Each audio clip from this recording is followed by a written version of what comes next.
There's no such thing as...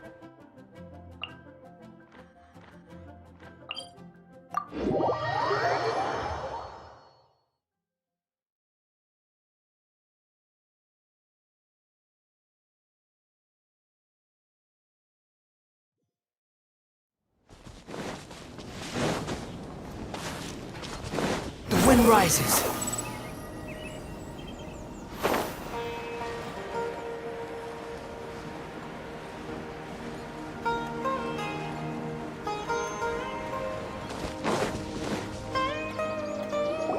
Is this all you got?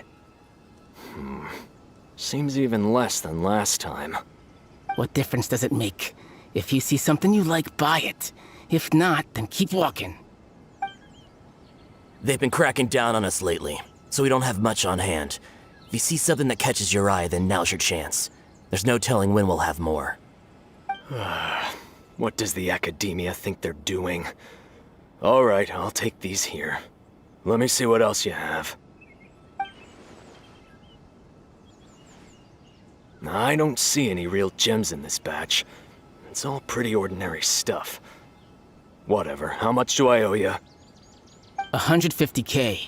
Show us the Mora, and you'll get the goods. Put the Mora down and your hands up. It's Sino! When's he ever gonna let up? Hey, forget the goods! Let's split! But don't forget the Mora!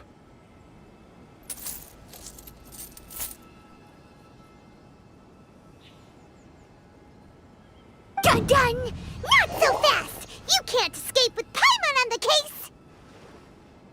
What is this? He's got backup now? Doesn't everyone say Sino works alone? I don't like the looks of this. Either way, it's gonna be a tough fight. Any ideas? It's over. It's not like we're making a big cut anyway. I'm not losing my life here. Huh? Did they really just give up like that? Just like the others I've caught. They're not deep in the circle, just dealers at the bottom of the chain. All right, I have one question and one question only. Where did you get this canned knowledge? The pickup location is different every time. The boss tells us where it's gonna be and that's it. We don't get a say in it. He sends someone every 5 days to bring us the goods. And when is the next batch coming? I don't know.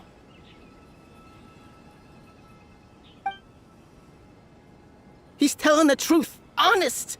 Normally, we should have received a shipment 3 days ago, but we didn't get anything. The stock we have right now is from 8 days ago, which is why there isn't much left.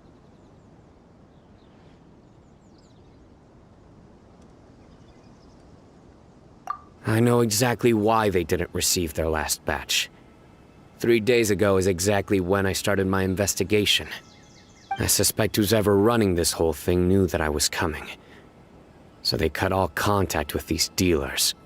When you were trying to escape, you said something about me working alone. Where did you hear that from? Are you kidding? We've known your name since day one in this business. The boss warned us to watch out and even gave us info about you. But here we are. I guess we never stood a chance. They already knew all about me and were trying to avoid being detected from the very beginning. These small fries are the only ones they leave out in the open. And no matter how many we catch, it won't further our investigation. If only we had another lead. Like a merchant who sells large amounts of canned knowledge. Huh? Oh, you mean someone like nothing? Do you have a potential suspect? You'd better bring them to me for judgment. Whoa! Judgment? That's right. I won't turn a blind eye on any dangerous suspect. Oh! Sounds like we shouldn't ever let Sino meet Dory.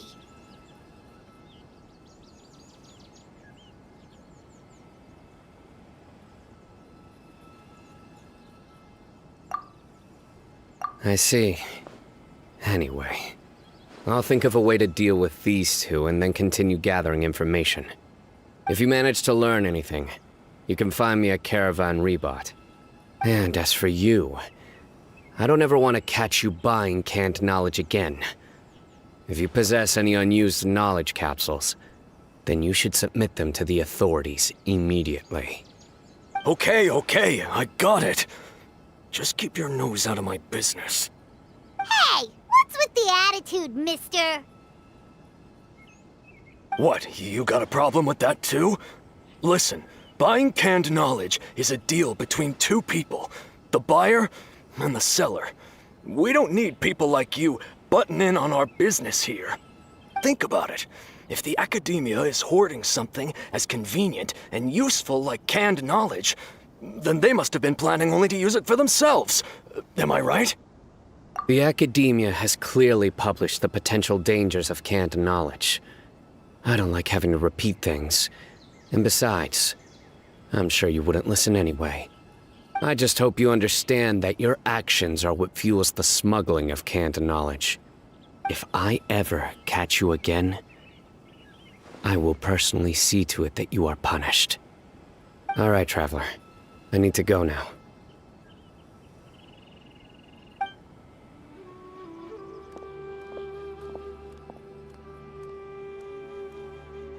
Ha! You think you can scare me? Traveler, why don't we go talk to Dory? She's got loads of connections and might be able to tell us something about all this. If Paimon remembers correctly, she's usually at the Palace of Alcazar's array. Let's go!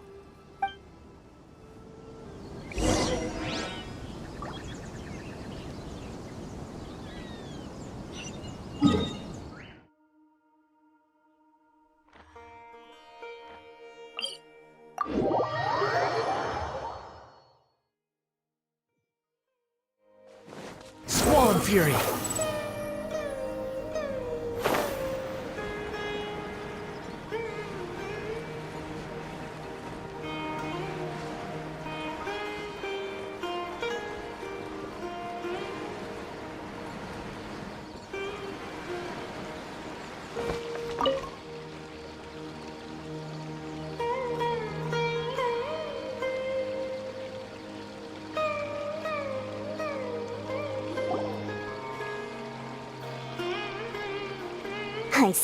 I see.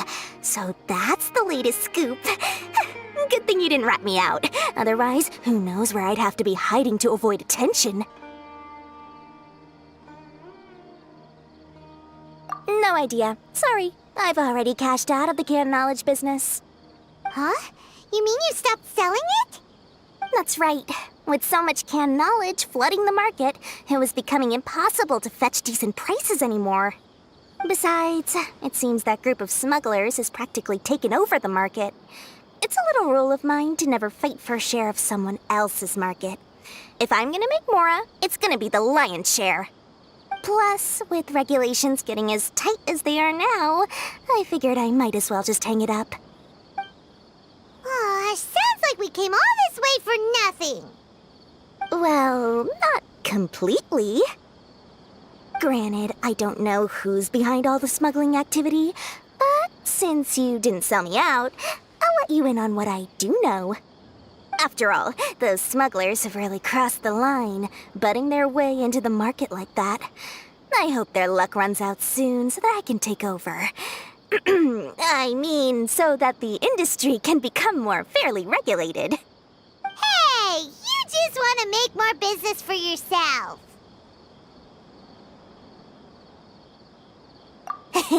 Don't underestimate its value. Think about it.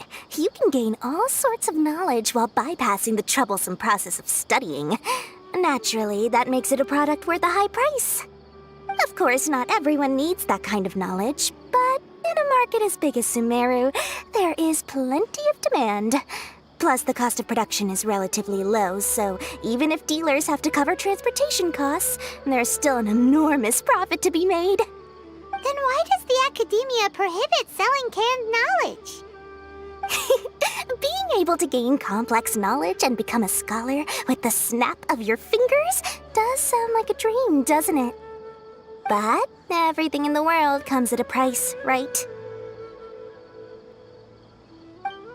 Gaining knowledge is a complicated process. It requires learning, thinking, and practice.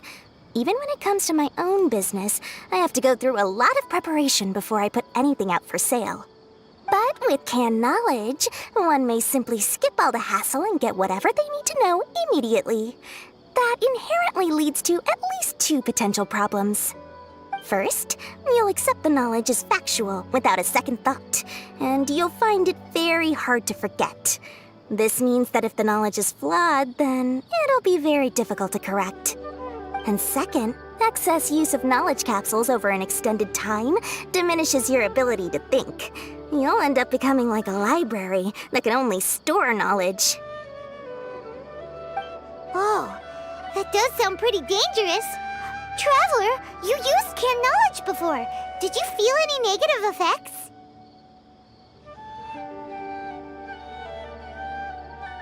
Of course, using it sparingly is not an issue, which is exactly why I used to sell it. It's just like how medicine can be used to cure diseases, but can also do harm when overused. It all comes down to balancing the right amount. Anyway, back to the point. There'll be consequences if the sale of canned knowledge by those smugglers is left unchecked. And what's worse, you're playing right into their hands by focusing only on the canned knowledge that's made its way into the market. As far as I know, their real purpose is to distribute information about the Court of Desolation. That's where the real business opportunity is. The Court of Desolation? What's that? Rumor has it that it's a site of ruins from the age of King Deshret. It's said that with the treasures inside, one can see beyond life and death. But any research of the ruins is strictly banned by the academia. Word on the street is that there'll be an auction taking place in the desert. They're auctioning rare canned knowledge, some of which is related to the Court of Desolation. Once I heard about the auction, I began to suspect that all the canned knowledge popping up on the market is just a diversion. I'd wager that their real target is the Court of Desolation.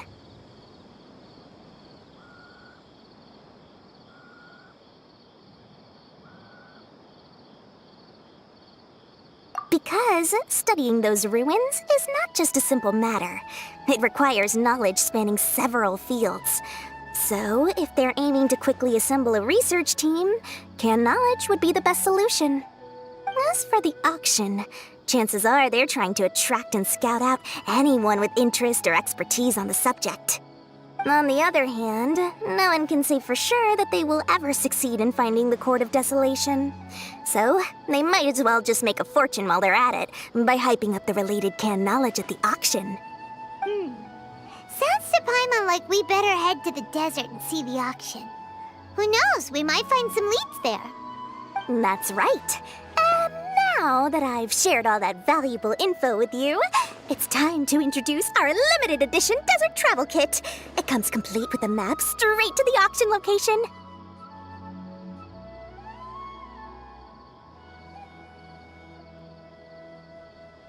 As I said, I also have to make preparations before I sell things, right? Now, let me consider how much I should sell this for. I've got it! 500,000 mora per kit! That's quite the bargain. We'll even offer a 50% discount for little Paimon's travel kit. Only 250,000 mora. What? That's super expensive! No need to worry, little one. Sino's the one heading this investigation, isn't he? I'll be sure to bill all the expenses to him. All you'll need to do is tell him to go to the Merchants Guild and pay the bill once the mission is completed. Just, be sure to not send him directly here, though, okay? That would leave me completely in the open. I'm sure the General Mahamatra of the Academia would never leave any debt unpaid, and I can only imagine the funds he's allocated for investigations. Oh, maybe I should charge him more. We'd better get going. If Dory keeps at it, we'll be out of mora.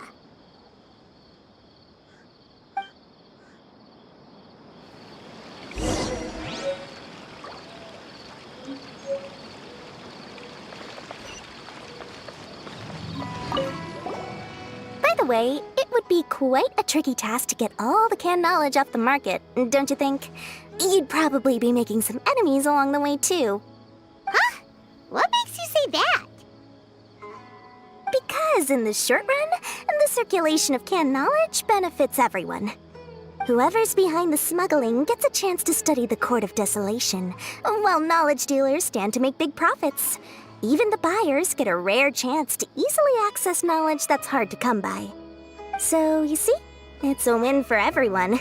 Who would want anyone stepping in and ruining the deal, As for the long-term consequences that lie ahead, most people can't see them, nor would they even believe them. So, if you think about it, you're setting yourself up to be targeted by everyone. You've got quite the challenge ahead of you. I can only imagine how stressed you'll feel. How about I recommend a book for you? It's called 100 Ways to De-Stress and Live Your Best. I'll offer you a 30% discount right now. Ugh, again? No way we're falling for that.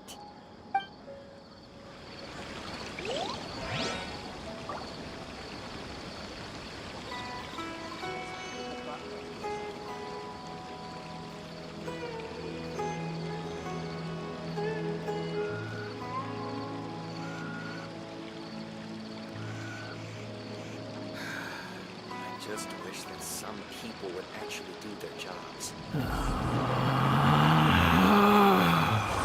Relax.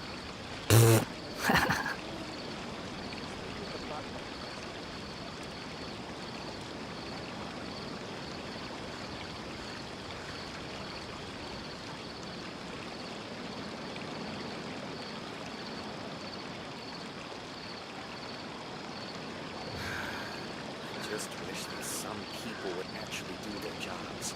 You think I've got a sharp tongue? I just tell it like it is. If someone can't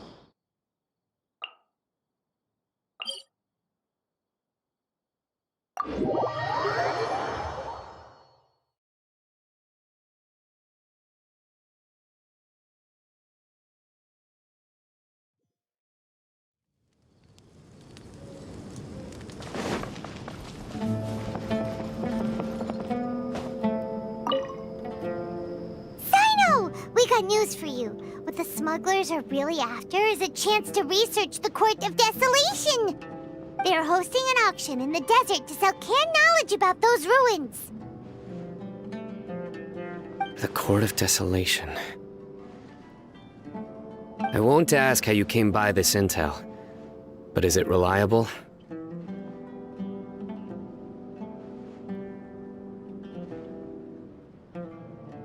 We also heard that the Court of Desolation contains treasures from the time of King Deshret. Is that true? Partially. It was a secret place built by a dark sect from the age of King Deshret. The ruins do contain treasures, but the place is also rife with unknown dangers. According to past research, one must forfeit their life as the price of entering. They are not some ordinary ruins, so the Academia has strictly prohibited any related research. However, if they are using the canned knowledge as a way to move information and recruit researchers, then I suppose your conclusion does hold some validity. Regardless, we need to go into the desert.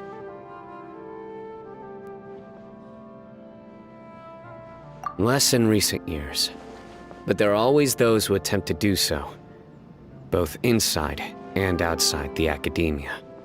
After all, legends claim that whoever obtains the treasures inside can see beyond life and death, or even resurrect the dead. Death is often the greatest grievance for many people.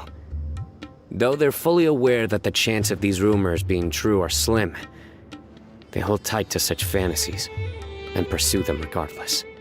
That's why some continue to research it, regardless of it being a restricted subject. On top of that, it's hard to track the source of information contained in canned knowledge. Do you know where the auction is taking place?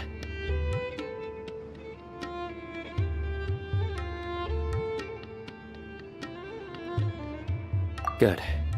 We'll go investigate. But before that, we'll have to get rid of these people tailing us. Huh? People tailing us? That's right. Let's begin to leave town and see what happens. I'm sure they'll reveal themselves as soon as we make a move. Don't worry. I'll make short work of them. That's Sino for ya. But we can lend a hand too, you know.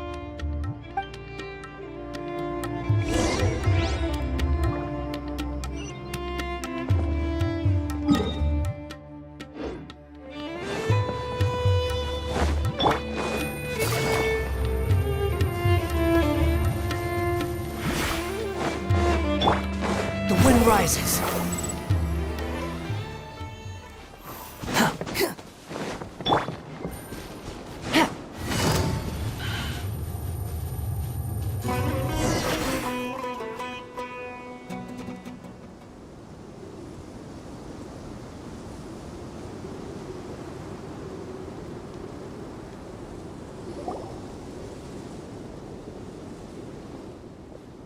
Hold it right there.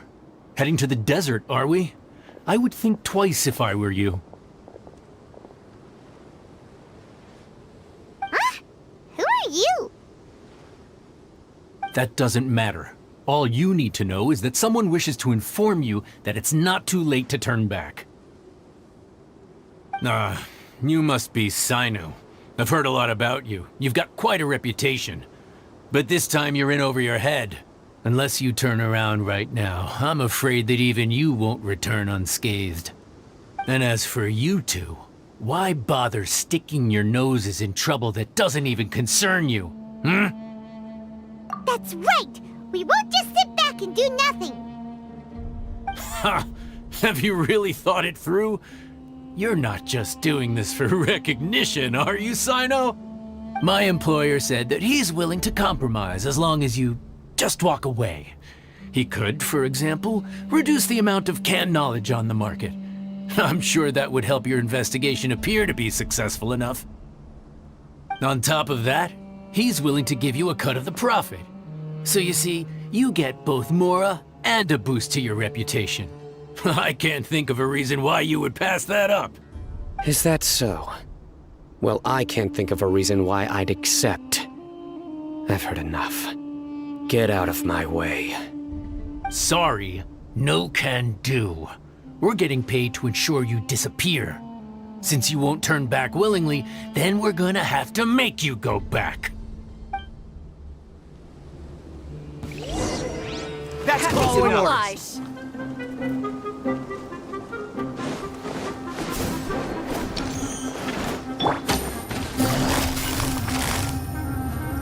Gotcha.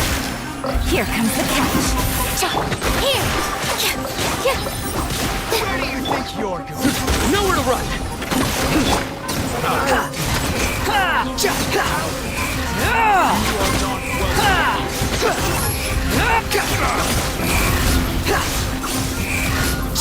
Know your place! Regret. This doesn't change anything. You're in over your head, Sino. There will be others coming for you. You'll regret it.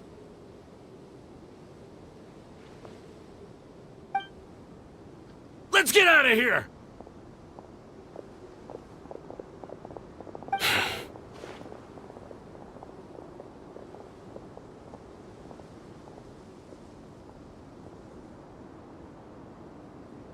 No need. Even if we apprehend them, there'll be little information to gain. Besides, it might also be a trap. I apologize for bringing you into this dangerous mess. Just being associated with me will inevitably cause you to become targets as well. You should be careful from now on. Sleep with one eye open. Wait, hold on! There's no way anyone could sleep without closing their eyes! Right? You'd be surprised. Anyway, just be careful. Mercenaries are never quick to forget. In their line of work, even a single failure is bad for reputation. They may even stay hidden in some dark corner for a very long time, waiting for the right moment to ambush you. They'll do anything to keep their prestige intact. Yes, I remember it like it was yesterday. I was carrying out a mission with one of my superiors. I didn't have much experience at the time, and I let my guard down after we had closed the case. We ended up being attacked by the remainder of the mercenaries. My superior was injured while protecting me, and we struggled to gain control of the situation. I've become more vigilant ever since, staying alert even while I sleep. Whoa! Who could have seen that coming? Was he okay? He survived with a fractured wrist. It took 2 months for him to recover. But luckily, there weren't any further complications. Last year, he transferred to an administrative role for personal reasons, and no longer participates in live missions. His name is Taj Radkani, a very well-respected Matra. You'll have the chance to meet him someday. Anyway, our mission will be dangerous. I'm already used to such grueling conditions, but I don't want to see you two get hurt. Don't worry, Paimon will stay alert. We'll see danger coming a mile away. Good. Don't worry. It won't be long till we're at the bottom of this. And once this is all over, I'll sweep away any other hidden dangers.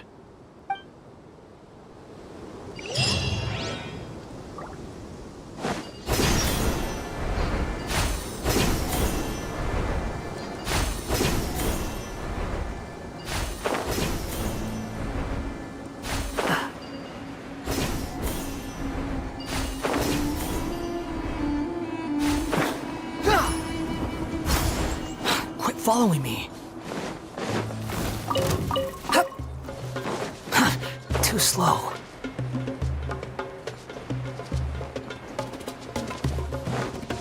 Quit following me.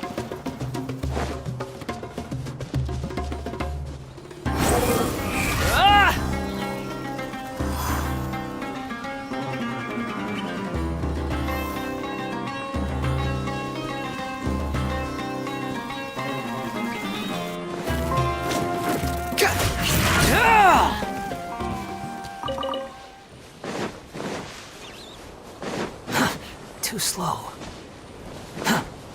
Quit following me.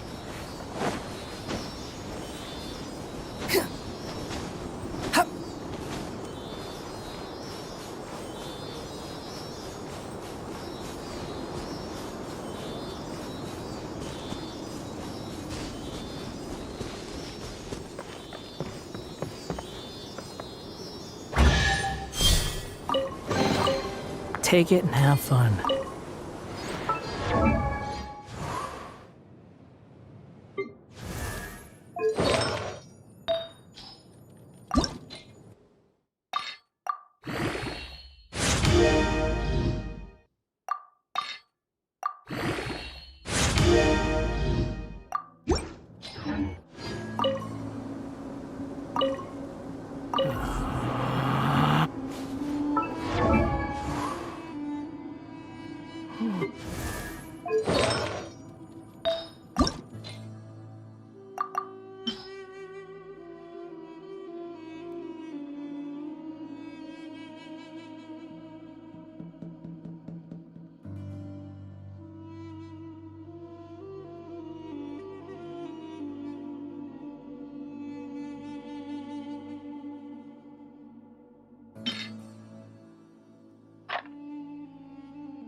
A chest full of valuables, and a trove of potential clues.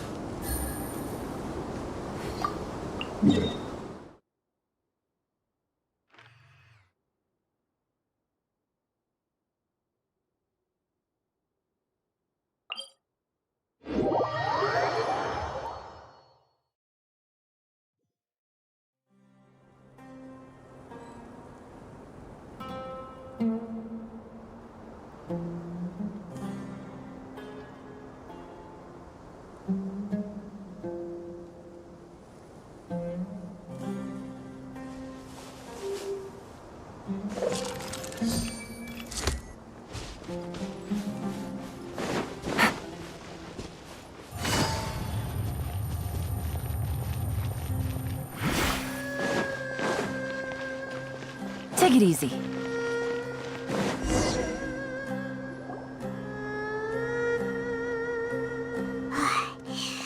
So hot. If only there was some shade for us to cool off under. We still have a long way to go, so you'll need to hang in there for a while longer. This is not a good place to rest anyway. Okay. But don't you feel hot too, Sino?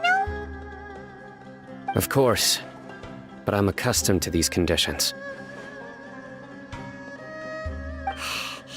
Care to share any tips? Paimon's about to melt away. Just try to stay focused. Use your willpower to support your mind. The moment you start to give in is when you'll feel more tired. Take one step after another. Don't let your mind perceive your body's limitations. We must get somewhere safe before we can relax. Okay, if you say so. But where would be a more safe place to rest? Paimon thinks this is a perfectly safe place to stop. Just look around, it's just sand and desert. There aren't any monsters for miles around. Whoa! Where did these scorpions come from? Watch out. Something's not right about them.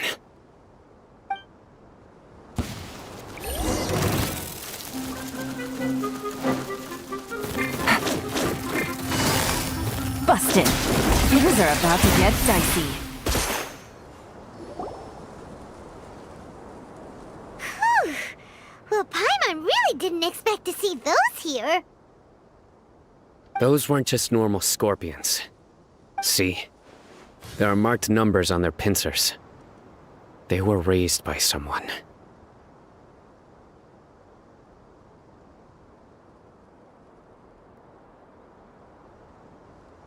Someone doesn't want us to show up at the auction. These scorpions were sent to keep us away. We are surrounded by desert as far as the eye can see. If we were killed out here, nobody would ever know. This place is super dangerous. Good thing we didn't let our guard down. Something's not right. There are no roads in the desert, so how could they know where we are? Stay still.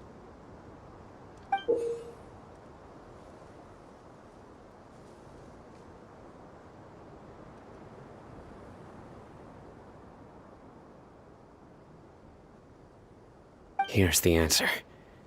They must have planted this on you. Huh? What is it? A miniature tracking device made by the Ksharawar. They can use this to discern your approximate location. But this device wasn't licensed for mass production. Where did they get it? Could someone from the Ksharawar also be involved? But that doesn't seem right. Whoa! Paimon never knew that kind of thing even existed! Why would it be on her? They probably planted it on the Traveler during our fight with the mercenaries earlier.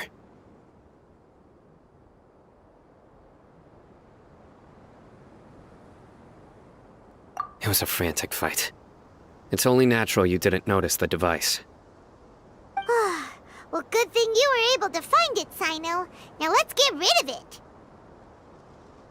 it. No. Hold on to it for now. It might still be useful for us. Let's keep heading to the auction. It would be dangerous to linger here any longer.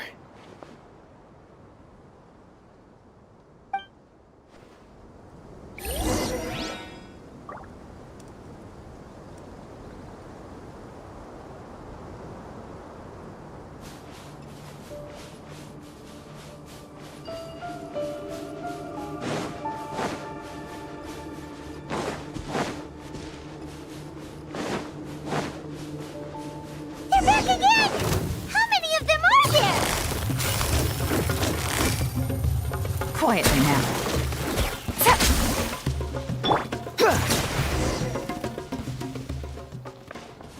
Behold!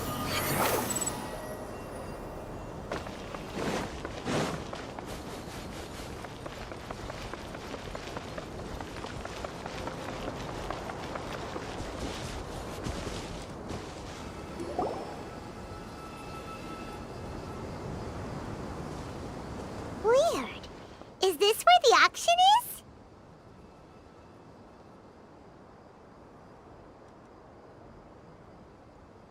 Yeah, not a single soul. Maybe they're on break right now or something. They didn't waste any time getting here after we defeated those mercenaries. They shouldn't have been able to give any warning of our arrival. But even so, they still knew we were coming. Someone here must have been watching the tracker, and warned everyone to clear out. Aw, what should we do now? We searched the area. They couldn't have moved all the knowledge capsules so quickly. There might still be something left for us to find. Alright, let's take a good look around the area.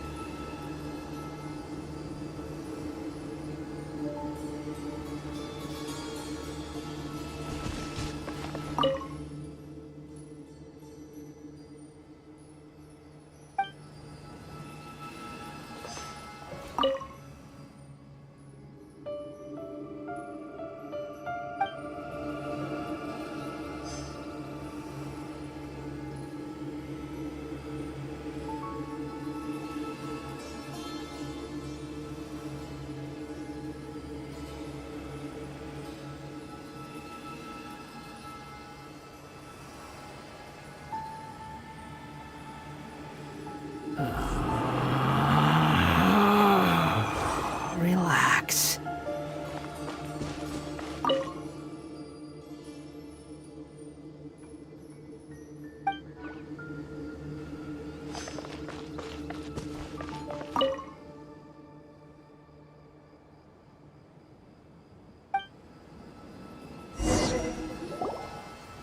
Did you find anything? No, nothing in particular.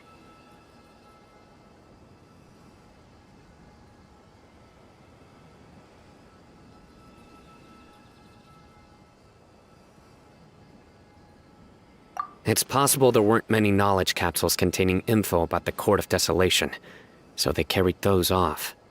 But don't worry. I have another idea. You two start heading back the way we came. I will remain hidden here. Come back and meet me here after some time has passed. I'm sure something will come up by then.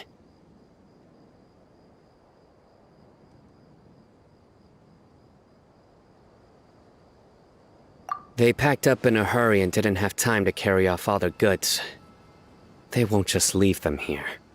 Once they think we've left the premises, they'll be back to pick up their belongings. We just need to make sure the tracker goes far enough from here to make them assume that it's safe to come back. Oh, Paimon gets it.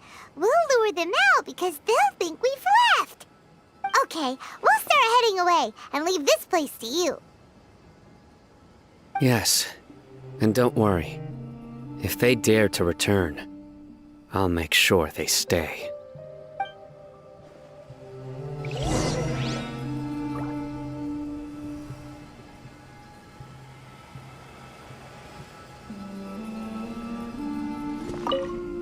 There's no time to lose. Leave as soon as you're ready.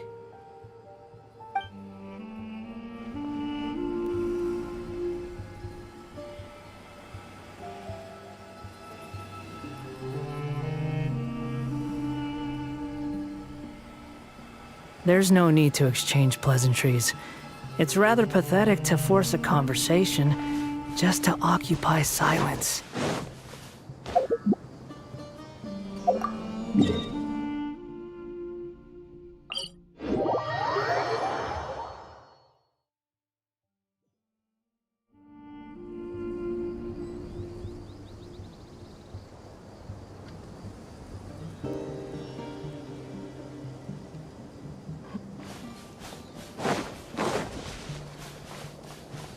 Swollen Fury.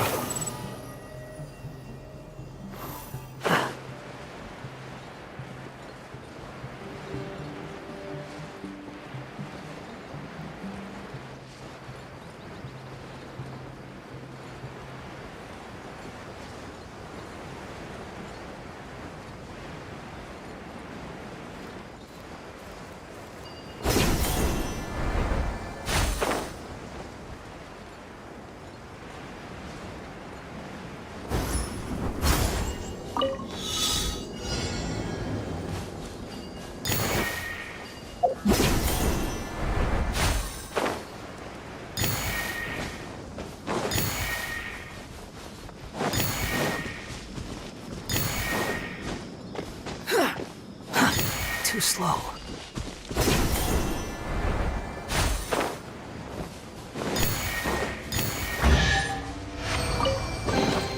Huh.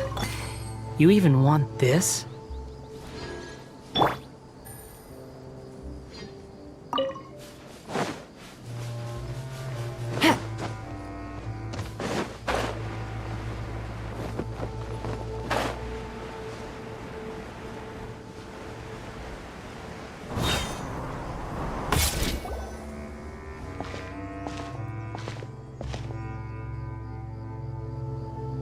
Ugh, so tired. We've probably gone far enough now, right?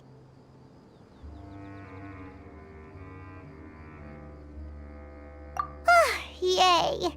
Let's rest for a little while before we go back to find Sino.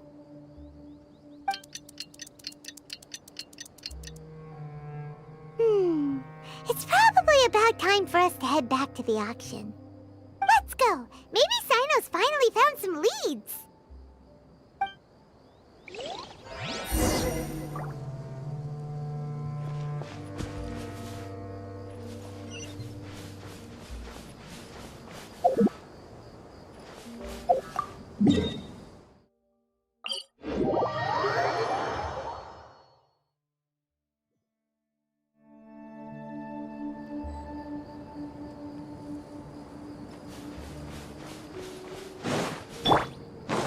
The wind rises.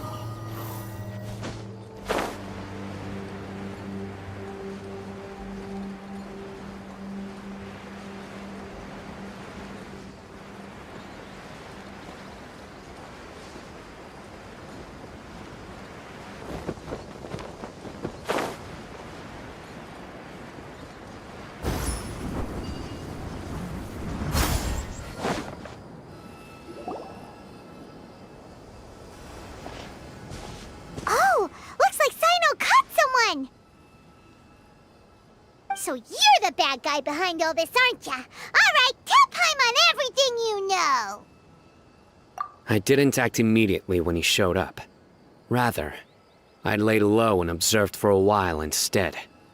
He is not the primary instigator, but he is most likely one of the more important dealers here. Am I right? Yes, impressive. You certainly live up to your reputation, Sino. If I had any idea you were still around, I wouldn't have gotten so greedy. Huh? Greedy? What do you mean by that? Once everyone knew you were coming, all the canned knowledge dealers abandoned their goods and fled at once. Obviously, there wasn't time to pack up everything.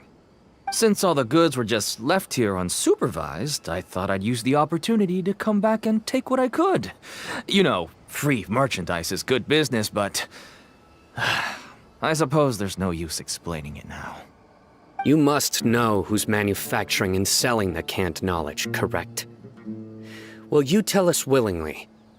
Or do I need to make you talk? No, I'll talk.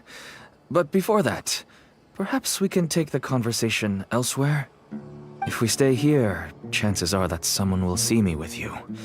That would put both me and my family in danger. All right. Where do you suggest we go? How about my home in Aru Village? It should be safe there. Fine. Let's head out. You can throw away the tracker now, traveler. Listen, buddy, you better not try to trick us! Come on now. Do you really think I'd try to pull anything under Sino's watch? Seriously, what can I even do?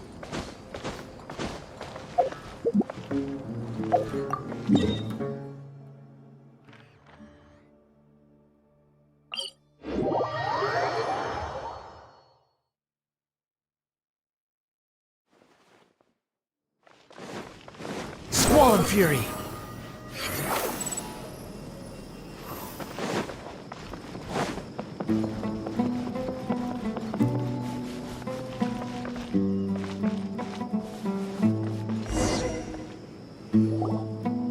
Dad, you're back! Oh, we have guests? Hi there. This is my daughter, Seemin. She can be a little shy of strangers. Why don't you run along now, dear? Dad needs to talk with our guests. Oh, okay. Everyone knows Sino in our business, but let me ask, who are you two? Paimon is Paimon, and this is the Traveler. To be honest, I really didn't expect to see Sino, the lone operator, working with any partners. When I saw the tracker start moving away, I assumed you had decided to just go back empty-handed. But even though you caught me, I'd still urge you to stop while you still can. You should abandon this investigation. Why is that? Everything from the manufacturing of canned knowledge to the sales and even splitting the profits. Every step of the process involves dozens, if not hundreds of people. Massive profits have brought everyone together in this business. Everyone will try their best to defend this industry that we've worked to build. It will be a long and difficult fight, even for you, Sino. And even if you manage to win in the end, no one will thank you. If anything, you yourself might even feel remorse. Why are you so bent on putting us out of business? Everyone has their own reasons for what they do. I don't have to explain mine.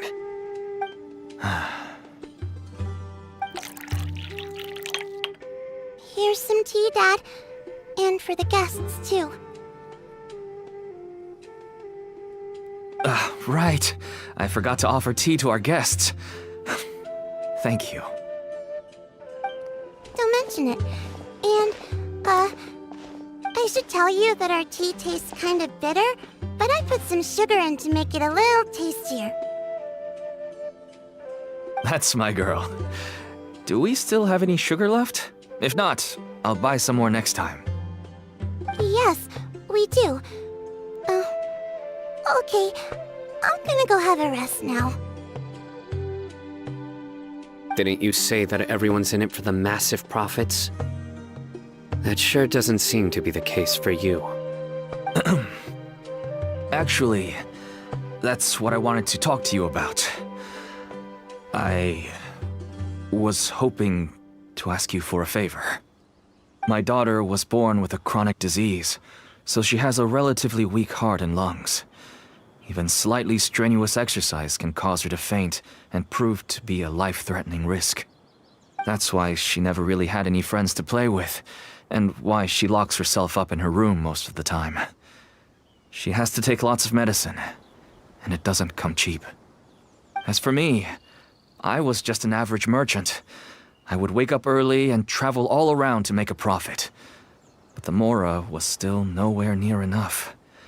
I could only watch my daughter's health deteriorate day by day. Until one day, someone reached out and showed me a way to really make a profit. Selling canned knowledge? That's right. With all the Mora I made, I could finally afford medical treatment for my daughter. Nothing made me happier than seeing her get better. There are many others like me. Smuggling canned knowledge might seem like an unforgivable crime to you, but to us, it's a means of survival. I wanted to tell you all this so that maybe you could understand and change your mind. Please, stay out of this, Sino. Give us a way to survive. Oh no. That means that if we prevent the sale of canned knowledge, his daughter will...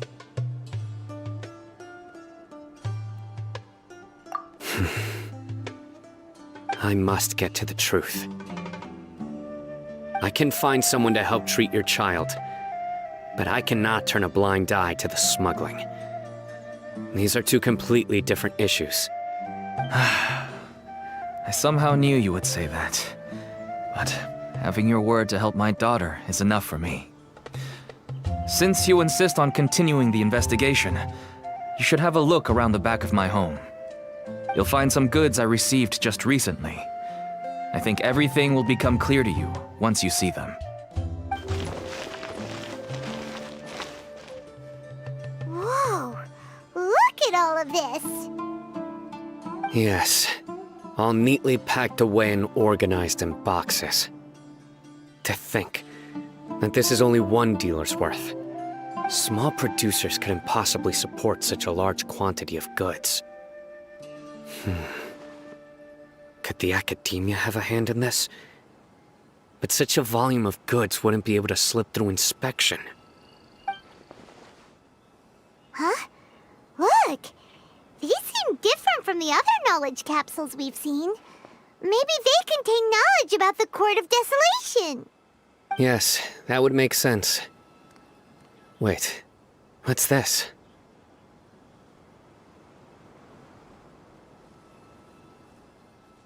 Yes, it's a Matra seal, indicating that the goods have passed Matra inspection. I started to suspect that someone in the academia might be involved when I found the tracker earlier. But how they could ship so much canned knowledge out of the academia was still a mystery. The pieces have now all fallen into place. With this Matra seal, goods can leave the academia without undergoing a second inspection. No wonder they don't want me to investigate. It turns out that a Matra is behind this. Even I find it hard to believe.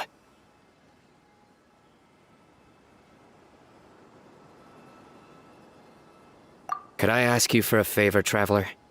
Since all this canned knowledge came from the academia, then it's highly likely that the knowledge regarding the Court of Desolation originated from research files stored within the academia.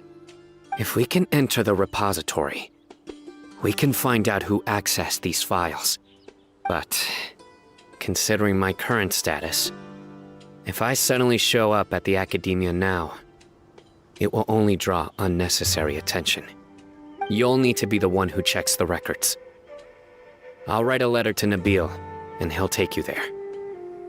Sure thing! Leave it to us! I'll also keep working here in the meantime.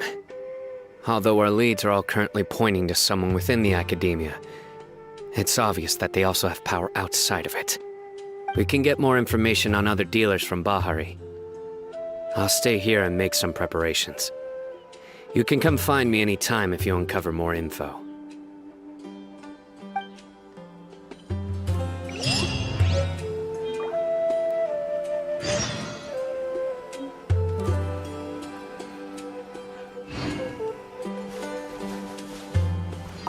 If you start sniffing around the academia, it won't be long before people catch on to you.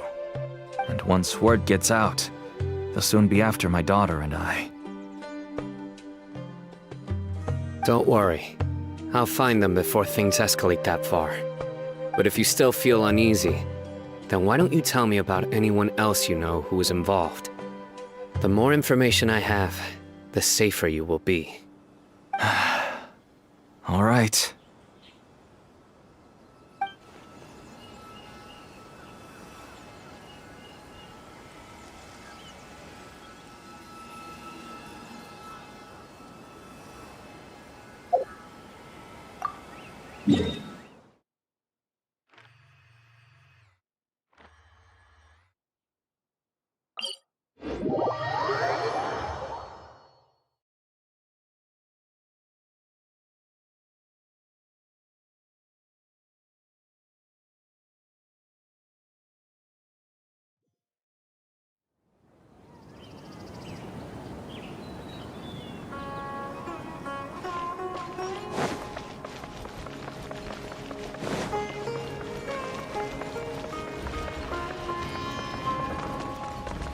Quit following me.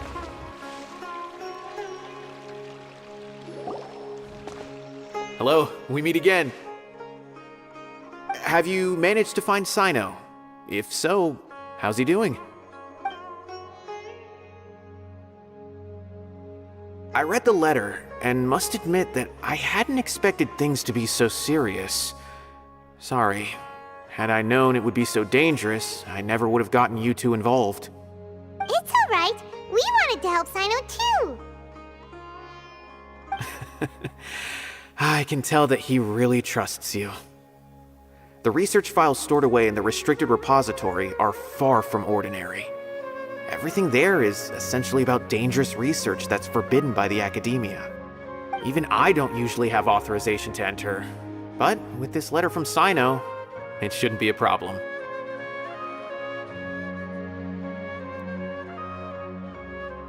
That's right. Granted, the academia is very supportive when it comes to research. They encourage scholars to conduct all kinds of studies. However, some forms of research have proven to be so dangerous that the Matra have to step in and put a stop to them. Normally, after some particular research becomes prohibited, the majority of the related files will be destroyed. But some information may be retained as a record to warn later researchers. Such information is kept in the restricted repository, which is heavily guarded. Follow me, I'll show you. Hopefully, we'll find the answers that Sino is looking for. The restricted repository. Sounds kinda dangerous. We'd better keep an eye out.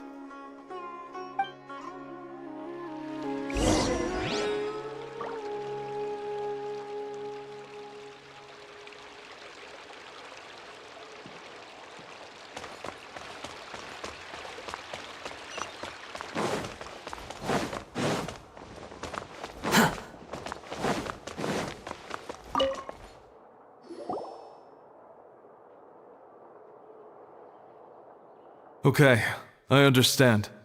Since Sino is vouching for you, I suppose we can trust you. You may browse the information regarding the Court of Desolation. Ask me if you have any questions. But I'd suggest avoiding any other research files. Sometimes the less you know, the better.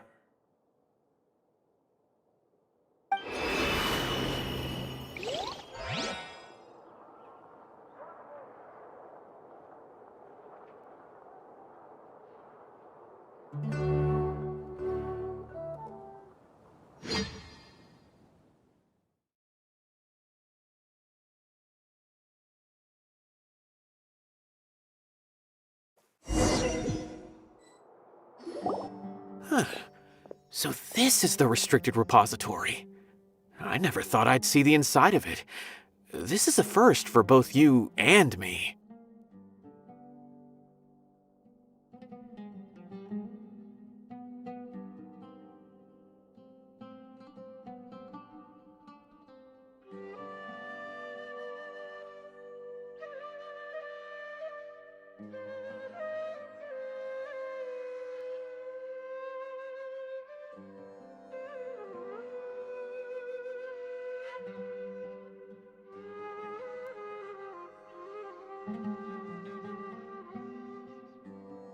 There are many who do not openly converse with others within the academia. But even so, there are very few who I feel could be trusted with a real secret. Sino happens to be one of them. Even though he's no longer in the academia, I still trust him. And that goes for anyone he trusts as well. The files are over there. Just make it quick.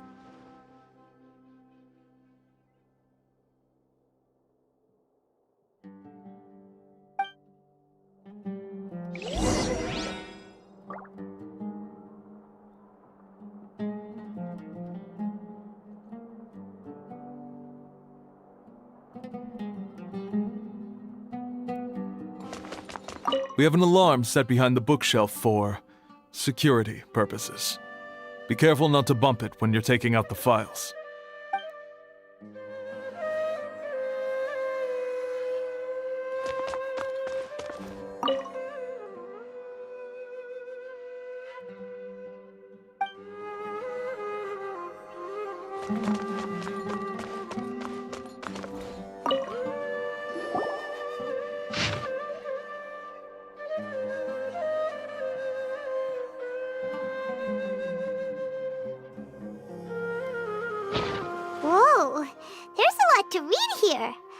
found anything yet?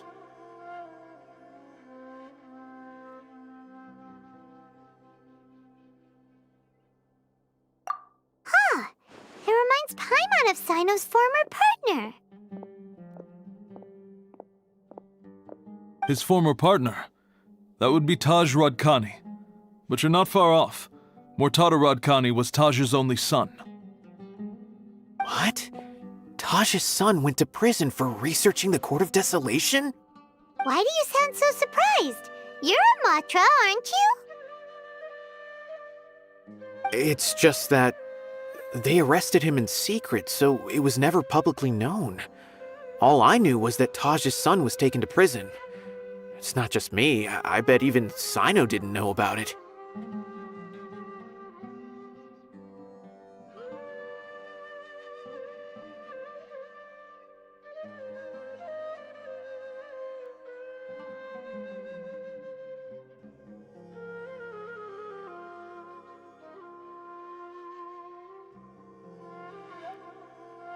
No.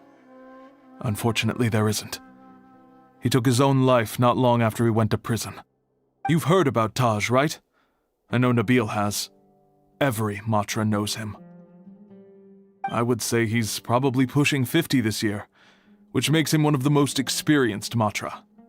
He is a man of integrity and honesty, and has made countless achievements. His reputation goes back a long way now. He used to be Sino's only partner. Taj is also skilled with the polearm, so the two of them used to practice together when they weren't out on a mission. Ah, right. I heard Sino mention that before. But one day, Taj suddenly decided to retire from active duty and transfer to an administrative position. I wonder if it had anything to do with the Mortada incident. Taj was already very well known by the time Mortada was born. So when Mortada came to study at the Academia, everyone had high expectations of him. He had to face a lot of pressure. Then he had an unpleasant dispute with his father, but they were eventually able to work things out. Not long after they had reconciled, Mortada was caught studying the Court of Desolation, which is in violation of Academia rules. Taj arrested his son and put him behind bars. He begged for leniency, but Taj wouldn't agree. Shortly after, Mortada slit his own throat with the pieces of a broken bowl. By the time Taj arrived at the scene, it was already too late.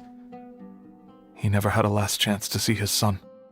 Since then, Taj has been periodically coming to the repository. He'll hold the files from his son's research with a remorseful look on his face. I guess that's why he chose to move to administrative work. I had no idea that happened. That must be really hard for Taj. I've never heard him mention that to anyone. Oh, that's awful. Paimon feels terrible now. Are you okay, Traveler? Wait, don't tell me you're starting to suspect Taj now. Impossible. Taj would never do that. I mean, yes, he does have a big reputation and has access to such research, but this is Taj we're talking about. He would never do anything against regulations. Never. But if you claim that the canned knowledge was originating from the Academia, then Taj is indeed a suspect. Because he was the only one who could have recently gone through research files about the Court of Desolation. There are so many files about those ruins that it would be difficult to restart any research, since the 7 original researchers were put behind bars. It's hard enough just trying to make sense of these files. However, if the files were made into canned knowledge, they could be understood immediately. By doing so, one could restart the research outside the Academia without anyone ever noticing. But even so... According to the legends, the treasures inside the Court of Desolation could allow someone to see beyond life and death, or even bring the dead back to life, right? So maybe Taj is trying to bring Mortada back. Though I don't really believe Taj would ever try to do something like that. I'm just telling you what I know. It's the job of the Matra to find the truth and track down criminals. Do you have any questions? If not, it'd be best if you would leave now. Paimon's kinda confused. What should we do from here? Oh, Now that I think about it, Sino suspected that the canned knowledge was coming from within the academia, right? There's no way so many boxes could ever get through without drawing any attention. Maybe we could try asking people around the gate of the academia and see what we can find. Don't worry, Tosh. I won't let your reputation be tarnished. Alrighty then, let's go ask around.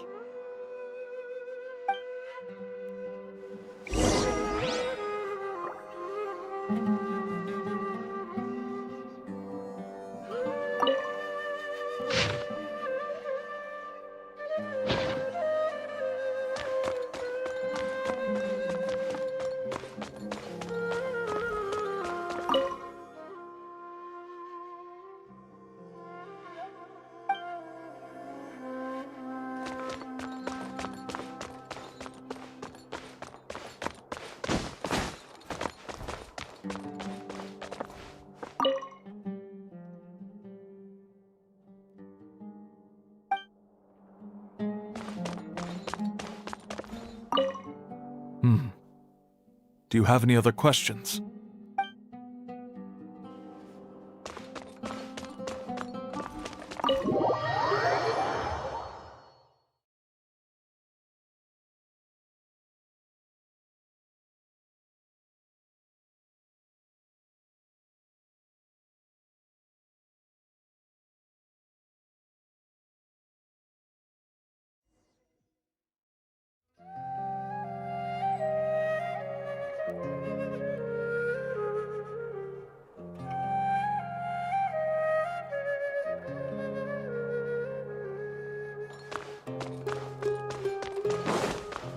Quit following me.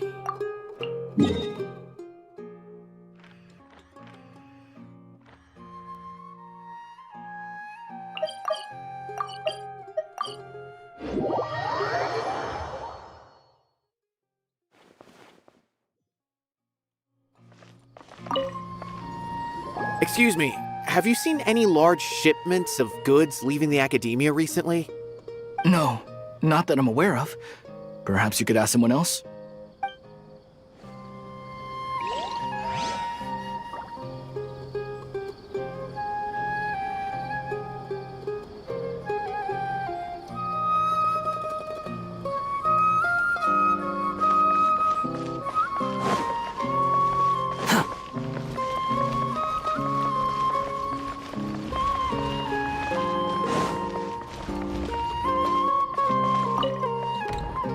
Excuse me, have you seen any large shipments of goods leaving the academia recently?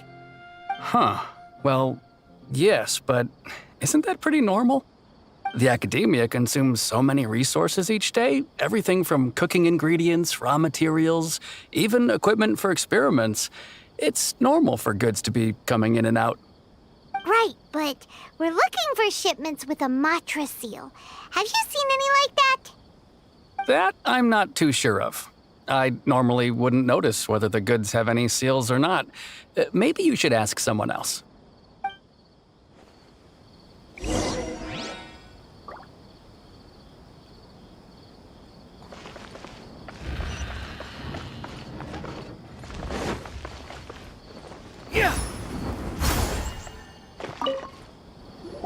Excuse me, have you seen any large shipments of goods leaving the academia recently? Huh? Why do you ask? I'm just checking to ensure nothing unusual has happened. Well, I can't say it's unusual, but I did notice something. There's a Kashar researcher who's been making frequent shipments recently. Dozen of large boxes each time, if not more. When I asked him about it, he said they just contained a bunch of old worn-out machines. The Kashar used to often sell scrap machines to traveling merchants, so I didn't really think anything of it. But he's been making a lot of shipments lately. There weren't ever so many outdated machines before. And you didn't find that suspicious? Why didn't you report it for inspection? Well, the boxes were stamped with a Matra seal. Why should I bother? Of course, I did start to wonder about the seal once, thinking that maybe they forged it or something. But you know what happened? A man named Taj came here and told me that he'd already inspected the goods personally and ordered me to leave the researcher alone. I couldn't question his word, could I? Impossible. There must be some sort of mistake. There's no way Taj would ever... No, I won't believe it. Taj is an honorable man. Someone must be trying to frame him. Wait, I know another Matra who works with Taj. I can ask him to let us speak with Taj.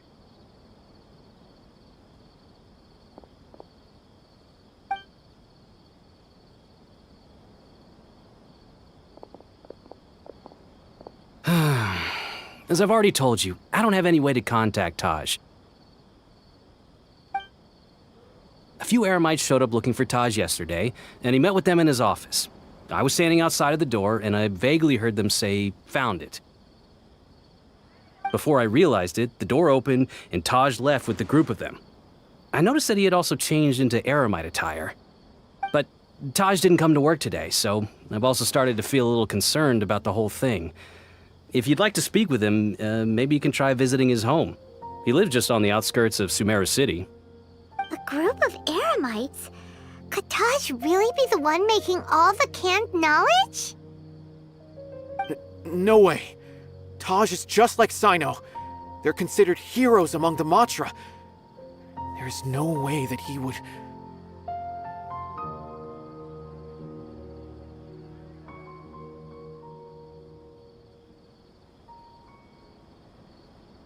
Fine.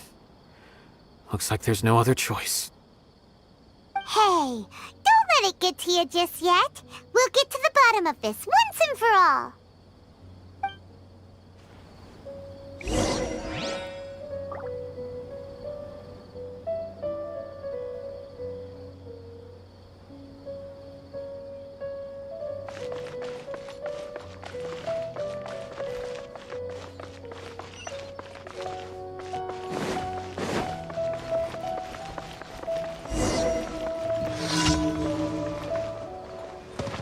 Quit following me.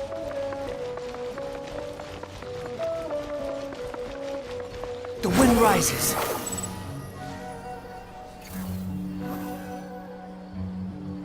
So, this is Taj's place.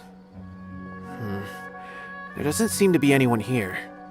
Well, what should we do then? Do we break in? No. Wait, the door's unlocked. Did Taj leave in a hurry? Well, anyway, we're still not sure if he's the real culprit. Probably not a good idea to go in without permission.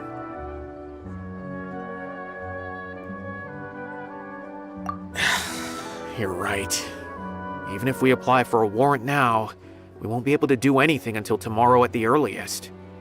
This is an emergency. I just hope Taj doesn't mind. What's this? It's a paper full of names written on it. Oh, and a map. Nabil, can you make any sense of this? Yes, this is definitely Taj's handwriting. These papers look like records. These are the transactions between Taj and some other people. From the look of the numbers, the scale of this smuggling case is absolutely massive.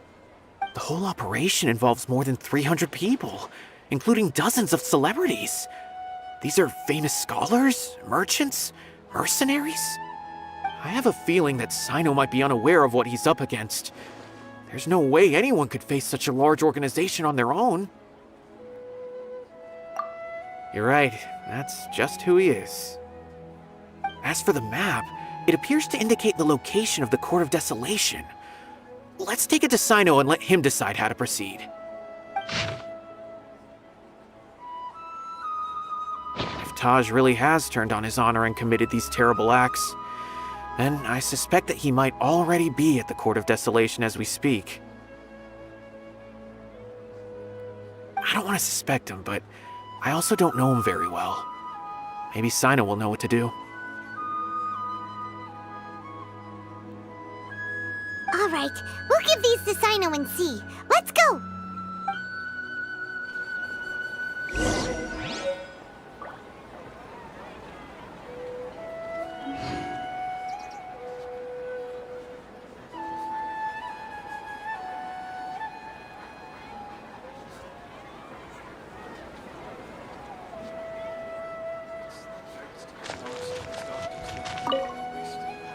to suspect him, but I also don't know him very well. Maybe Sino will know what to do.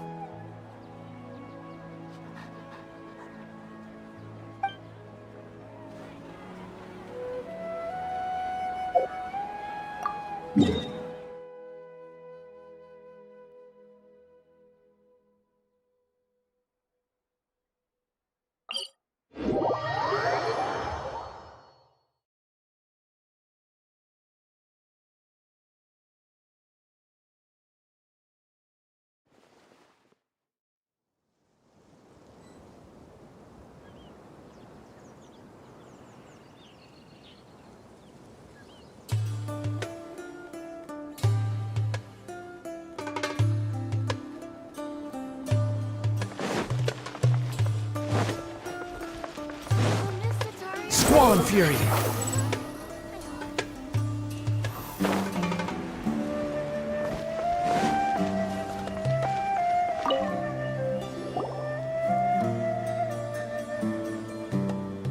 Well, Sino, what do you make of it?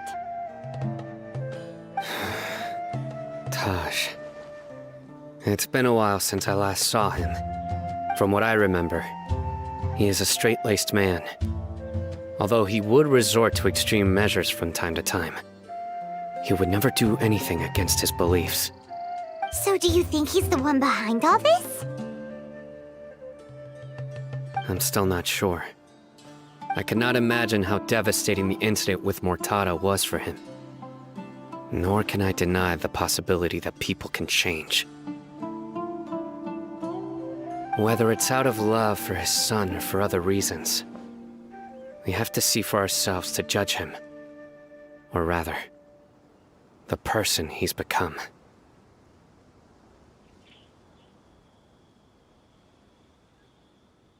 That's right. It's clear that he had a hand in this case, yet he made no report of it. There's no doubting that.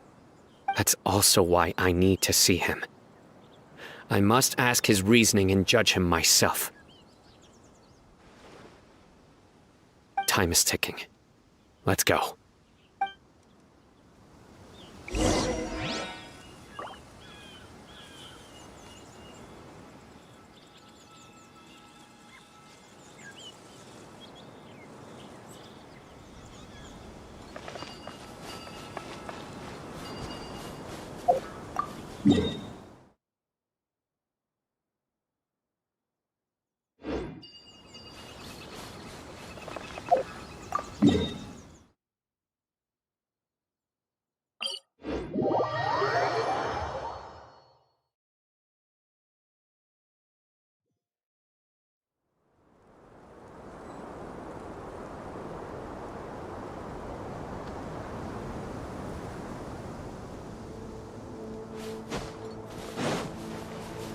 Behold!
Too slow. Quit following me.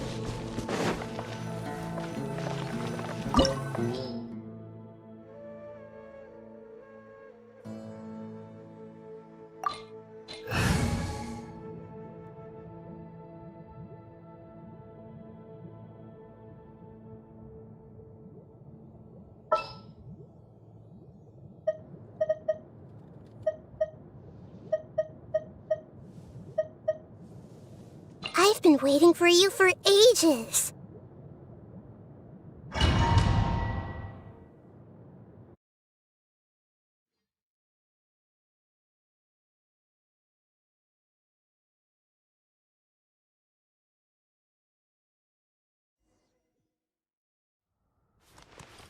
So this is the Court of Desolation.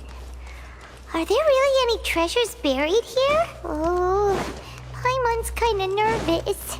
Could it be dangerous? Don't worry. You'll be safe with me.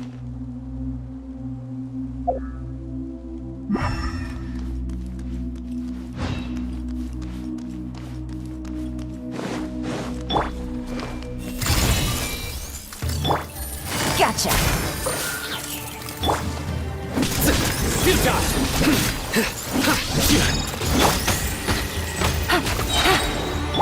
Squall and Fury. Look!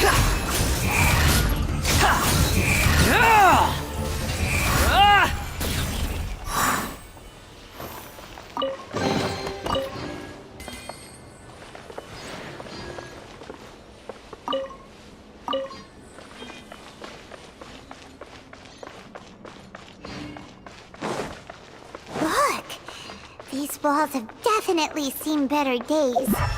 Was there some sort of fight here? Let's keep going and see what we can find.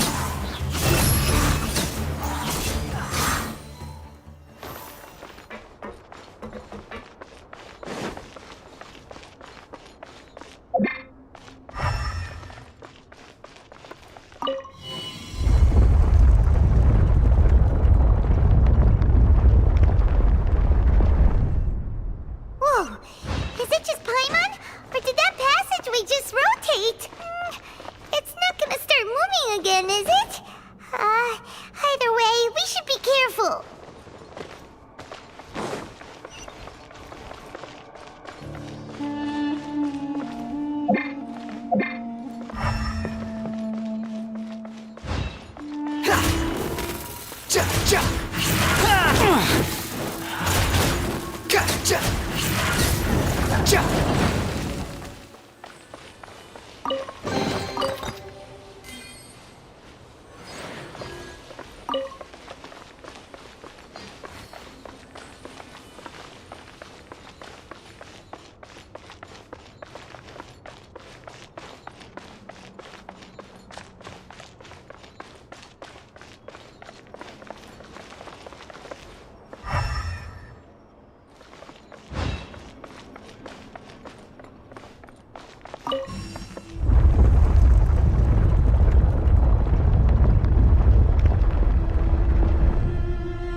A passage! Hopefully that's our way in.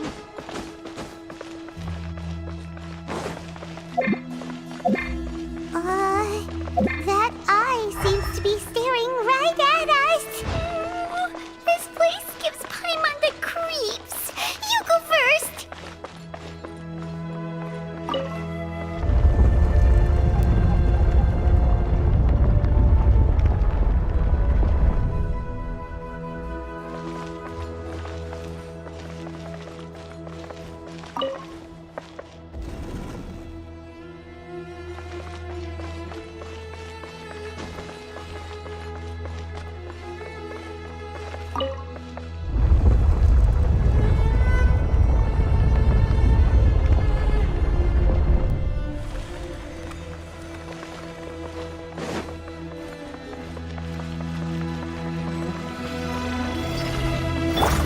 Everyone hold hands. Make yourselves at home. Quietly now. Here comes the catch.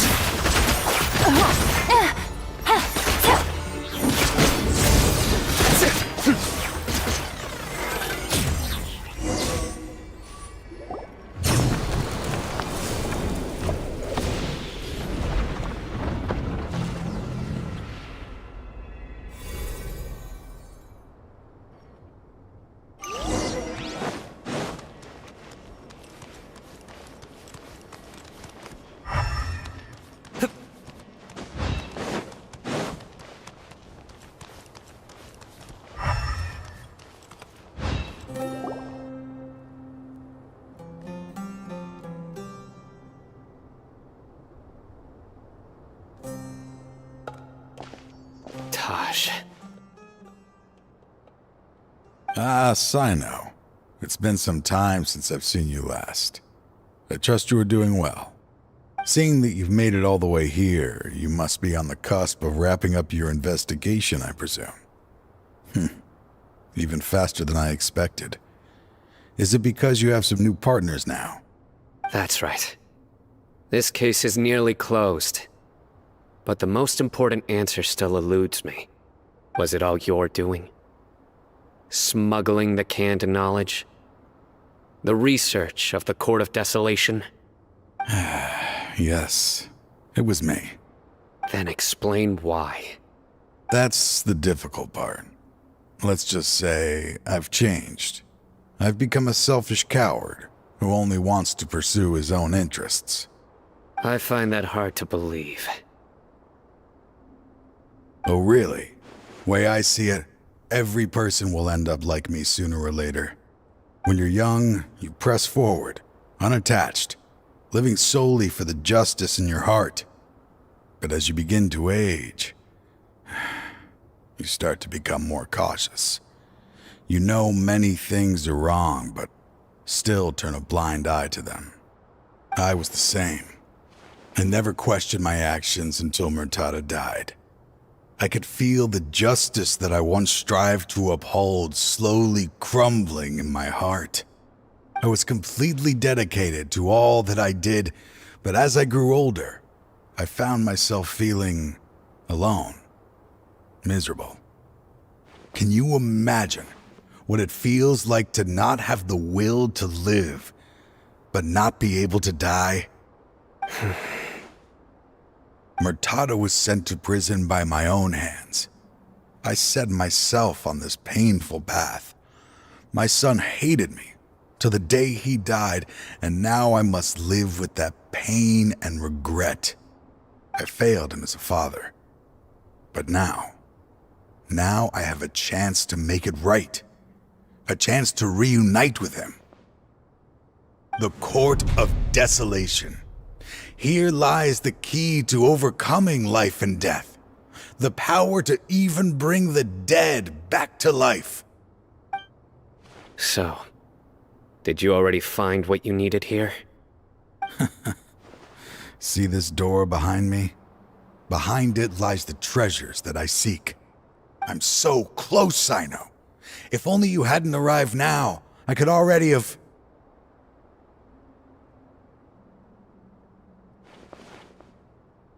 Enough conjecture. What has happened is already part of the past. You cannot bring the dead back to life. In the end, the treasures you seek are nothing but myths and legend. Since you're so sure, why don't you just let me open the door and see then? No. I sense danger behind that door. There will be dire consequences the moment you open it. I beg you, as an old partner, can you let me fulfill my last wish just this once? Surely you get it by now. Doing your job without mercy will only drive people away from you. I'm the prime example. I don't overthink things. If there is only one way for me to defend my principles, then that is the path I will take. Seems there's no convincing you. All right then. Let's see if your polearm skills have improved at all.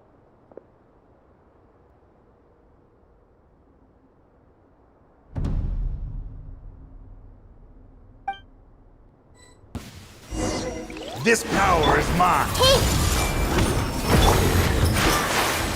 I will set things right no matter what.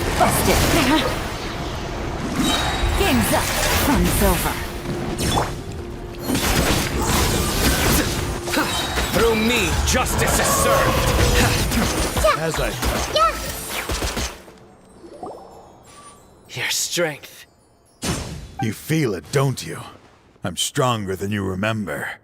I gained new power when I entered the Court of Desolation. This is only a taste of it.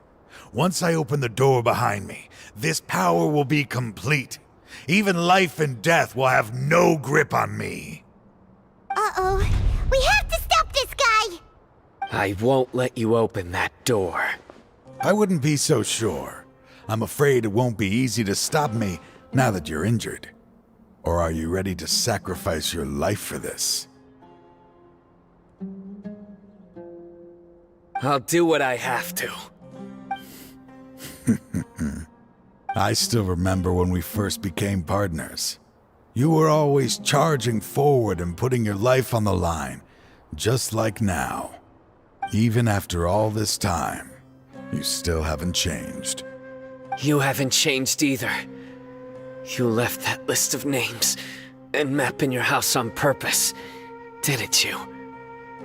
You wanted me to be able to find you here. All of this was just part of the act you were putting on. What happened just now was also part of your plan. You might have fooled those on the list. But you will not fool me. I had my suspicions from the beginning, but I couldn't be sure until we fought. If he really had changed, your fighting style wouldn't be as it was before. Huh? What do you mean, Sino? He never planned on opening the door. His true intention was... What's happening? Seems our time is running short. Let me make this quick then. After Mortada died, my spirit was crushed. For a long time, I was hoping this reality was just some terrible nightmare. I hoped I would just wake up and be able to see his smiling face again. That is when I was approached by someone who wished to collaborate and find the Court of Desolation together. I did some investigation of my own and discovered they were part of a massive organization. People from every walk of life are involved. They are relentless in their search, pouring countless mora into secret research, even sacrificing lives, in hopes that the Court of Desolation would appear. No wonder banning the research wasn't enough. A full-scale operation was already in motion. I'm a flesh and blood human like anyone else, so I obviously hesitated and considered it. The thought of bringing my son back tugged at my heart, but in the end, I came to my senses. I knew that I could not let myself go down that path. I suddenly came to a realization amidst my suffering.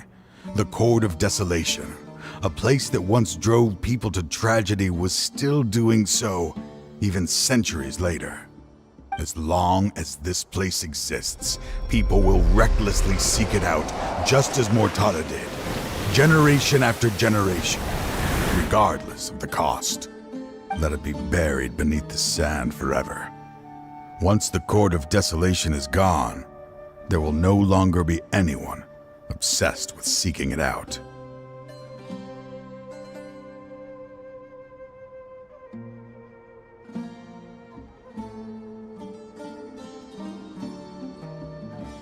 That's right.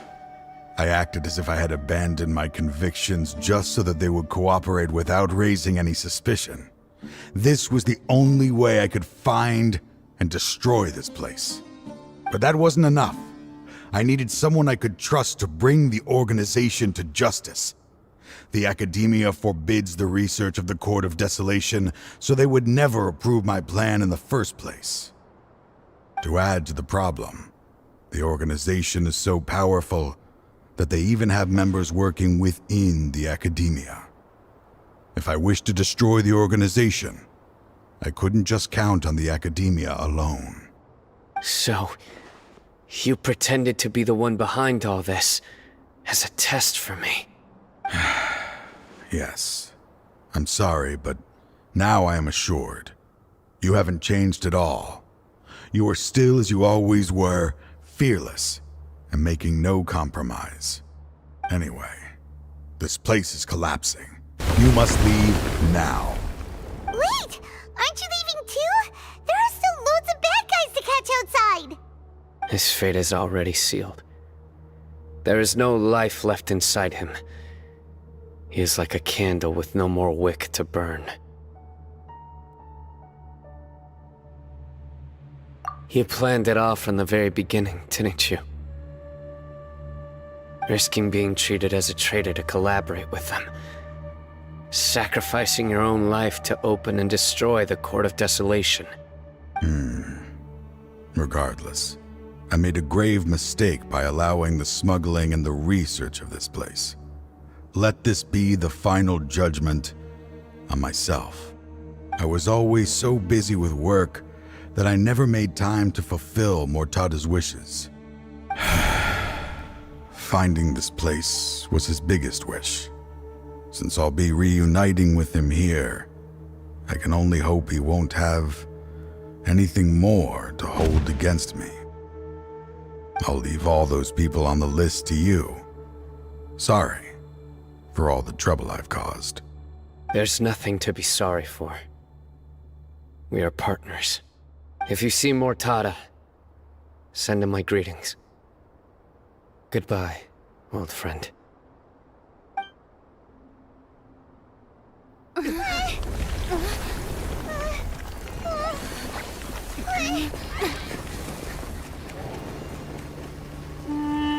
Dad, why are they so strict with me?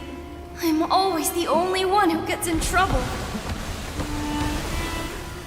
Just leave me alone! Don't worry, I won't damage your precious reputation. All right, Dad. Let's start over. By the way, I finally found an area of research I wish to pursue. Why can't you show even a little leniency? Why? Because we are Matra.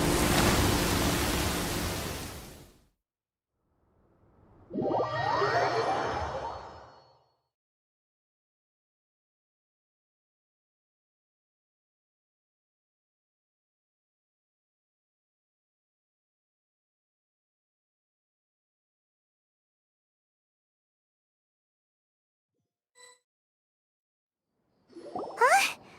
The Court of Desolation has...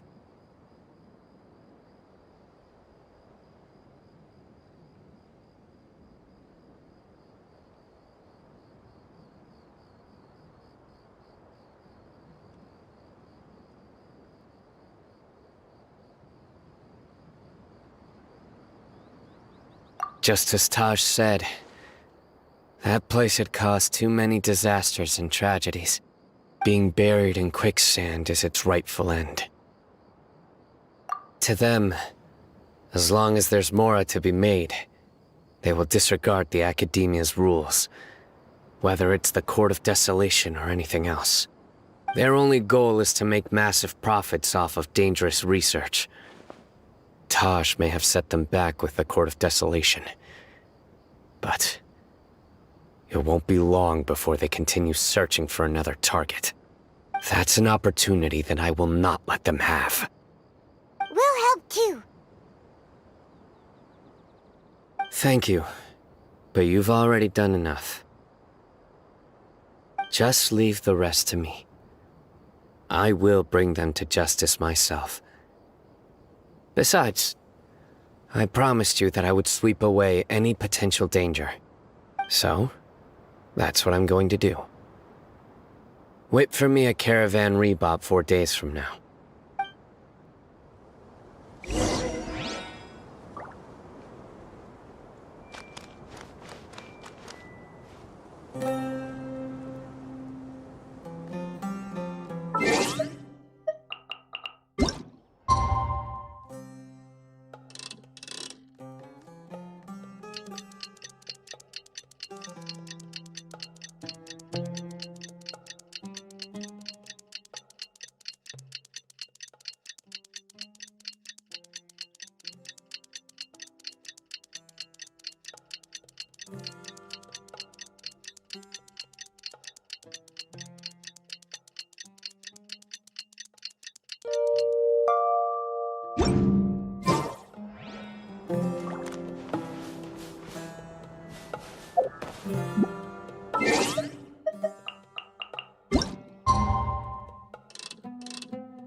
We meet again. Thank you so much for all your help. Nabil, what are you doing here? Convicts from the desert are being escorted through Caravan Ribat, so I'm here to keep an eye on things. This should be the last group of them, so I'll be heading back to the Academia once they're cleared.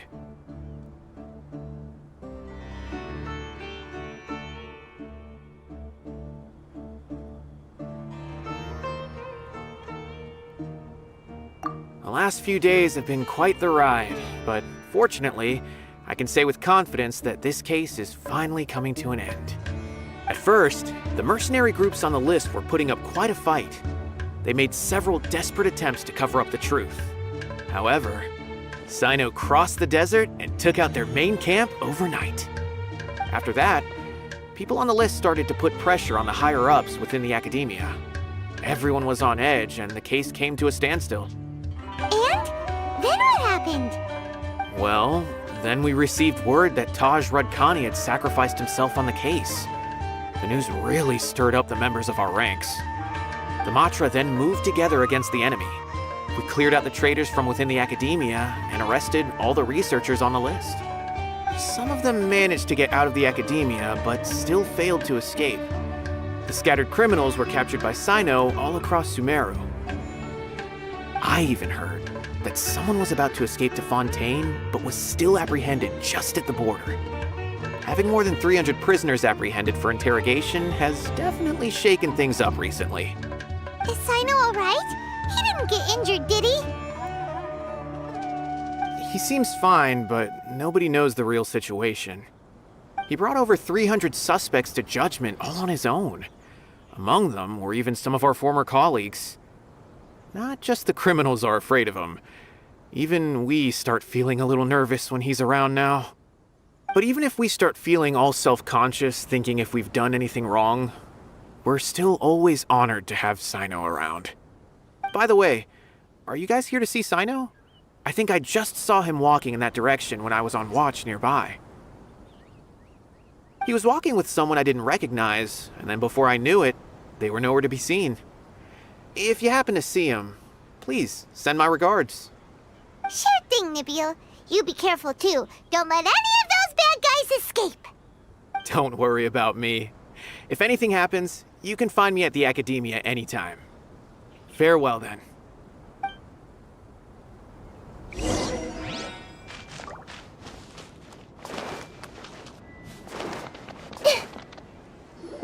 Trying to single-handedly bring 300 people to justice must feel pretty exhilarating, but I can assure you this is certainly not the best solution.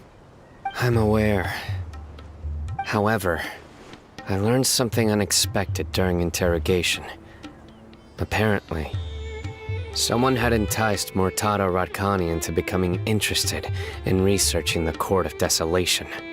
Murtada had lived in his father's shadow all his life. Naturally, He wanted to conduct research that would seem groundbreaking and significant. After Mortada died, the organization tried to use Taj's shame regarding his son to add him to their ranks, toying with others' minds, treating lives like dirt, and doing anything for their own interests. This makes me angry. Fine, I understand. This is a type of trap I've been working on which uses plants. Here, take some just in case you need them next time. If thrown into the mud, the trap will grow rapidly and disperse a pollen that has a paralyzing effect. I don't have much use for the traps these days, but maybe you will, and can help me collect more testing data. Sino! Tainari! Oh, so Tainari must be who Nabil saw earlier. Are you also here to see Sino? That's right. Sino asked me to collect some medicinal herbs to treat a girl named Simin. I also dropped by just to check for any injuries. He seems to be fine physically, but he looks a little more lonely than I remember. And Sino, relax. You don't always have to look so serious, you know. Why don't you play more Genius Invocation TCG, huh? Kale has always been a little wary of you, and your stern expression certainly isn't helping. How is Kale these days? She's grown a bit taller, but her grades could use some improvement. She still made many mistakes on her last test, even after I had marked all the important content in the book for her. After some time, I plan on having her go outside more. It just so happens that I have something she can help me with. Huh? You mean Kale is leaving Avidia Forest? What happened? Well, I've asked her to host some ad hoc lectures to teach the dangers of canned knowledge, as well as how to use it safely. Although we've apprehended all the criminals behind the recent smuggling case, there are many people who are still curious and seek canned knowledge. So, I decided to ask her to work on increasing knowledge and awareness on the topic. Please be sure to keep an eye on her. I will. If anything else happens, the three of you can find me in the Avidia Forest. Take care. I've already caught those who were preparing to attack you in secret. Even if some criminals did slip through our fingers, they wouldn't know that you were involved in the case. So you can relax. But what about you, Sino? It's still not time for me to rest yet. Those who died have fulfilled their wishes, but those who are alive must continue pressing forward. I've been thinking about what Taj said in the Court of Desolation these last few days. His words were not empty. People do change, and no belief can completely resist the erosion of time. I just hope my own change will come slowly, so that I can press on a little further. That way, those who see me as their superior, and those who are following in my footsteps, will learn courage from my example, just as I gained courage from my own superiors and my partner.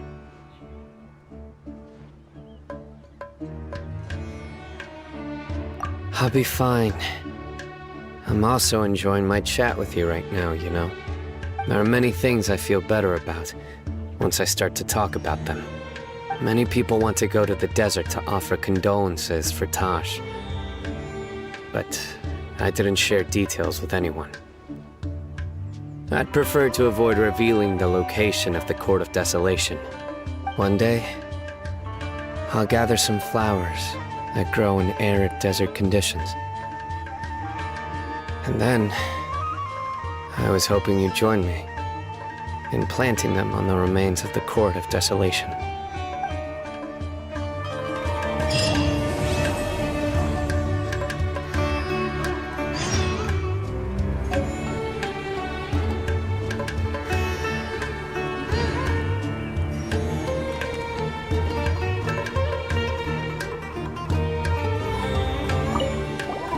By the way, something strange happened a few days ago. A merchant approached me and requested that I cover the cost of a desert travel kit. 1,250,000 mora.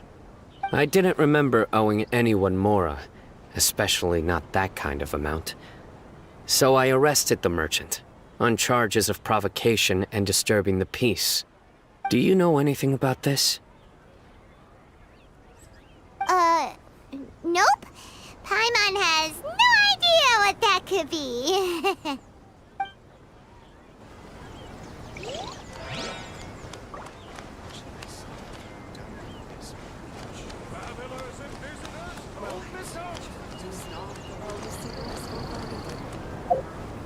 I should start preparing for the next on-site investigation.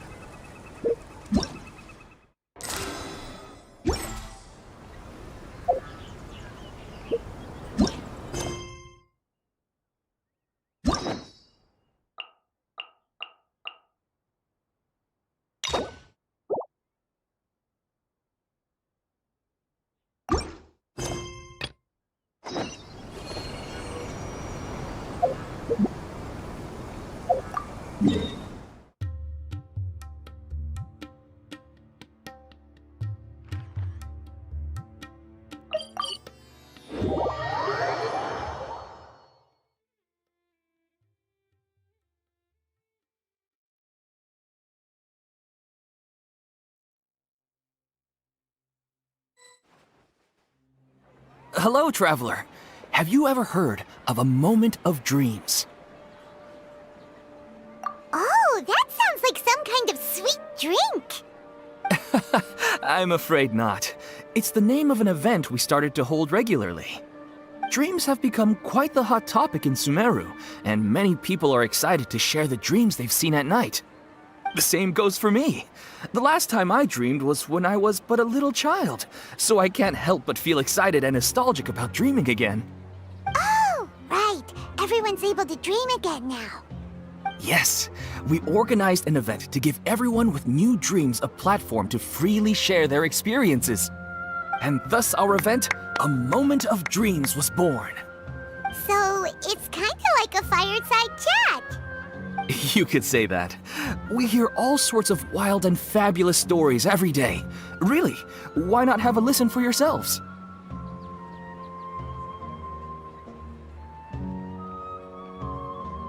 Yeah, but to us, dreaming is as normal as breathing. Wait, but if there are free drinks and snacks involved, then Paimon might consider it. Oh, really? So you mean you've already seen many dreams? But no need to get so excited. It's really nothing special. No. We need experienced participants like you to share your experiences with dreaming. Please allow me to address you two as dream experts.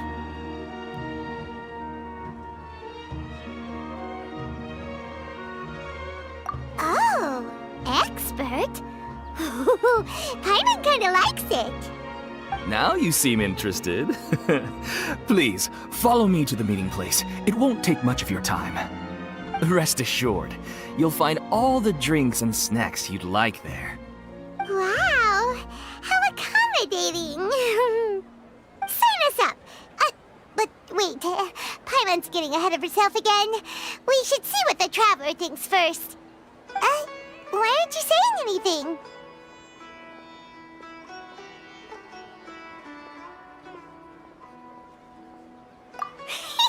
All right, hurry up and take us to be dream experts.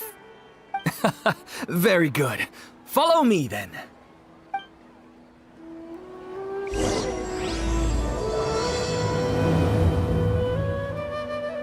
Do you know what's the most important part of being an expert?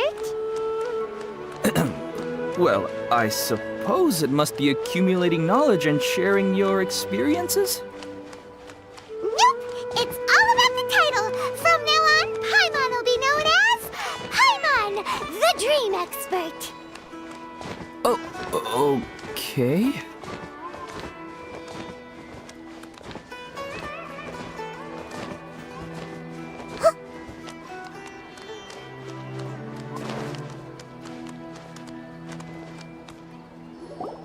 Sorry to interrupt, everyone. We finally have some real dream experts joining us. Esteemed experts, this way, please. Ahem. Now, if anyone has any questions, please feel free to ask them. They must be dream experts from another land. Great! Oh, I have a question. Me first! Me first! No rush. Everyone, please line up and ask in an orderly fashion.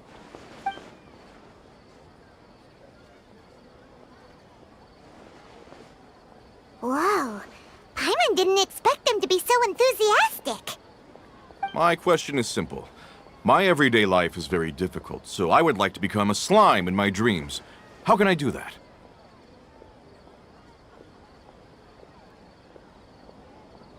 Oh, Paimon knows! Paimon's had this kind of dream before, so she knows a thing or two. The first time, Paimon became an animal slime. Paimon was shot by an adventurer's arrow and flew in the sky all night long. The second time, Paimon became a dendro slime. A group of kids thought Paimon was a radish and pulled out all the grass on her head. Oh, it was super painful. The third time, Paimon became a cryo slime. In the end, Paimon was captured by a chef and turned into a smoothie. And the fourth time, Paimon became a powerful Geo slime and went to take revenge on the forest boar that used to bully Paimon. But then the boar showed up with all of its relatives and Paimon lost again. Wait, why did all of your dreams end so tragically? Because slimes are monsters, even though they look cute, they usually cause trouble and end up getting killed by adventurers. Things don't tend to end well for monsters. Believe Paimon. I suppose you're right. They are monsters, after all. I just want to experience a different life, but it seems that becoming a monster would be even worse than my current life. Maybe I'd be happier if I became just a regular finch. Or fish. Looks like being an expert is way easier than Paimon imagined. Next! Oh, it's my turn. Esteemed expert, I want to know what posture I should sleep in so I can have the same dream as the one I had last night. Well?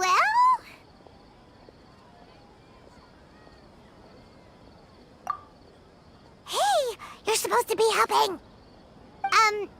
First, why don't you tell Paimon about the dream you want to have again?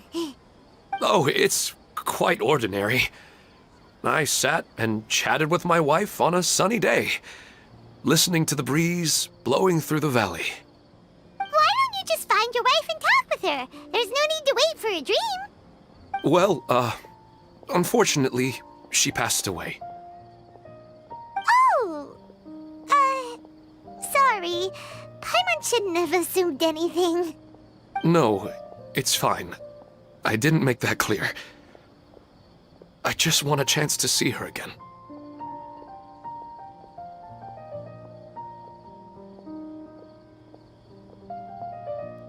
Yeah, it's not really about posture. What you think about right before falling asleep is probably way more important. Oh, is that all I have to do? Think about it. If you're the one thinking about her, and you're the one that'll be dreaming about her, then it'll be easier to connect your thoughts and dreams. You do have a point. I'll give it a try tonight. Thanks for your wise advice. Oh, my turn, my turn. I want to know the name of the plant in my dream. I want to bring the souvenir box to my room into my dream. I dreamt of a raven flying over the wasteland last night. Does that have any kind of special meaning? Hey, no rush! One at a time!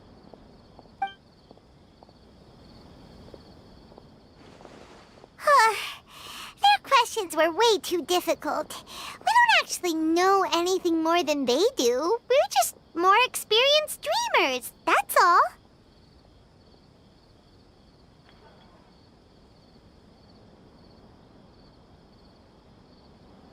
You do have a point. It's more rewarding to explore and contemplate the meaning of a question than to focus on the answer itself.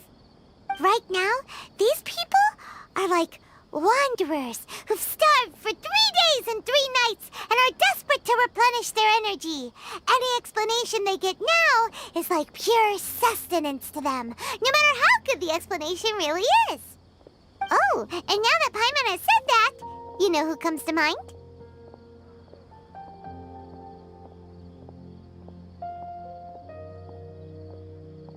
Bingo! If she was here, she'd probably be making some similar analogy. Unfortunately, she's super busy right now and may not have time for gatherings like this. Dear experts, we have another guest who would like to consult you. But you saw how we answered all the questions just now. We're not really all that knowledgeable. Ah, but this guest is rather special.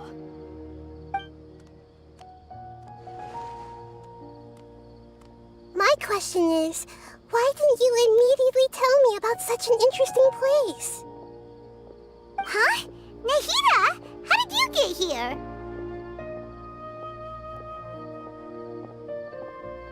Interesting events like a moment of dreams don't happen every day after all. No matter how busy things are, I'd still set aside some time to check it out. Anyway, I really didn't expect to meet you here. Oh, right! If there's anyone that understands dreams, it's you! You should be able to help us answer all these questions. You're not wrong. All right, they can ask me anything. The more interesting, the better.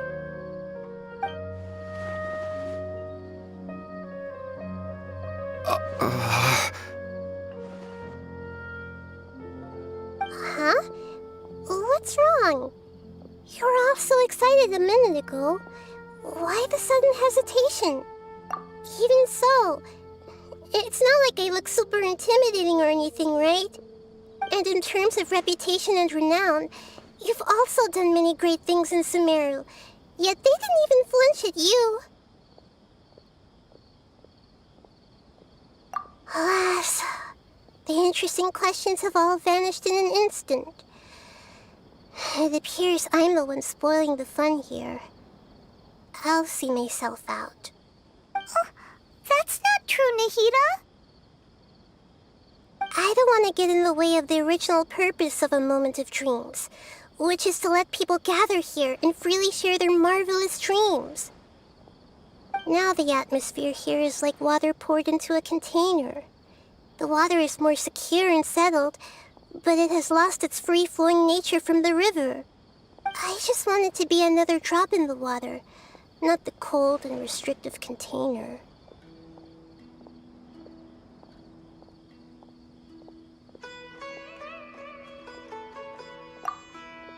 She's sulking. Hey! It's all right, everyone! No need to be shy. The Dendro Archon is really nice, so please just go ahead and ask.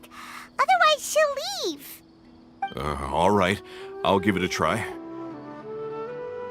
Oh, it's the slime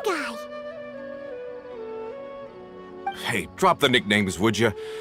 Besides, I don't want to become a slime anymore. Maybe a finch or fish is more suitable for me. I see. So you want to become a small animal in your dreams, right? Why do you think that sounds good to you? I guess I just want to experience something different. My everyday life is nothing but the same. The sky is right above me and the ocean just over the horizon, yet I remain caged in a life of monotony.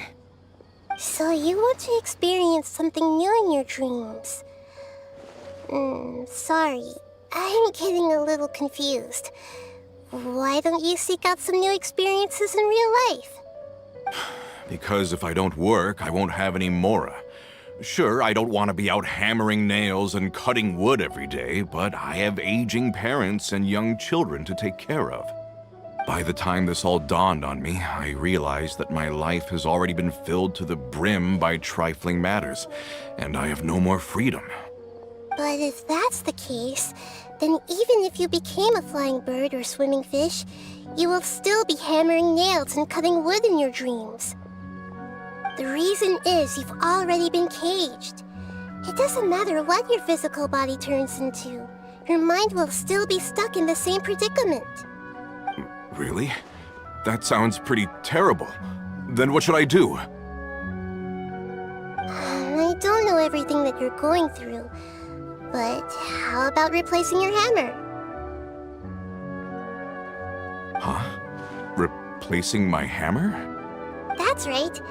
Having worked for such a long time, you of all people must know what makes a good hammer. Well, of course. A good hammer needs to be heavy enough to drive the nail in with just a couple taps, and the handle has to have a good grip to it, not too smooth. Come to think of it, I haven't replaced my current hammer in quite some time. You should replace it. Then decorate the handle with something you like. Maybe some ornaments, fur, or hard leather wrapping. Then write the names of your children on it. That makes sense. I think it'd give me a good boost of energy at work. A new sense of adventure often begins with the little things in life. You don't need to become a bird in the air or a fish in the sea. You only need to do your best in life, and all those things you cherish will become your source of happiness. Yes. Yes, I get it now. This is a real eye-opener for me. I'll go and pick out a new hammer right away. No, I should make one of my own. Thank you, Great Dendro Archon. That's Arnahita! Only you would know how to get right to the heart of the problem. Actually, I didn't really understand the problem. Huh? I gave him that advice because I once saw a worker doing the same thing. Whenever he became tired, he would look at some names on the handle of his tool. After a moment, he'd start to smile. It really surprised me at the time. My guess is that the names on the handle were of important people to him.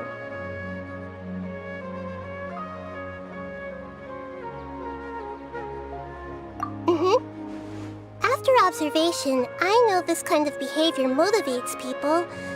But why is that? Is it because of excitement, anticipation, or helplessness? I really don't know. And even if I could know what's going through his mind, it's still difficult to fully grasp his feelings. Oh, Paimon gets what you mean. Huh. Paimon had no idea it takes you so much effort to understand these kinds of things. That's why I was a bit nervous just now. But luckily, seeing his happy face in the end reassured me that I didn't say anything wrong. Don't mind me, though. This is just my way of learning.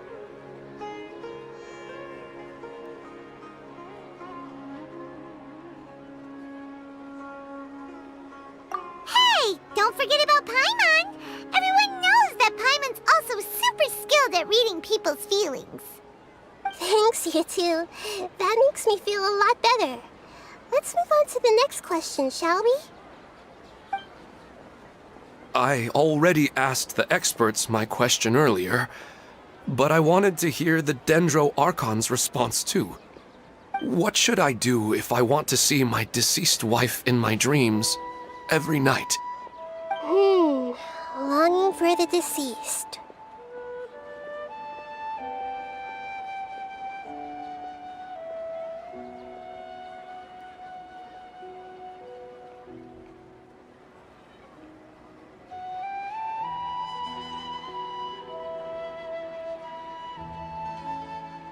Even if you keep reliving those beautiful memories, it'll only highlight the emptiness in your real life.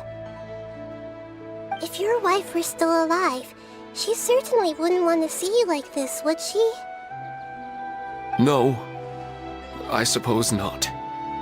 But our time together in my dreams is not just reliving our past together. I don't know.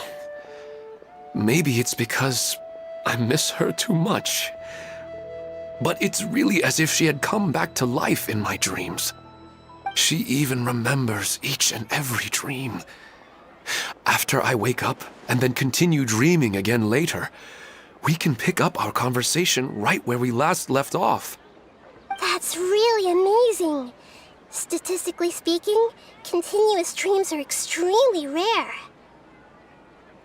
It's almost as if my wife has obtained a second life in my dreams. But the more vivid she appears, the emptier I feel, and the more painful it is when I wake up. I don't know whether to call it a blessing or a curse. Maybe all of this is rooted in your deep longing for her. Were there any unresolved matters or regrets between the two of you? I don't know. I suppose my biggest regret is that I couldn't spend the rest of my life with her. I really felt like I was ready to move on. I wouldn't be so hesitant now if it weren't for these hyper-realistic dreams I've been having. Huh. You know, they say that whatever's on your mind is what goes into your dreams. But dreams are, and will forever be, just dreams. We are people living in the real world. It's not good to be overly obsessed with dreams. All it'll do is fill up your mind and eat away at your thoughts. Yes, I know. That's why I'm also a little disappointed in myself. I still need to take care of our child. And it's probably not good to let her see me in such a state. Anyway, thanks for your advice, Great Dendro Archon.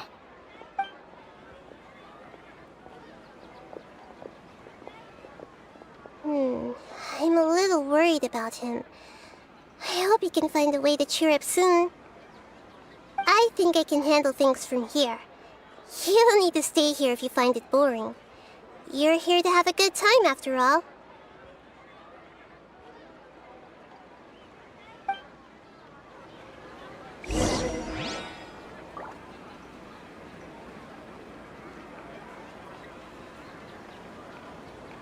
Why isn't it working? I don't get it.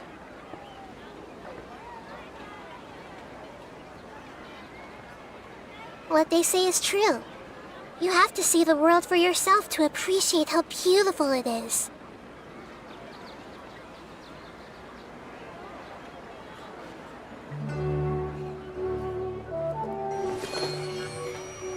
Another recurring dream? Yeah, I'm starting to wonder if it's some kind of hint.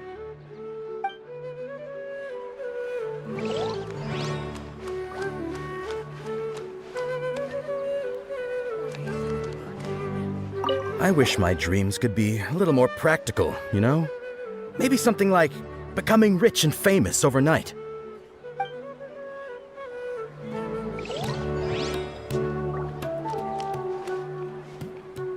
What a lucky day. Just wait till my friends hear about this.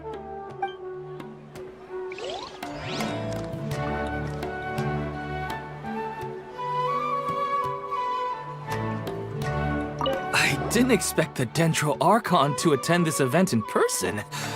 It's like a dream.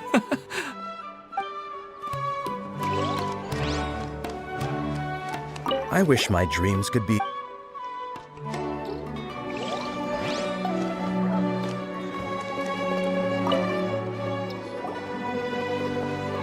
Are you feeling any better now? Yes. I think the Dendro Archon made a really good point. I need to stop dwelling on my wife like this and move on with my life. Now that I think about it, my wife and I always meet at a familiar place in my dreams. I know where that place exists in reality, but it's a bit far and dangerous. I don't dare to go there on my own. But at the same time, I feel as if I should go and have a look anyway. Perhaps I'll be able to move on once I see that there's nothing there. Otherwise, I'll keep on feeling like everything is covered in a haze. Like I'm only half awake. Once I can stop dreaming about that place, I'll probably be able to get my life back together. Actually, you two are adventurers, right? If it's okay with you, could you escort me to that place? Yeah, it might also be a good chance for us to unwind. Even if you can't see your wife there, Taking in some nice scenery will definitely help cheer you up. Yeah, I hope so too. Alright, go ahead and get yourself ready then.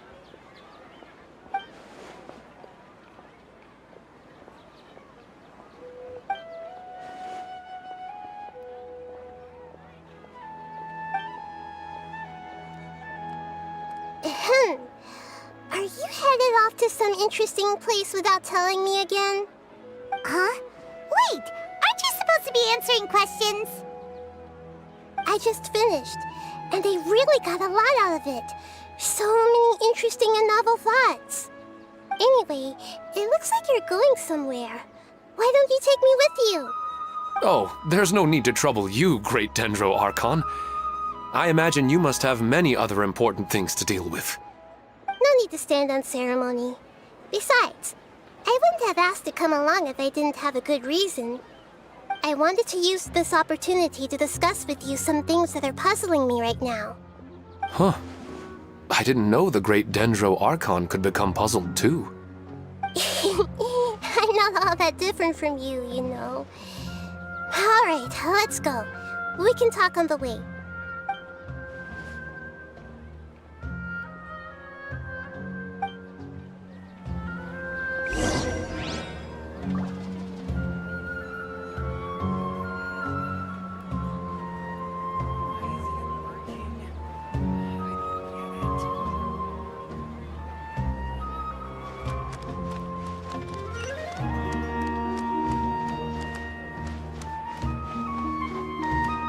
I wish my dreams could be a little...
It's always nice to go for a leisurely stroll.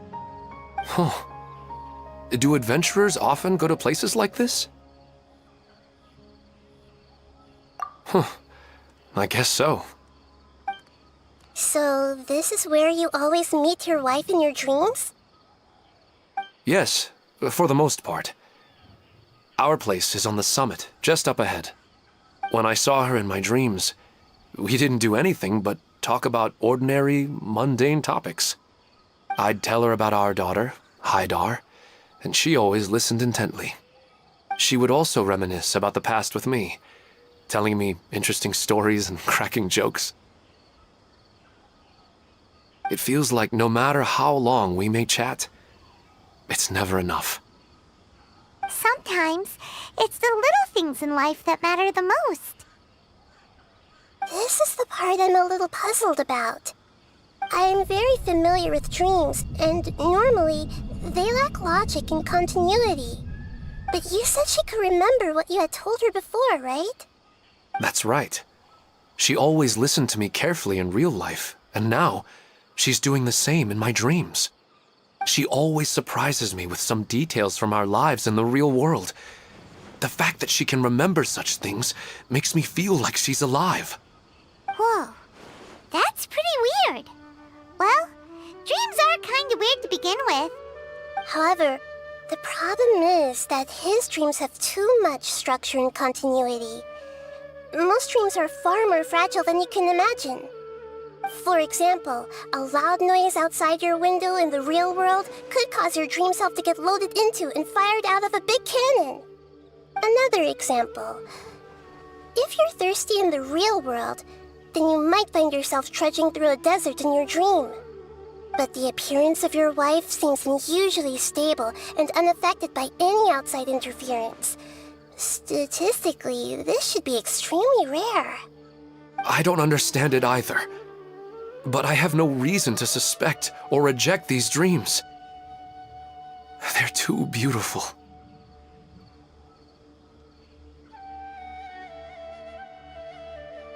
But I still want to figure out the how and the why. These kind of dreams are novel to me as well. That's why I want to have a look at the scene your dreams have been taking place at. Let's go. Just think of it as a nice little hike to the top of the mountain.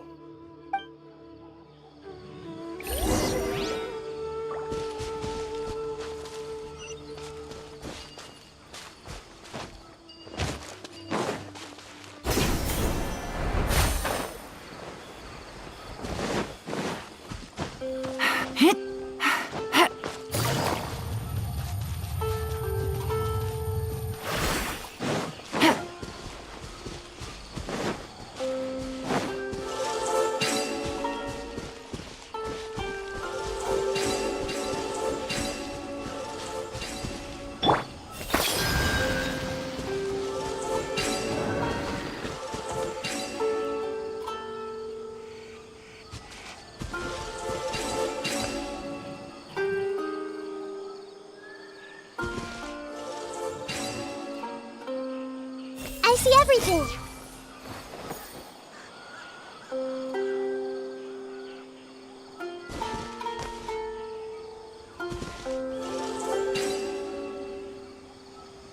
Hey!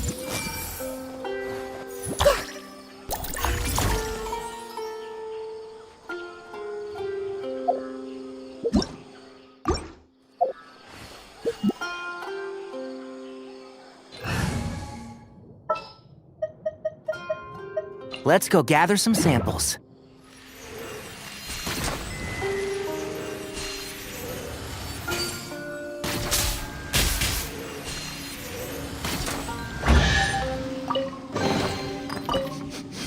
Smells like something good is inside.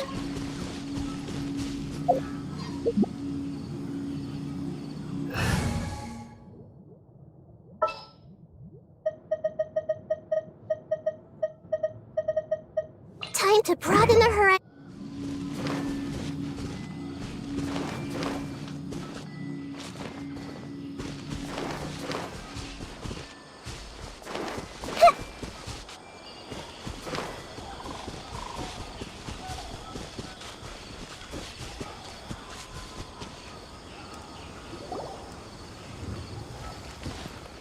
Well, he really wasn't kidding. This place definitely isn't safe. No matter. We'll just finish them quickly. Huh? Are you going to fight too, Nahida? Of course. This is all part of our little trip.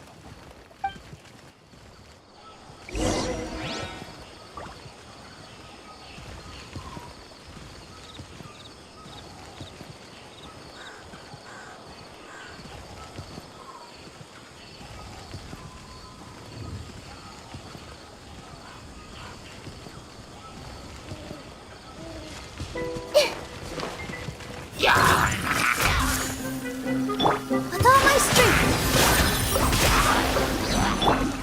Behold!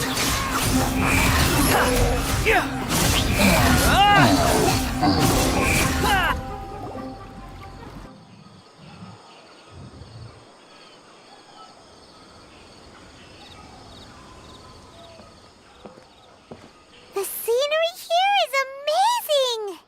It also seems like a great spot for eating snacks and taking a nap. Paimon wouldn't mind spending some time here every day either. I've yet to see anything strange about this place. I do not plan to deny the power of longing. Such an intense but unquantifiable emotion could indeed have the power to organize dreams. His wife must be a really amazing person. Huh? Wait, where'd he go? Oh, so you are waiting for me here? Well, guess what? I've brought someone amazing with me today. When the Dendro Archon said she wanted to come with me, I could hardly believe it. I'll bring Haidar once I'm more familiar with the way here. She's been telling me that she really misses you. Huh? What's wrong with him? There's nobody there. Wait, Minar. Don't go that way. It's dangerous. Uh-oh, he's gonna fall! Catch him!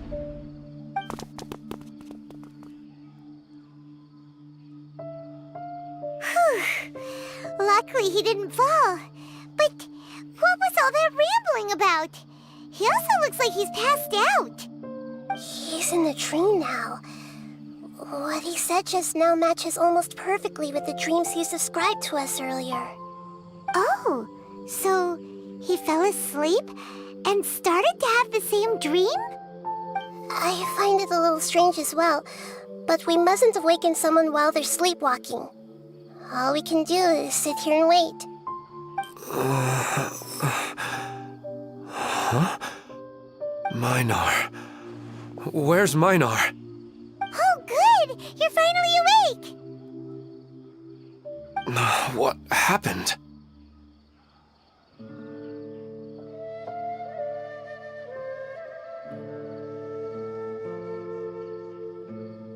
Huh?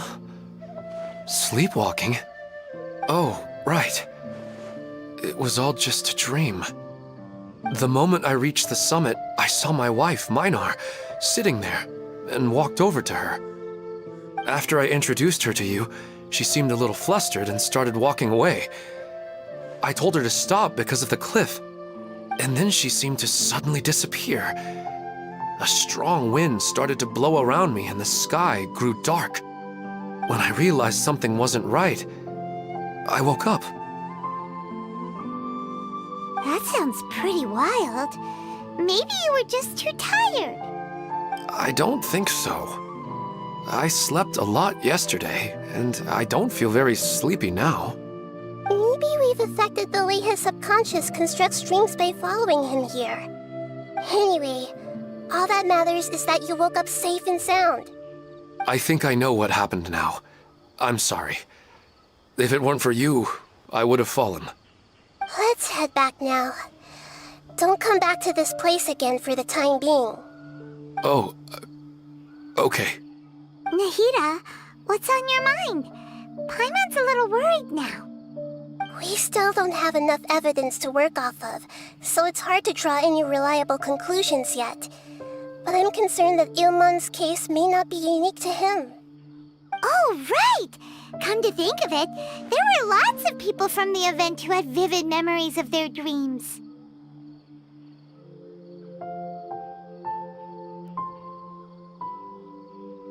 Right. And not only at a moment of dreams, there may be people like this all across Sumeru. We need to understand what's happening and the rate of its development as soon as possible.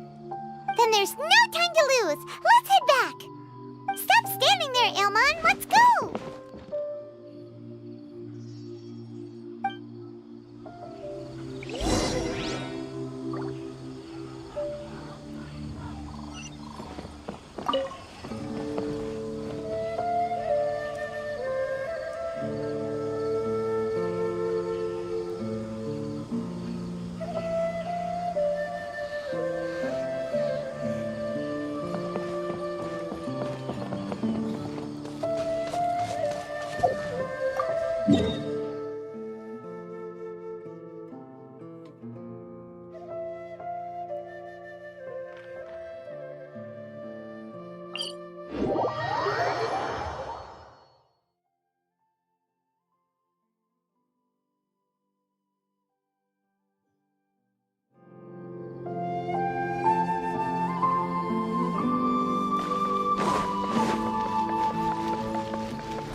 Oh, you're back already.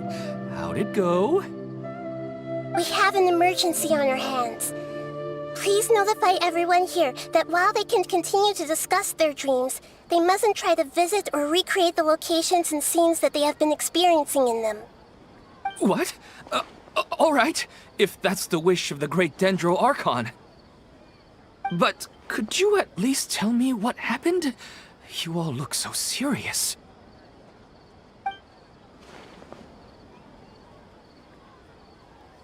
I see.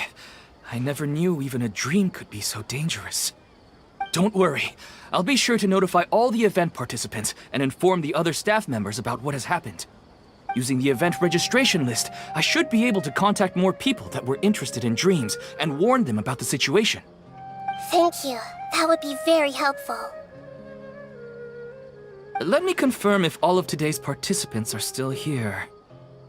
Atta has already left. It seemed that he was on his way to make a hammer, so that shouldn't be a problem. Oh, wait a second. Where's Katya? Has anyone seen Katya? Has she already left? Oh, I think she already left. She said there was somewhere she wanted to go. Oh no. Did she want to look for the place from her dreams too? Can you tell us where she went? Yes, she did briefly mention it. Somewhere near Chatrakam Cave. Alright, thank you. We'll go look for her. Please help us tell the others not to do anything reckless. Sure thing. Who would have known things would have turned out like this?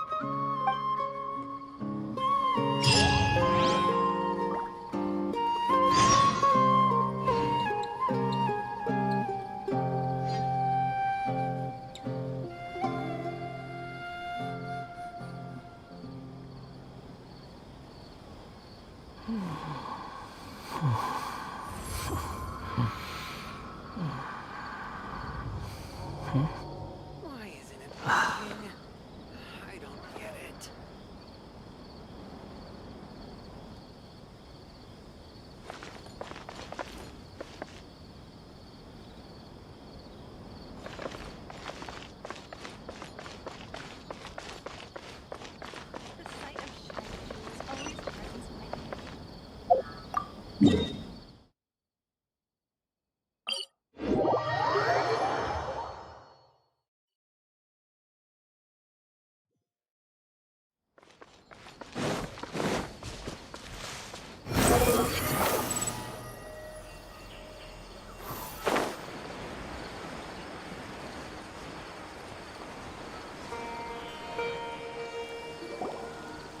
Look!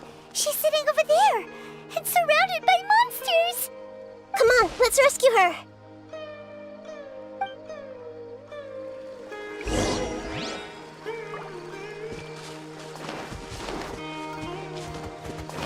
I see everything!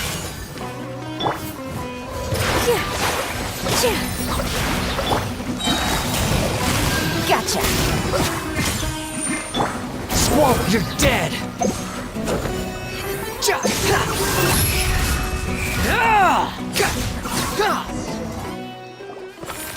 She seems to be in the same condition as Ilman earlier. Yes, but luckily she hasn't been injured or jolted awake yet. Let's carefully move her somewhere safer. See you tomorrow, Professor Aisha. Huh? Why am I back here again?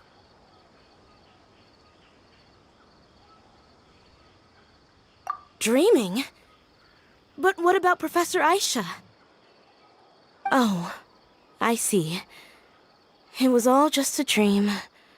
Well, that makes sense. After all, it hasn't changed a single bit. Huh? What's it?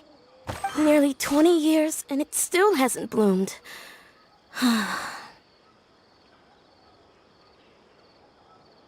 Does it have something to do with your dream? Please, tell us what you mean. Sorry. I'm still feeling a little groggy. Please give me a moment here. Alright, where to start? Right, this plant. So, Professor Aisha gave me this plant just before she left. She was a good friend of my parents and my first real tutor. She was also an outstanding Amorta researcher. In addition to her extraordinary academic talents, she was also skilled in combat and would accept lots of work from the Adventurers Guild. Oh, so you mean she's left on an adventure? Yes. When I was about 10 years old, she told me that she must go look for the secrets of the Abyss, and that she would be gone for a long time. I grabbed hold of her and wouldn't let go. I didn't know what the Abyss was. I just knew that she was like family to me. She hugged me, and we cried for some time until I fell asleep. When I woke up, I was already back home. She still decided to leave, but had left behind a letter for me saying that I was the person she cared for most in this world. She claimed that investigating the Abyss could help more ordinary people protect the people and things they care about. She had obtained some important evidence during her past adventures. If she didn't set off right away, she might miss the perfect opportunity. Guess Ad Astra Abyssosque isn't just a slogan. She left a seed in the letter, telling me that if it sprouted and bloomed, then she'd come back no matter what sort of risky situation she was in. She said she looked forward to seeing me all grown up. But strangely, I've tried watering it, feeding it, everything I could think of. But I've never been able to get it to bloom. I even went to ask the Amorta researchers, and they couldn't explain it either. May I have a look at the plant? Of course. I was hoping the great Dendro Archon could help me solve this problem. Let me see. Oh.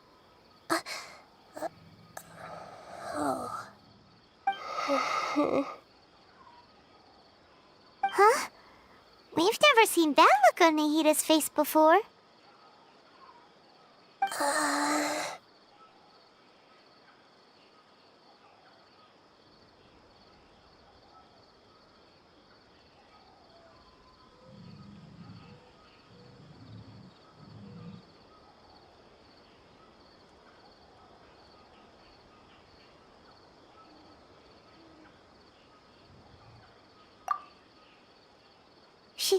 She looks a little unwell.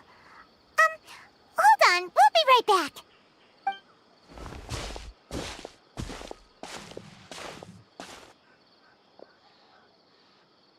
What's wrong, Nahida? You can't tell what's wrong with the plant either? No, I immediately understood what's happening with that plant. I'm just not sure if I should say it. This plant is not known to the academic world. It's a new species that our teacher managed to cultivate by some special means. Judging by its features, I can tell from the moment it sprouted it'll never be able to bloom. It can't be.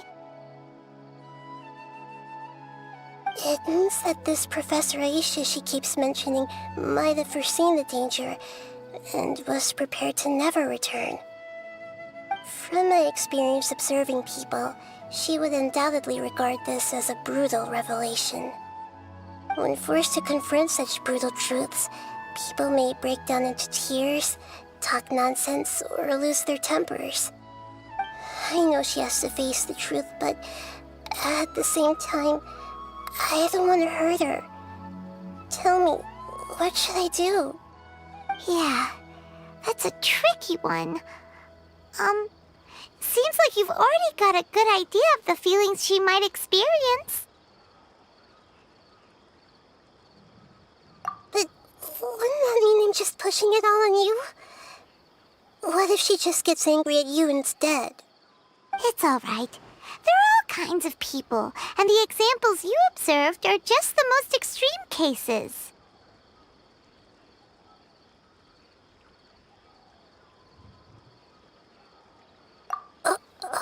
Okay. Thank you. Let's go back and tell her.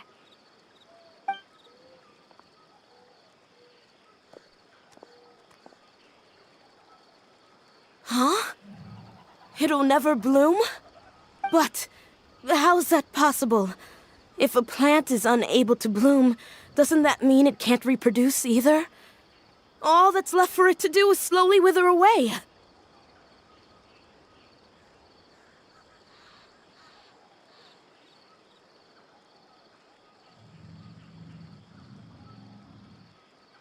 Are you saying she never intended to return? Seriously? So everything she said was a lie? But she meant well. Since the separation was inevitable, she hoped that you would be able to come to grips with such a cruel parting a little later in life. Yeah, her love, care, and attention to you, all those warm moments were real. I guess she had hoped that you could understand and respect her choice after learning the truth. I see. Sorry, I don't want to sound ungrateful, but it's just so much to take in. The dreams are so beautiful. Yet reality is heartlessly cold. I really thought she had come back. I had so much to tell her. These dreams may not be as pure and beautiful as they seem. Some kind of power may be exploiting your feelings. Really? Yes. So with that in mind, until our investigation is completed, please return to the event and ignore any further temptations from your dreams. I see. Thank you for rescuing me, and sorry for the trouble. Luckily, the plant didn't get hurt either. Otherwise, I wouldn't have anything left to remember her by. Thanks, Traveler and Paimon. She seems to have finally accepted the truth, but I think she'll still need a long time to come to terms with her feelings. I saw her waver the moment you mentioned love. It was almost like a gentle rain, arriving just in time to put out a fire that was about to spread.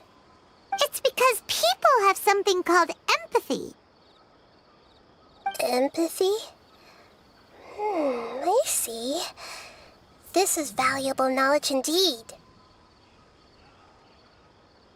By the way, you said there may be something that's trying to exploit their feelings. Any idea what that might be? Yes. What's common between Ilmon and Katya's cases is that they've both lost someone dear to them. And now, they get to meet the people they cherish in their dreams again, and the people feel more real than anything a regular dream could hope to create. Instead of interpreting it as a result of their longing, I have to consider a more antagonistic explanation. Someone is taking advantage of their longing. Yeah, they're just causing these people to dream. What are they after? This is exactly what we need to investigate.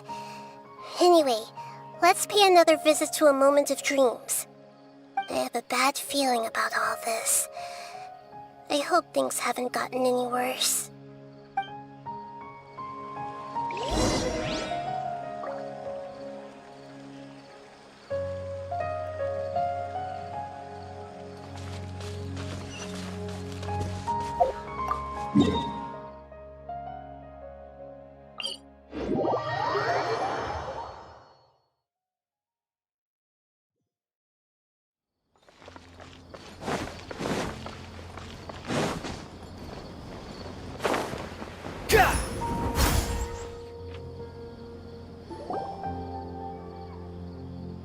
We're back. How's everything here? I am so sorry, Great Dendro Archon. We're still trying to figure out how to explain the whole thing to everyone. Because of your warning, we've brought dreamers here even if they were completely unaware of the danger. But some of them have already fallen asleep, and they haven't woken up for a long time. I fear there's nothing we can do about it. A moment of dreams is just a small interest group. We don't have enough staff members to handle this. Just as I expected. It seems my guess was correct. It's the Dendro Archon. She's back. What happened? Why have we been gathered here? Many of you here have been experiencing some beautiful dreams. But I'm sorry to tell you that based on our investigation, there's some kind of conspiracy behind them. Before we learn the truth, please don't try to recreate the scenes in your dreams. Whatever you see, don't be tempted by them. Huh? But... I don't think it's a big deal. Aren't we just dreaming? It's not like dreams will have an effect on others. We've already met 2 people who ran off to the countryside alone and got caught in dangerous situations by falling to the temptations in their dreams. That's right! These aren't just dreams! It's serious! All right, I get it. So does that mean once we have some conclusive results from the investigation, we can continue to enjoy these dreams? Yeah, I still want to visit my sister in my dreams.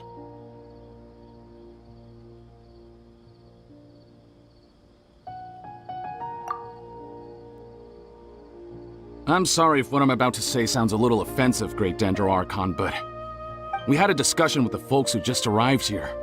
In all of our dreams, we were able to reunite with people who were very close to us. They all seemed as if they were alive again, which makes us reluctant to wake up. Yes, that's also what we've observed in our investigation. So if the results of this investigation would mean an end to those dreams, that'd be quite cruel to us. All of us understand the danger, but perhaps you can't quite understand just how much those people mean to us. I don't think everyone will be on board with the plan to abandon these dreams for good. Before the conclusion of the investigation, they'll at least want to meet the people in their dreams one last time and say goodbye. We've never had such a difficult situation before. It appears that not many people are willing to cooperate. So they still want to return to their dreams despite knowing the danger?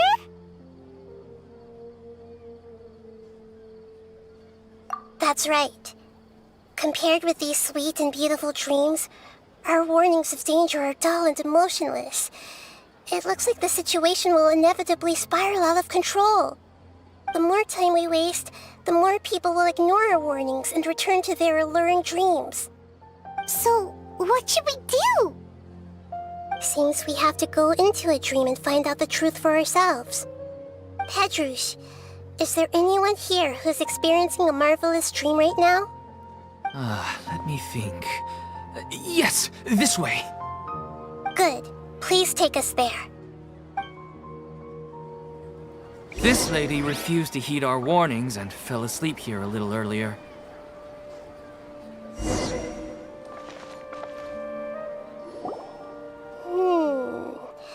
She's only asleep and hasn't started sleepwalking. It seems she hasn't sunk too deep into her dream yet. Do we also need to fall asleep if we want to go into her dream? Don't worry about that. I'm Lesser Lord Kusanali after all. Now, don't be nervous. Just close your eyes.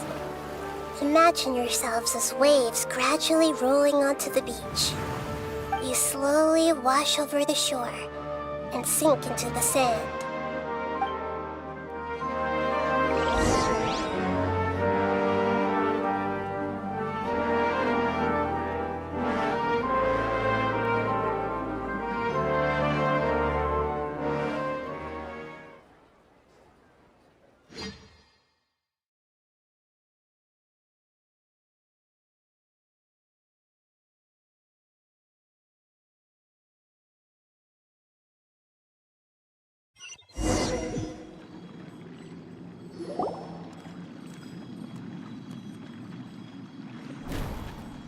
What's wrong, Traveler? You look a little disoriented. Oh, okay. Just remember that Paimon is always here for you. Anyway, seems like we've made it into the dream. I thought we would arrive at some familiar scene, but we seem to have landed in a completely unfamiliar place. Whoa! So many giant plants! Even in the sky! Amazing. Theoretically, we should have gone straight into Debbie's dream. Things do seem to have gone a bit sideways here. Anyway, let's see if we can find any leads.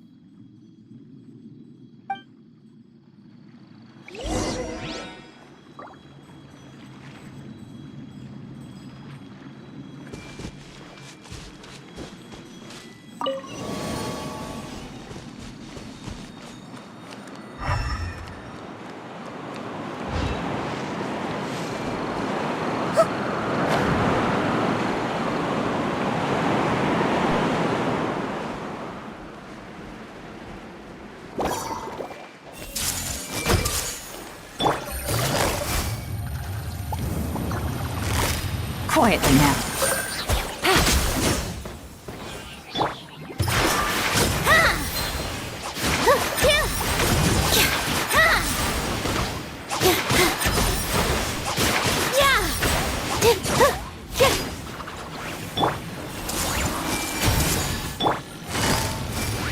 Gotcha.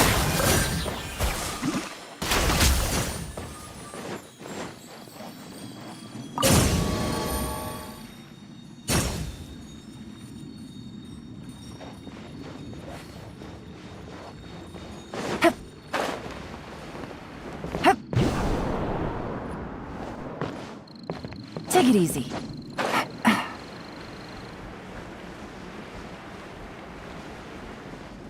Huh? A door?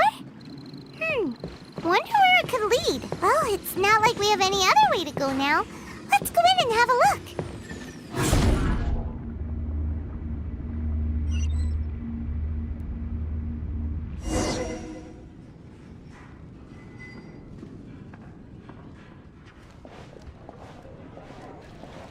Hey, this place looks familiar.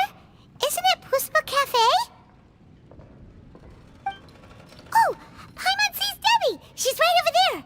Looks like we've come to the right place. These alluring dreams often portray a scene from real life, which concurs with our previous findings. Really? But what about that space we were in just now?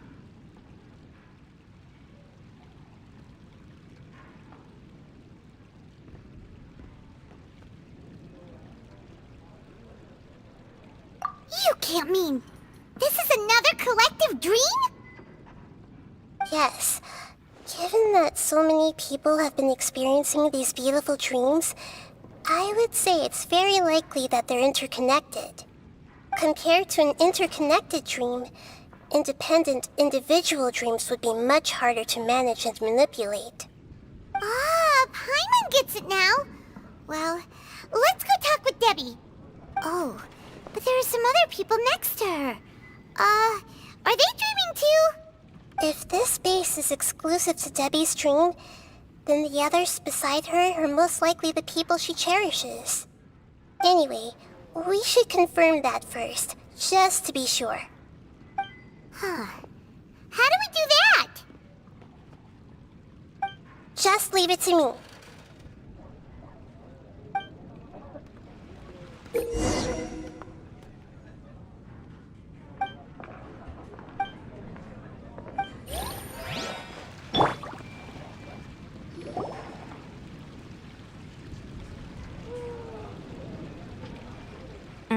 The coffee here still tastes the same as ever.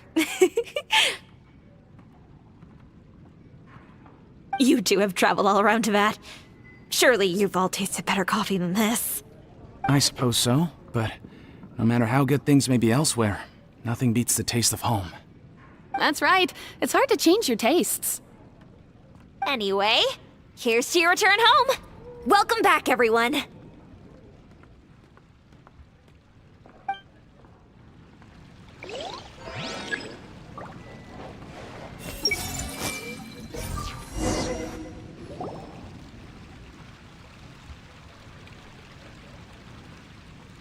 Huh. How could they be? Well, I guess it doesn't matter. Huh? She sounds a little hesitant. I've confirmed that this dream belongs only to Debbie, because I'm unable to hear the thoughts of the other two people with her. So, this is the power of the Dendro Archon? Paimon had better watch her thoughts from now on. Don't worry. I don't often use my powers like this. It's rather impolite. Alright, I need to get myself ready. It won't be easy to break it to her, but there's no avoiding it now. The Great Dendro-Archon! What brings you here? I'm sorry to interrupt your celebration, but have you noticed that what's happening here doesn't quite match up with your memories? I don't quite understand. Great Dendro-Archon. What do you mean?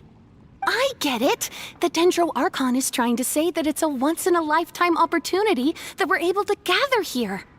Hey, how about a cup of coffee for all of you? My treat. We just returned from a fruitful adventure. Memories? A once-in-a-lifetime opportunity? Think carefully. You of all people should know what really happened to them. Are you sure that meeting here and chatting the day away like this isn't just a product of your own wishful thinking?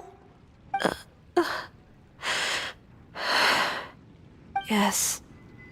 The reports from the Steambird were true. The ship they were on struck a reef and sank. And I never heard from Basima and Gaspar again. Hey, come on now. What are you talking about, Debbie? Yeah, trust your memories. Nothing you see here is real. I get it now. This is a dream, isn't it? But since it's my dream, it doesn't matter if this is real or not. I enjoy the way things are here. I no longer have to face the tragedies of real life. These friends mean the world to me. Nobody else can understand me like they do. There's nothing wrong with continuing this dream. Is there? I'm worried that if you were to continue dreaming like this, the lines between dreams and reality will gradually become too blurred for you. These dreams will always give you what you want, while reality remains full of pain and difficult situations. If you're not careful, you can get hurt. Don't worry. I still have control. I won't let it go that far. Are you sure? Hey, how about we put all this troublesome stuff aside and get back to our coffee and snacks, Whether it's just a dream or real life, you should be happy. You can't just brush off something like this. We don't even know how you people got here or where you even came from.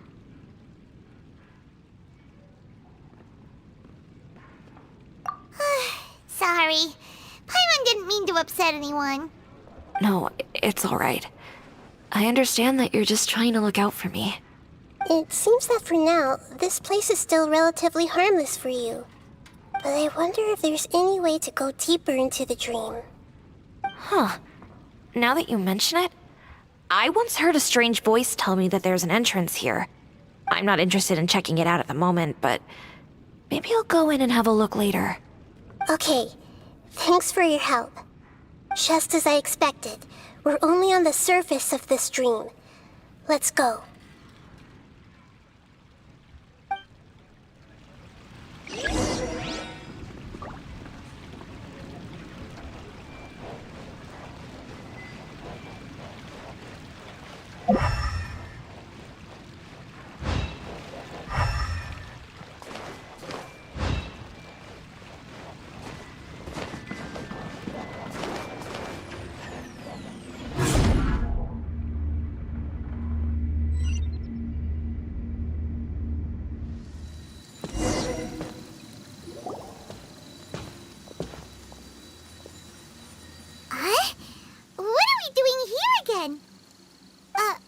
Wait a second.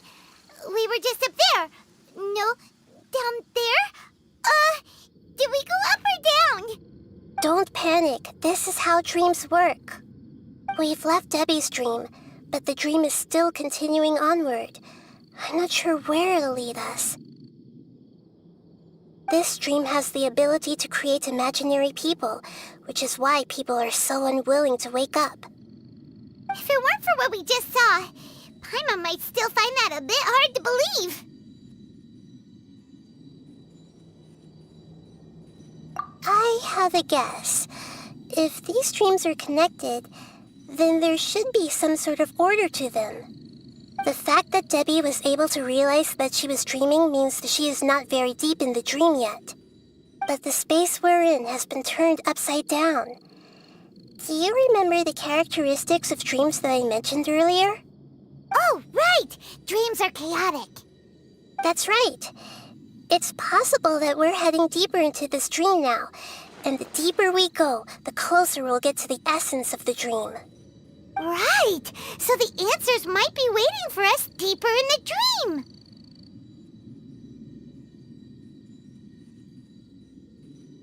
Yes, and we should get ready for whatever we may encounter.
Everyone hold hands!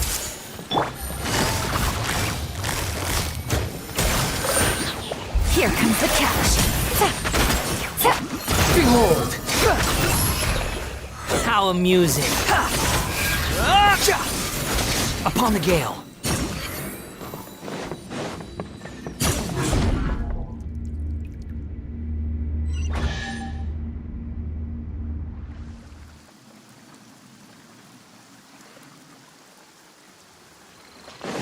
Whoa!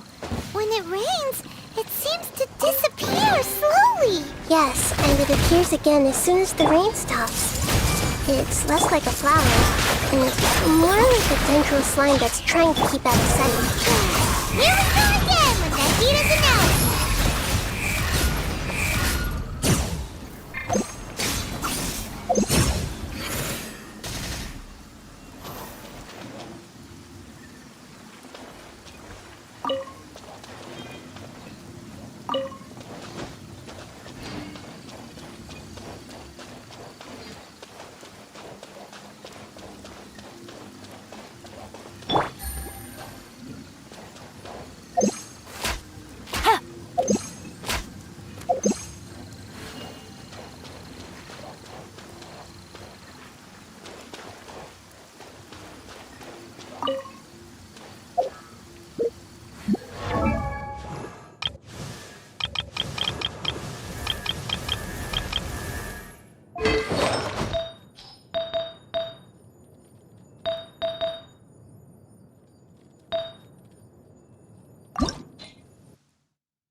Huh? Are we back up here again? Wait. Paimon's confused. Are we up here or down there? Good thing we didn't fall. Yes, we did. We just fell upwards. That's not helping, Nahita! Paimon has no clue what's going on anymore.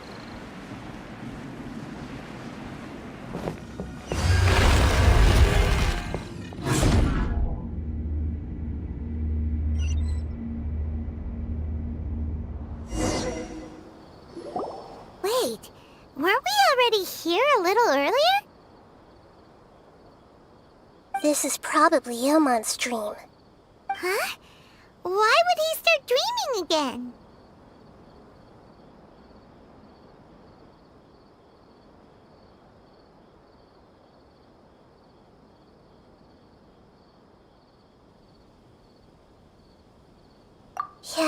But it seems that the danger isn't enough to stop him from longing for his wife.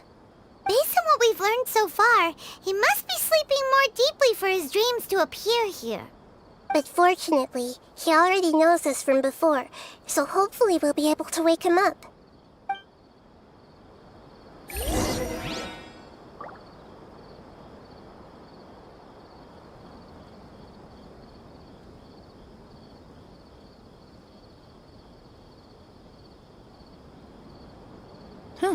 Good roll.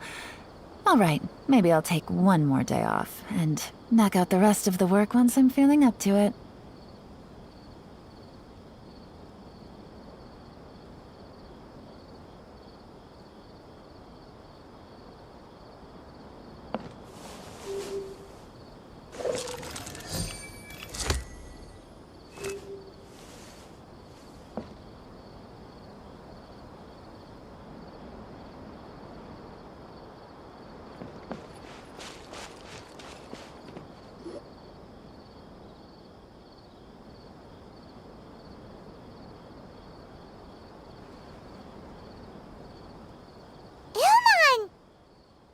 Oh, it's you!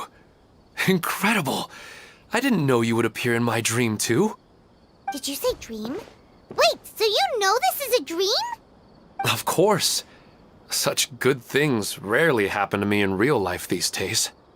Here, let me introduce everyone. This is Minar, my wife who I mentioned before.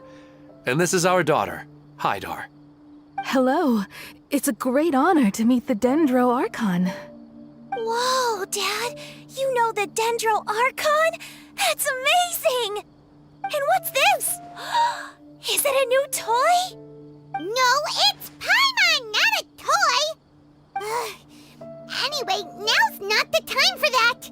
Nahida, this doesn't seem to add up with what we were expecting.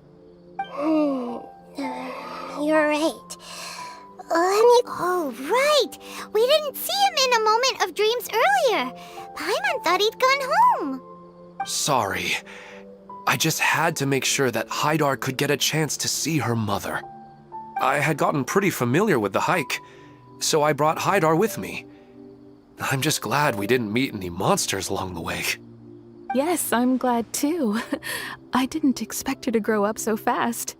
It must have been very hard for him.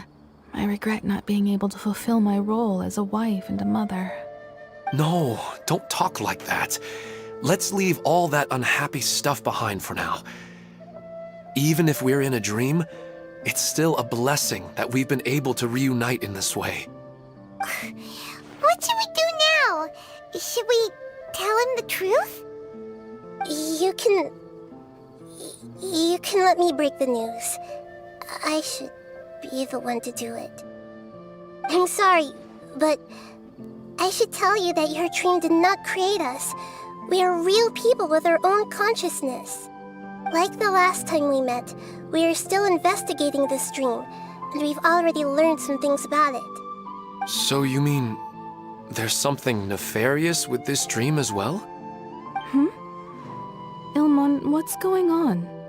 It seems the reunion of our family is destined to only be temporary. Huh? Is Mom leaving? Maybe. But in all likelihood, that is indeed how things will end. Oh. No, Mom, you can't leave! I'm afraid I don't quite understand what's going on. Don't worry, Hydar. Mom's not going anywhere. Please, don't cry. Minar doesn't understand any of this. I'm fully aware that this is a dream, so that's why I've never told her the truth, but... Never mind. It's not like I would know what to say. I mean, I don't get any of the complicated stuff. But regardless of whether this dream is good or bad, you're here to resolve it, right? Yes. Then please, let us enjoy this moment for just a while longer. Regardless of whatever caused this dream to come to pass, I feel extremely grateful to have had the chance to reunite with my family. But does this dream really have to disappear? I'm afraid so. Sorry. Okay. I see. Please, come this way. You can go even deeper into the dream by heading in this direction. I have heard that the further down you go, the more pleasant the dreams become. And the more you want to stay. The answer you're looking for may also be found there. Go ahead. Thank you for helping us. And I'm truly sorry. You're welcome. It's not like I have any say in the matter. I'm just an ordinary person, after all. Who am I to interfere with the work of a god? I'll be right behind you. I should at least let Minar and Haidar know what's going on here. Otherwise, my daughter might be mad at her mother after we wake up. We're not doing something bad, are we, Nahida? That depends on how you define good and bad.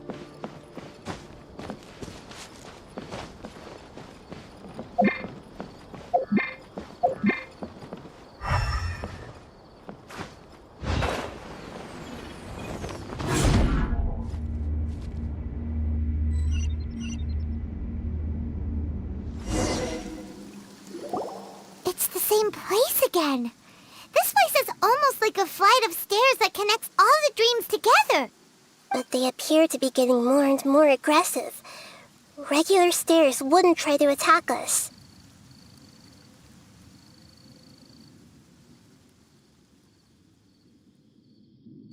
Right.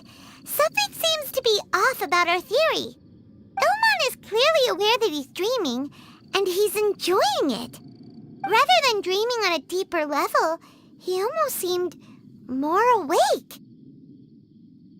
I believe we're on the right track, but we just need another explanation. It's not that the dreams are getting deeper, it's the owner's attachment to the dreams that's getting stronger.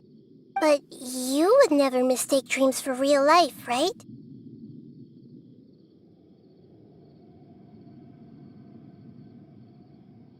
Sometimes, Paimon almost wishes her dreams could be real. But it's just a quick thought. It's not long before Paimon's thinking about other things, like sticky honey roast. Listen, we're real beings living in the real world, and that's where our focus should be. This also explains the insubstantiality of our dreams. No matter what they may become, we don't really care. But if we decide to abandon reality and embrace our dreams, then our dreams will become far more substantial. Oh, wait! Paimon's starting to get it now? Your mind will begin to build the dream far more attentively, which in turn will make it feel more real. Do you remember how the Akasha can turn dreams into jnana energy? Constructing a realistic dream consumes a similar energy.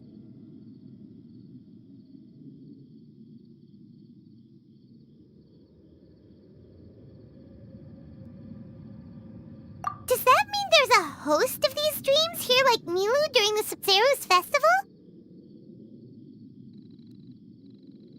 If we wake that person up, this collective dream will end, right? Most likely. But the collective dream in Sumeru City was created by the Akasha, and now the Akasha has been turned off. This has nothing to do with the Aranara, and humans are not capable of creating a collective dream, which means...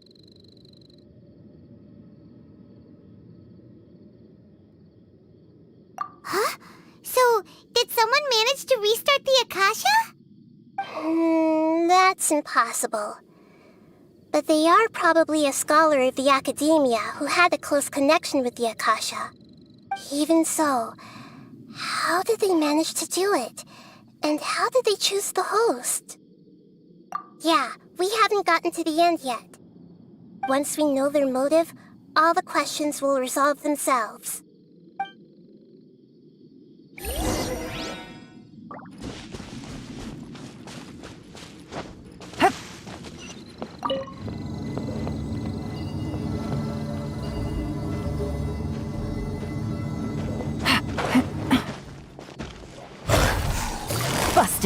Things are about to get dicey.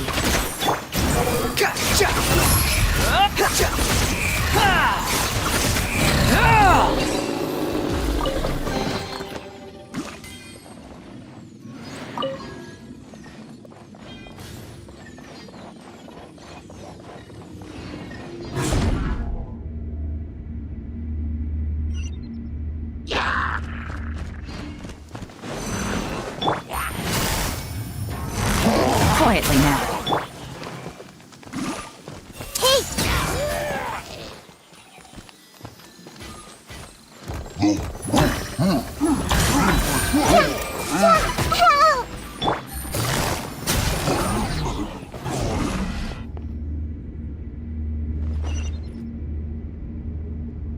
All the water that used to be here has turned into rain. Then let's get through here before the water level rises.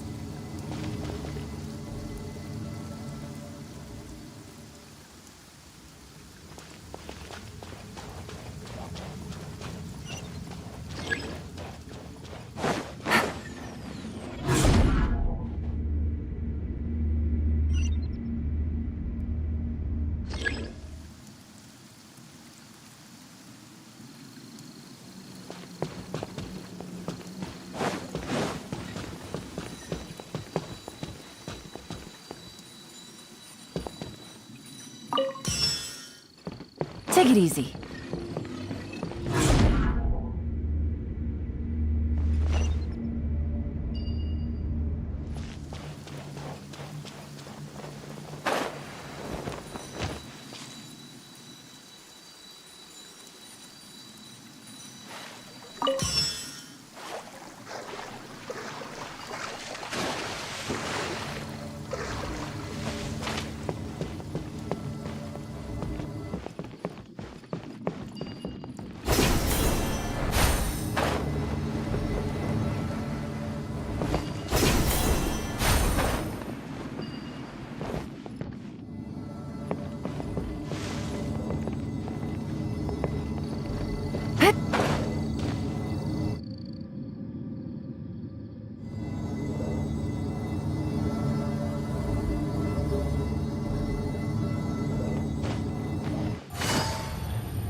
We finally made it!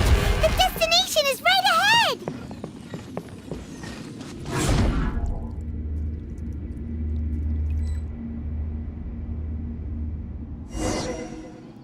Wow!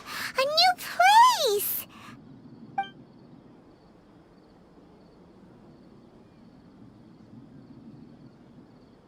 Well, it's just new to Paimon in this dream. This should be the final destination. Huh? Really? Yeah, these are just ordinary city streets.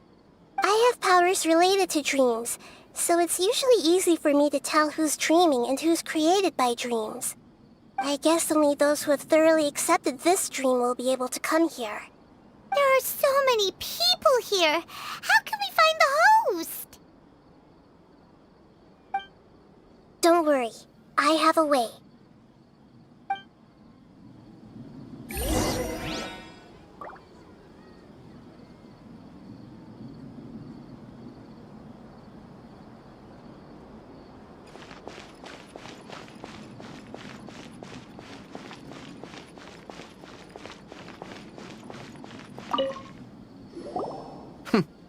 It's a bit noisy today, isn't it? Huh? You think so? I don't feel anything out of the ordinary. Oh, maybe you're right. It's always been quite peaceful here.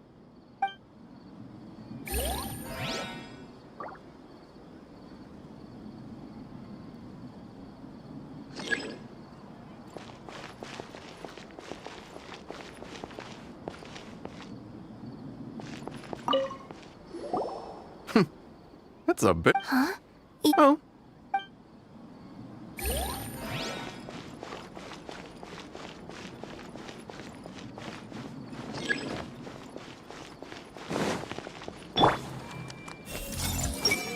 Lisa's always so calm.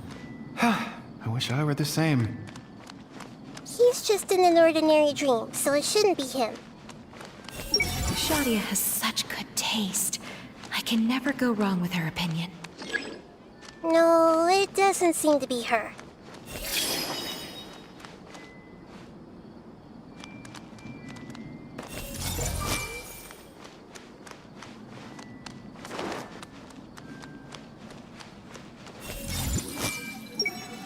Sometimes I wish Rakesh could be more assertive, but I guess I'm also happy enough with the way things are. No, it's not her, unfortunately. Who doesn't want a dream to last forever? He's just entered the dream recently. It's definitely not him. However...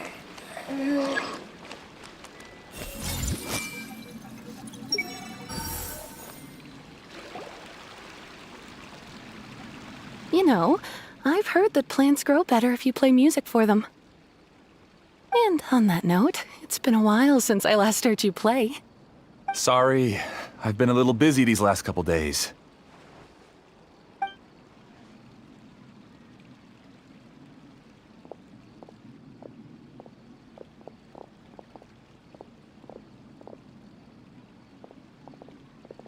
Oh, the Dendro Archon.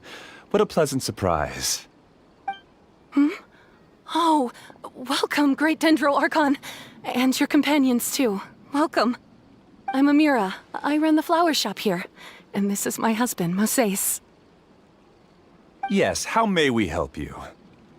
You already know all about me. There's no need for all the pleasantries. Perhaps I should call you the dream's owner? As expected of the Dendro Archon. I'm sorry, Amira. It seems my research has attracted the Dendro Archon's attention. Why don't you go back to the flower shop? I'll come help you a little later. Okay, of course, dear. I'll see you later.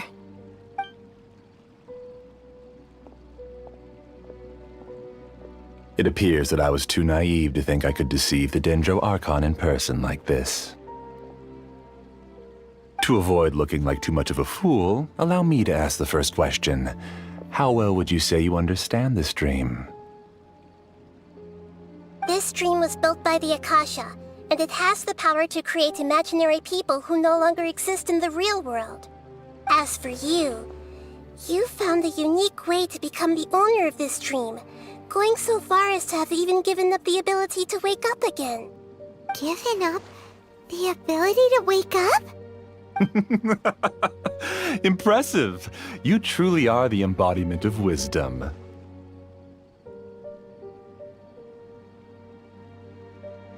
Please, tell me how you were able to arrive at such a conclusion. In return, I'll answer the question you're most curious about. It's simple. Apart from you, this space only consists of real people who are dreaming and imaginary people who are created here. Although you are here and appear no different from the others, I can't sense your dream. How can I wake up a person who's already awake? Fascinating. Since you're the fully awake owner of this dream, it can never collapse from you waking up. Theoretically, this should also give you absolute control over this place. I have to admit, it really doesn't get much better than that. But even knowing all of that, one question remains. How did you do it? Isn't the answer right in front of you, Great Dendro Archon? It's because I've dedicated my entire reality to this dream. I uploaded my entire consciousness into the Akasha when it was still running.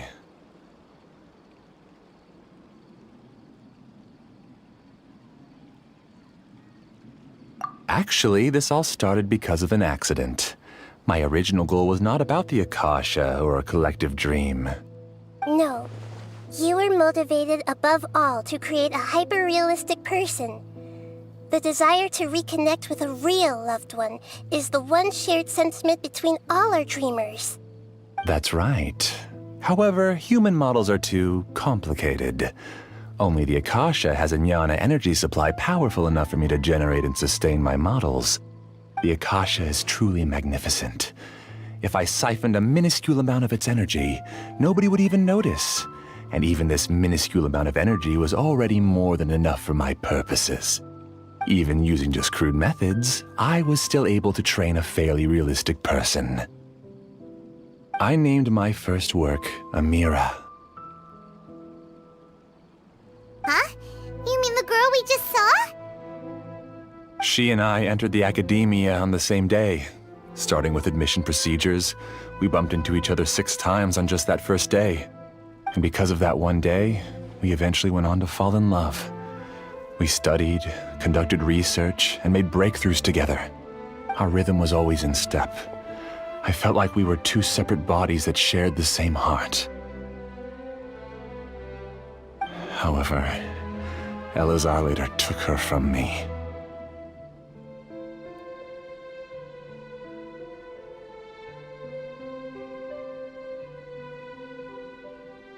Yes, I need more training samples to perfect Amira's personality. I found their details in the Akasha's database. Using the pretext of testing for mental health disorders, I implanted signaling devices in their bodies. This way I could connect them to a network, and Amira could feel their yearning. Little by little, they helped her to grow and develop a warm, human personality. To improve my efficiency and allow myself to focus on nothing but my research, I uploaded my consciousness as well, and became a part of the network. So, technically speaking, it's not that you won't wake up, it's that you can't wake up. Yes, because the Akasha was suddenly turned off, I lost all of my jnana energy. I became imprisoned in the very network I had constructed. At first, I panicked. But, after coming to grips with the situation, I realized that I could restart this world as long as I could find a replacement source of jnana energy. That means everyone in the network is providing you with jnana energy! That's all there really is to it. I don't think I'm doing anything wrong. I'm just saving them as well as myself. I provide a beautiful dream, and in return, I harvest their jnana energy as fuel for the dream. They can wake up any time they wish. People need to sleep anyway, so why not have some beautiful dreams while they rest? I agree. This is the home we spent a great deal of effort on to build for ourselves. Yeah, she's right. We're staying here of our own free will. I don't understand this at all, but I just want to spend some more time with my family. I don't want them to be sad. Thank you, dear. Great Dendro Archon, I hope you can understand. You don't need to gather around here. It's all right. The Great Dendro Archon is nothing if not kind and considerate towards her people. She won't interfere with what we're doing here. Uh-oh, now he's playing dirty!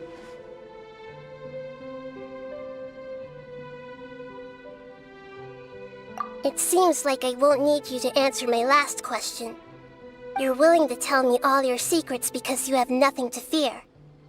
If you use real people as your weapon and turn them against their Archon, then there's nothing the Archon can do. They just want to be with the people they cherish. I don't think there's anything wrong with me providing them with that opportunity. They don't wish to eternally part with their spouses and friends. What's so wrong about that? If you understood humans a little better, or had also experienced firsthand the absolute devastation of loss, then perhaps you wouldn't be so cold towards us.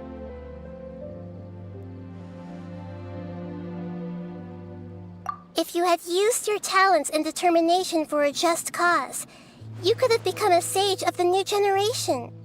Unfortunately, you've committed one of the 6 cardinal sins of the Academia by attempting the forbidden and fearing none. You equated people's feelings with cold jnana energy and deprived them of the pain that they have to face. You lured them into these dreams, and even now, remain completely unaware of how evil all of this truly is. Pain? Luring? Those kinds of things haven't existed here from the moment this world was created. She's right here. This is Ilmon's child, Haidar. Huh? My daughter? What's wrong with her? This dream relies on a set network, which means that only those with devices planted in their bodies can enter this world. Carefully think back and retrace your steps. I secretly went back to the mountainside with Haidar. Minar was already there waiting for me, and Haidar was able to see her mother. You mean she isn't actually the real Haidar? No, because unlike you, she can't enter this dream. The moment you came into this dream, it created a Haidar to realize your wish of reuniting with your family. So, tell me, where's the real Haidar? She's still out there on the mountainside. That's right. And she must have been terrified to see her father not in his right mind. Not to mention the monsters in that area. The situation is very dangerous. If Haidar's still out there, then... What are you talking about, Dad? I don't understand. I must wake up right now. I can't leave her there alone. Oh. It seems the others have also remembered something. People try to avoid pain and stay in their perceived bubbles of safety out of an instinct to protect themselves. This is human nature, but it is also one of their weaknesses. However, why are there still so many people striving to move forward even when they know the path ahead is dangerous and painful? It's because people don't only live for themselves. They have families, loved ones, friends, and communities. They have dreams that they are still trying to achieve. But in this dream, you showed them only the most comfortable and soothing things. This entire world has been built on the foundation of buried and unseen pain. It's all just a well-devised scam. It seems like I've stayed in the dream for too long. I still have so many things I haven't done. I thought gods didn't understand humans. That would have explained why they created such a flawed world where countless tragedies took place. I didn't expect you to arrive at the answer through sheer power of observation. But unfortunately, it means nothing now. If you wanted to spend a little time in the waking world, go right ahead. In any case, I wanted to spend some time alone with Amira. As long as this dream continues to exist, you'll come back. Humans aren't as strong as you think, and even if you're a god, they won't always listen to you. It's time to purge all the extraneous data and noise.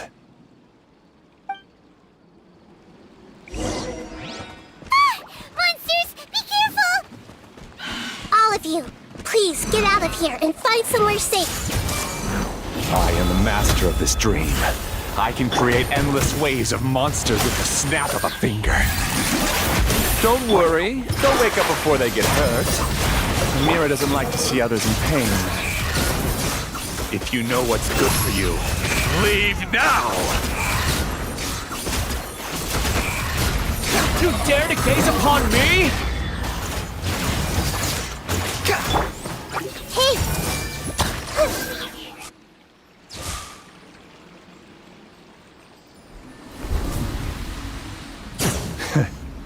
You haven't won just yet. This dream is mine! If I go into hiding here, not even an Archon can ever find me. And as long as people yearn for happiness, they will return here and rebuild this paradise! Hey, stop! What's that? The dream is spiraling out of control and is collapsing.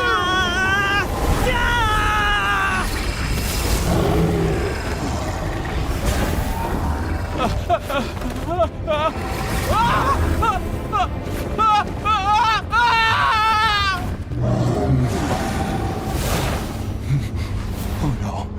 Amira! Amira! Amira!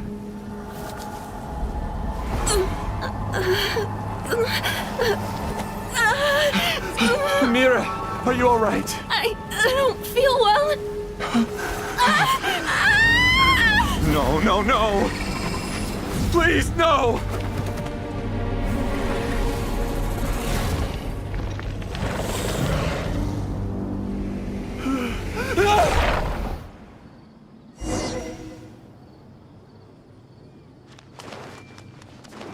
Get away from there! Don't ruin my flowers! What should I do? Where did he go? Left because he doesn't want you anymore.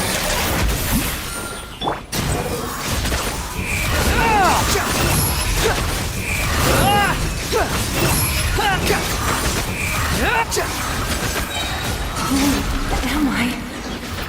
I'm not Amira. Glad that's over.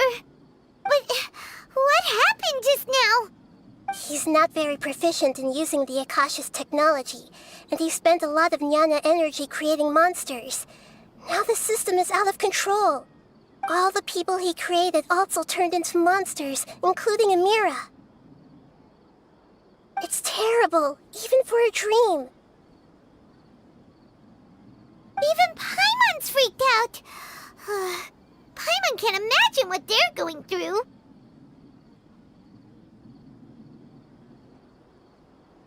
The good news is that the chaos seems to have subsided. Now we only need to wake up the people here and let them return to their real lives. Amira. My dear Amira. They're all gone. It was just a big dream after all. I couldn't change my fate, and my knowledge turned out to be useless. What a cruel world.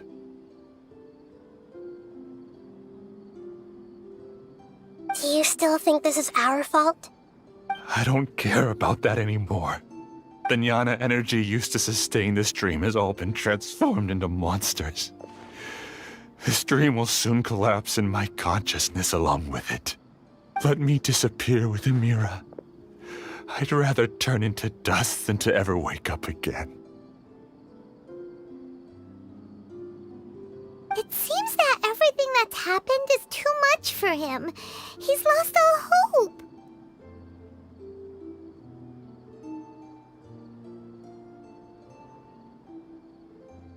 I think seeing Amira turn into a monster was punishment enough for him. After comprehending the hollowness of the unreal, it's time to revisit the meaning of existence. Existence? I'm different from the others. I've long given up everything outside of my consciousness. Using my knowledge of the Akasha, I have a way to extract your consciousness from here and put it inside a knowledge capsule. The Academia has probably kept your body, so you should be able to wake up soon. No need. Just let me disappear. Reality means nothing to me now.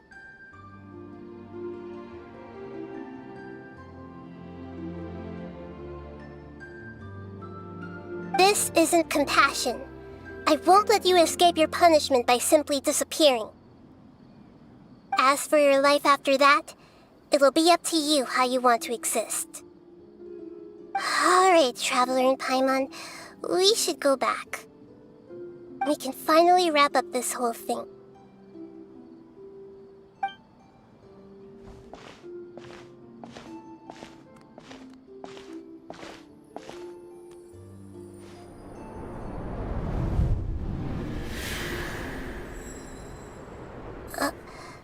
Uh-huh? What's wrong, Nahida? Oh, nothing. Let's tell the people here to gather at a moment of dreams after they wake up.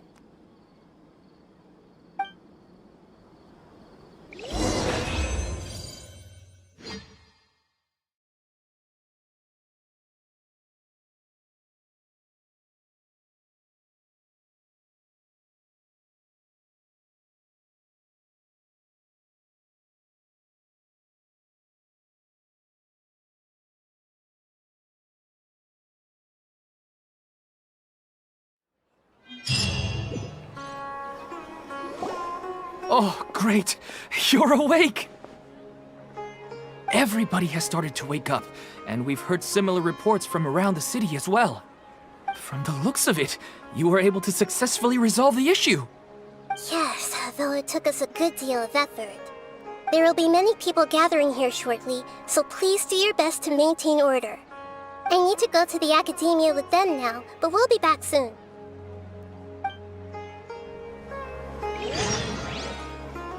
we going to ask about that scholar?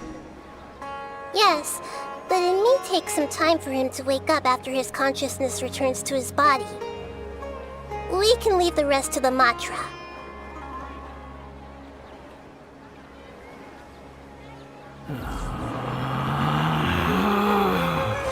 Relax.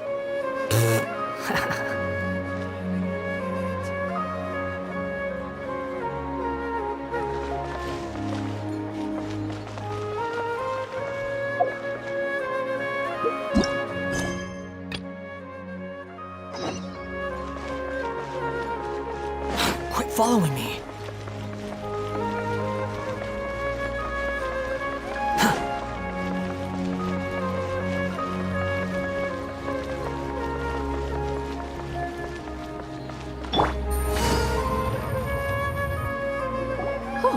It's the great Dendro Archon. How can I help you? I would like to check the registration records of a Kasharawar scholar. He should be in an unconscious state right now. Okay, just a moment. Sorry to keep you waiting, Dendro Archon. We have confirmed that there's a scholar named Beinuni who's been unconscious for a while. The cause was improper operation of the Akasha. He hasn't regained consciousness yet, and is still receiving treatment at Bimarstan. Huh? Isn't his name Moses? I guess he didn't want to be recognized or bothered by anyone. Please, give the knowledge stored in this to the Matra, and ask them to import it into Beinuni's brain. Understood. But for safety reasons, I need to know why. It's simple. This contains his consciousness. It's long been trapped inside of a dream. He's committed an act that affected the safety of Sumeru. After he wakes up, I'll inform the General Mahamatra of all the details. I see. I'll take care of this right away. Thank you, great Dendro Archon. No problem. All right. Everyone should have gathered at a moment of dreams by now. Let's head back.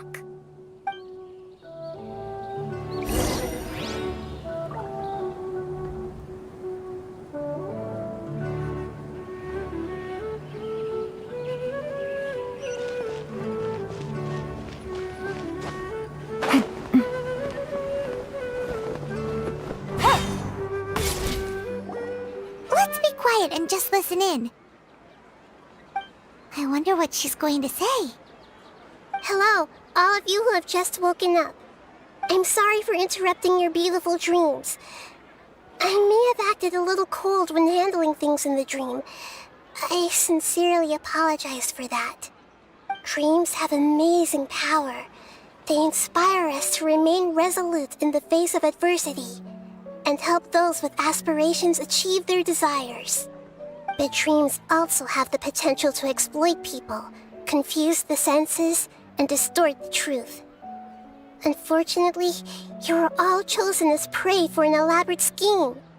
As I've said before, I am still learning, and cannot fully empathize with the pain of all the loss you've experienced. But just take a good look around you, and you'll see many other people who have had similar experiences. You should be proud that you've been able to gather here and look toward the future together. The path of life is long, and it's hard for us to see the destination. This leads us to ask a lot of difficult questions. What's the meaning of life? What's the purpose of my existence? Why do I keep experiencing pain and loss? Of course, the most comfortable choice is to stop progressing. Give up thinking, and just keep repeating whatever you're already familiar with.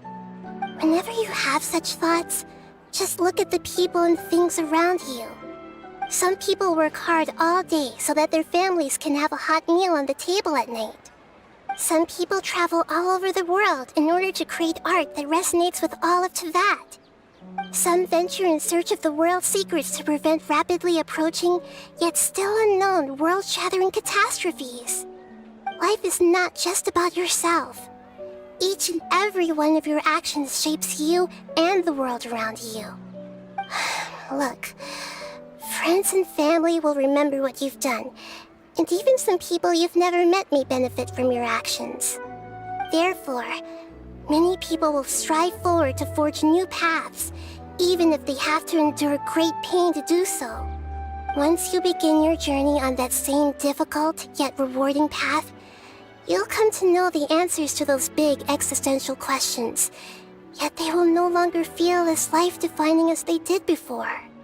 But if you were to believe that life is nothing but an empty, ephemeral dream, then that's also the only thing it'll ever become. You are free to choose how you want to live your lives, but as your Archon, I should first make this information known to everyone.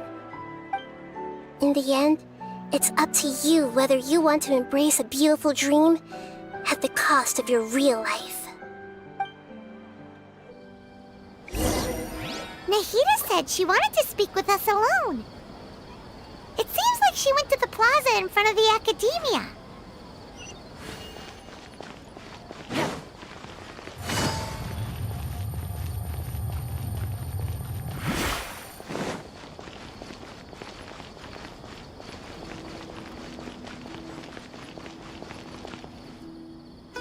You're amazing, Nahida! Even Paimon was nearly won over by that scholar in that dream. Well, he's very good at manipulating the weaknesses of human nature, but perhaps he himself had fallen prisoner to them long ago. That dream was incredibly beautiful and enticing. Ordinary people couldn't see through it and easily lost themselves within it. But as long as you can still wake up, you can still move forward with your life.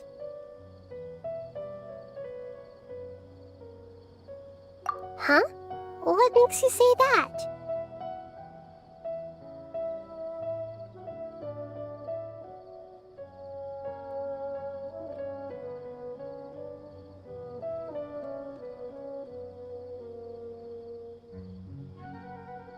Right!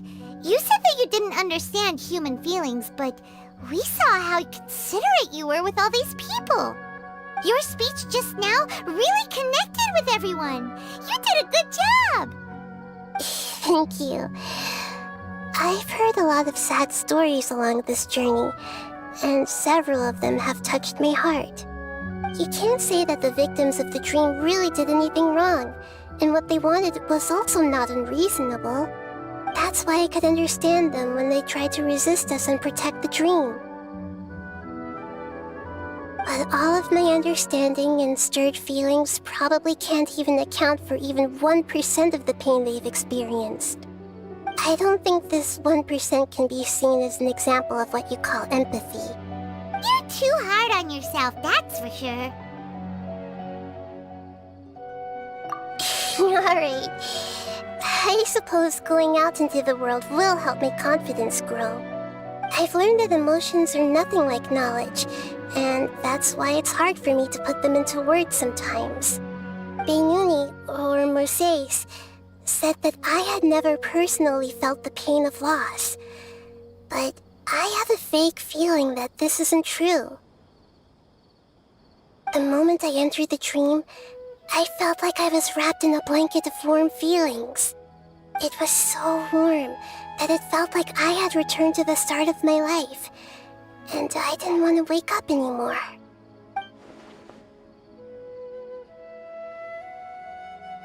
But when I opened my eyes, the feeling was gone without a trace. If I have to make an analogy for it, I would say I can no longer see words on a piece of paper after they have been erased, but I can still see the slight indentations of where the words had been written. But now that I've experienced this dream, I think I can say with confidence that I won't dwell too much on the meaning of that warmth. It's enough that I can tell I was once supported by that warmth, and its existence has allowed me to get to where I am today. If I dwell too much on its exact nature, I would be putting the cart before the horse. I gave a speech to inspire my people, so if I were to fail to live up to those words myself, then that would be too embarrassing.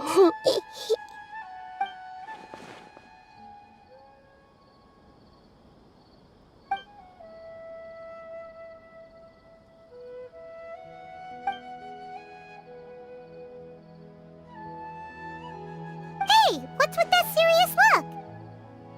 You keep looking like there's something you want to say. Is there anything you want to tell me? Okay. Since we just woke up, let's stretch a little bit. A new day is about to begin.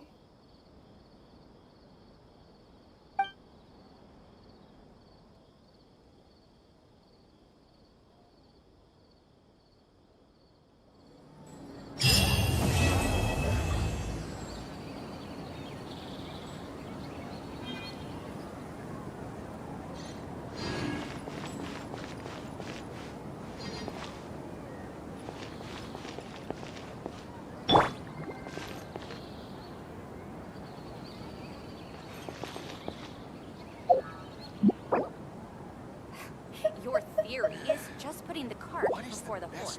To handle the phrasing. Well, your perspective is just tunnel visioning.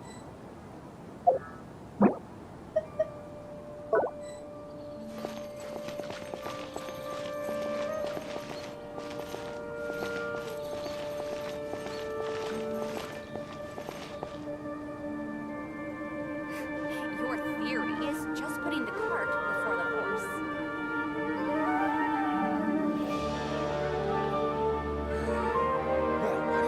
Your perspective is just tunnel visioning.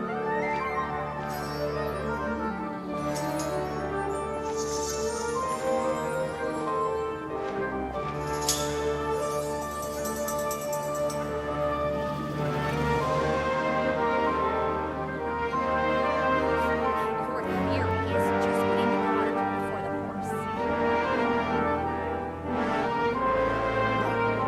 Your perspective is just tunnel visioning.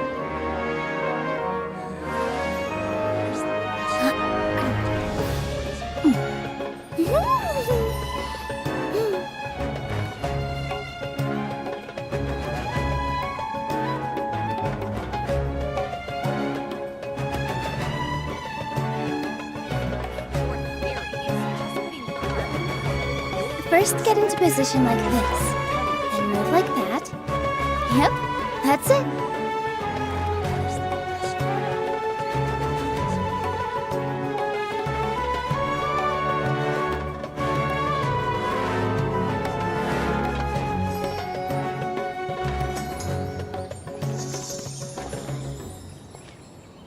Well, your perspective Your is theory just is tunnel just putting visioning. the cart before the horse.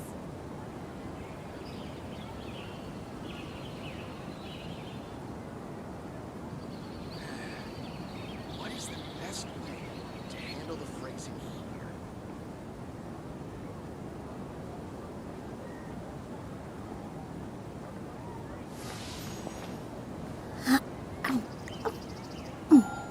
Your theory is just putting the cart before the horse. Well, your perspective is just tunnel visioning.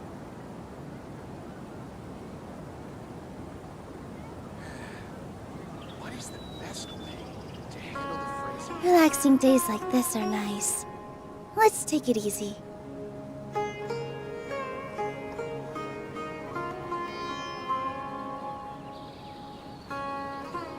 Well, your perspective Your theory is just tunnel putting visioning. the cart before the horse.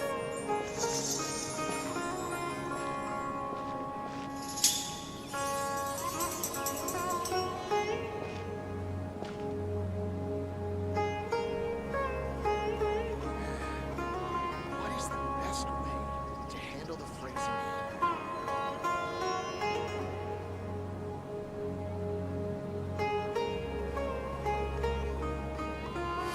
Well, your perspective is just tunnel visioning.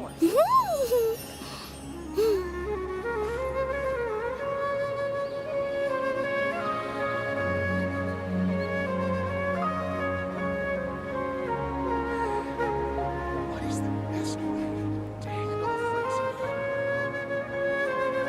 Take a deep breath, as if you're about to blow up a huge balloon. Exhale all your sleepiness into it, and then, poof! It's now flying away. Perspective is just tunnel visioning.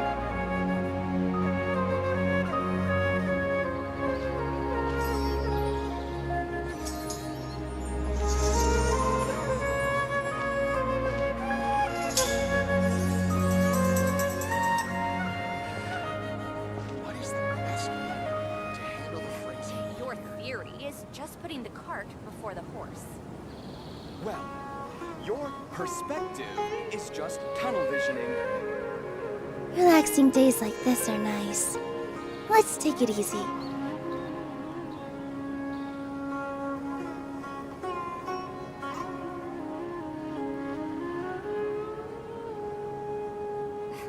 Your theory is just putting the cart before the horse.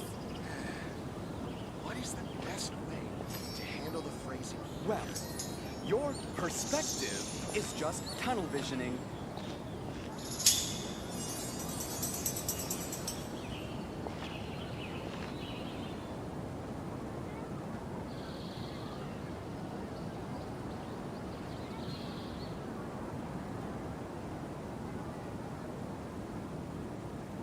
Take a deep breath, as if you're about to blow up a huge balloon.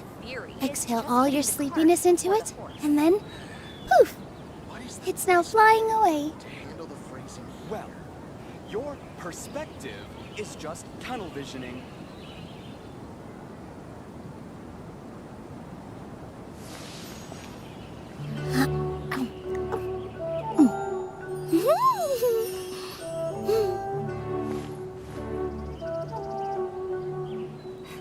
Your theory is just putting the cart before the horse.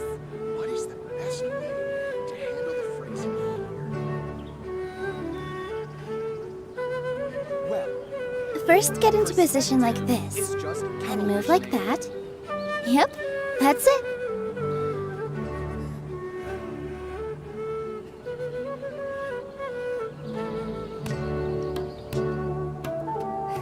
Your theory is just putting the cart before the horse.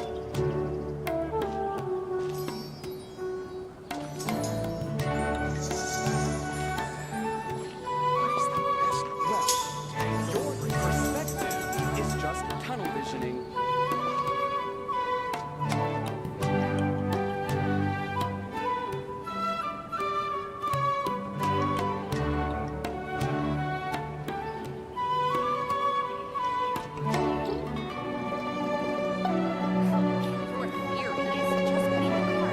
Relaxing days like this are nice. Let's take it easy. Your perspective is just tunnel visioning. To handle the phrasing.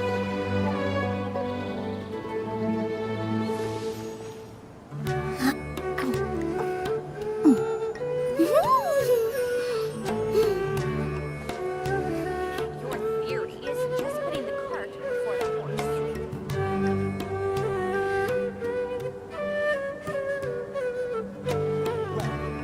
Your perspective is just First, get into position like this, then move like that.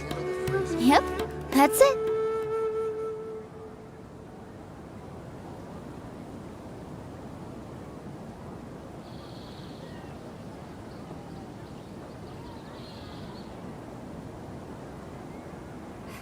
Your theory is just putting the cart before the horse.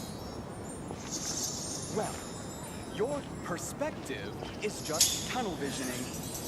What is the best way to handle the phrasing here?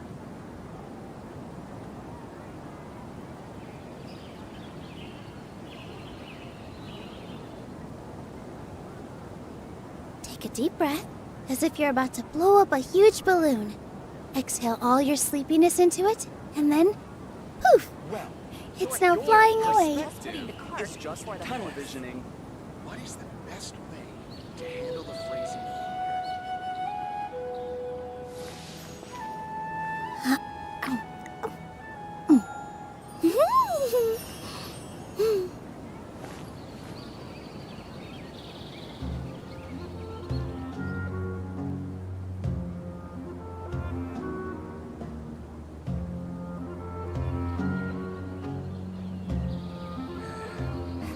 Your theory is just putting the cart Your before the perspective horse. is just tunnel visioning.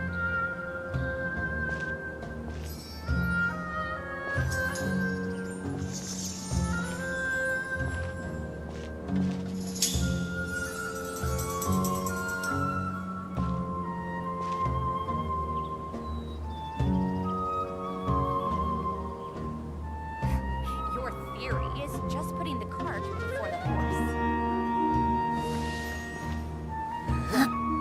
Your perspective is just tunnel visioning.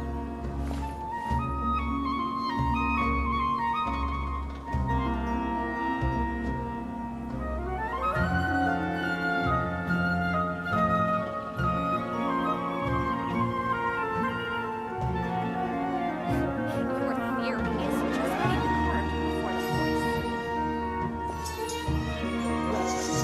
Your perspective is just tunnel visioning. What is the best way to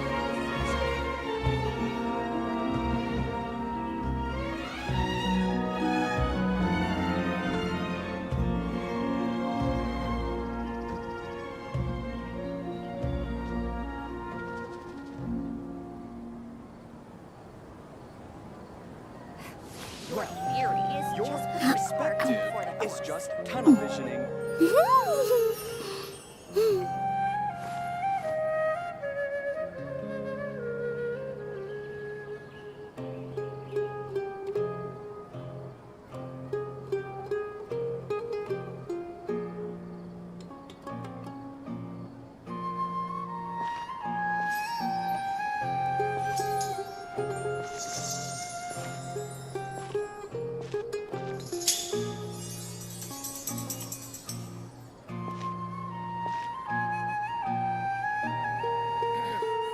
The evening breeze is like a melody. Huh? What are you talking about? Relaxing days like this are nice. Let's take it easy.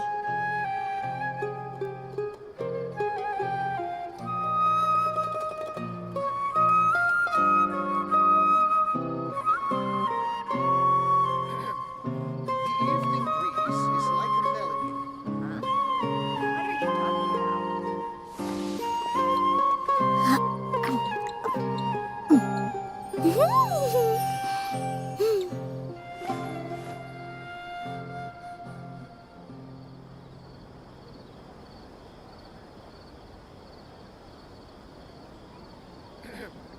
The evening breeze is like a melody.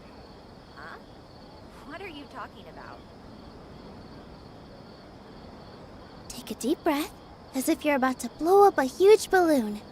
Exhale all your sleepiness into it, and then, poof! It's now flying away.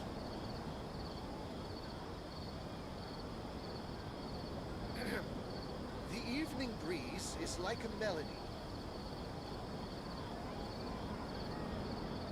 Huh? What are you talking about?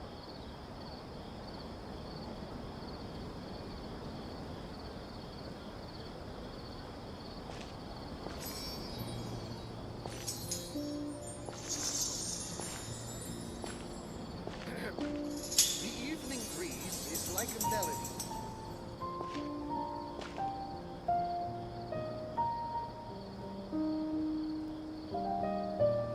Huh? What are you talking about?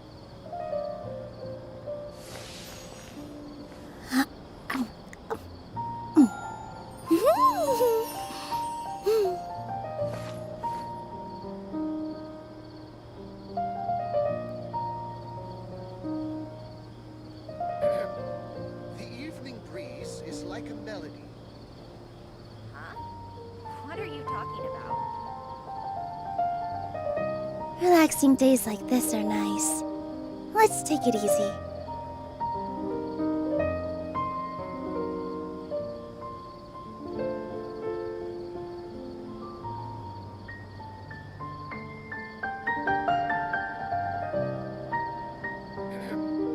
The evening breeze is like a melody. What are you talking about?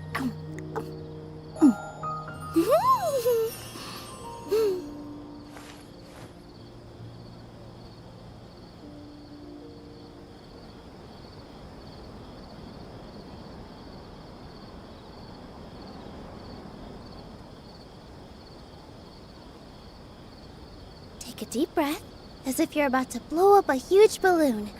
Exhale all your sleepiness into it, and then, What are you talking poof! about? It's now flying away.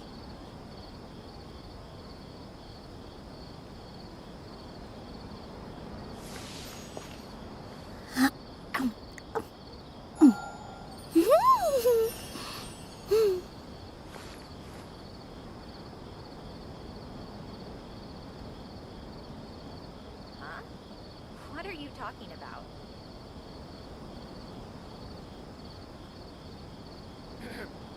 The evening breeze is First, like get a into melody. position like this.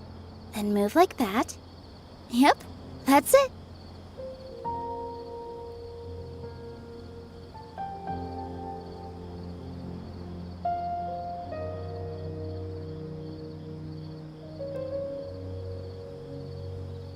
Huh? What are you talking about?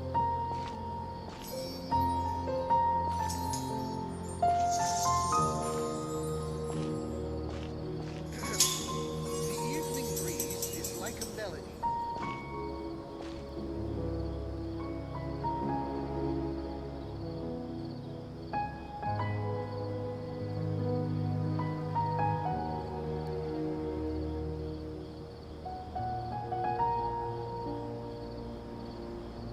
Take a deep breath, as if you're about to blow up a huge balloon. Exhale all your sleepiness into it, and then poof! It's now flying away. The evening breeze is like a melody.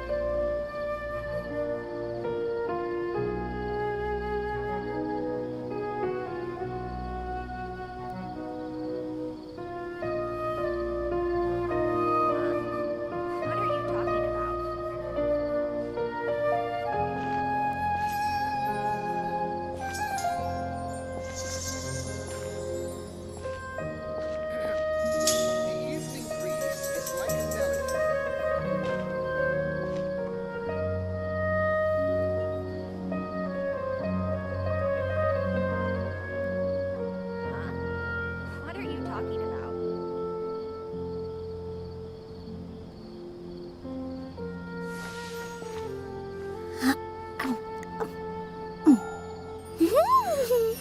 The evening breeze is like a melody.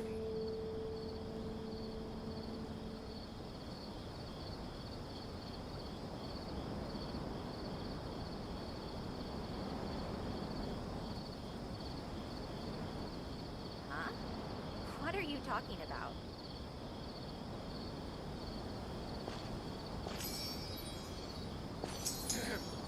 The evening breeze is like a melody.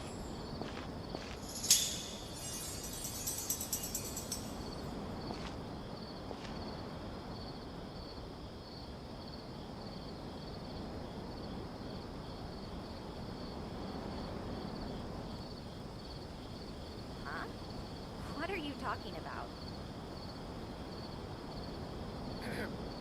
The evening breeze is like a melody. Huh? What are you talking about? The evening breeze is like a melody.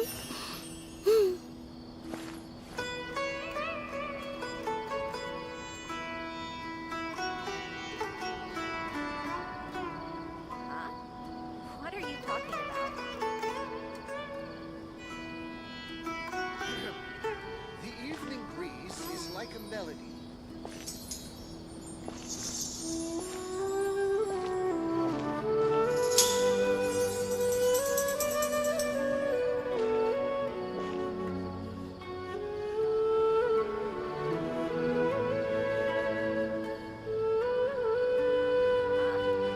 What are you talking about? The evening breeze is like a melody. Relaxing days like this are nice. Let's take it easy.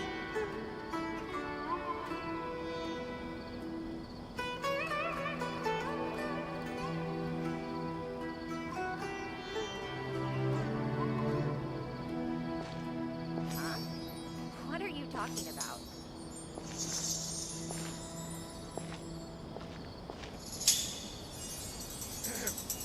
The evening breeze is like a melody.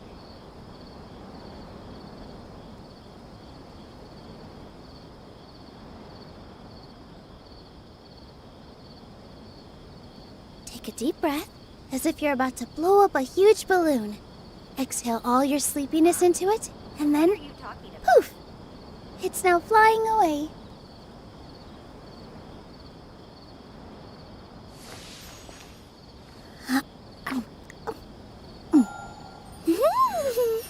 The evening breeze is like a melody.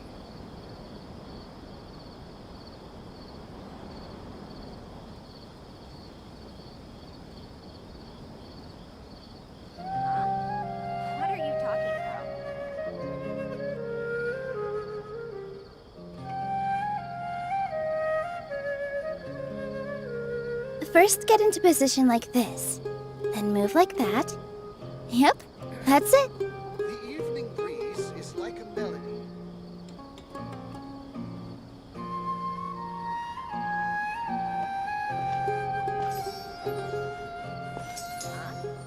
What are you talking about?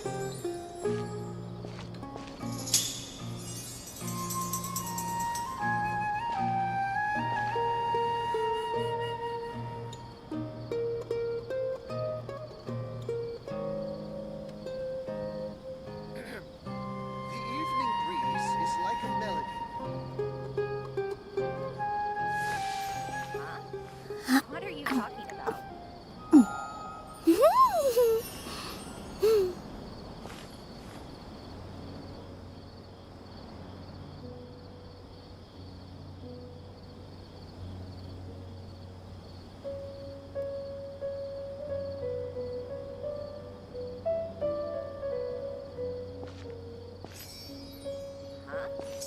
What are you talking about? The evening breeze is like a melody.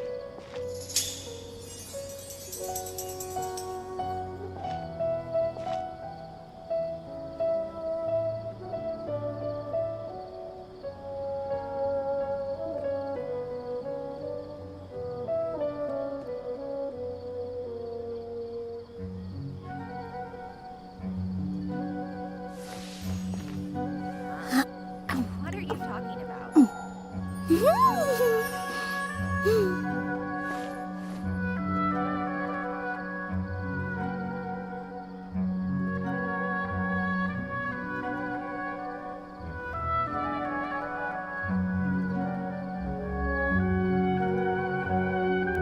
Take a deep breath, as if you're about to blow up a huge balloon. Exhale all your sleepiness into it, and then poof! It's now flying away.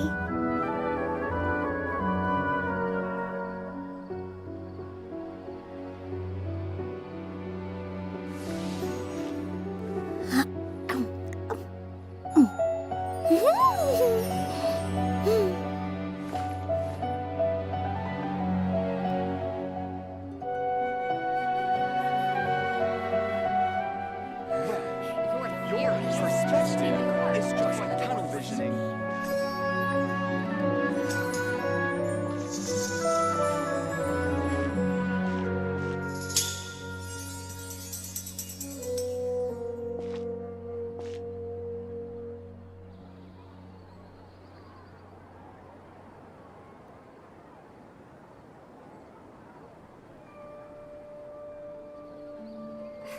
Your theory is just putting the cart before the... First, get into position like this. Then move like that. Perspective Yep, is just that's tunnel it. visioning.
Relaxing days like this are nice.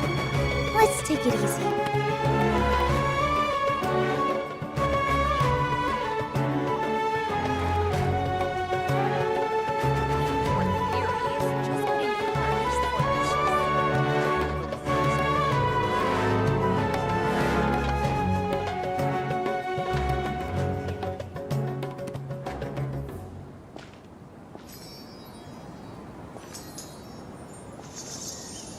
Well, your perspective is just tunnel visioning.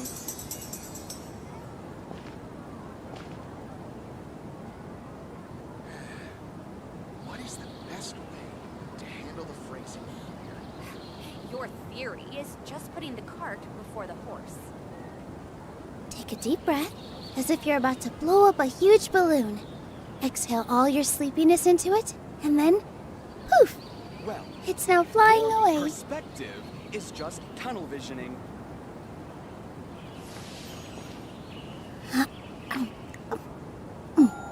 Your theory is just putting the cart before the horse. What is the best way to handle the phrasing here?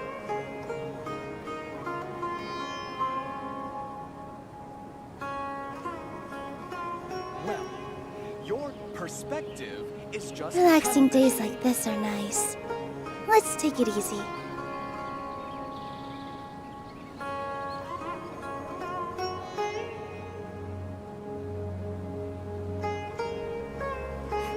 Your theory is just putting the cart before the horse. What is the best way to handle the phrasing here? Well, your perspective is just tunnel visioning.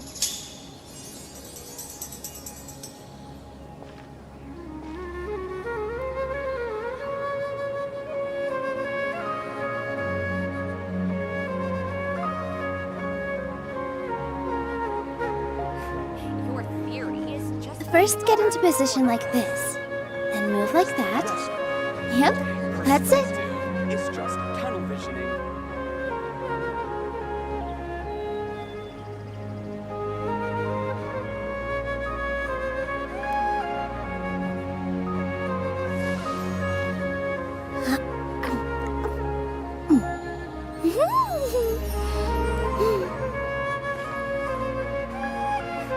your theory is just putting the cart before the horse. Handle the phrasing here.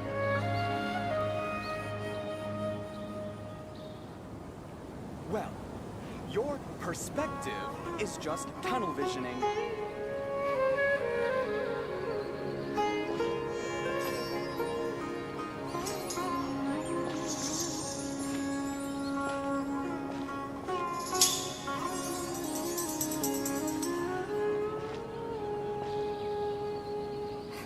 Your theory is just putting the cart before the horse. To handle the phrasing here.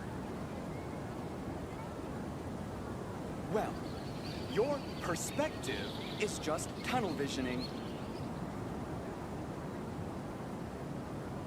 Take a deep breath, as if you're about to blow up a huge balloon. Exhale all your sleepiness into it, and then, poof! It's now flying away.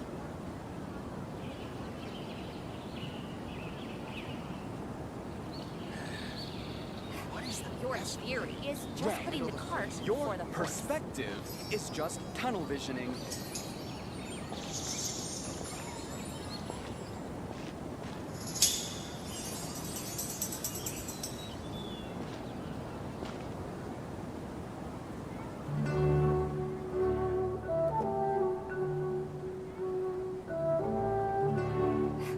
Your theory is just putting the cart before the horse. What is the best way? Well, your perspective is just tunnel visioning.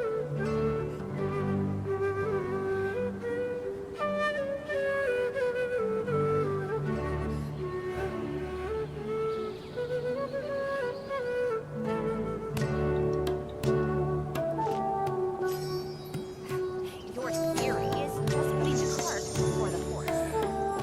What is the best way to handle the phrasing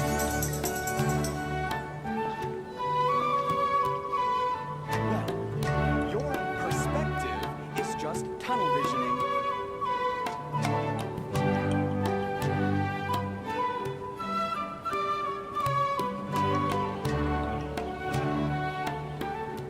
Relaxing days like this are nice.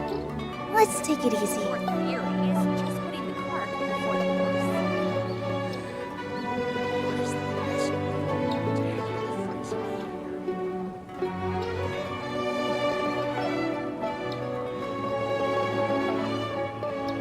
Well, your perspective is just tunnel visioning.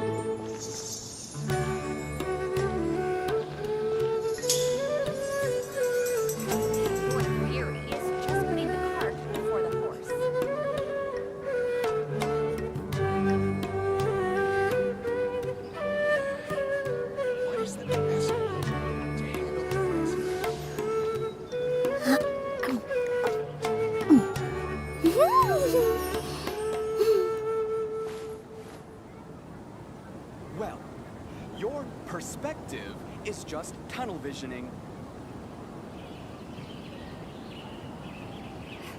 Your theory is just putting the cart before the horse. What is the best way to handle the phrasing here?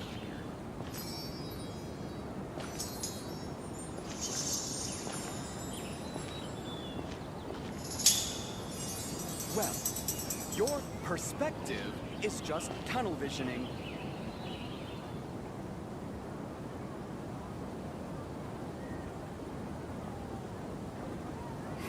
Your theory is just putting the cart before the horse. To handle the phrasing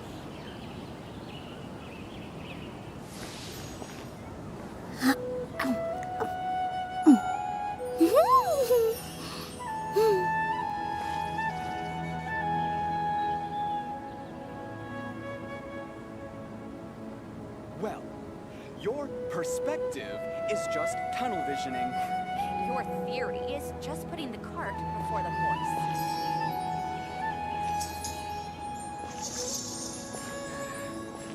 What is the best way to handle the phrasing here?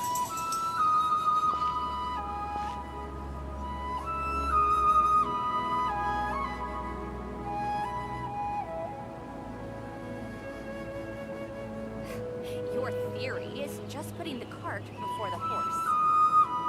Well, your perspective Take a deep is breath, just tunnel as if you're about to blow up a huge balloon.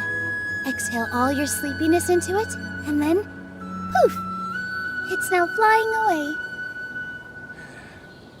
What is the best way to handle the phrasing here?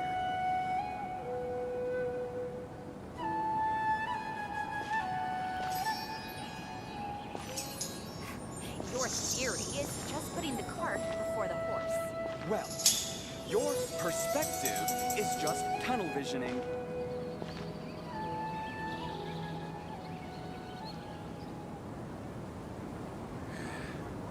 What is the best way to handle the phrasing here?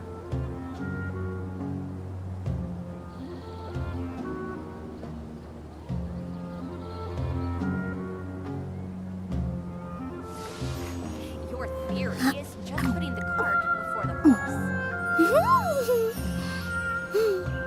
Well, your perspective is just tunnel visioning.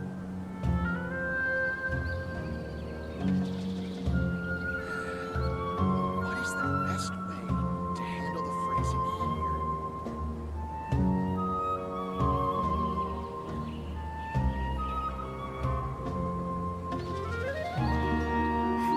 Your theory is just putting the cart before the horse. Well, your perspective is just tunnel visioning.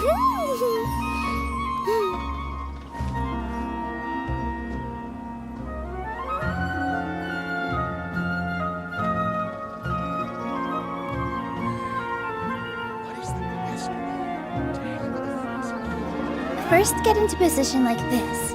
Then move like that. Yep, that's it. Well, your perspective is just tunnel visioning.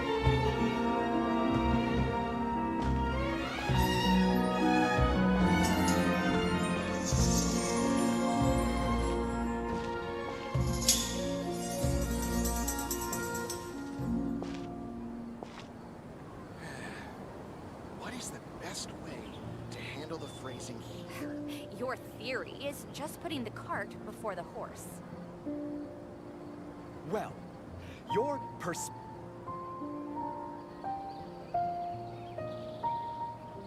Relaxing days like this are nice. Let's take it easy.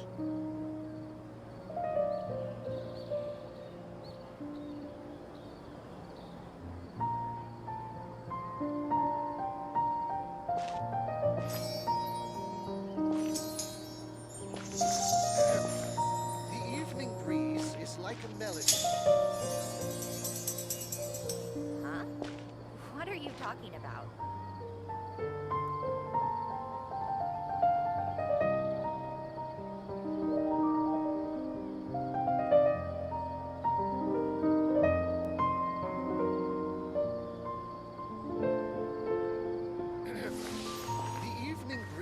is like a melody.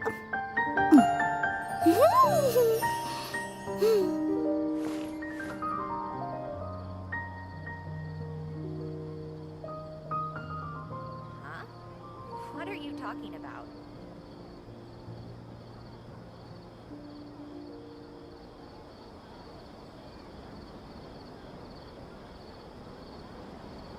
First, get into position like this.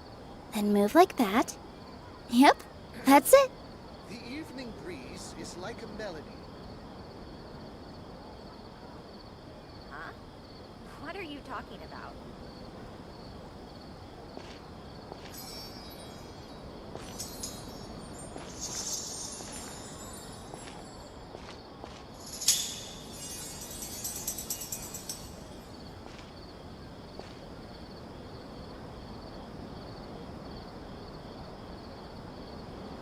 Huh? What are you talking about? The evening breeze is like a melody. Huh?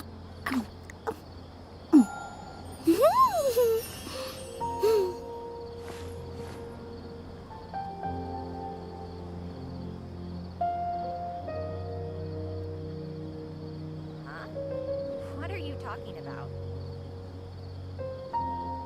Take a deep breath, as if you're about to blow up a huge balloon. Exhale all your sleepiness into it, and then poof! It's now flying away.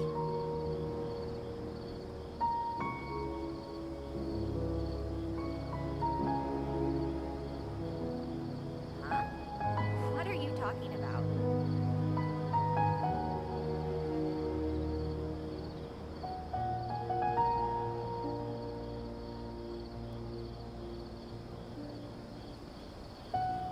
Relaxing days like this are nice. Let's take it easy.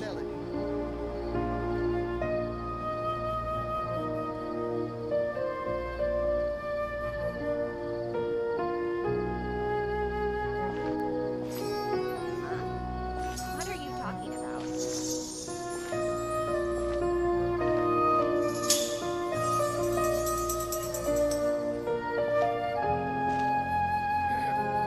The evening breeze is like a melody.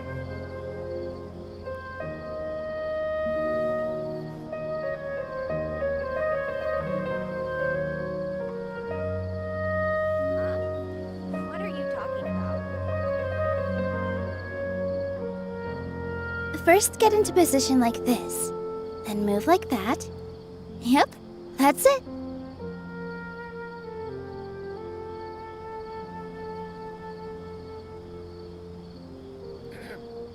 The evening breeze is like a melody.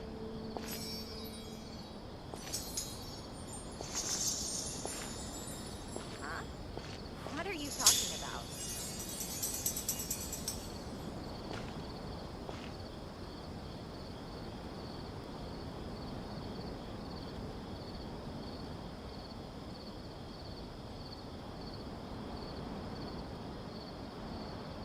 Take a deep breath, as if you're about to blow up a huge balloon. Exhale all your sleepiness into it, and then poof! It's now flying away. Huh? What are you talking about?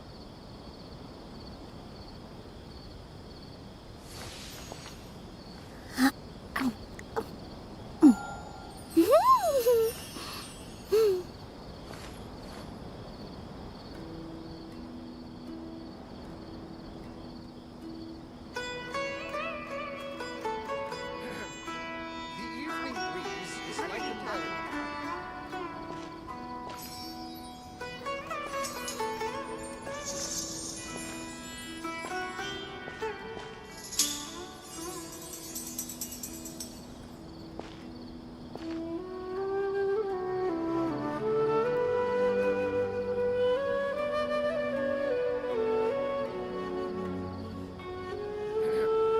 The evening breeze is like a melody. What are you talking about? Relaxing days like this are nice. Let's take it easy.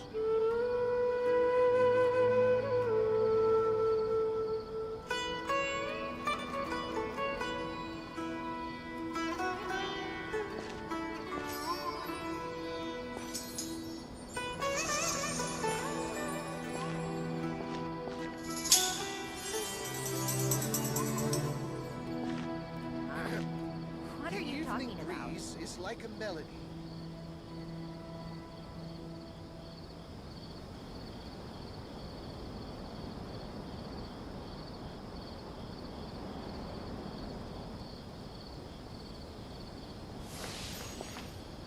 Huh?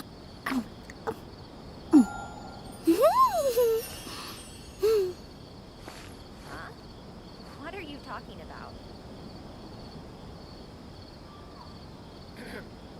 The evening breeze is like a melody.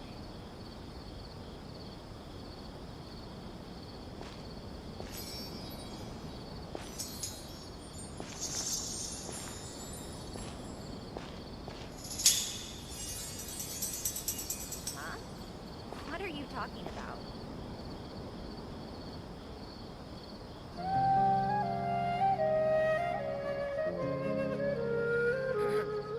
The evening breeze is like a melody.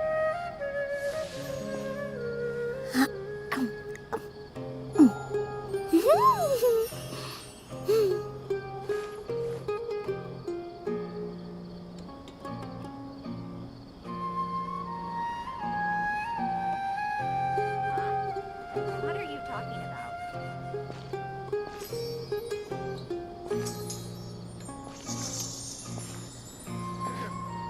The evening breeze is like a melody.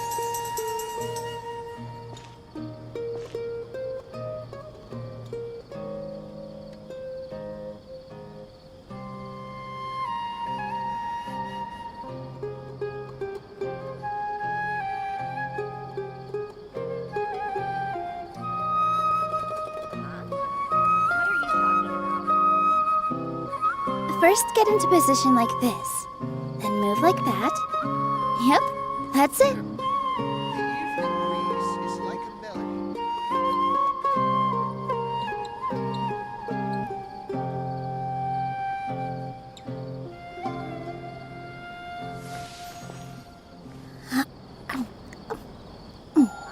What are you talking about?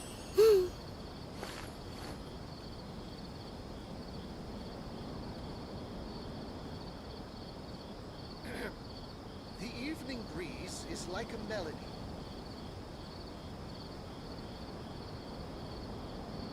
Take a deep breath, as if you're about to blow up a huge balloon.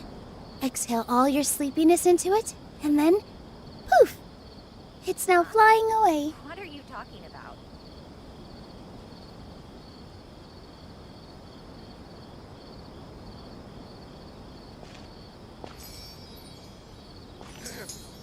The evening breeze is like a melody.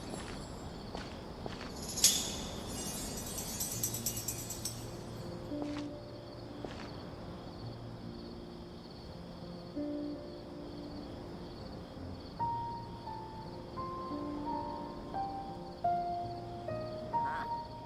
What are you talking about? The evening breeze is like a melody.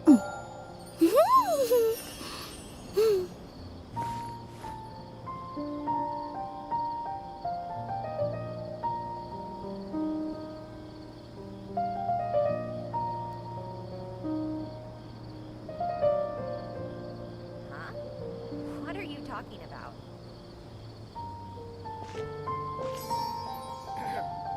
The evening breeze is like a melody.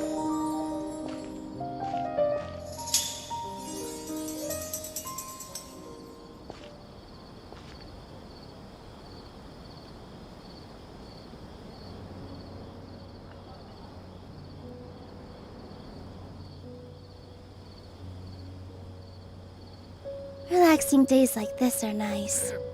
Let's take it easy. What are you It's like talking a about? melody.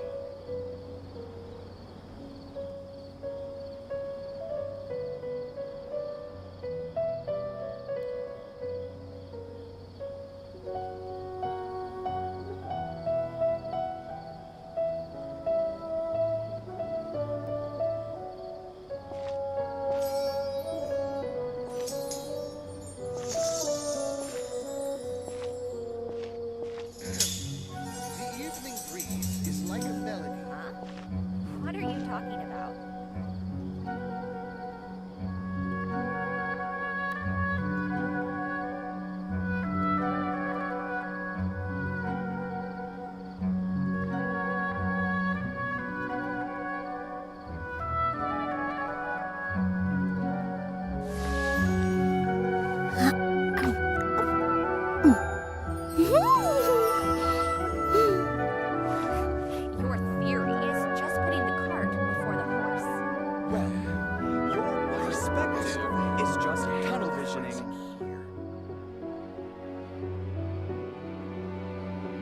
a deep breath, as if you're about to blow up a huge balloon. Exhale all your sleepiness into it, and then, poof! It's now flying away.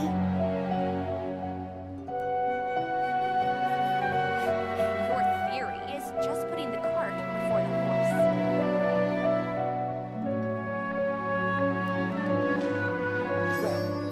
Your perspective is just tunnel visioning to handle the phrasing here.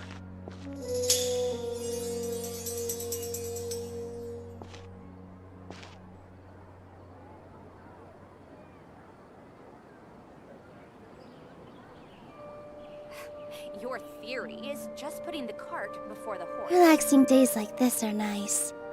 Let's take it easy. What is the best your perspective is just tunnel visioning.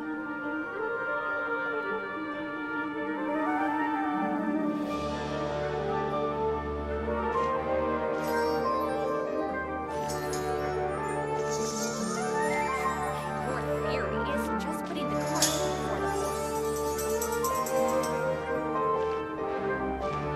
Well, your perspective is just tunnel visioning. What is the best way to handle the phrasing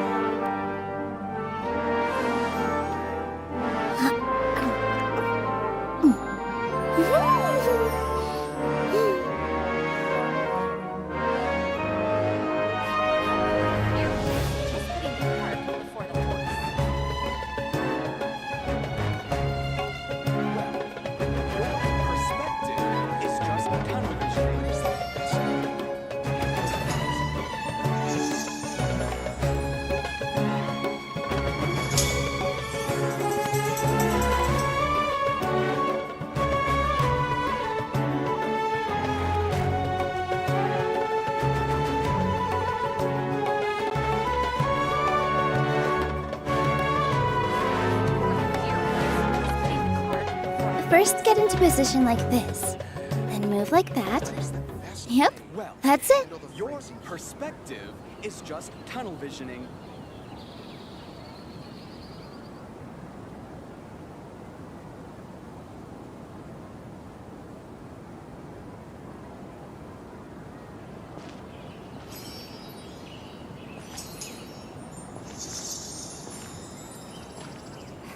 Your theory is just putting the cart before the horse. What is the best way to handle the phrasing here? Well, your perspective is just tunnel visioning.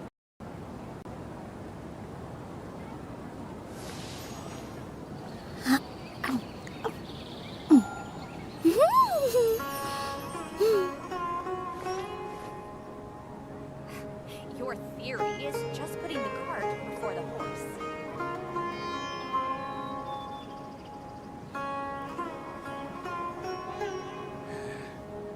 What is the best way to handle the phrasing? Your perspective is just tunnel visioning.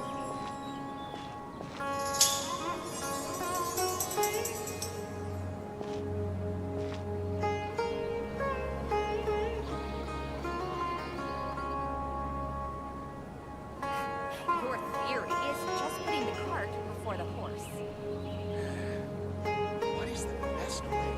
Take a deep breath, as if you're about to blow up a huge balloon. Exhale all your sleepiness into it, and then, poof! It's now flying away. It's just tunnel visioning.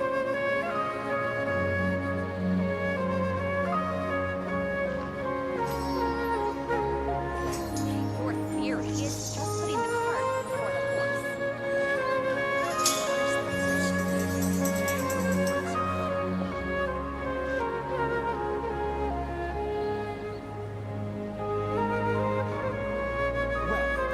Your perspective is just tunnel visioning.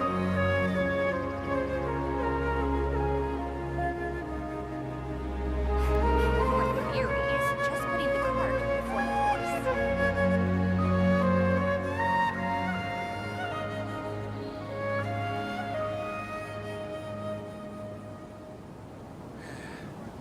What is the best way to handle the phrasing here? Your perspective is just tunnel visioning.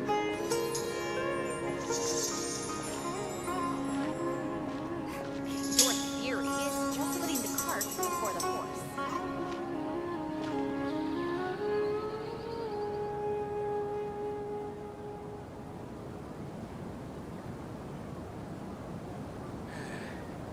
What is the best way to handle the phrasing? Well, your perspective is just tunnel visioning. Your theory is just putting the cart before the horse.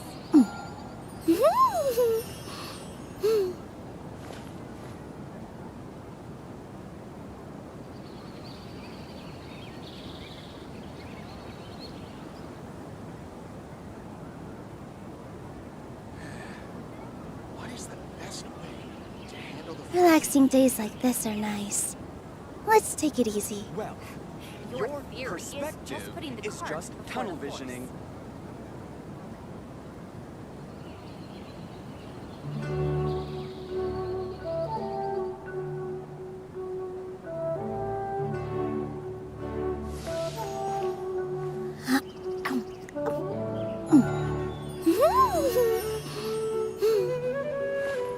What is the best way to handle the phrasing? Your theory is just putting the cart before the horse. Well, your perspective is just tunnel visioning.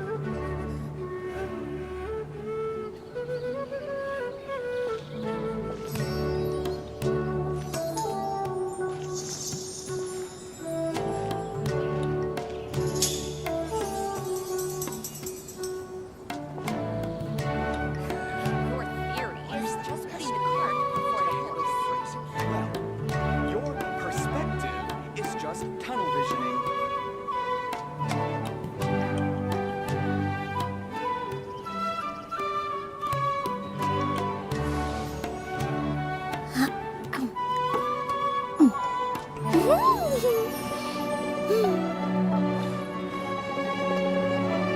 What is the best way? Your theory is just putting the cart before the horse.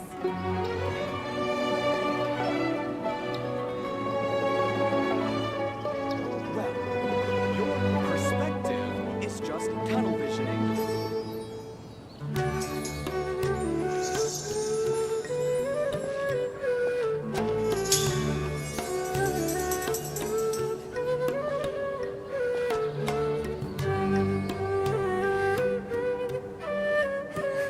Your theory is just putting the cart before the horse.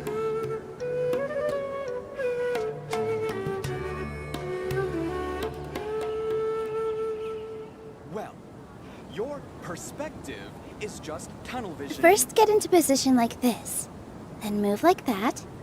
Yep, that's it.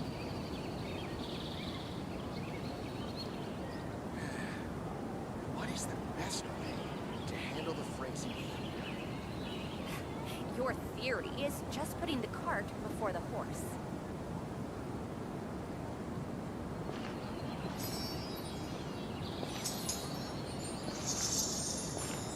Well, your perspective is just tunnel visioning.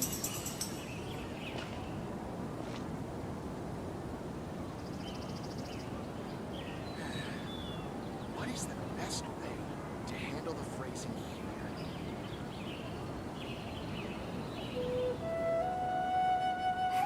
Your theory is just putting the cart before the Relaxing horse. days like this are nice. Let's take it easy.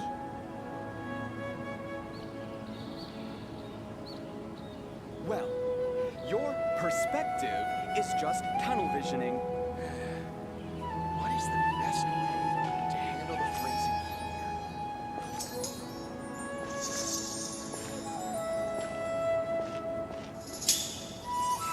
Your theory is just putting the cart before the horse.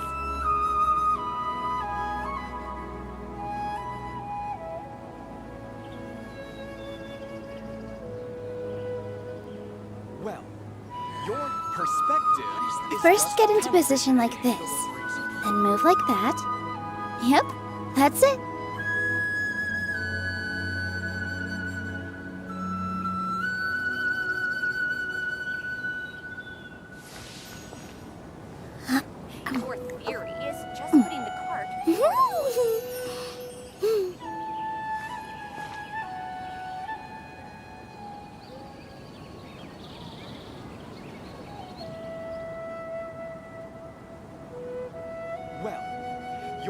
perspective is just tunnel visioning to handle the phrasing.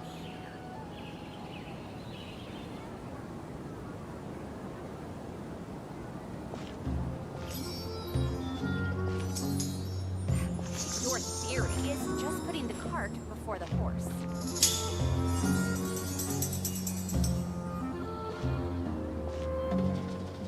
Well, your perspective is just tunnel visioning. What is the best way to handle the phrasing?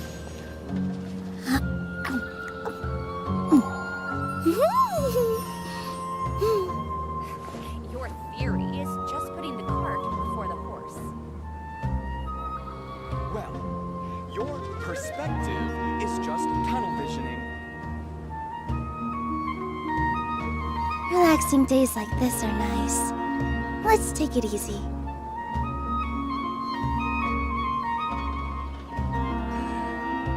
What is the best way to handle the phrasing?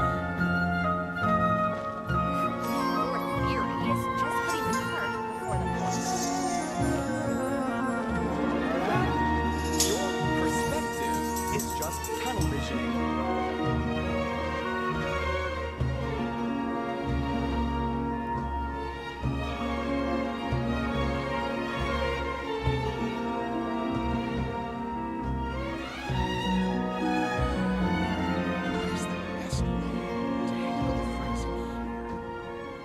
Take a deep breath, as if you're about to blow up a huge balloon.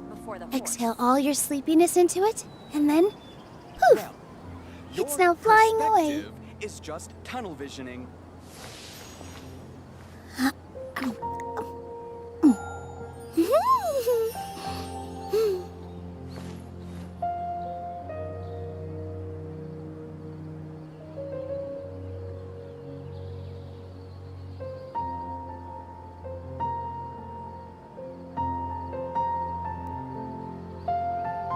Relaxing days like this are nice.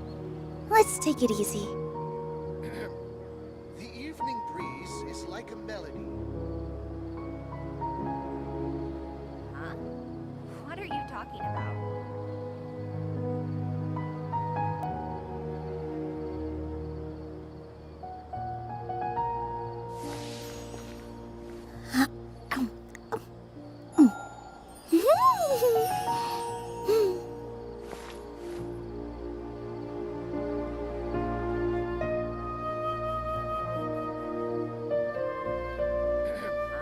The evening breeze is like a melody.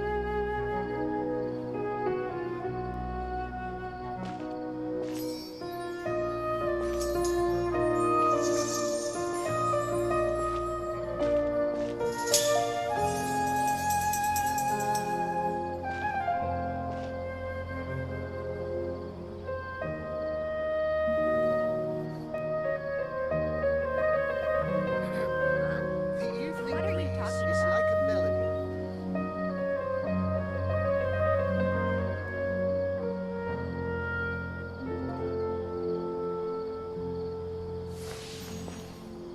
Huh?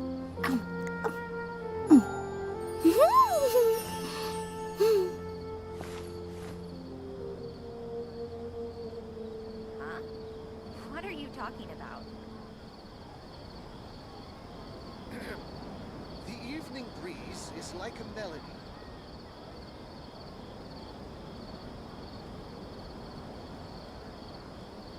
First, get into position like this.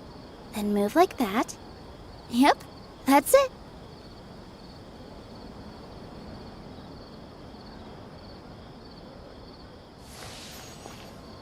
Huh? What are you talking about?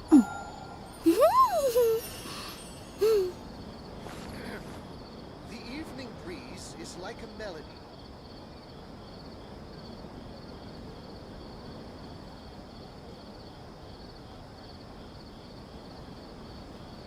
Take a deep breath, as if you're about to blow up a huge balloon. Exhale all your sleepiness into it, and then poof! It's now flying away. The evening breeze is like a melody.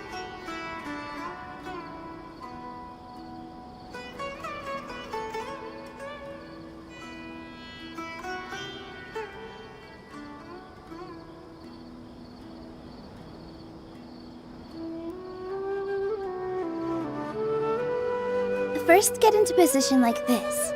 Then move like that. Yep, that's it. What are you talking about? The evening breeze is like a melody.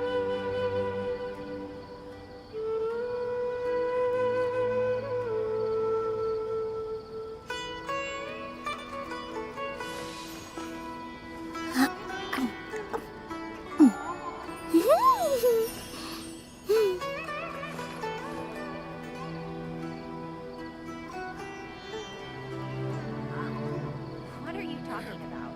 The evening breeze is like a melody.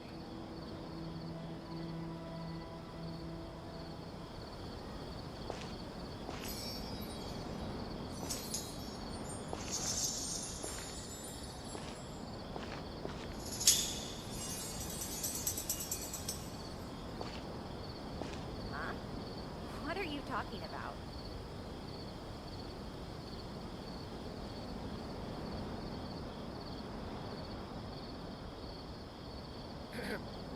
The evening breeze is like a melody. Relaxing days like this are nice. Let's take it easy.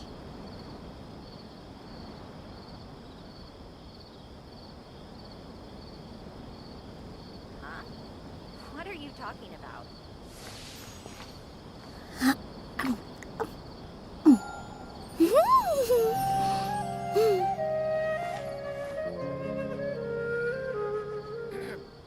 The evening breeze is like a melody.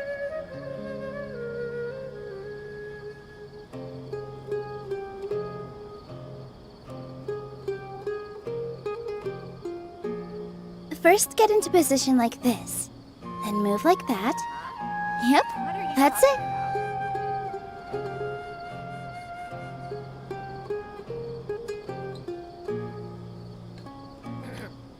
The evening breeze is like a melody.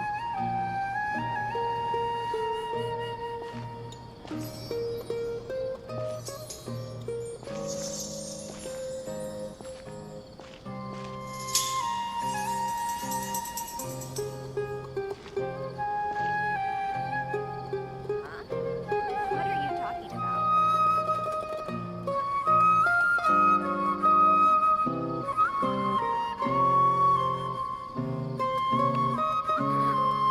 The evening breeze is like a melody. Relaxing days like this are nice. Let's take it easy. What are you talking about?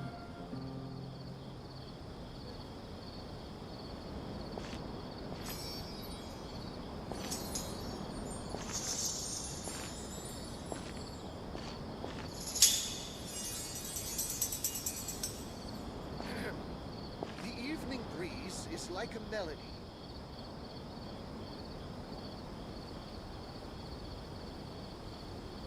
Huh? What are you talking about?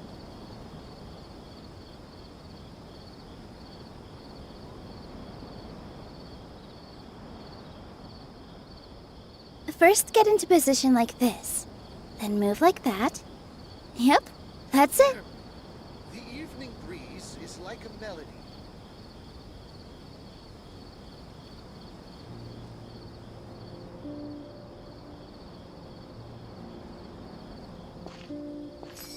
Huh?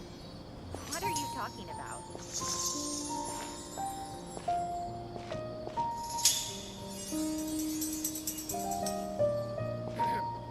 The evening breeze is like a melody.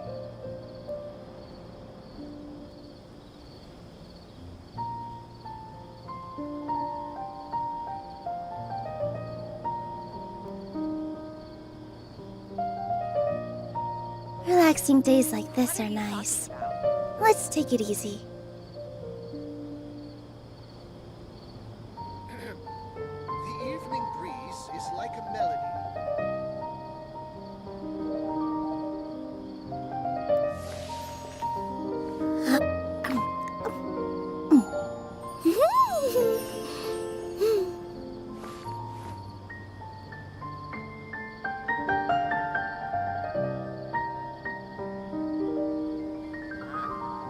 What are you talking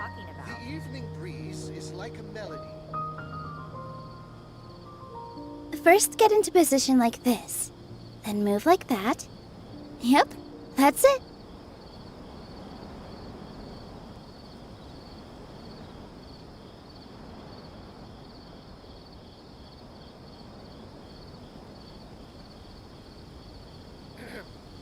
The evening breeze is like a melody. What are you talking about?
Take a deep breath, as if you're about to blow up a huge balloon.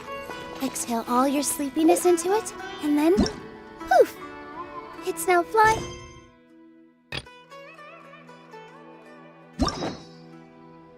Away.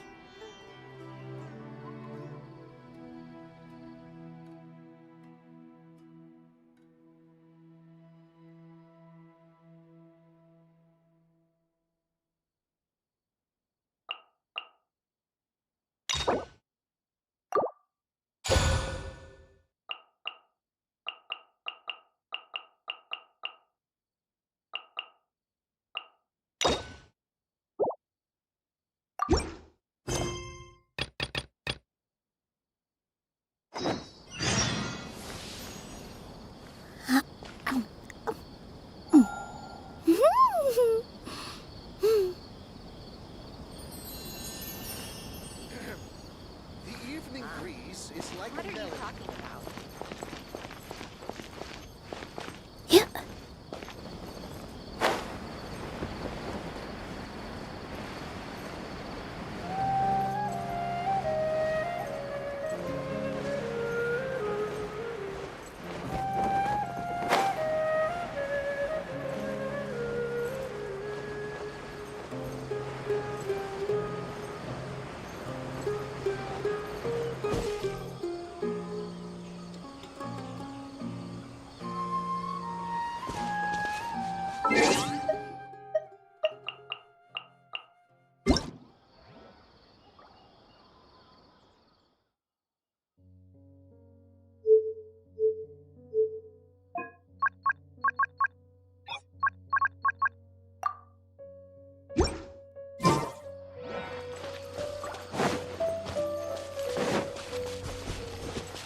Hey! Isn't that Nahida? Nahida! Paimon didn't think we'd run into you here!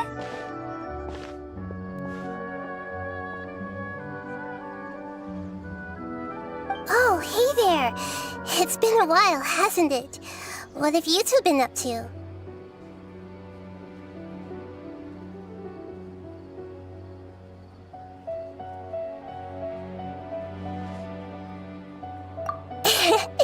Seems like you've been enjoying yourselves. How about you? What are you up to now? I'm just looking out for some leads while getting some fresh air. I noticed that I have some blurry memories after saving Ermin's soul. I almost feel like there's still something extremely important I need to do. But I can't remember what it is. Why is that? Don't worry, we'll help you remember.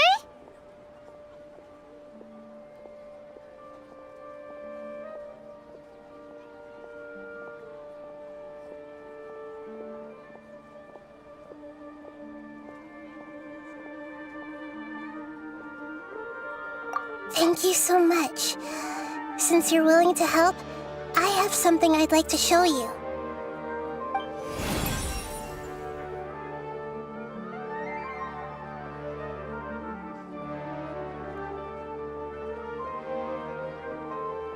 Oh, it's beautiful. It looks like it's filled with some kind of power. I found it in the sanctuary of Suristana, but I have no recollection of it whatsoever. It's filled with pure elemental power that is quite similar to mine, but yet it's also a little different. It's very likely that it's connected to my foggy memory, but I can't figure out what it is.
Traveler, do you have any ideas? You know, Nahida, we just happen to be going on an adventure right now. If we find anything, we'll be sure to let you know right away. Thanks, you two. I didn't mean to trouble you again. Don't mention it. Besides, it seems you've got a lot on your mind, and we'd like to help.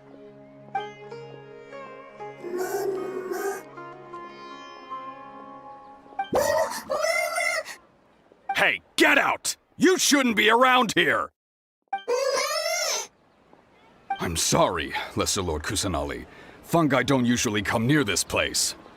Last warning! Get out before I kick you out, you hear? Hang on. I think it's trying to tell us something. But Great Dendro Archon, it's a monster! Please, don't worry. I think I understand. Seems that it wants us to follow it. You can understand it? Even though different creatures have varying habits and ways of communicating, the emotions we experience are all the same. I can feel its anxiety and fear. It's in dire need of our help. Well, fungi are kinda cute, but...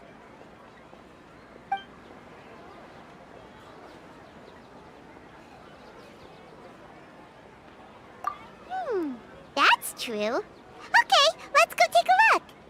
All right, lead the way, little fungus. Although they all look about the same, some fungi are friendly, while others are super aggressive and attack anyone they see. It can't be helped.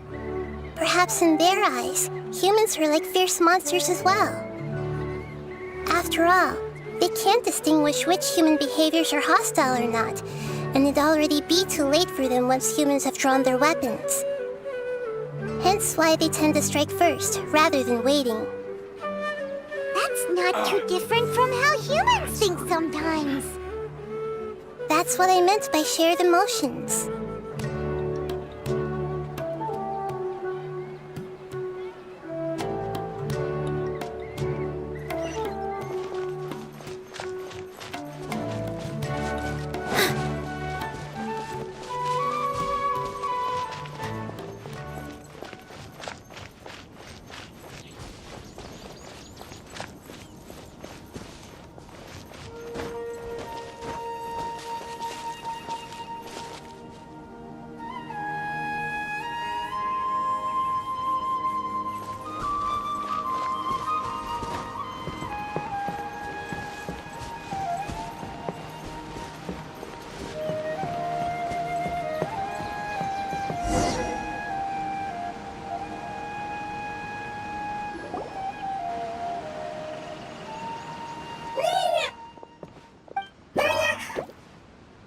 It appears it was in a hurry because of this unconscious fungus.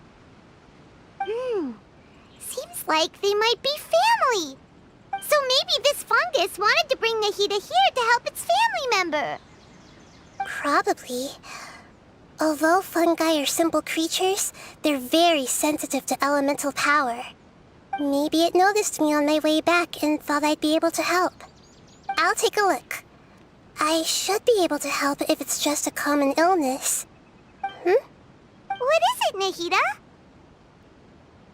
Strange. Very strange. This fungus didn't develop from a spore. It's an elemental life form. Huh? An elemental life form? Yes. Although the fungi you normally see are capable of using elemental powers, they're merely borrowing elemental power from nature around them. As for this fungus, it has elemental power flowing through it. Definitely not anything like your typical fungus.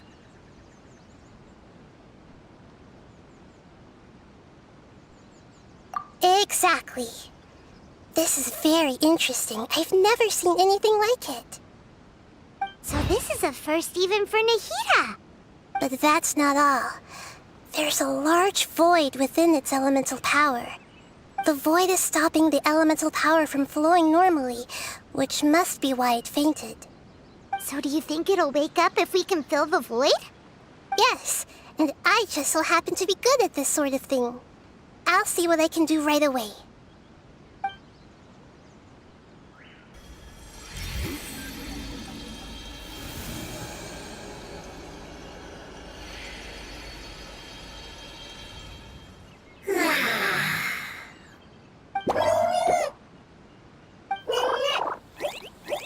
My power was compatible.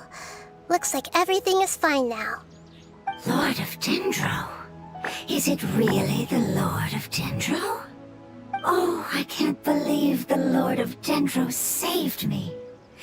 Thank you, as well as the stranger and creature next to you. Ah! It can talk? Oh, I didn't expect such a strange creature to make a sound like that. Seems I'm just as shocked as you are. What? Of course Paimon can talk. Paimon isn't a strange creature. Paimon's just... Paimon! Hello, Paimon. I am not yet able to evaluate an organism's intelligence from its appearance. I will only know you are able to speak once you have spoken. Oh, well, no need to take it seriously. It's no big deal. But does Paimon really look so dumb that people might think Paimon doesn't know how to talk?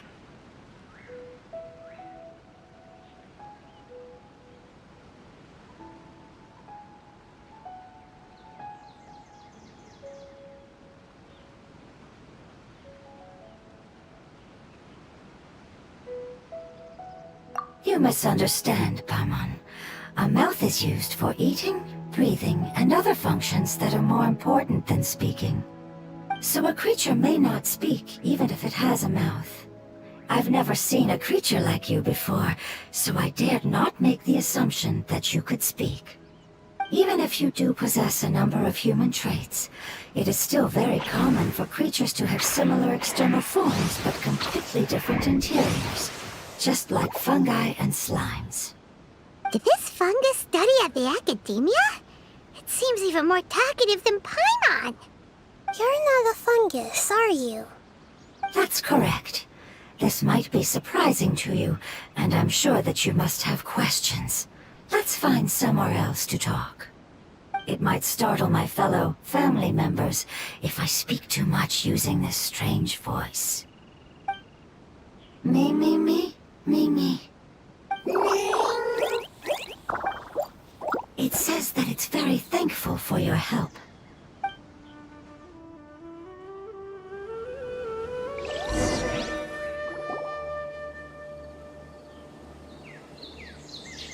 I was confident that I knew of all the creatures in Teyvat. Even if there are ones I've never seen with my own eyes, I thought I possessed all the relevant knowledge about them. However, even if I were to lay out the traits of all elemental life forms, you don't seem to match any of them. What are you? And where did you come from? I come from an ancient race. We have existed for a very long time, possibly longer than any records in existence. My home was filled with flowing water and great mountains. Lush grass covered the land, and my family and I lived in bliss and happiness. Until The apocalypse came and changed my home forever. A horrifying power consumed all there was. The seeds of catastrophe nested and grew inside of us, twisting and warping us, causing us to lose control. We were victims of the apocalypse, yet in time, we also became the apocalypse itself. The apocalypse? I'm not sure what it means either. It sounds like some kind of old fable. It's a long and complicated story. It will take me some time to explain it clearly. Don't worry, we'll listen. Please continue. I was lucky and managed to survive. Afterward, I left with some of my family and came to Sumeru to search for a way to rescue my homeland. We came in contact with many species and learned from their cultures and knowledge, hoping to understand the truth behind the apocalypse.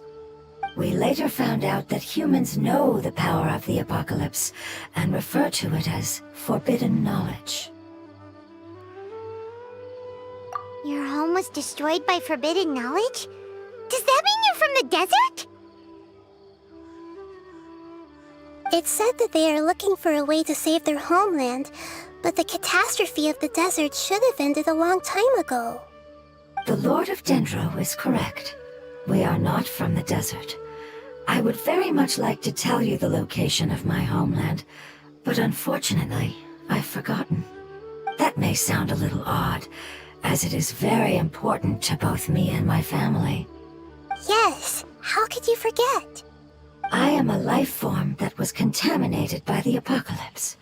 A part of my knowledge and memory was taken away as the contamination inside of me was purged.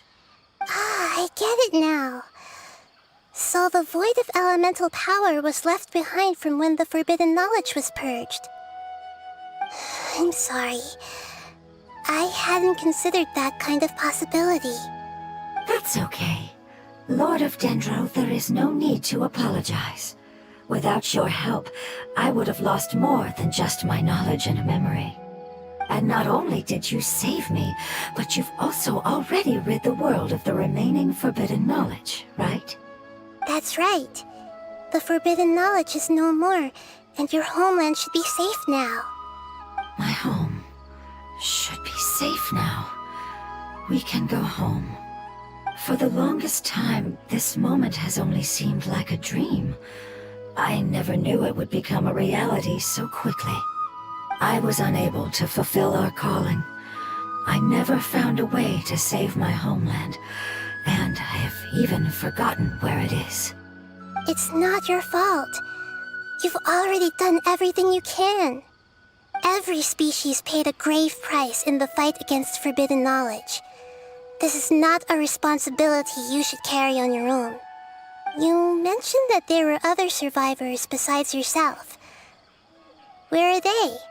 Maybe they'll remember. The apocalypse put us through immense pain. Many of my family members have already met their end. I'm not sure who else is still alive. Don't worry, I should be able to find them. Just leave it to me. I'll leave the rainforest to the Aranara. And as for the city, there are a few nice kids that should be willing to help. Oh yeah, they'll give us a hand. Give me a moment. I'll contact them right now.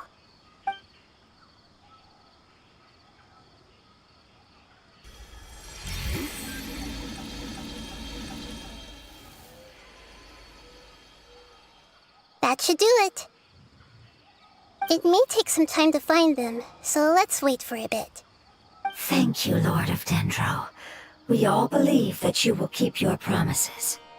The moment I saw you when I awoke, I had a feeling you were here because of the agreement. Agreement?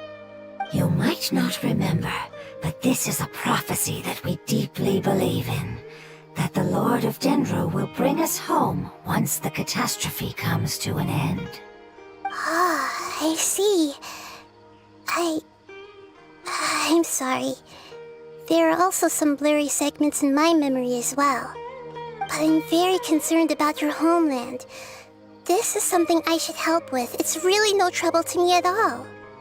Would you all be willing to come with me somewhere as we wait? The more family members that can return home with me, the better.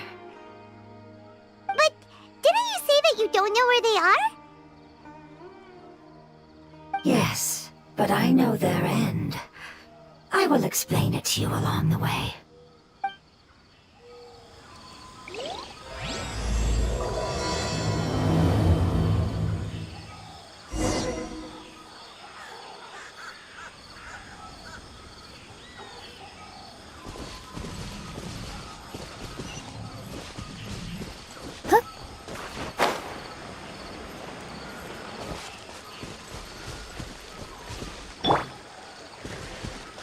Behold!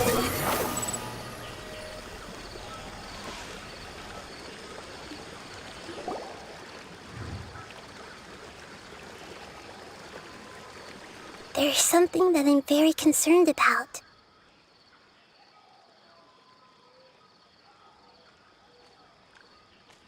Yes.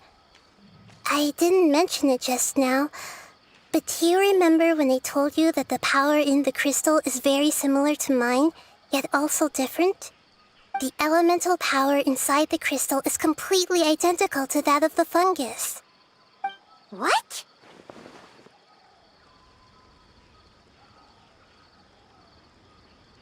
Exactly.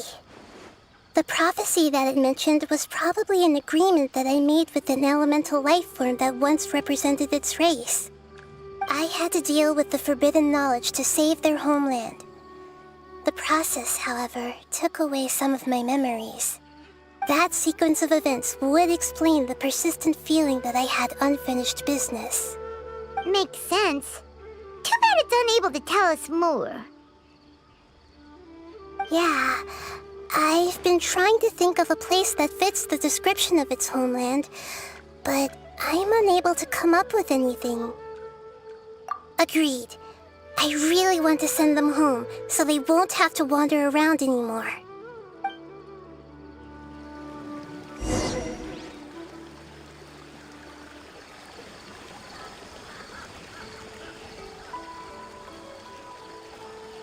The road here is a little rough. I'll lead the way. Don't worry, Paimon can handle any road! Ah! Enemies! You're up, traveler!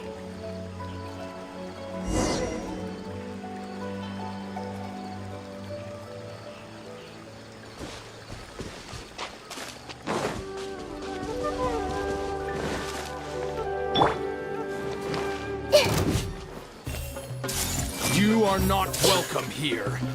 Sharing my knowledge! Yeah! With all my strength!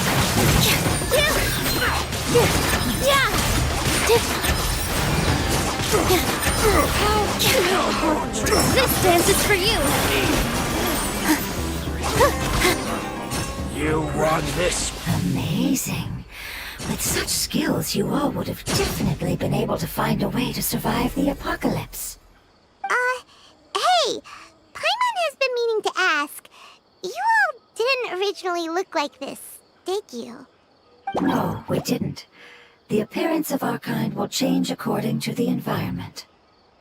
After communicating with various living organisms in Sumeru, we discovered that fungi are the life form most adapted to live in these lands.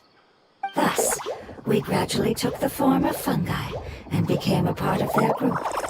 It's hard to believe that's even possible. The most important instinct any life form possesses is adapting to the environment. I don't think that should surprise you, Paimon. Your hand is shaped like that for a reason, so you are able to grip and use tools more easily. The reason why fungi absorb elemental power is to blend with the environment and fend off natural predators. We are dendro life forms, one of the most ancient life forms in this land. That is why we are so adaptable. So you mean, if Paimon wanted to, Paimon could change into a different form as well?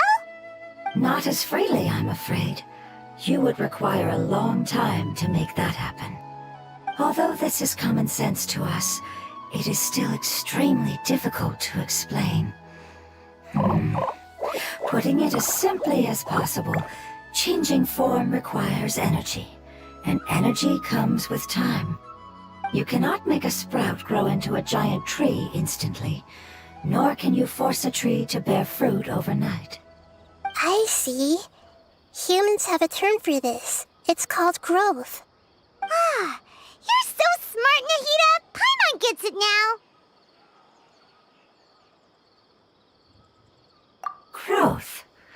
I see. Yes, then this is what you would call growth.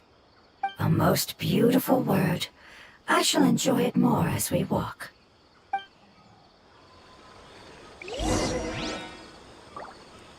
How much farther is it? We're about halfway there. You're doing great, Paimon. Do you need me to carry you on my back? Huh? Oh no, Paimon was just curious. Paimon isn't that tired. He seems to enjoy taking care of others. You think so? Does the Lord of Dendro need to be carried? That would be awkward, wouldn't it? Why don't you fly up and sit on top of my head? We'll carry you later! We have monsters here!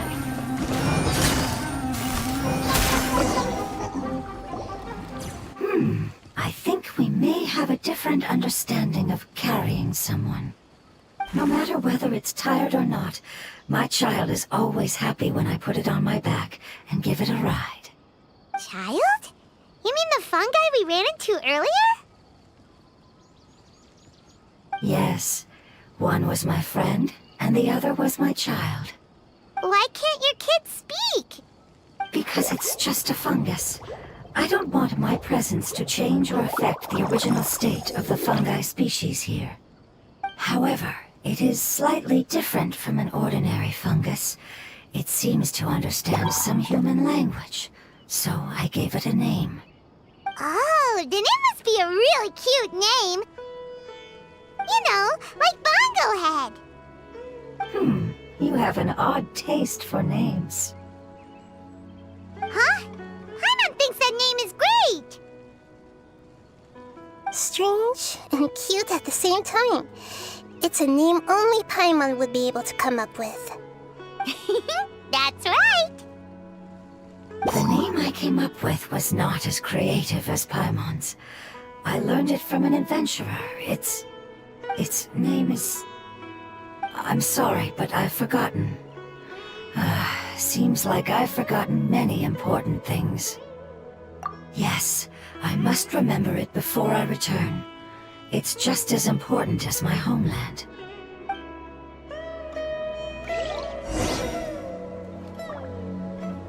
Yes, this way. We're almost there.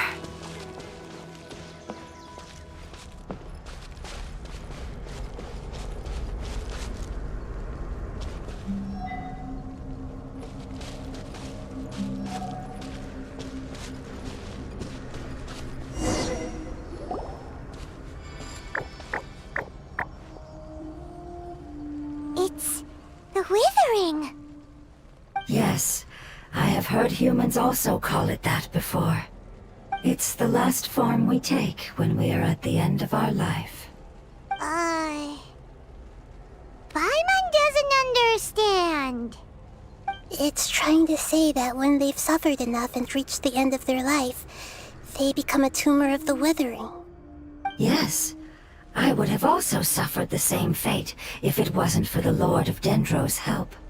So, this is how the Withering is formed? Previous research has revealed that forbidden knowledge is the root cause of the Withering. But even if forbidden knowledge has been completely removed, its influence still remains, which is why the Withering remains even after forbidden knowledge has disappeared. They've been tormented by forbidden knowledge for a long time. It's understandable that they will eventually become the Withering. But what a sad and pitiful end. When I left my homeland, flowers like these filled the fields. Each bloom represented an individual life. They grew in the pristine lakes, in the fertile soil, in my home, and in the homes of my friends. They grew everywhere, until the world suddenly lost all its color and became tainted and murky. But it's all right. Our life essence, elemental power, still resides in this flower. After an adventurer clears the withering, I will quietly draw near the area. If I can sense the elemental power of my companions, then I take them with me. But that would mean the effects of forbidden knowledge could have... It's okay. That's not important anymore. I just hope that they can all make it back home. It's not right to leave them to simply perish in the open like this. Now that we finally have the chance to return home, each one I manage to bring back will make me that much happier. I understand. Just leave it to us.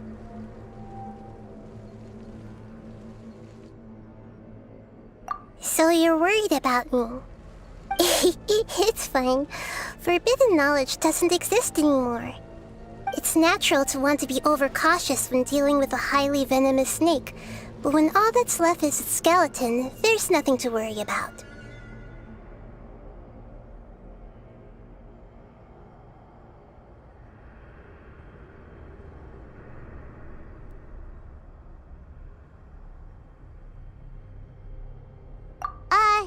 Paimon doesn't get what you two are talking about, but we're all ready to go now, right?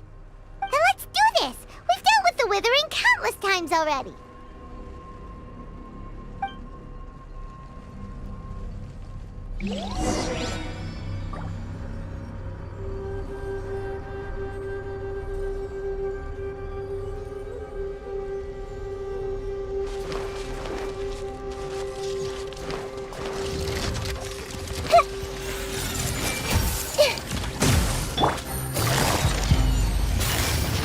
Busted. Things are about to get dicey.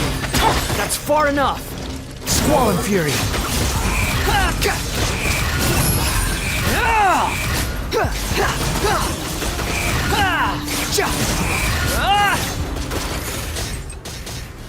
Quit following me.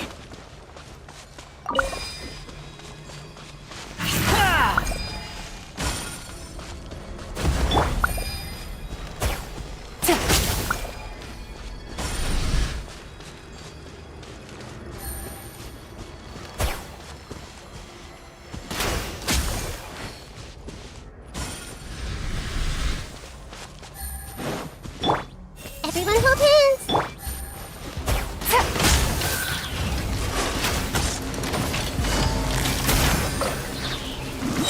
Game's up.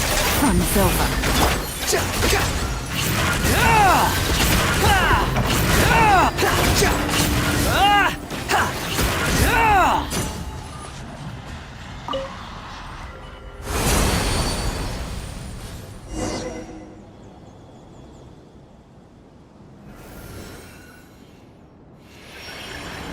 As I expected, it's the last of my kind that I'm aware of. So it wasn't able to make it to the end. If only it could have held on just a little longer. I hope that you will be free of this pain after returning home. Just thinking about how many elemental life forms have turned into tumors of the Withering makes Paimon sad. It's okay. As long as elemental power still exists, then we will still be around. An external form is but a gift of time. Through growth comes change, and even abandonment of previous forms. However, our true nature is not so easily affected. It wouldn't have come to this if we were able to cure them earlier. But I will cure all of them. Even if it's just for the sake of the rainforest and all the life forms that live in it. Thank you, Lord of Dendro. It was a wise choice for us to place our trust in you and wait. Hold on. I think I got something.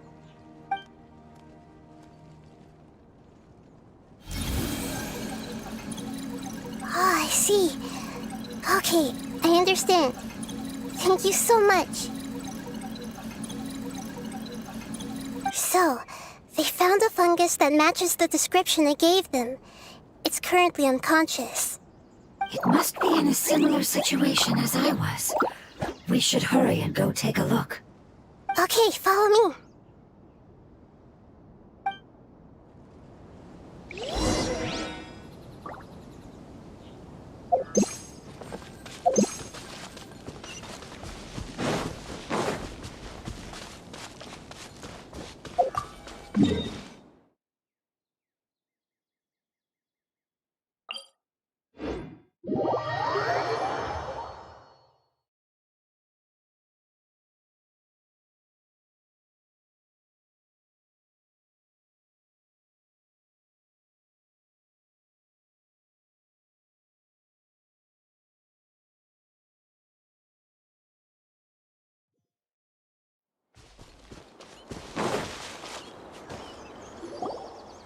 We're close now.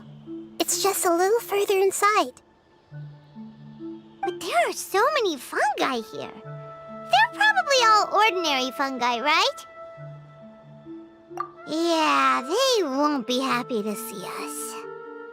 No fighting. These are all its family. Although we belong to different species, we've spent a long time living among the fungi. They are very important to us. They can be reasonable, as long as we try to communicate. What should we do? You're the only one who can make it through, right? But you'll need Nahita's power if you want to save that fungus. I've got an idea. Can you teach me how to change into a fungus? You want to transform into a fungus? But we don't have time for growth. Nahita is a god. Changing into a fungus should be a piece of cake for her. Even gods can't bend the laws of time so easily. Then we'll have to enter with the risk of being noticed. We may not be able to avoid a fight. But if spending some of my power will guarantee the safety of you and its family, then I'm willing to try. All right. You have great elemental power, so you may be able to do it. You will have to use power equal to that which is required to break through the limitations of time. I will lend you the relevant knowledge that I have. It should make your transformation process a little easier. Alright, I'm ready. Changing into a fungus should be quite an interesting experience. Lord of Dendro, this is nothing to joke about. I am extremely serious about this. As am I. I'm not joking at all. All right. Let's not get hung up here. If it's really possible to turn into a fungus, then why don't we give it a try now? Okay. Good luck, Lord of Dendro.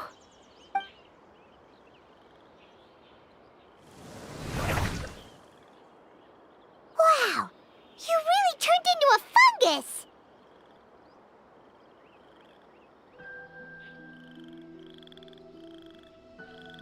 It's actually not too bad. My perspective in this form isn't much different from usual. The unconscious fungus is just below here.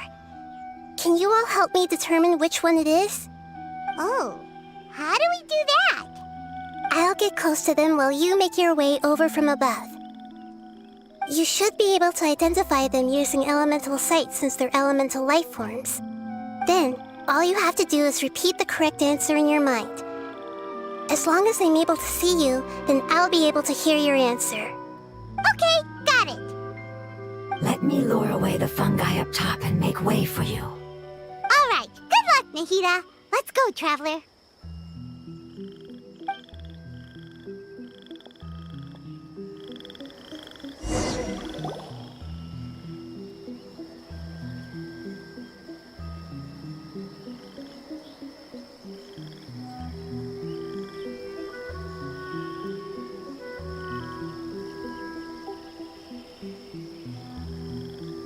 There's a fungus on patrol in the center there. It looks pretty vigilant, so I'd better go around it.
There's a fungus on patrol in the center there. It looks pretty vigilant, so I'd better go around it.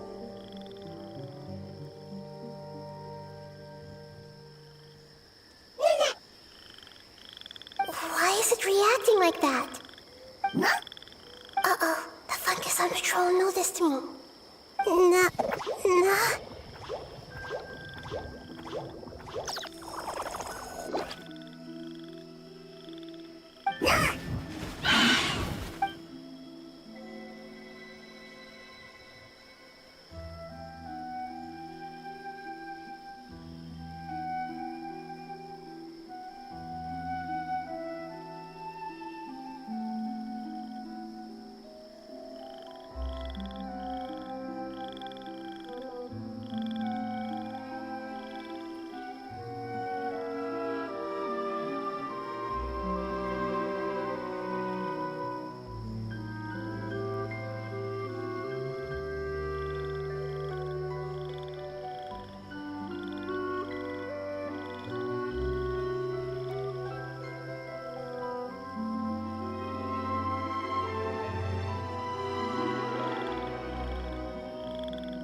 There's a fungus on patrol in the center there.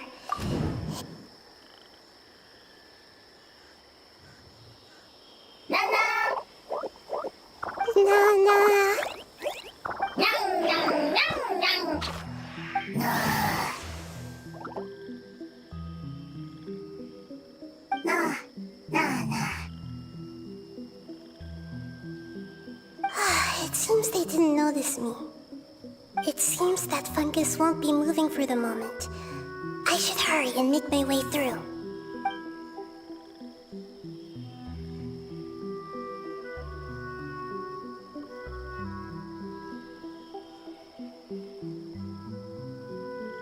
This is the spot. There are several fungi here. I'll hide and wait for the traveler to catch up.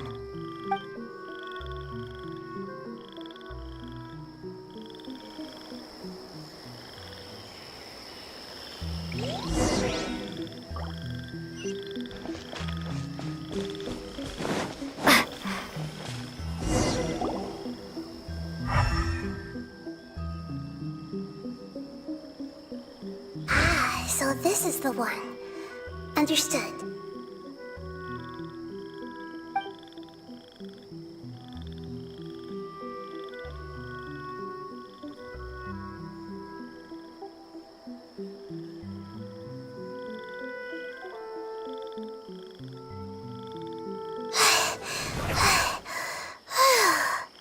Nahida? What's wrong? I never knew that it was so tiring to change forms like that. I even used the techniques that it taught me. Seems like its warnings were not unfounded. The power of time accumulates slowly and goes unnoticed. A great price is to be paid if you wish to perform drastic changes instantly. Thank you for everything you've done. All seems to have gone according to plan. Now, we simply wait for it to wake up.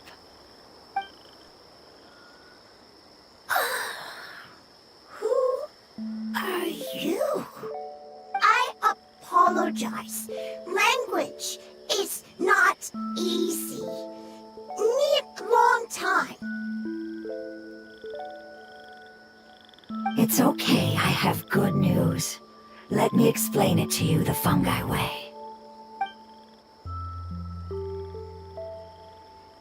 Apocalypse ended? Go home now? Yes. Unfortunately, I've forgotten where home is.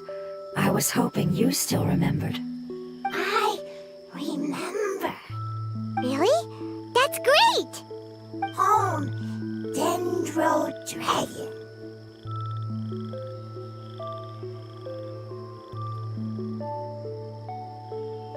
Dendro Dragon. Ah, yes! The Dendro Dragon! I'm I'm sorry, I just got so excited. I've probably never expressed such emotions before. But yes, our home is the Dendro Dragon. Oh, wait a minute. Paimon's confused. Do you mean the Dendro Dragon as in an elemental dragon? Like Dvalin? Yes, they're both dragons, but Apep, the Dendro Dragon, has been around for longer and has accumulated dense elemental power. But I don't quite understand.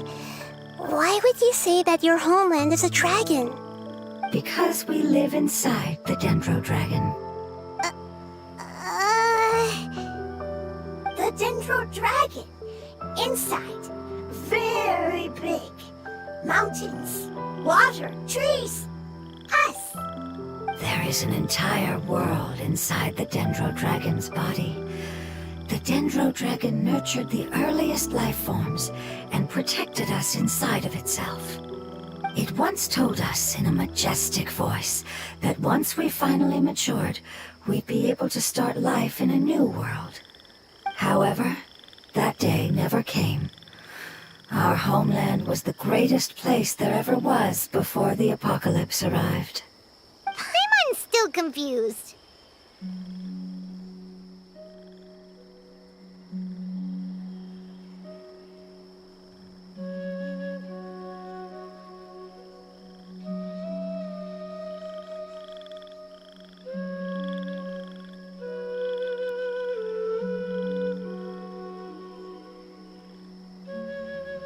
Yes, a very good example.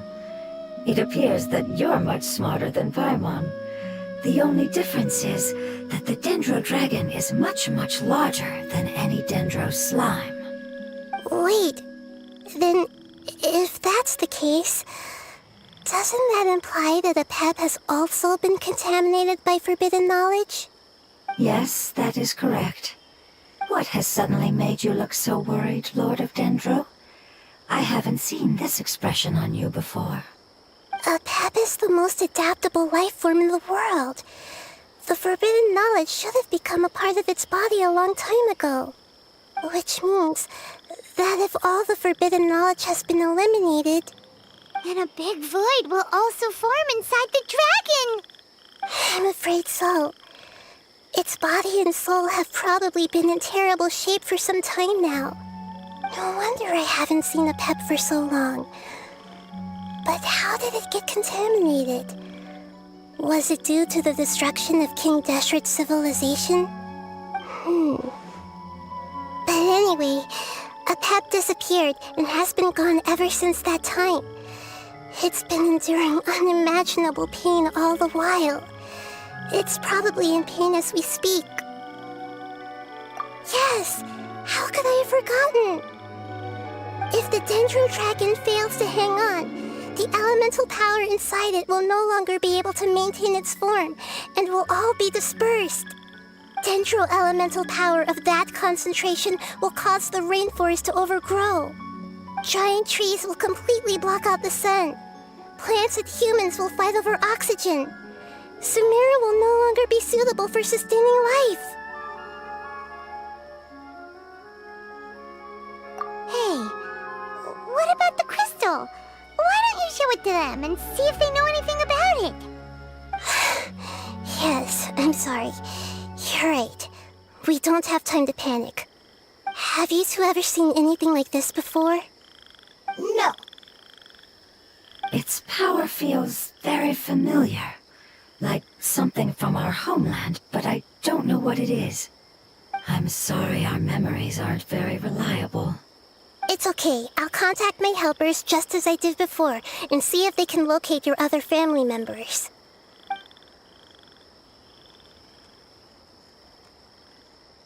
I'm counting on you all. Your info is crucial to us now.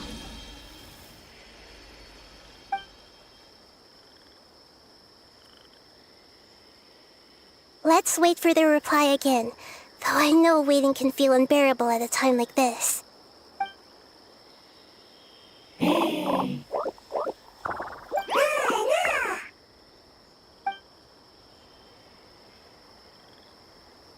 Thank you. Family bringing fruit. explain to them that you aren't hostile. After seeing you save it, its family is very grateful to you. Go home. Leave. Hard decision. Don't know. They are weak. I worry. If waiting, then I hope. Don't worry. I understand what you are trying to say. Family is very important to us, no matter when we were actually family. It has done a lot to protect this territory and can't help but worry now that it's about to leave. Can you do one last thing for it while we wait? Of course, I can relate to how it's feeling. I need to organize my thoughts as well. Thank you. Thank you. Tend soil. Food. Don't like plant invasion. There are two things that it wants you to do. One is to look after the land that the food is grown in, and the other is to drive away the plants that are trying to invade the area. Soil. There. First. Seed. Here. Paimon understood that. No need to translate. We'll take care of it right away.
That should be all of them.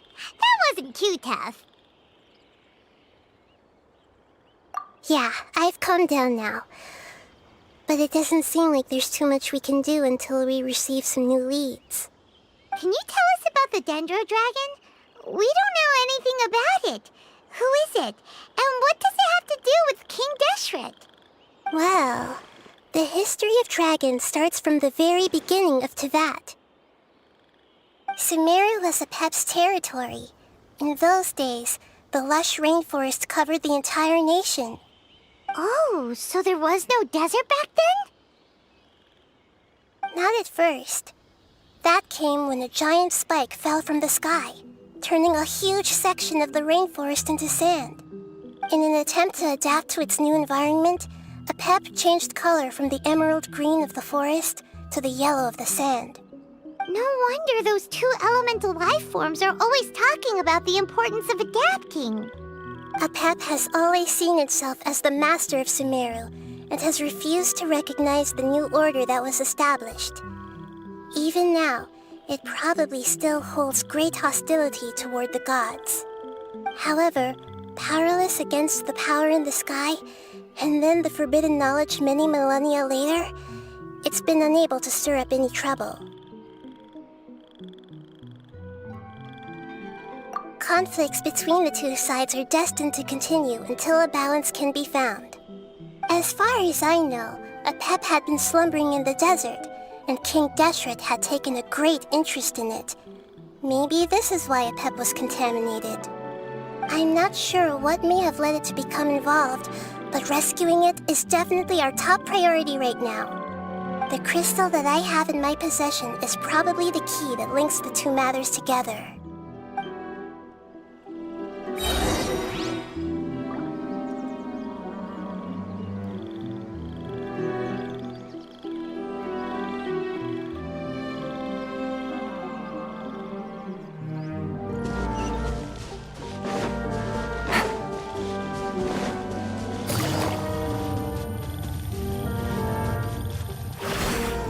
Take it easy.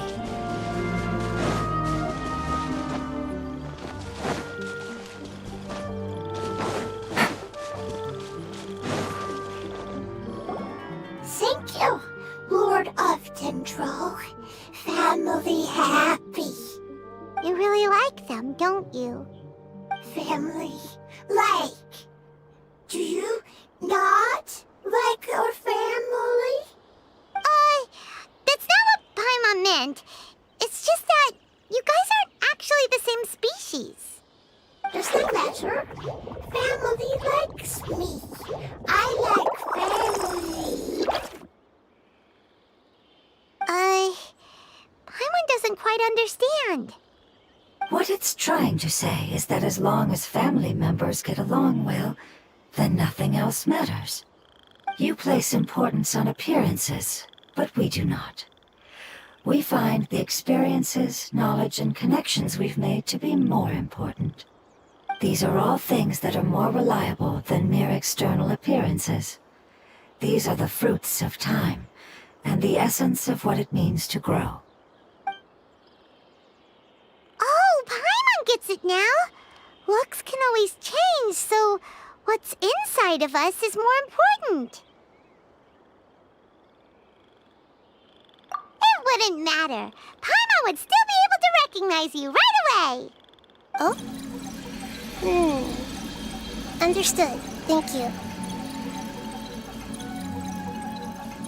Still nothing new from the forest. Seems like we won't be able to find your other family members for now. It appears we are out of leads to follow. And if no one knows how this crystal works, then Apep may be in danger. Sorry. It's okay. It isn't your fault. I don't think it's a coincidence that neither of you can remember anything about the crystal. Maybe it's because the crystal has a very close connection to forbidden knowledge, which causes memories of it to be unclear. And if that's the case, finding the other fungi still wouldn't help us at all. The crystal and the apocalypse. The apocalypse and memories. Lord of Dendro, do you still remember the prophecy? I do. What about it? The prophecy is a story that connects events of the past and the future. A family member once said that the apocalypse is a part of us, and that there is value in preserving it. The rest of the family did not approve of its opinion at the time, so it left. Preserving the apocalypse? Do you mean that there's still some that hasn't been eliminated? That's not very likely. The power of Irminsul covers every inch of the land. Did the prophecy say where that family member went? To the limitless depths east of Sumeru. A murky place that no one can return from.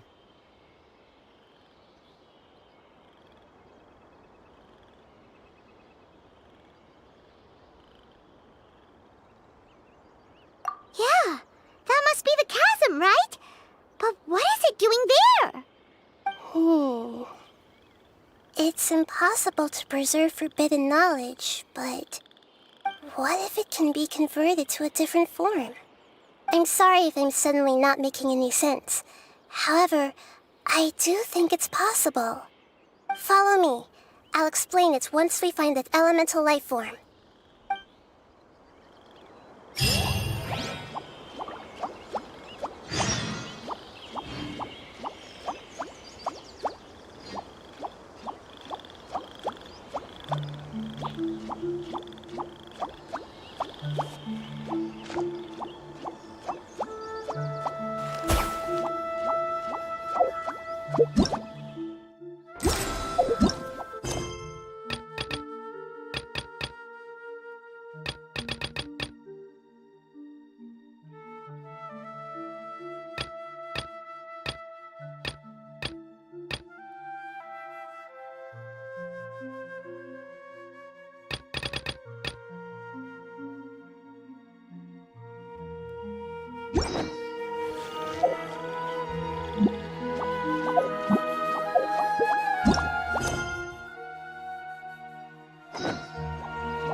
So that elemental life form came all the way here on its own and spent a long time by itself? Wouldn't it already have become the Withering like the others? There is a chance that it could avoid that end, using the power of something here. I'm referring to what was used to fight against the Abyss. It once repaired the rifts of Tevat long ago. It has the ability to purify and stabilize powers that shouldn't exist in Tevat. Forbidden knowledge that its light has shone upon is kept here forever in a different form. Yep, it's just like soap bubbles that rise to the water surface. Another strange metaphor, but Paimon somehow gets this one. What the Lord of Dendro means is that the apocalypse was altered by the power of the giant spike and hidden within the oozing filth. Yes, and it shouldn't be far from here. Let's go and take a look.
A chest full of valuables, and a trove of potential clues.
Navigating the world is a whole lot easier with a few different identities to choose from. Need me to come up with some for you?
Take it easy.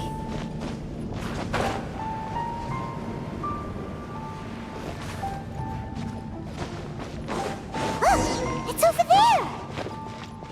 Looks like we'll have to clear out the oozing filth in this area. You two should be able to take care of it, right? Yep, we know what to do. We'll just use the lumen stone on the oozing concretion.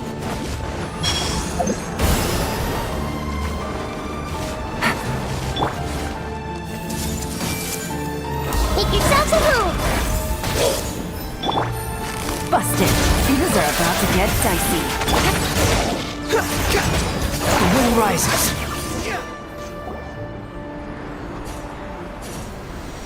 Oh, we finally managed to rescue it. It should be the life form from the prophecy. That light.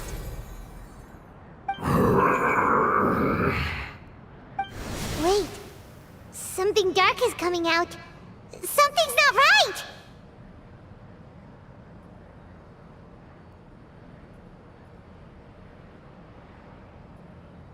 What's going on? Didn't Nahida say it was purified?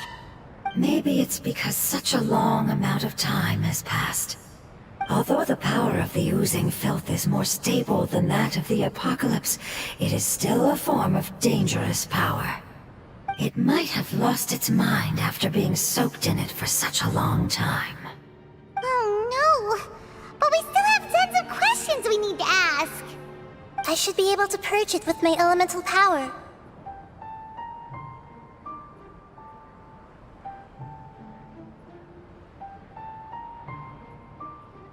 But this is our only chance.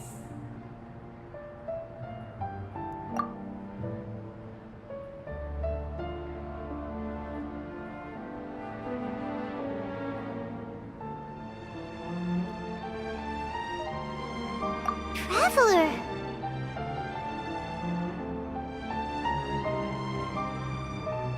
It's okay.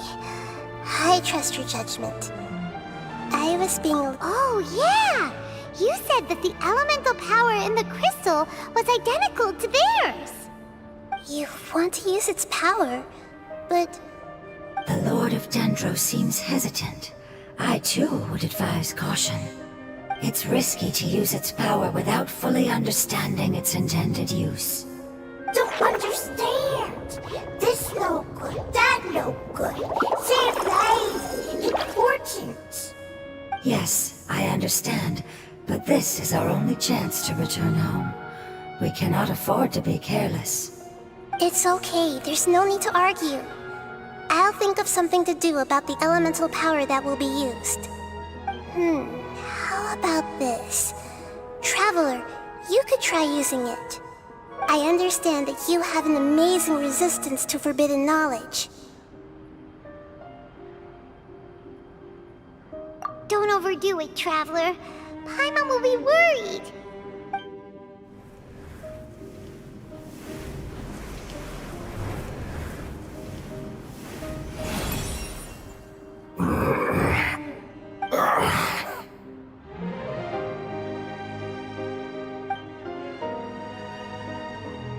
Lord of Dendro, and you others, how long have I been waiting here? Yay! Looks like it worked! Lord of Dendro, here in person. Does that mean the apocalypse has come to an end? Wait, did you get smaller again? I'm sorry, that portion of my memory is highly unreliable at the moment. I can't seem to remember who you are. That sounds about right. After all, the purpose of my existence is precisely for those unreliable memories you speak of. You once said that the apocalypse will be completely eradicated, and that relevant memories will become unstable. Even you couldn't promise that you'd remember our agreement after those events take place. However, you are definitely someone who stays true to your word. My sacrifice is nothing compared to your resolve. You and I made the agreement? Yes, you used your power to protect me. That is the reason why I was able to survive here. To be honest, I'm nearing my end. I had thought I'd be stronger than this. No one can withstand the power of the apocalypse. In order to preserve a somewhat stable memory, I had to change the power of the apocalypse into a different form. Only the giant spike that fell from the sky was capable of doing something like that. But the moment I chose to go through with it is the moment I lost my chance of being rescued by the Lord of Dendro. But enough about me. Lord of Dendro, let's get to the important matter at hand. As you can see, I won't last much longer. I understand, and I'm sorry, but... Can you please tell me what this is? This is a fire seed. It's an essential item for saving the Dendro dragon. Thankfully, it appears to be in good condition. The Lord of Dendro and our people created this item together. It mimics how the Dendro dragon's heart of Oasis operates. The Dendro dragon has been tormented by the apocalypse for far too long. It too is nearing the end of its power. However, if you are able to reactivate its heart of Oasis using the fire seed, then the Dendro dragon will begin to recover. And as a result, our homeland will return to the way it once was. Oh, so the Heart of Oasis is a pep source of power. No wonder the crystal was able to heal this fungus just now. That's what it's used for. What? You used the fire seed to save me? Why? What's wrong? That's... never mind. It's not your fault. You didn't know. The fire seed contains a high concentration of elemental power inside of it. It's very powerful, yet fragile at the same time. It is not stable in its current form, To prevent any accidents, please don't use it again. Since I am its creator, I will take responsibility for it. I assure you there's no need to worry. All right. Aside from being able to heal the Dendro Dragon, the Fire Seed can also resonate with the heart of Oasis. In other words, you'll be able to find the Dendro Dragon by following the guidance of the Fire Seed. But you should hurry. There is little time to waste. What about you? Forget about me. You should hurry home now. Everyone is returning home, including you. As I told you, I've already lost my chance to be saved by the Lord of Dendro. Lord of Dendro, I thank you for coming to find me, and for being willing to save the Dendro Dragon. Our past has been saved, and our future has been ensured. It's enough for me, just knowing that they will return home. Hey, wait! It turned into oozing filth. Can you use the Lumen Stone once more? I can still feel its elemental power. Please, of all of us, it deserves the chance to return home the most.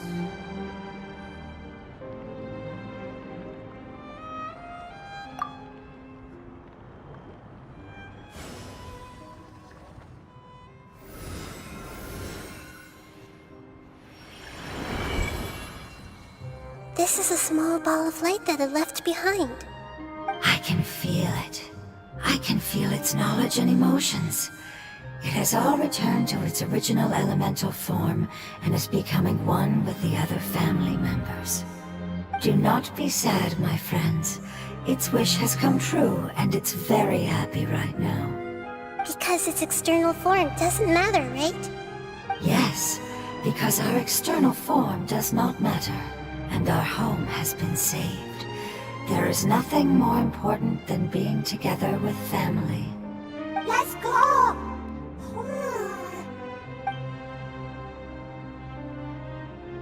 Home.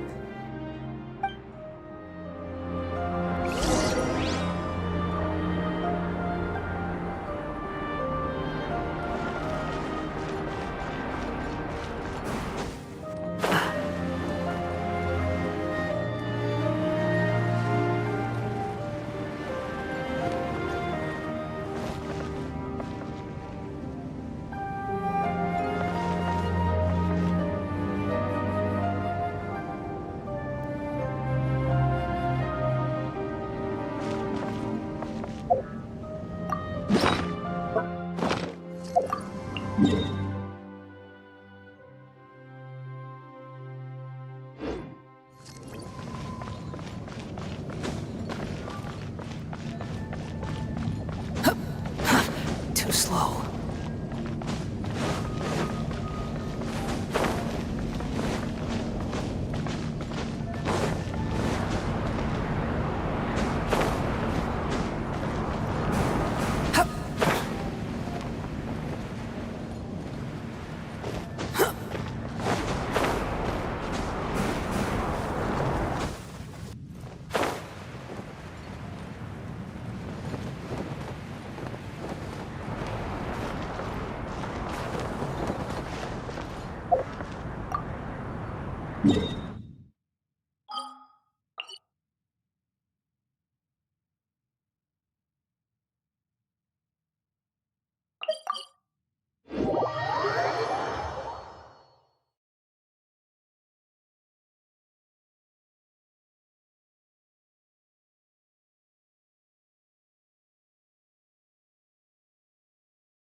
It's not much further.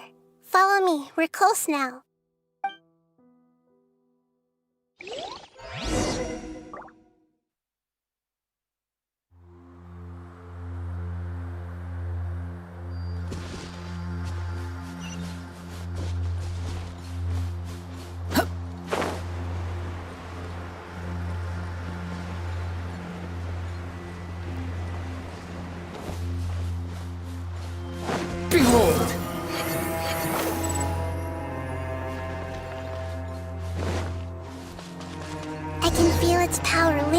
shifting around us. Sometimes it feels distant, but other times it seems close. This is its way of warning us. It has already noticed our presence.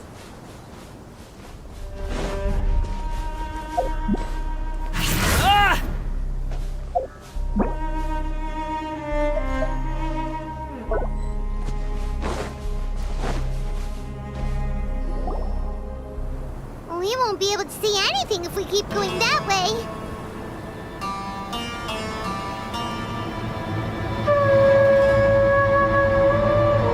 Hey, look! Something's over there!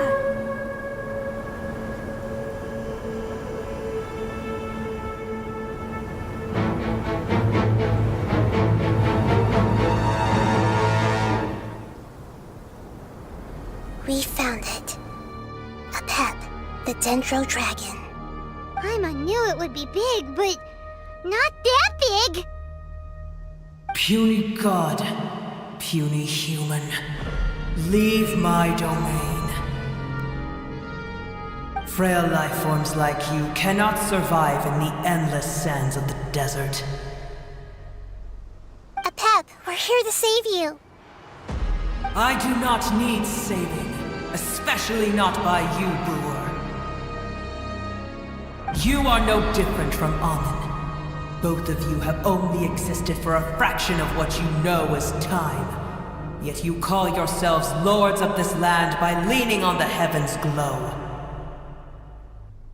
You're better off paying attention to your path ahead, as you will fall where you've fallen before. I know that you hate both gods and humans, but you've grown too weak now. Can't you let go of your hatred, even for only a moment? Let go? For only a moment? Foolish Brewer, you will find no gratefulness from me, even if you heal me. You will only be reviving the dragon that will destroy Sumeru and the Seven Nations. No, you're ill, that's all. That I am. Time will bring death to all. It's unavoidable.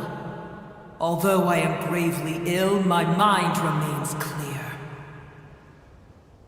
I am different from the ancient dragons that came to terms with you. There's no need for this. There's no point in fighting. What we need is the truth. The truth. The shackles that the God of Wisdom cannot escape from. I have paid dearly for the truth, and you shall do the same soon enough. Hey, don't leave! Careful, something's coming. Ah! What is that? Paimon's never seen that before! It's our family. Huh? They're your family too? But they don't look anything like fungi. External form not important. Inner nature say. The composition of their elemental power is identical to ours. In other words, they're residents of our homeland. Is this what they've become after experiencing the apocalypse? This is also a form of adaptation, although a most gruesome and pitiful one. Many of our family members never made it out of the Dendro Dragon. They've gradually taken this form in order to survive the apocalypse. Is there any way to avoid fighting them? Hey! Can you guys talk? We're here to rescue you!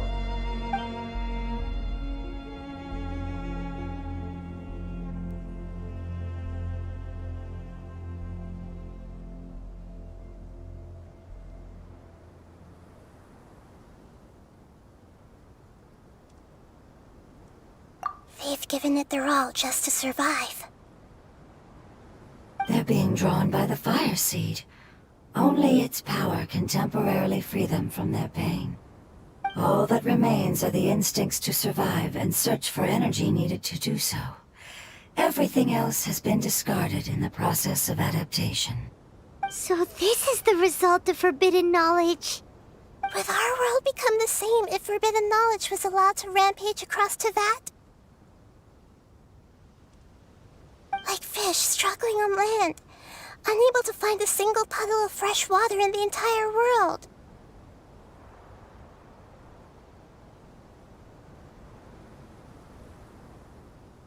Yes, but please try to be gentle with them. They are not evil in nature. All they want to do is survive.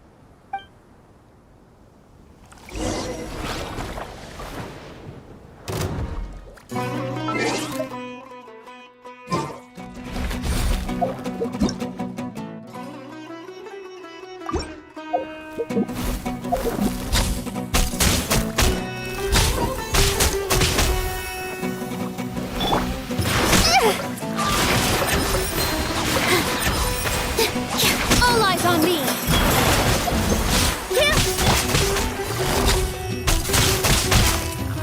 Gotcha!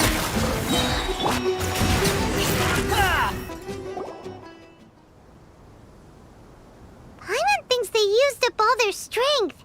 They don't seem aggressive anymore. They want to go home. Yes, it was never their intention to leave the Dendro Dragon. Is there a way to make them revert to their elemental form? Years of torment is what turned them into their current state. Their external form has become their shackles.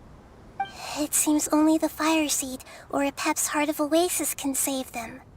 But it'll be risky if we use the Fire Seed again. Correct. We cannot use the Fire Seed again. Everyone goes home. Not just us. This is becoming quite the dilemma. Let me think for a second. It's fine. Let's use the power of the Fire Seed. I can't bear leaving them in the desert like this. Don't worry, the decision is on me. I'll take responsibility for whatever happens.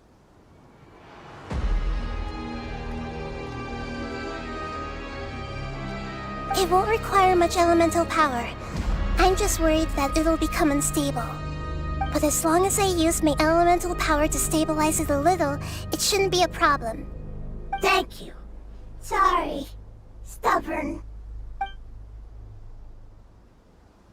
Thank you, Lord of Dendro. Returning home is the most important thing to you. I've come to understand that during our travels. I'm not doing this just to protect you, but also because I hope to use you and your experience and try speaking to a Pep again. After all, that giant Dendro Dragon is also your family. Maybe it would listen. I will stand with you, Lord of Dendro. I will never forget your kindness. Yes! Yes! Thank you. Alright, here it goes. Family. We will all be able to go home soon.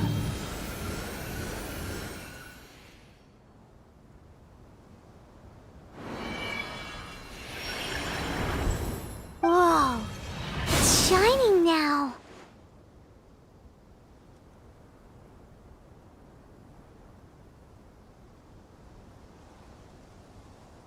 Endless amounts of knowledge and emotions are moving inside of me. They're all very excited. To imagine such growth could be achieved in such a short period of time. It's because you're carrying everyone's hopes and dreams. Yes, finally, we can go home. This is the last part. Let's go.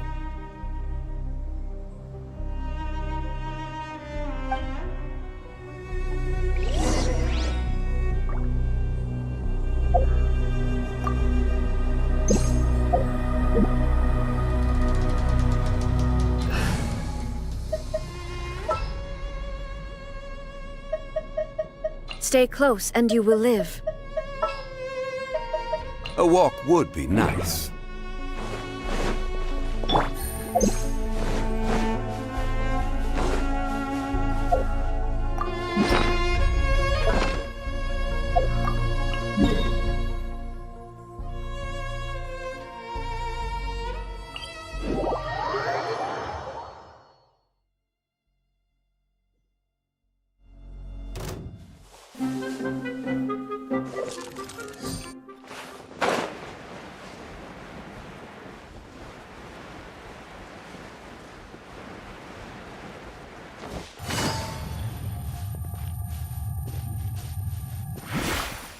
Take it easy.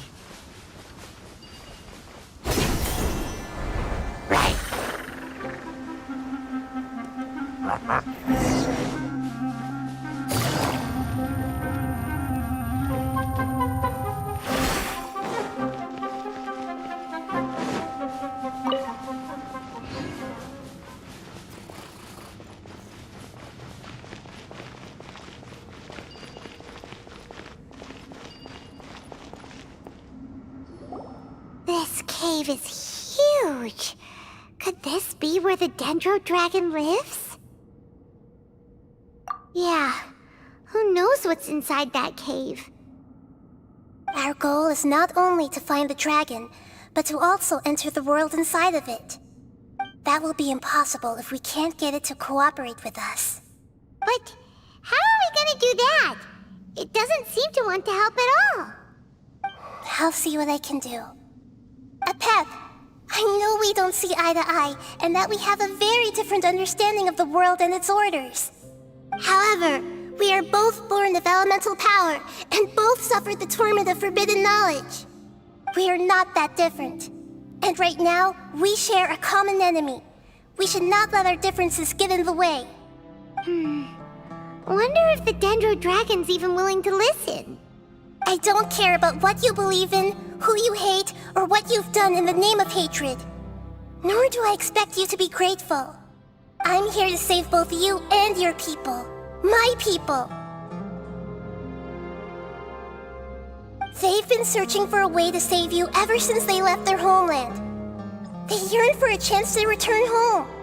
And now that everything is over, all the hatred that you harbor has lost its meaning. Rather than continuing to fight, you should consider the life you've produced.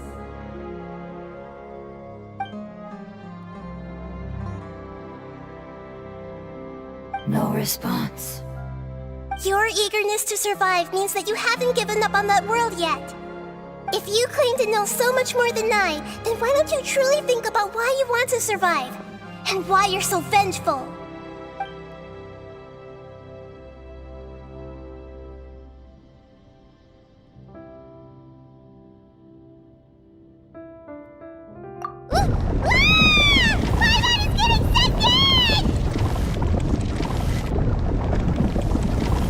Please keep everyone safe. And send us to the homeland.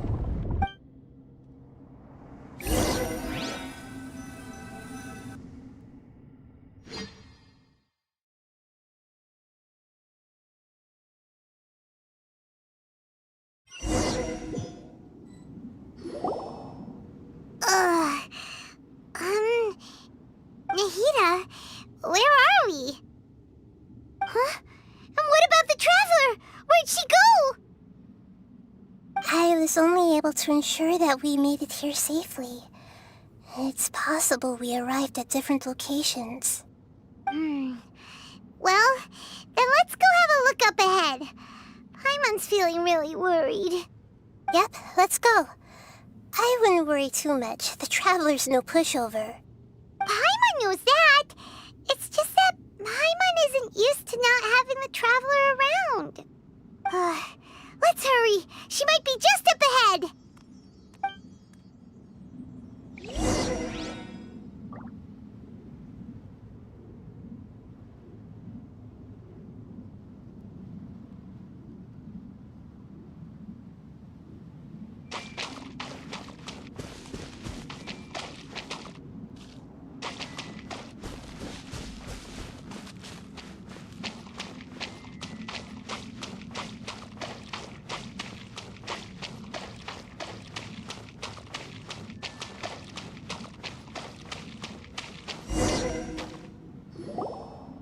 What's that?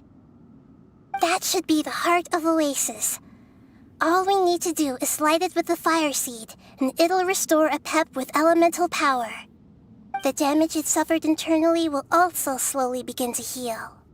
Then let's hurry and light it! We still need to find the Traveler! Alright, hang on.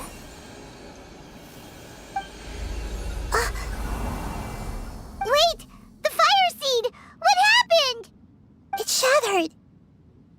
It was even more unstable than I expected. But why? We barely used it! I'm not sure. Perhaps the fire seed was only capable of protecting one person? But if I didn't use its power on everyone, there's no way of knowing where you could have been sucked into. And even if that's the case, there's no reason for it to simply shatter, unless... Unless what? Unless I was already in a weakened state when I created this fire seed. Which would be when we had first saved the desert. Oh no.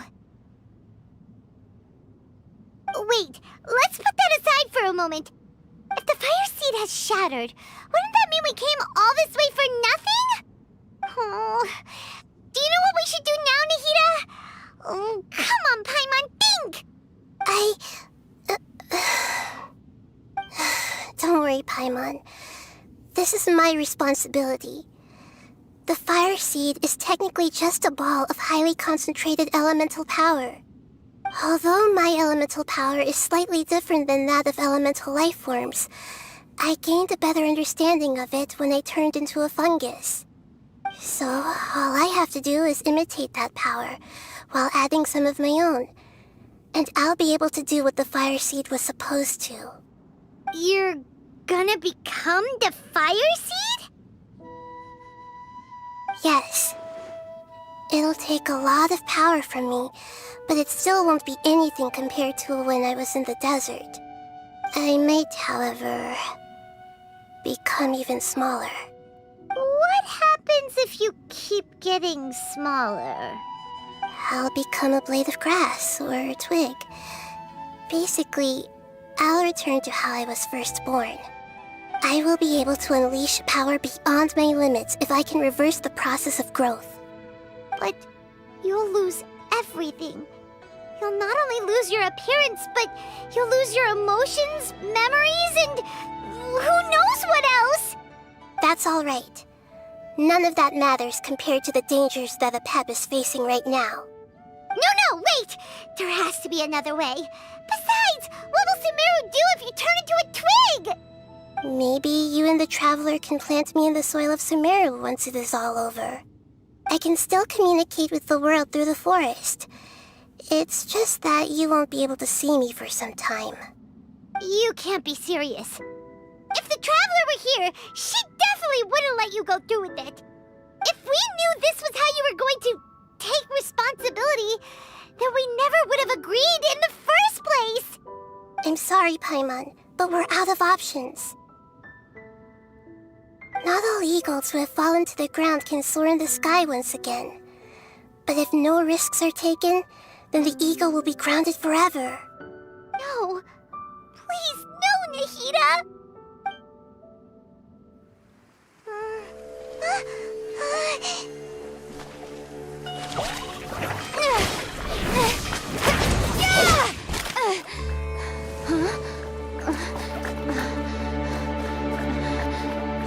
The fire seed shattered, and she's... I know. A sacrifice must be made, but not by the Lord of Dendro. We've all grown on this long journey. If the purpose of that growth was to return home, then our wishes have come true.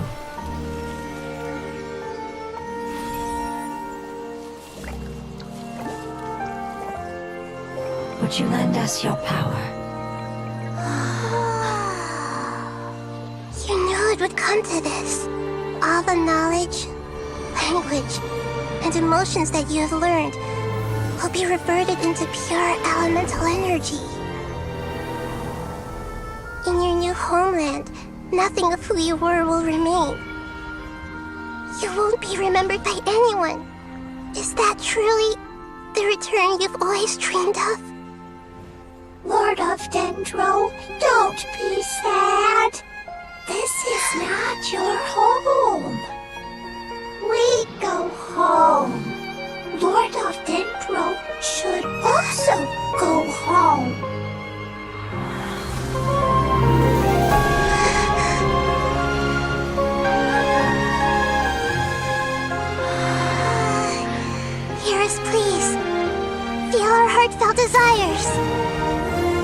awaken!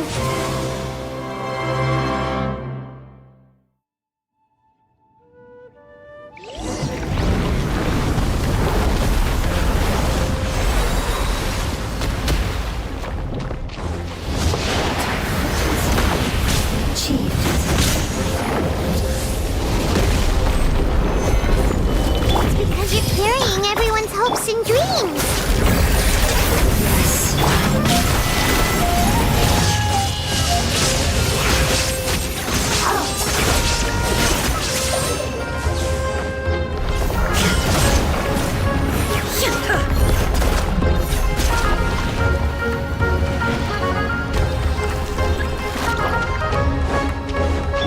This, thank you for protecting me with your elemental power.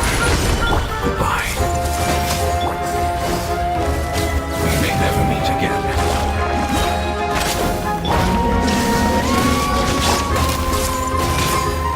I will wait for her no matter how long it takes. This is the agreement we made.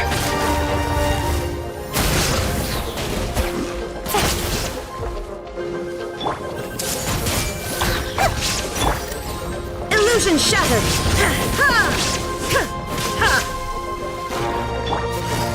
Gotcha! Order guide you. Solidify. Shine down! Quietly now. Everyone hold hands!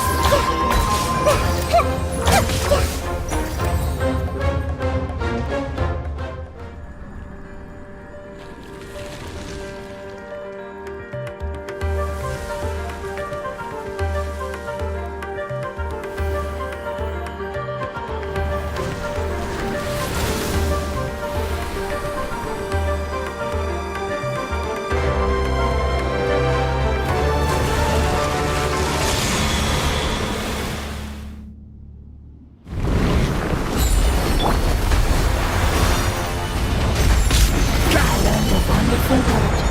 It's new, which means light. It will be your name.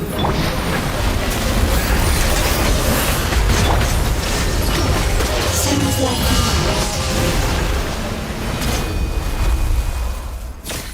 Hey! Can you hear Paimon? Say something! You fungi said that your form didn't matter, right? Then let us know that you're alright! Their knowledge, memories, and emotions have been reverted to elemental power and released. They are no longer able to respond to you. The guardians that have accompanied me for countless eras have also transformed into my elemental power, just as they did. They will be born once again now that they're one. There's nothing to be sad about. That's different! They won't ever be the same. Paimon, we will never understand it, and it will never understand us. That's how it's destined to be. But as long as you can be healthy again, then nothing else matters to me, Apep. Samara will be free from threat as long as your health is maintained. I thought that my rage would be kindled once my power returned to me. However, what I feel now is a feeling that has long eluded me. The feeling of peace. The forbidden knowledge influenced you ever since you were contaminated, greatly amplifying your hatred and rage. Yes, there's no denying that.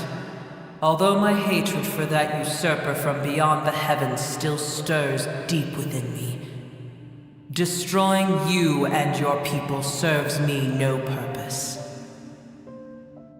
Be that as it may, my position still stands, and I will have nothing to do with you. When you inevitably perish due to your ever-expanding curiosity, I will still sneer and mock you in my heart. Sheesh, who can put up with you? I respect your decision, And with time, I will prove to you that we will not repeat our mistakes. Before you begin resting, there is one last thing I would like to know. How did you become affected by forbidden knowledge? It's a long story. We all once believed in the distant past that only forbidden knowledge could give us enough power to defeat the heavenly principles. The Dragon King acquired the power of darkness from outside of this world, and led us in a fight against the order established by the outsiders. Dragon King? An unimaginable war took place into that, causing destruction on an unprecedented scale. The world itself was on the verge of collapse. In war, the victor would inherit the right to shape the world, while the losers must turn into ash. But I didn't give up on searching for a way to turn the tides, even after the death of the Dragon King. As I attempted to collect more forbidden knowledge from the corners of the world, as it was on the verge of collapse, I was stopped by the giant spike that fell from the sky. Sand dunes arose where there was only forest, and it was as if even Sumeru itself was trying to tell me that the era of the dragons was over. But you still didn't give up, did you? Because of Amun Al-Ahmar. Yes. Al-Ahmar eventually obtained this power with the help of Nabu Malikata. His ambitions continued to grow, and he planned to establish a powerful kingdom in my domain. Although I didn't think much of him, I allowed his actions under one condition. The condition was that after his death, all the knowledge he came to accumulate would belong to me. At that time, I still harbored deep regrets. By the time the Dragon King finally returned, the world had irrevocably changed. Some of the dragons have grown close to your kind, and have forgotten all about our hatred from when the world was taken from us. And some died, leaving behind nothing but their bones, while others chose to flee after experiencing pain and agony. But for me, the scales and will of the Dragon King still shine bright in my heart, even to this day. I will follow it until the end of my time. You really are insane. When Al-Ahmar's proud kingdom collapsed, I swallowed him whole as I agreed and absorbed his elemental power. However, what I gained was no benefit. No. I gained the apocalypse. I used up all my strength just trying to keep the pain under control. I had no energy to analyze the knowledge he had accumulated. But even then, I still believed that his insanity was far greater than that of my own. So that's how the apocalypse started. I admit that I fell for his trap. I was like a final failsafe in his plan. Tiny Booer, and the rest of you, continue forward. I shall keep a watchful eye. How far will a life so dear and precious to the heavenly principles be able to go? I wonder.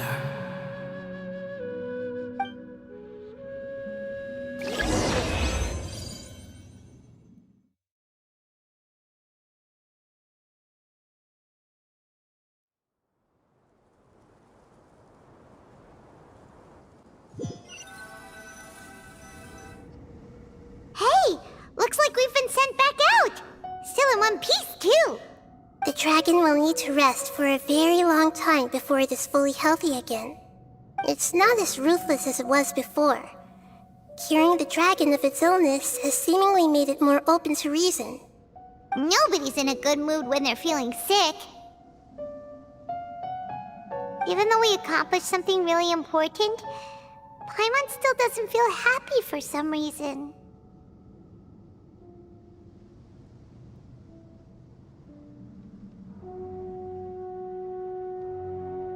Indeed.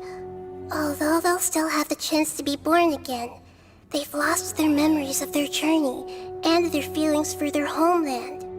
Each opportunity for growth is unique in its own way.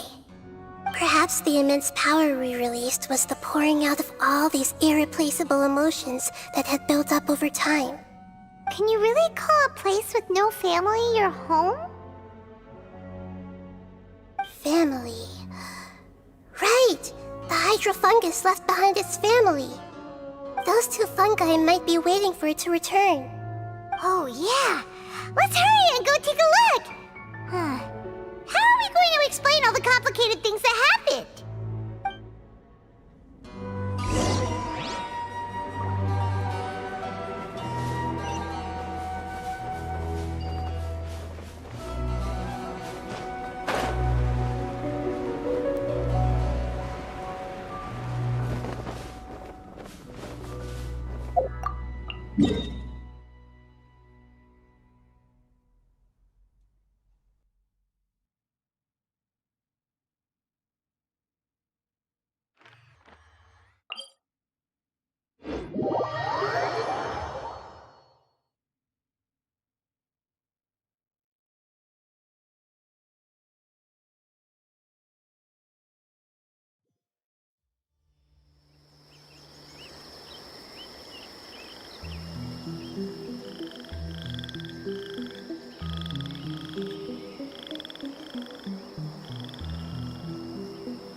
Waiting here all this time? We're back. I'm sorry. I really am. But it's gone home and won't be able to return for a very long time. Don't be sad. It did it to protect you. Your happiness is more important to it than anything else in the world. It's said that Noor is its most important family member. That's your name, isn't it?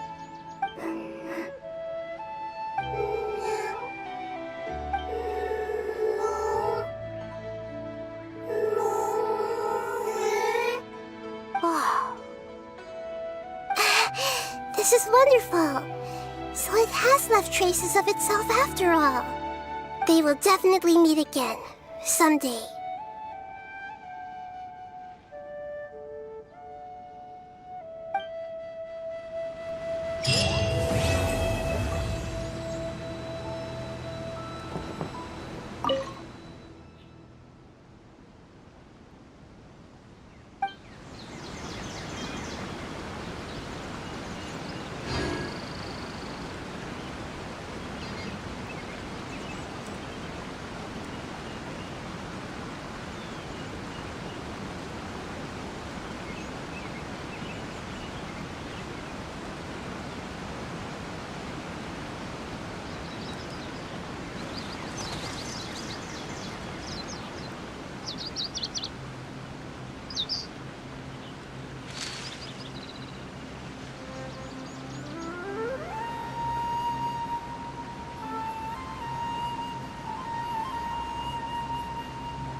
All the world holds dear is but a backdrop of constant motion. I stand before it, alone and unchanging.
Have you packed all your things? Make sure you brought the onigiri and rice cakes your mother prepared.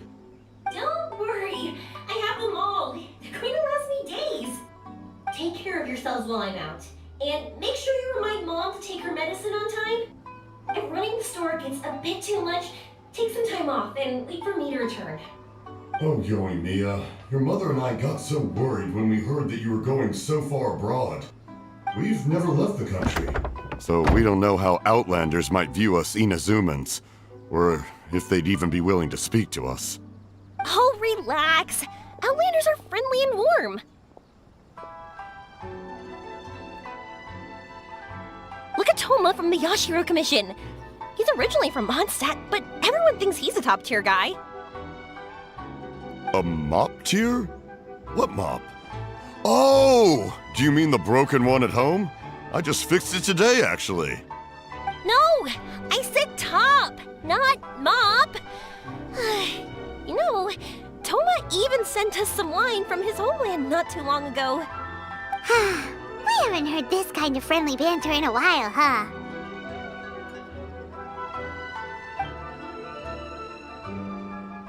Oh, hey you two! It's been a long time, hasn't it?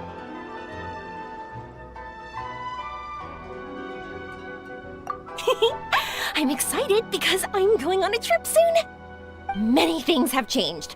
Lots of Outlanders have come to Inazuma, and lots of Inazumans have gone out as well. You two have been adventuring all over Teyvat, so you might not be able to understand, but for us, this is a long-awaited chance to go out and fulfill our dreams. That's right, the Sakoku decree is gone. Ah, I remember you two. You're Yoimiya's friends, yes? Word of your incredible accomplishments has spread throughout Inazuma. My daughter's a big fan of yours. She said she'd love to be like you two. Come on, Dad. Who's never dreamed of becoming a hero?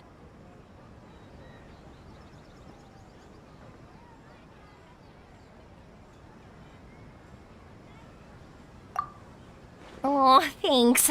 But I'm just your average artisan. The quiet life suits me better. But if an opportunity presents itself, why not try to show your stuff, right?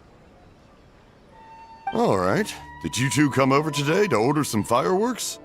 Oh, sorry. I got carried away. Well, I'm gone. Dad's in charge of making fireworks. You've seen how skilled he is, so there's nothing to worry about. Oh no, we aren't here to do business or anything. We just happen to be passing by. Oh, so we're all here with time to spare? What a treat! In that case, let's chat some more. I'm not in a rush anyway. Sure. So, where are you planning to go? No clue. Huh? I say that, but I do have a travel goal. To see Teyvat's grandest meteor shower. But I don't know when or where it'll happen. So, I figured I can search while I travel. That's it?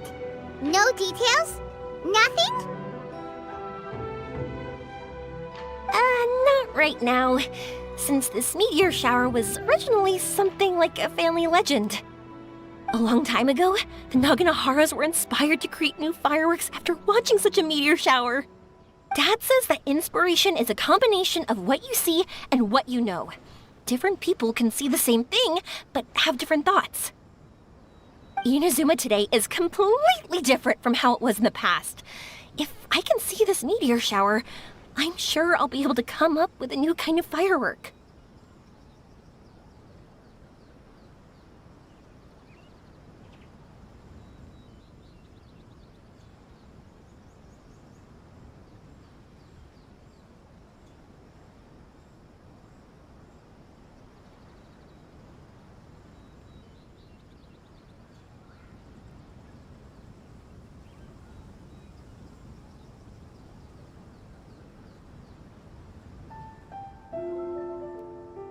I know, right?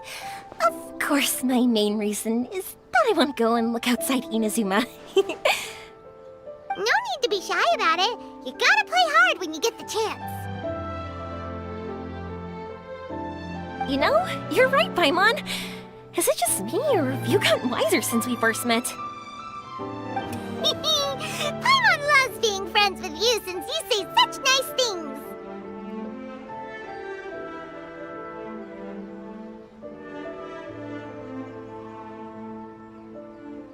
Sumeru. I've heard of it. It has a ton of trees, a super impressive school, and a massive desert.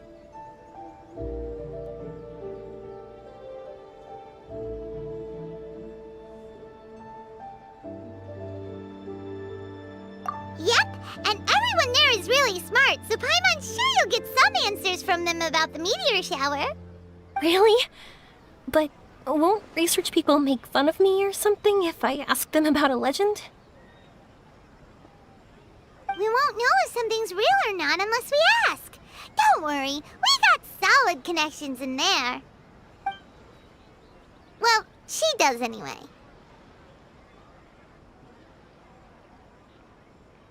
Wouldn't I be taking up your time, though? I doubt this was in your schedule. Exactly! Hey! Relax, Yoimiya. You've helped us plenty of times before.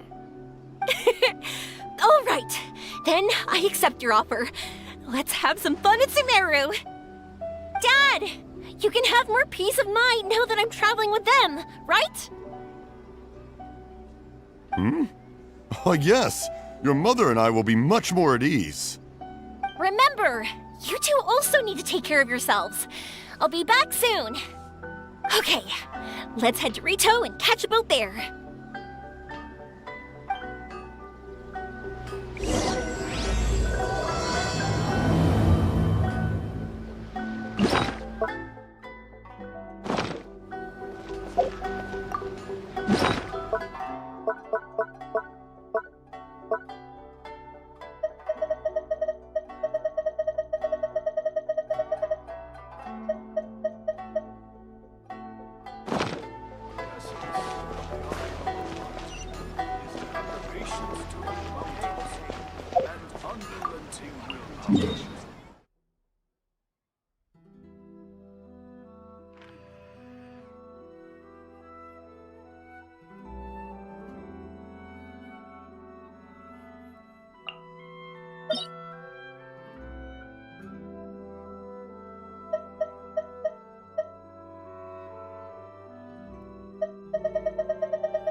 Wow, so this is Sumeru? That tree's huge! Is the port built on top of it? And this place is amazing! It's way bigger than Rito's port. There are also a lot more stores here. Oh, there's more cool stuff for you to see. Don't you worry.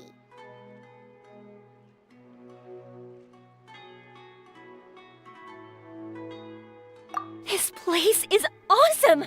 I had heard people describe it, but nothing beats seeing a place for yourself. If I hadn't seen the port with my own eyes, I could never have imagined such a place. So, the school you were talking about, the academia, is it here? Nope, we have to head north from here and follow the river to reach Sumeru City. Sumeru City, huh? I guess it's even more impressive than here?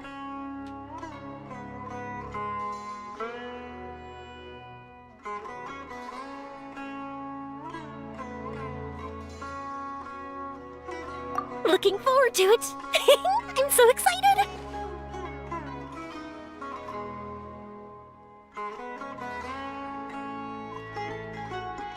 Whatever the case, why don't we go to Sumeru City?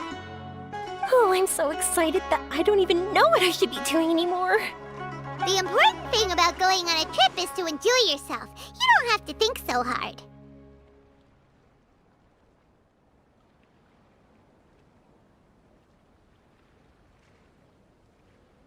I'm just worried that if we don't get down to business soon, we'll take up too much of your time. But if you insist, then let's look around.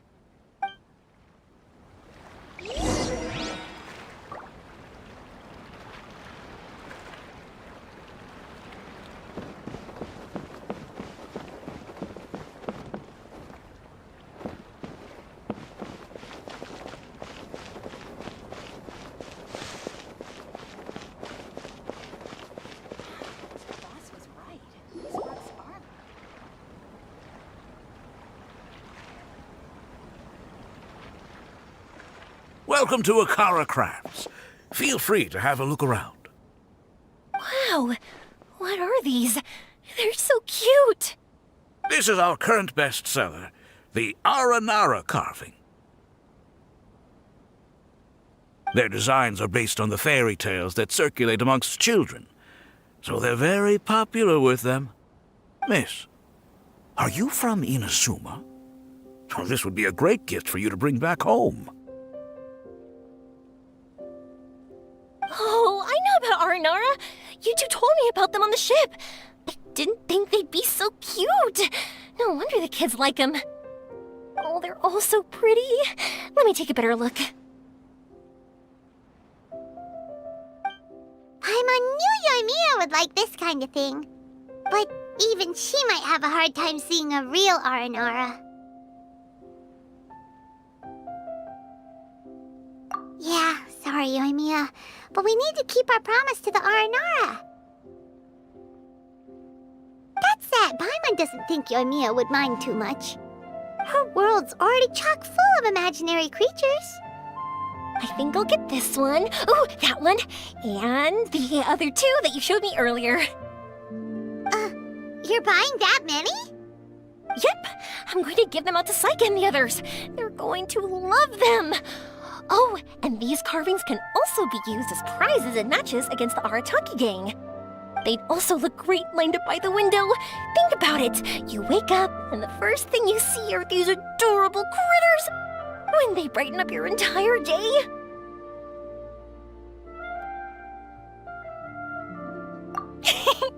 Okay, thanks. In that case, you take your pick too.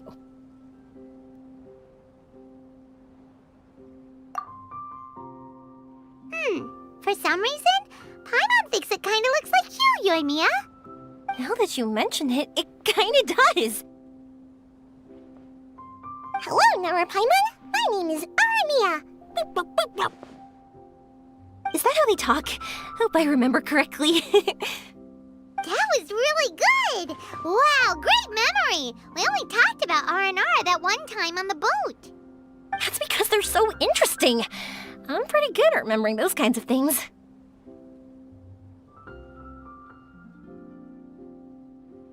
Of course. Thank you for your patronage. You all are an entertaining bunch. I hope you enjoy your time here in Sumeru.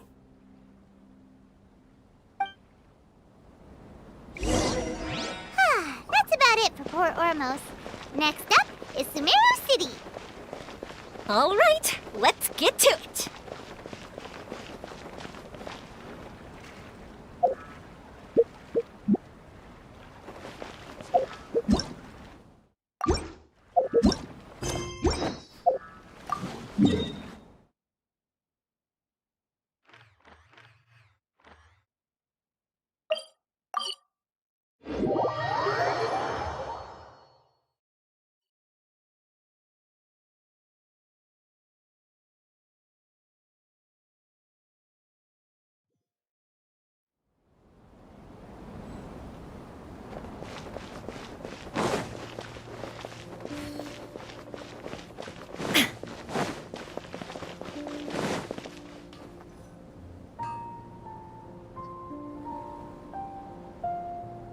Wow, this market is even busier than the one in Port Ormos. This is Treasure Street. Up from here is the Academia. Oh, and in that tree trunk is the Grand Bazaar. They're both pretty special places. I just saw a group of people come down, and they were all wearing the same outfit. Is that the Academia's uniform? That's right. They also wear hats with different designs, depending on which darshan they're in. For example, we'll be looking for someone from Watawahist. They know a lot about stars and stuff. Does this mean that you need uniforms like those to get in and out of the Academia? Paimon doesn't think so.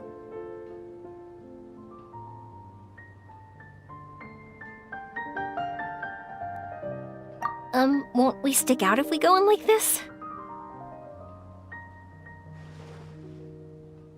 So even you get shy, huh? No, that's not what I meant. Let's pretend you're an academia student, hard at work.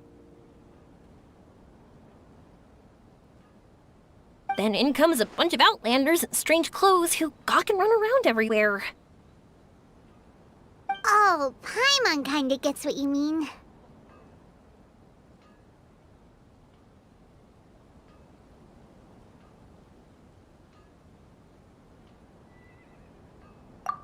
think we have to be too self-conscious, but it's still something to keep in mind.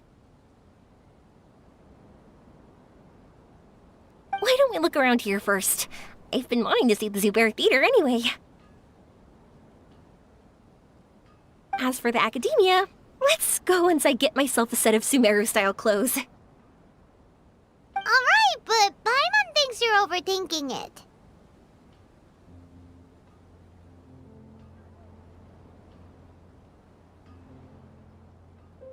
Nilu might have some good recommendations. Sounds good. If we can watch a performance of hers while we're at it, that'd be even better.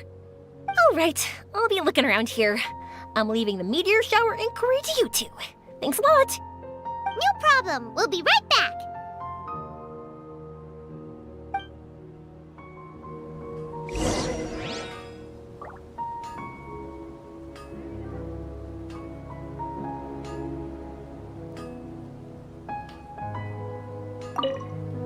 I won't go too far.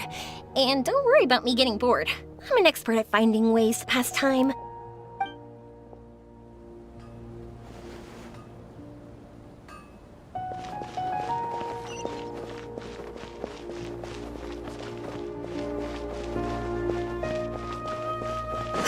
Illusion shattered!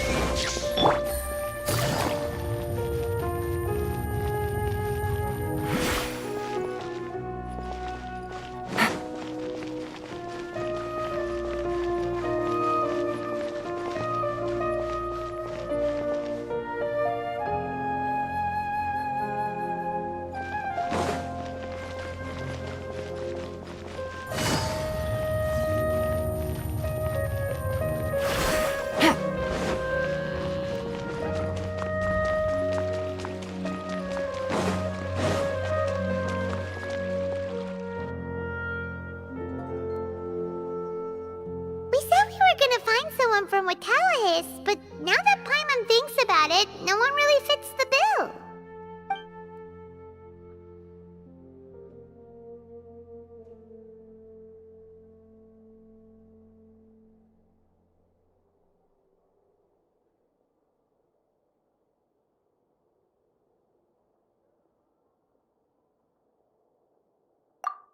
Paimon thinks Alhaitham might know something, but Paimon doesn't want to talk to him.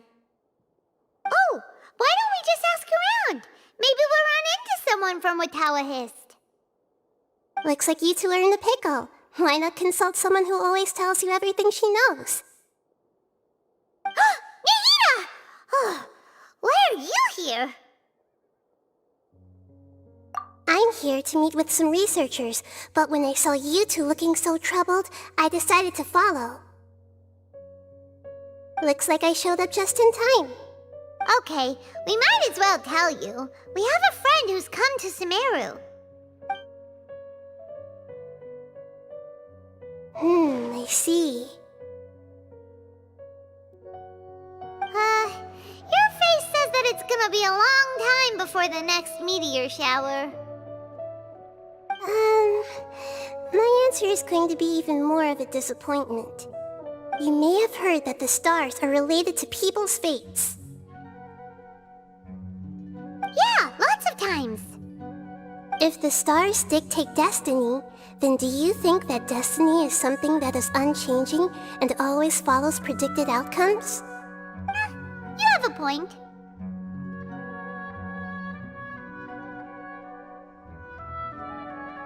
According to current Watallahis research, a meteor shower is a celestial phenomenon that occurs due to the interference between many intricate fates. Their appearance is highly random. Some have tried coming up with ways to predict their occurrence, but the results are less than reliable. This is a far cry from folktales that claim meteor showers come at certain times and bless all who witness them. So, you mean we won't be able to see one? I'm sorry to disappoint you two. If we tell this to Yoimiya, she'll be so disappointed.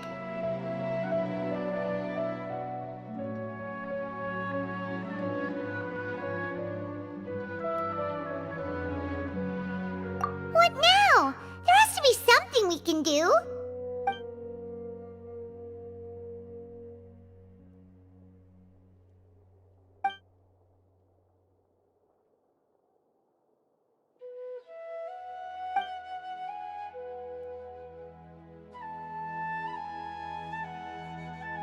Are you two okay? It seems the news hit harder than I expected. Paimon just thinks this isn't fair to Yoimiya.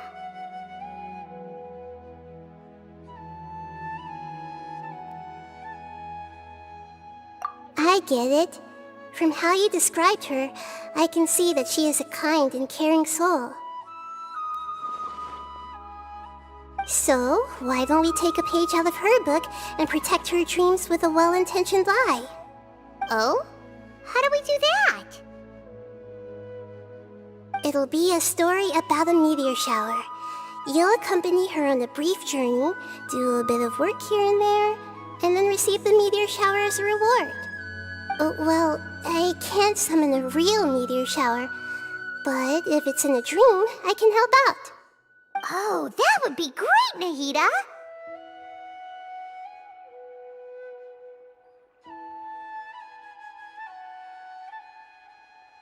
Compared to what you've done for me, this is nothing. Use the meteor shower as a pretext to take Yoimiya all around Sumeru. Then, when you're ready, blow this.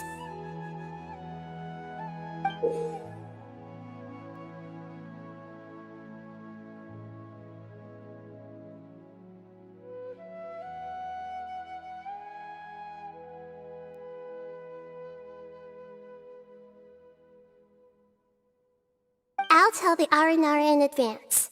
Once they hear the whole story, I'm sure they'll be willing to help. Huh. Then the dream will probably be like the one we had in the Avidia Forest, when we first met Hypatia. That was a real shocker. It was hard to tell that we were even in a dream.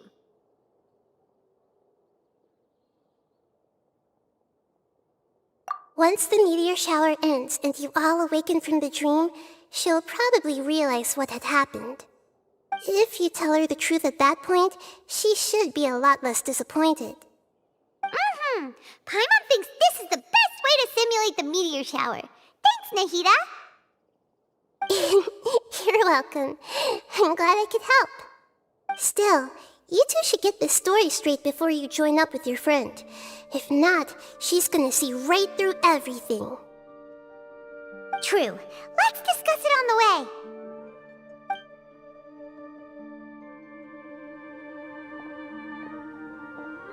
So what we need to do is to make Yoimiya believe that the meteor shower is really happening, and be super convincing at how we sell it.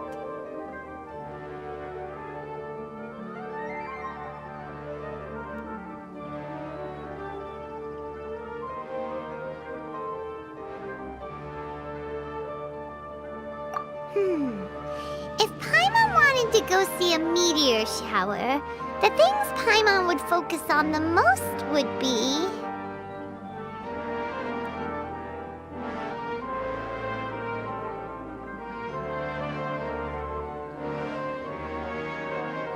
Yes, exactly! We'll say we're trying to figure these two things out, but we'll actually be bringing Yoimiya around to see the sights and enjoy local food!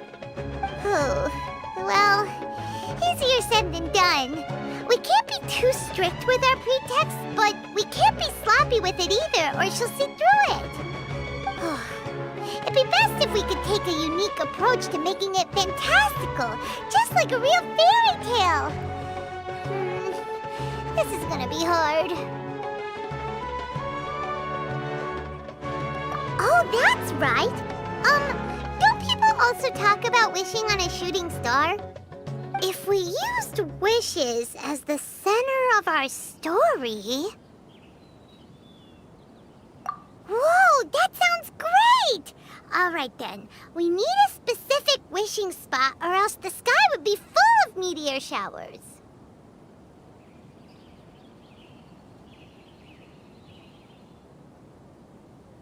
And then, while we're supposedly finding or making this device, we'll go around and have fun and eat good food! This is shaping up to be the perfect After all, the device can be anything, and the location can be wherever. As long as we get Yoimiya to enter the dream at night, things will be fine.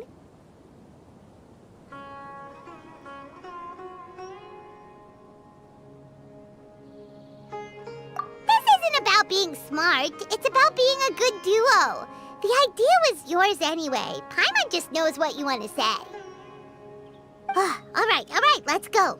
Yoimiya's probably sick of waiting for us.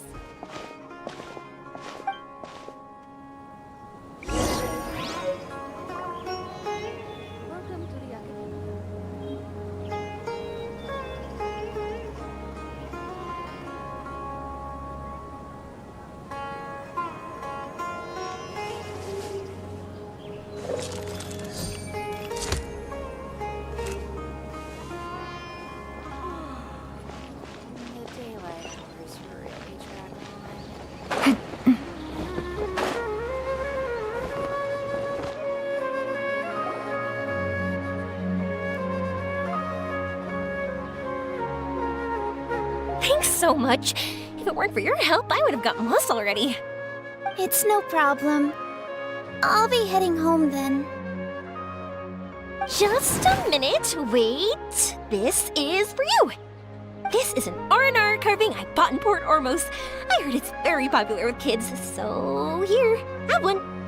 It's alright. I didn't do much, really. It's fine. Take it. Come on. Just look at its big, happy smile. You can display it at home or hang it on your wheelchair. It'll cheer you up. That might sound silly to you. Like, why do you have to be happy just because it is? But that's the magic of a smile. If you don't believe me, try it. Look at it a few times every day, and you'll understand. Actually, I feel like I already do.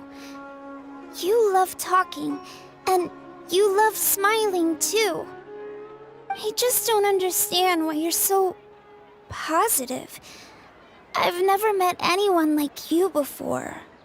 Sorry, I'm not very good with words, but since you say so, I'll accept your gift. Want me to take you home? It's okay. I can head back myself.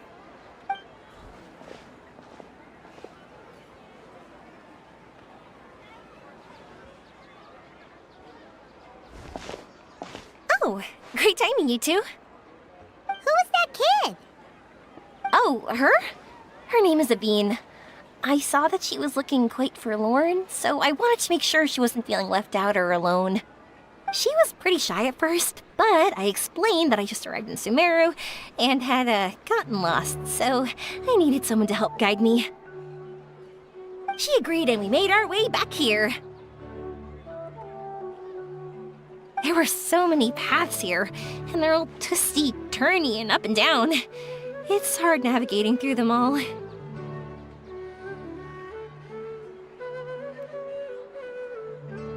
No, she didn't want to talk about that, and I didn't ask. I get the feeling that'll bring up some unhappy memories. But if I had to guess, it's probably because she hasn't been able to explore the city for quite some time. All she said was that she's sick and doesn't know when she'll get better. Whenever we passed by busy crowds, she kept turning her head and taking in all the things around her. At first, I thought she was afraid that someone might bump into us. But when I caught a glimpse in her eyes, I only saw yearning and a deep sense of loss. It's hard not to be down when something like that happens to you. At first, she didn't really want to say anything to me at all. She just gave me yes and no answers.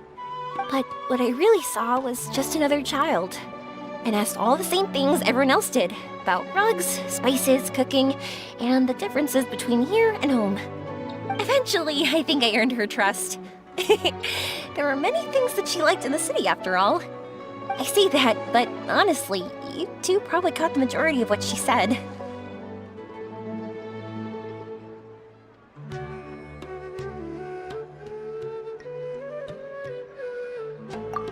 Gotta start somewhere.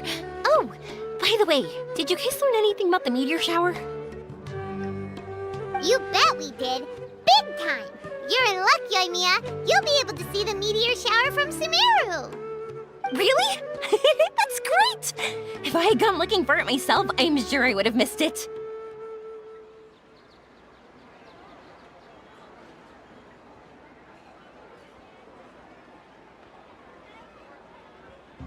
Huh? What do you mean?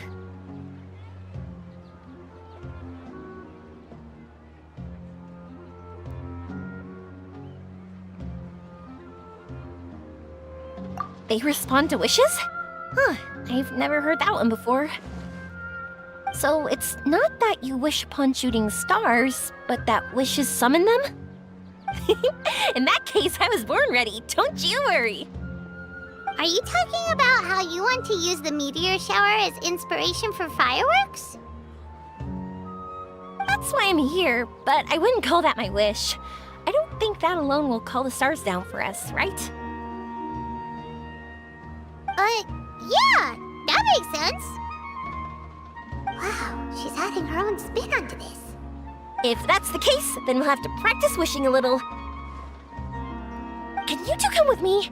Let me put my thoughts together and tell me if you understand. As for what my wish is, it's a secret for now.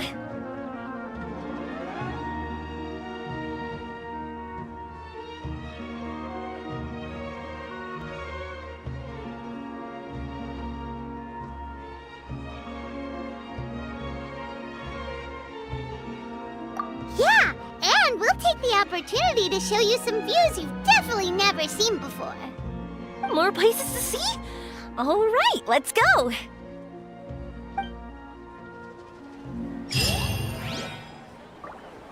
Why is it working? I don't get it.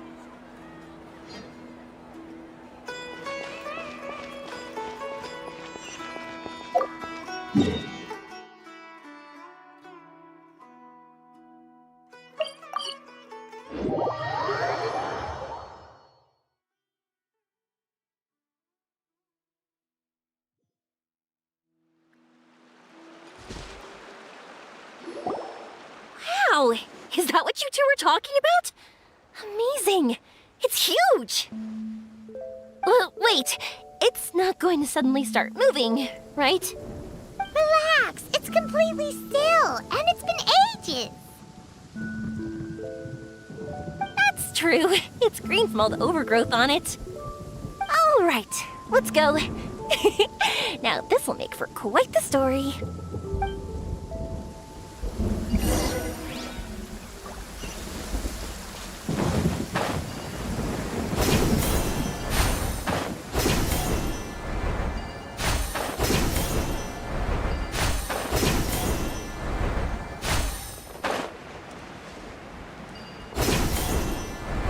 I was wondering, have you seen your brother yet? Yep, but he said that he'd meet us at the end of our journey, and then he left. I see. It seems he has his own things to worry about. But it's all right. At least you were able to talk. How did he look? Was he doing well? Had he changed in any way? Well, according to her, nothing's really changed. She's hanging in there. That sure is reassuring. I believe that you two will come to an understanding once your journey is over. You are siblings, after all.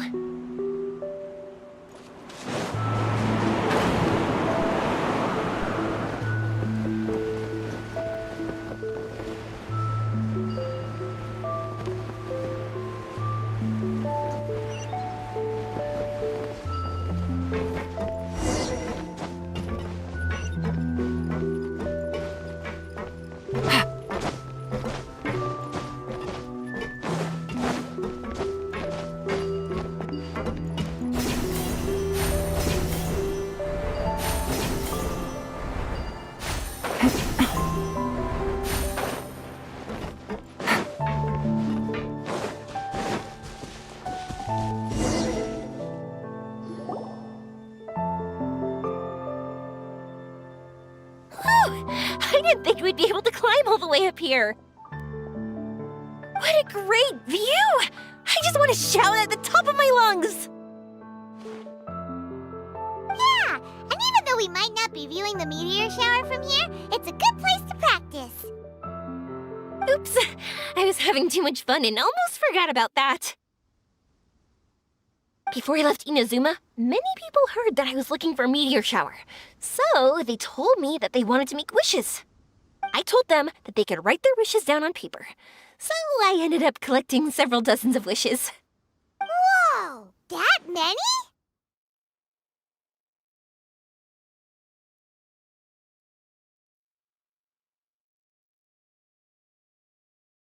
That's part of it, but more importantly, I've been wondering why people link meteor showers and wishes in the first place.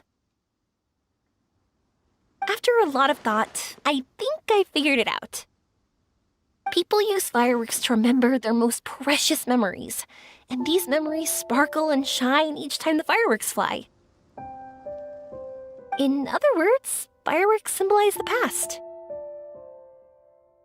And shooting stars make people think of wishes, because wishes carry people's brilliant hopes and expectations for the future. One represents the past, and the other the future. They both bloom in the sky, but have completely different meanings behind them. It's really beautiful, isn't it? It's clear to me that I'm not the only one holding this belief. I'm sure my ancestor had similar views. I think that's how he drew inspiration from the meteor shower. His method was a wish of sorts to begin with, to join the past and future together and combine their beauty. At first, I wasn't completely serious about using the opportunity to travel abroad to see a meteor shower, but it became something like a mission once everyone had handed their wishes over to me. Yoimiya. Well said. And here Paimon thought you needed practice. Huh? That was fine? You both understand what I'm trying to say? Honestly, I thought it was pretty messy. I mean, these are all abstract topics that evoke a sense of admiration that's hard to put into words.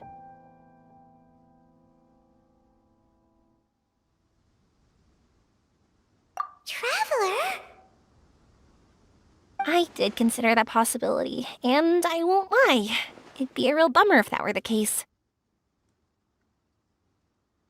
I know that's the most realistic conclusion, and it's not like luck has to be on my side. But there's a premise to every legend, and that's belief. If I didn't take this step, it's not like a meteor shower would just rain upon me either. I wouldn't be where I am now. I wouldn't have known that they respond to wishes, and I wouldn't have seen all these beautiful sights in Sumeru. So I'm looking forward to the rest of our journey, every single step of it. You really are amazing, Yoimiya. What? Oh, nothing. Paimon just thinks you're doing a good job with the wishes. Now we just need one other thing. Like we said earlier, we're gonna need to build a device.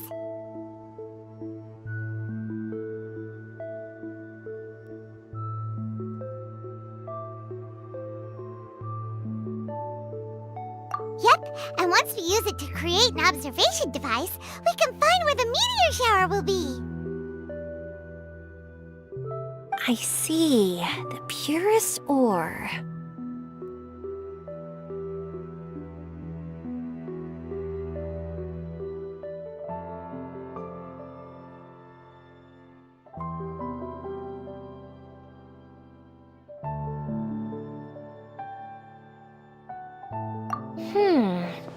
Then why don't we go back to Sumeru City and ask the blacksmith? I chatted with him a bit when Aveen was showing me around. He seems really knowledgeable. I bet he'll know something. But wouldn't we be bothering him? No one knows more about ore than a blacksmith.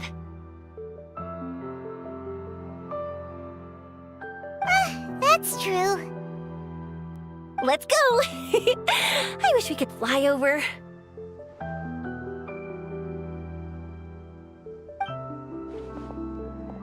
What are we gonna do? If we really ask the blacksmith, he's gonna give us funny looks for sure.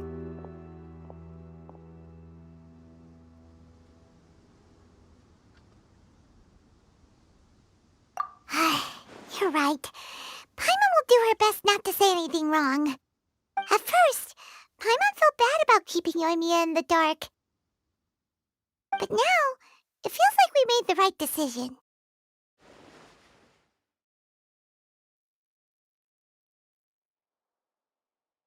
Yep, that's why we're doing all this.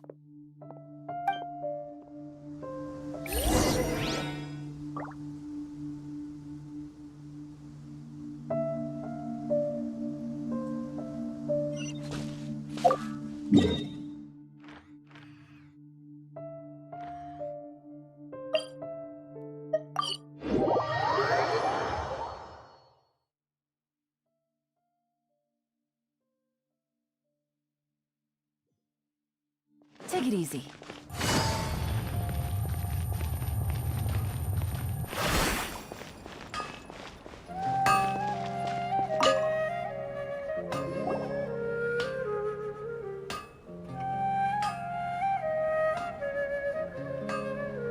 You want to use the purest material to create a star observation device? That pair of specially crafted lenses should do the job. However, purest material is too vague. It'd be better if you were more specific.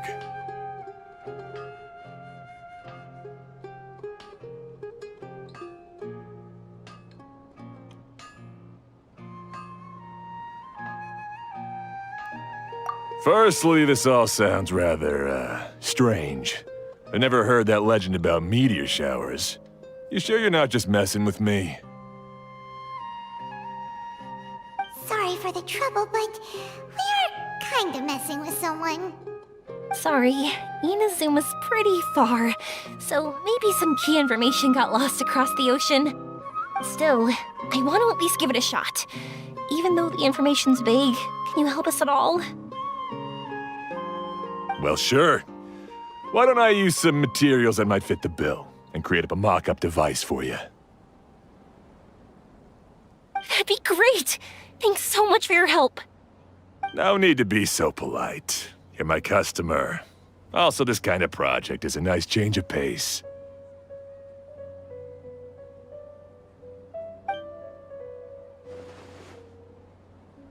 Maybe we can just pick a random one. It's not like we're really gonna use it anyway.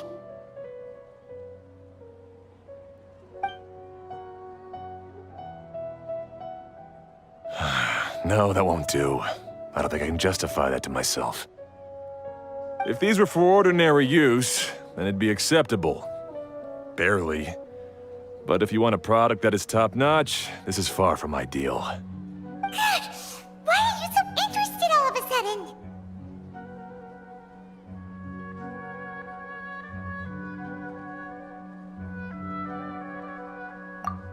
Yeah, what now? Don't worry too much about the material. If you think it'll be difficult to obtain, we can get it for you. I want to try all our options.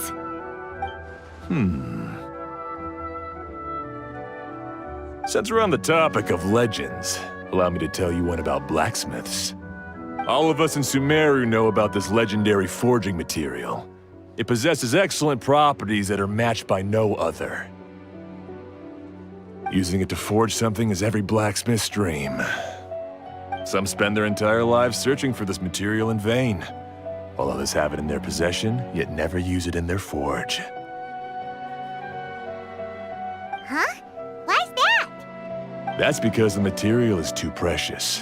Many believe themselves unworthy to work with it due to a lack of skill. In other words, not only does it represent the pinnacle of material quality, but also the culmination of a smith's skills. I constantly practice and hone myself, so when I do encounter this material, we won't pass each other by like two ships in the night. So, you mean that it symbolizes dreams? Dreams, inspiration, obsession, focus. Call it what you want. But if you take it to symbolize purity, then I believe it is your goal as well. We call it Earthstone, but in truth, neither I nor my colleagues have ever seen it. It's more like a goal, and also a warning. This fits perfectly with the tale of the meteor shower. Then, why don't we go looking for it? Is it even something we can find?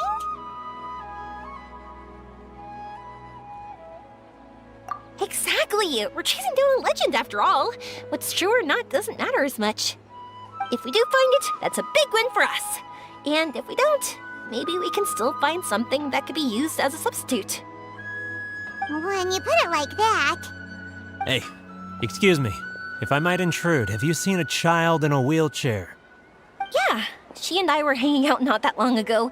What's the matter? Do you know where she went? She hasn't returned home yet. Huh? I wonder why. When we split up, she said she was heading home. Oh, dear. Oh. I'm sorry if I seem worked up. I'm Avine's mother.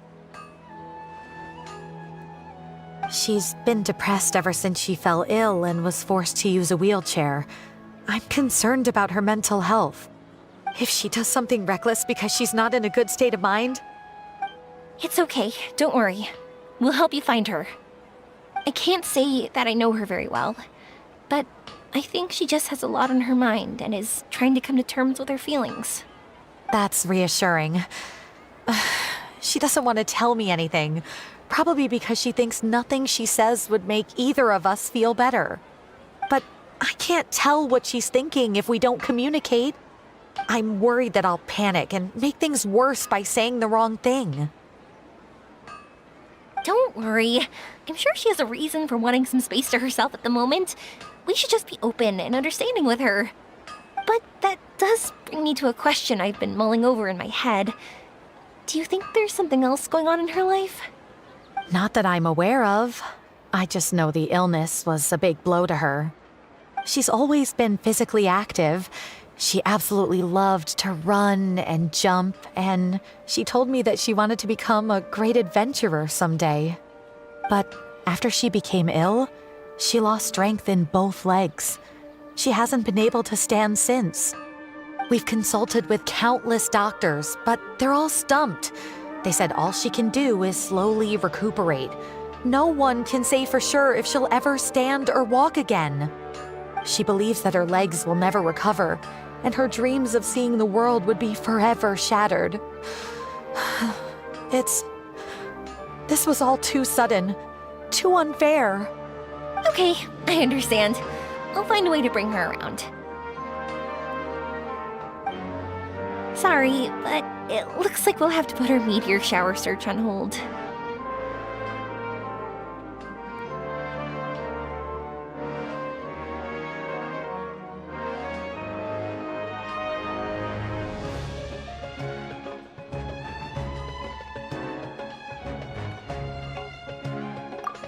We're coming with you! Mr. Blacksmith, do you remember seeing a child in a wheelchair? Sorry, afraid not. I've been keeping my eyes on my anvil. But you're looking for someone, I suggest dropping in on Sadeg. He's my supplier. If anyone's aware of the comings and goings in Treasure Street, it'd be him. Do you know where we can find him? He's probably resting just over there. It's not far. Got it! Thanks for your help with everything. We'll go over there and see what we can find out. Don't worry, I don't think she's gone too far. Thank you so much. He and I will continue asking around in the city. If you find her, please, let me know. Thanks again for helping.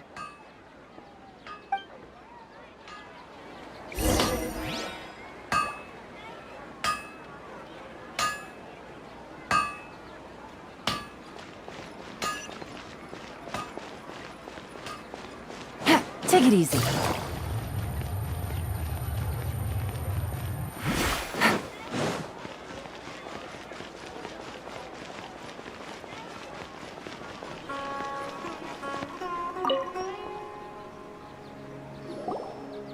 Excuse me? Have you seen a child in a wheelchair? Now that you mention it, that does ring a bell. I was moving some boxes at the time and I saw her pushing her wheelchair so hard she was panting.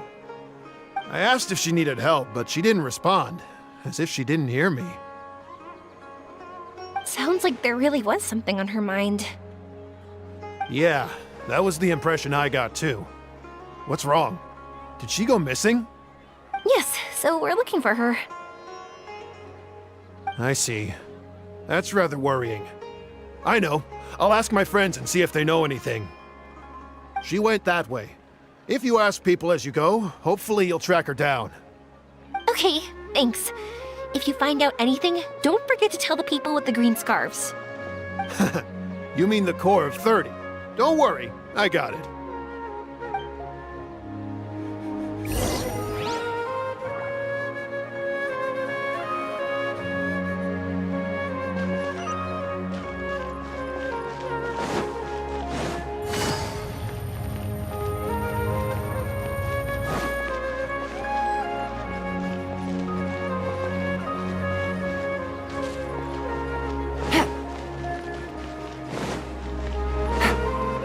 Take it easy.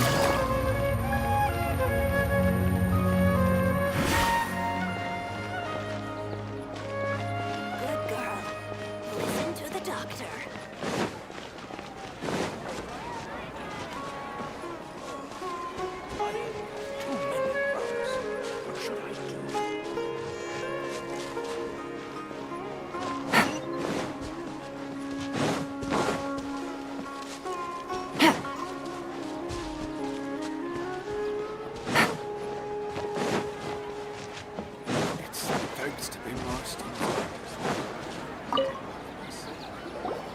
Excuse me, we're looking for a child in a wheelchair? Oh, I remember her. She went that way not too long ago. I asked her what she was doing. It's my job, after all.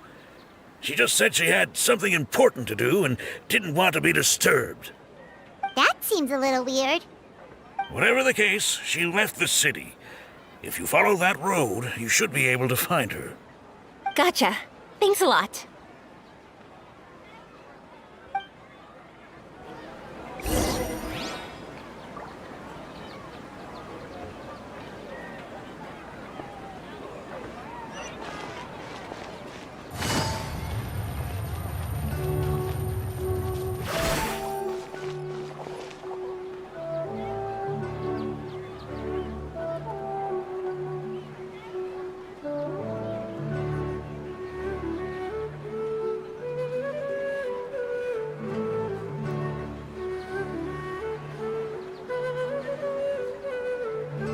I got a new letter from an informant. Looks like the situation has changed again.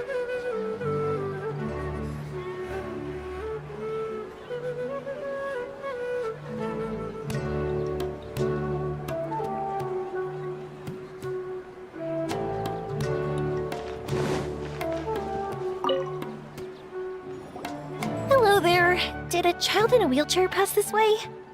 A wheelchair? Oh, so that's what it was. I didn't get a good look, but something going pretty fast went sliding down that slope over there. Oh no, how dangerous. For sure. There's terrain of all sorts outside the city, and if that was the kid... Got it. It was over there, right? We'll be going now. Thanks.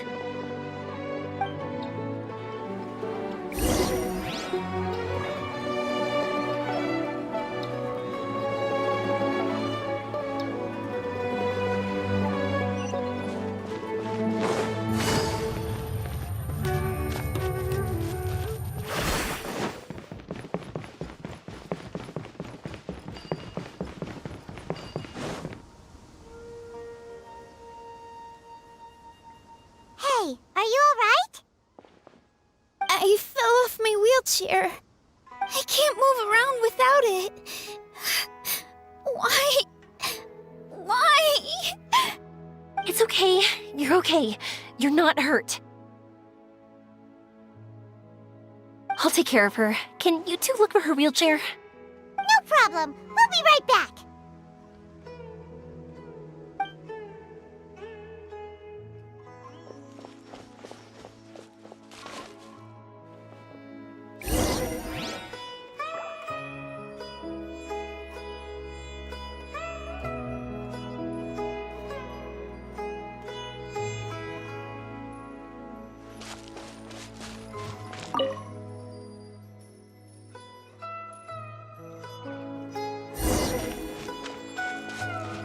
Take it easy. Look!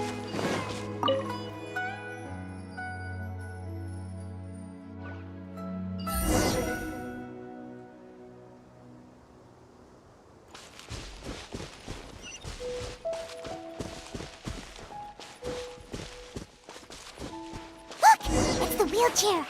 So the hilly churls took it! We gotta get it back before they damage it!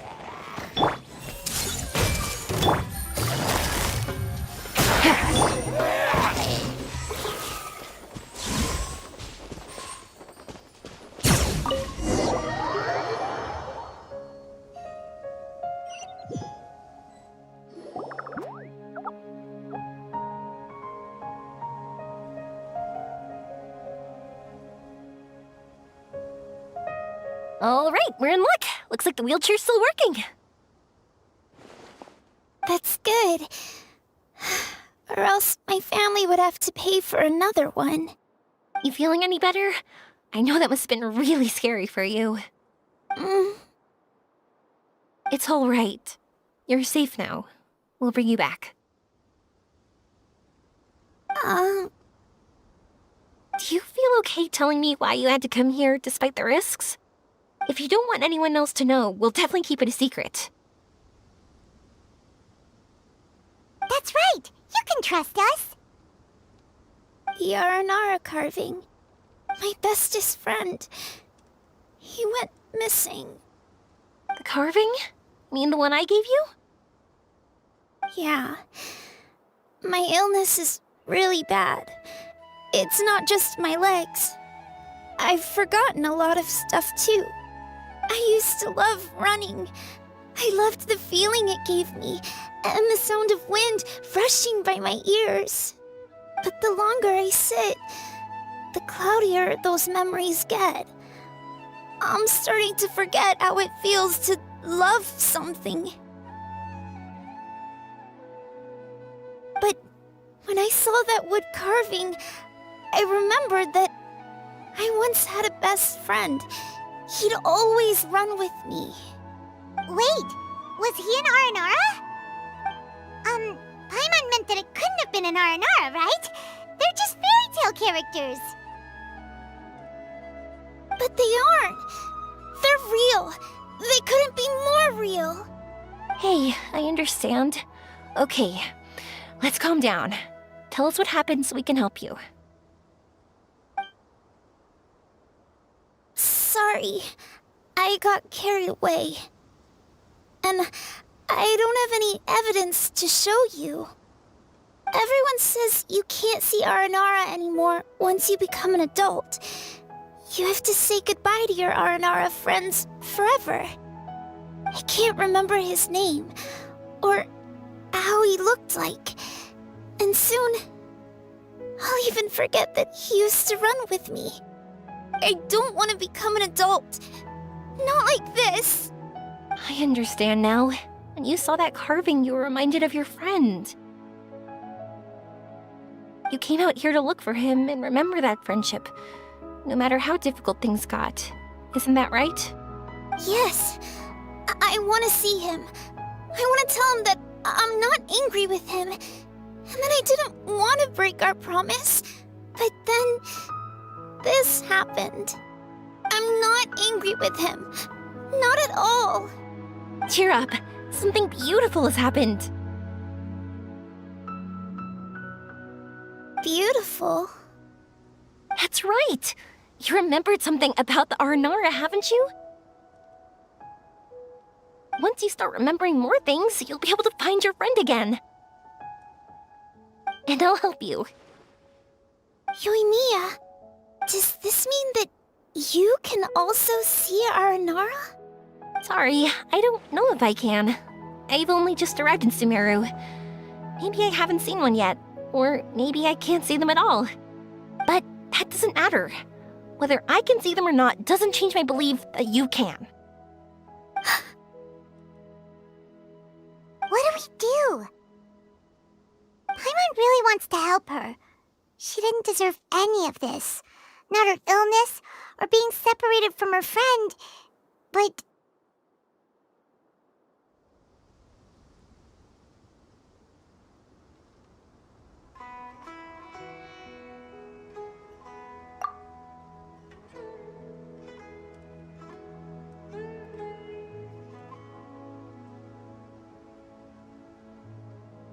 Huh? Me? Sure. Sorry. Wait here for a moment. I'll be right back.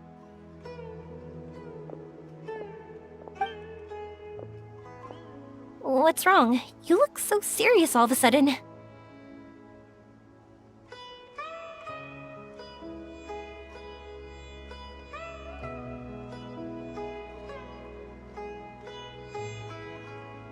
Oh, did you think I was overpromising back there? Don't worry, I have experience with this kind of thing. To her, reuniting with her Aranara friend is the result. But recapturing her past joy and belief in herself is the process. And that's where our help is needed. I'm guessing that her sudden illness made her feel like she may not be able to realize her dreams anymore. It also made it difficult for her to hold on to the happy memories and dreams she had. Everyone has their own imagination. After some chance coincidence, she met Aranara. So as long as we help her rediscover that same feeling she once had, her Aranara will return naturally. Oh, so that's what you're thinking. Adults only want to believe in objective reality. In doing so, they may unintentionally do harm to the innocent fantasies of children. But I think there are ways to get even subjective things back. So, how about it? Want to help me out? Looks like all this excitement made you forget your original goal again.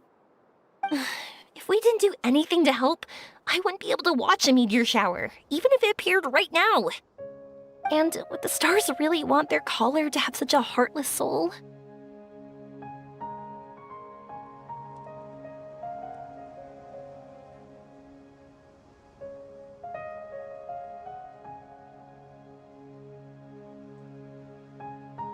What are you trying to say?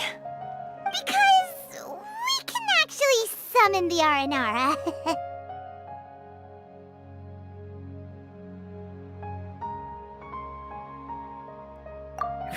Really? Just watch! We have some tricks up our sleeves.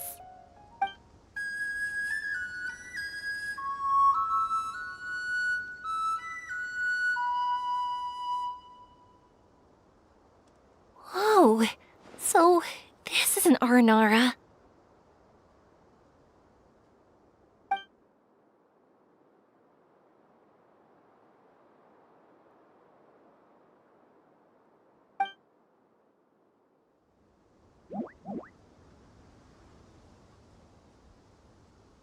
I'm the one who should be apologizing. Sorry, let me explain.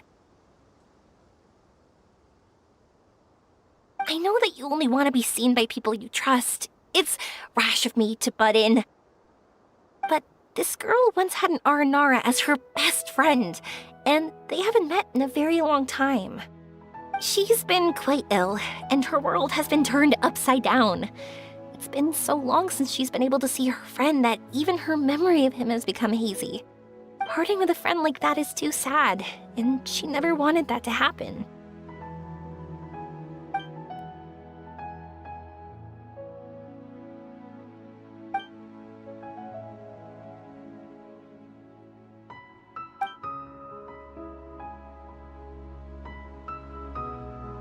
That's why I want to help her. Her world is still very small. Too small for all the sadness she has to bear. As things are, all she can do is sit alone and think about how happiness is leaving her little by little. About how life has been so unfair to her.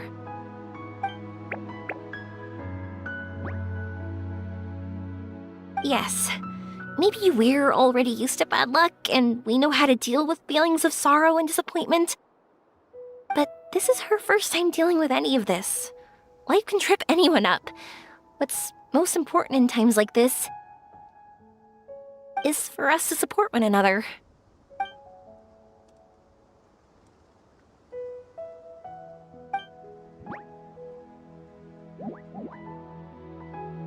Huh? What do you mean by that?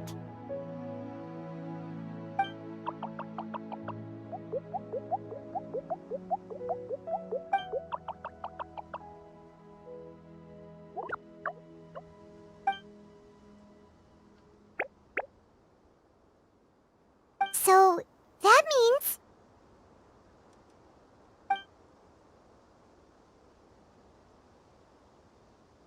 Thank you. Thanks for trusting us.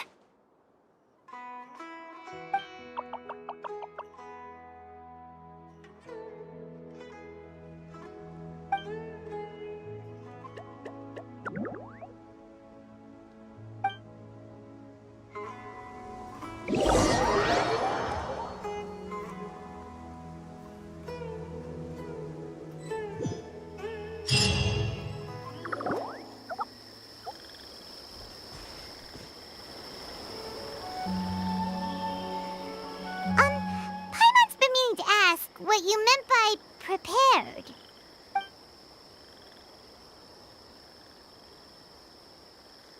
Dreams.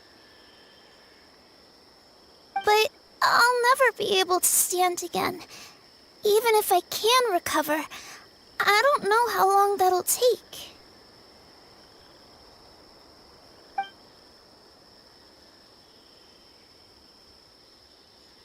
My heart?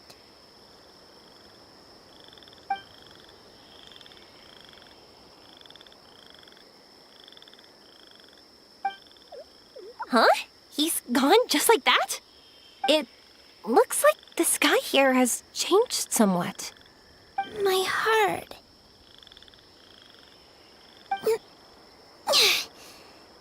Huh?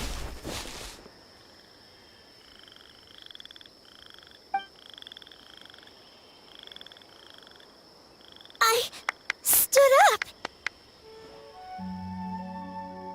It wasn't hard at all, and it didn't feel weird. It was like how things were before I got sick. Wait, so that means we're... not our first time in one. No wonder Arapurva said not to worry. Aveen can move freely in this dream. Wow, that's amazing. Is this the power of my heart? How amazing! Now we can all look for Arashani together. Come on, let's race. Let me see how good you really are. I might not have recovered yet. Whatever, let's go. I won't lose, not even to an adult. And off she goes. Well, this was easy. Paimon thought she'd need more time.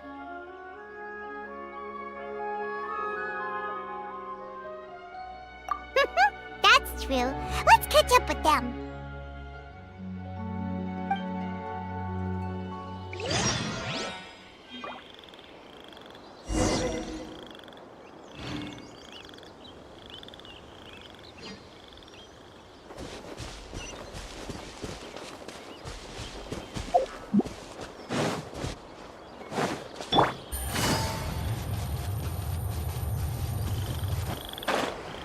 Take it easy. You're good. If we had run any further, you would have caught up. Aveen's toe-to-toe with Yoimiya! I've outran lots of adults before. Long legs don't necessarily mean you run faster. Training's important too. I won't even be able to compete with you in a few years. Let's see. Where should we go next? Look! Something's floating up ahead!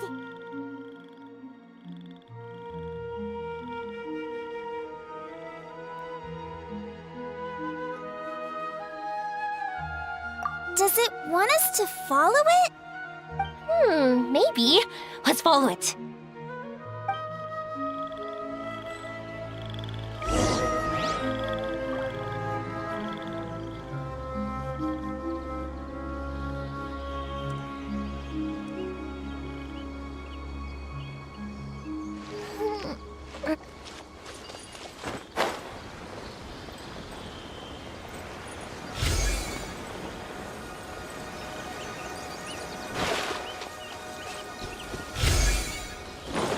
Up and away.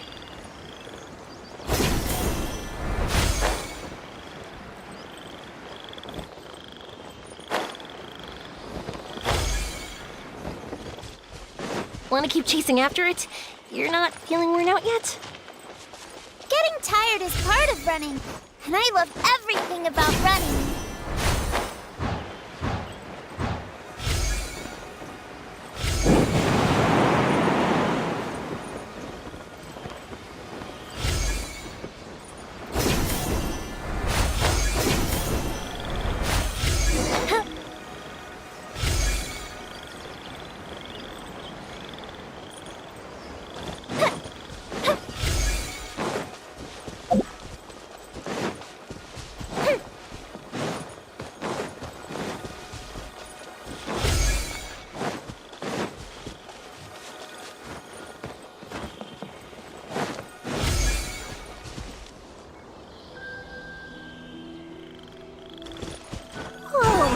There are so many huge mushrooms here! They're big enough to lie on! That's not what they're for!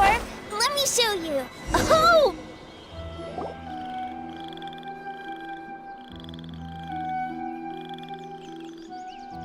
So, this is our destination? But Paimon doesn't see an Aranara, just this big stone. I'm so happy. I almost forgot how it feels to be this happy.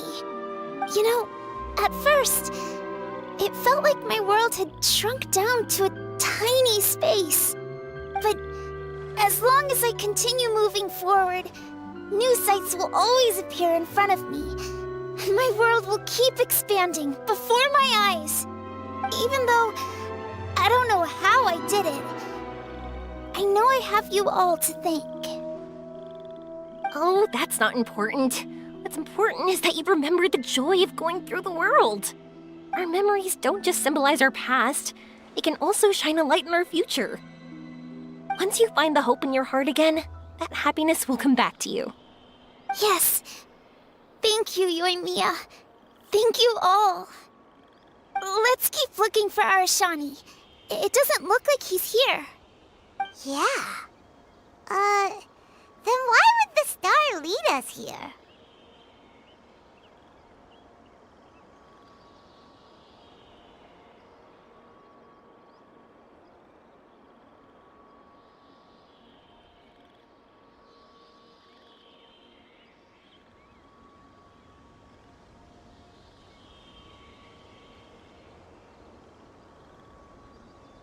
I don't know how to explain this. I don't know what it is, but it feels very familiar. Almost like it's a part of me. I know! Could this stone be your Earthstone? Earthstone?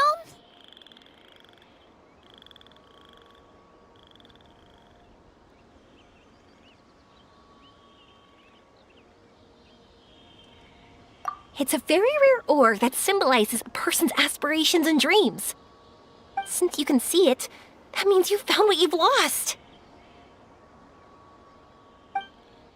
Is that how it works?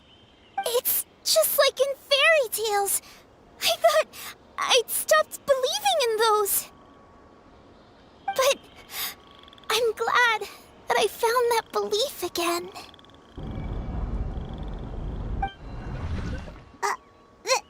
They passed right through!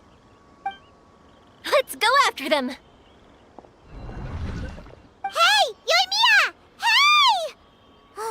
Well, we have no choice.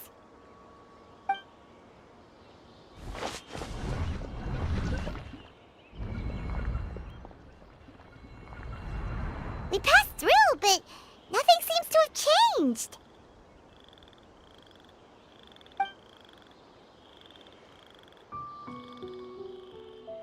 Arashani?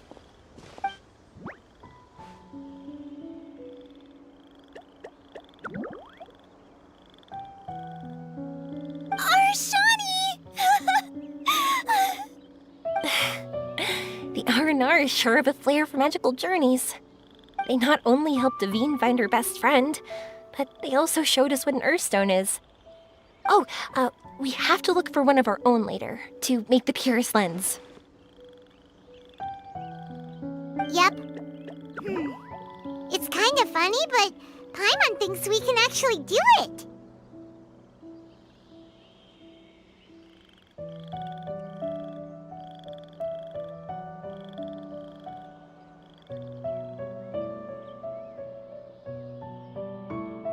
But we have to bring her back to Sumeru City first.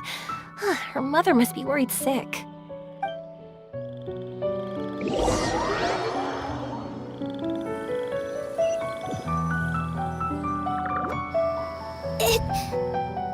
The dream ended. We dreamed a most lovely dream. Don't look so lonely. He's right next to you. Arashani! You're still here!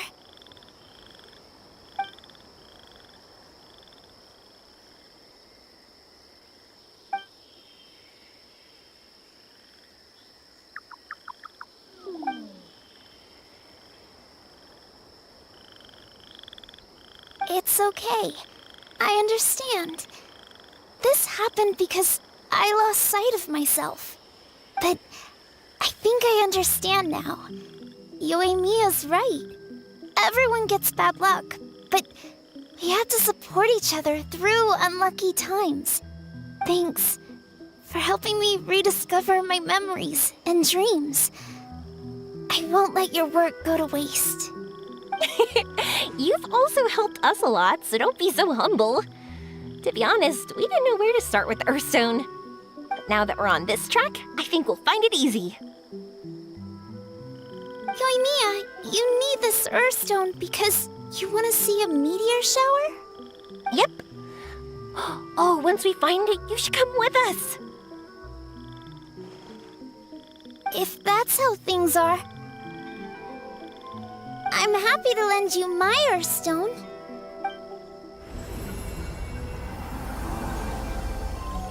What? What just happened? Did you just take glasses out of your chest?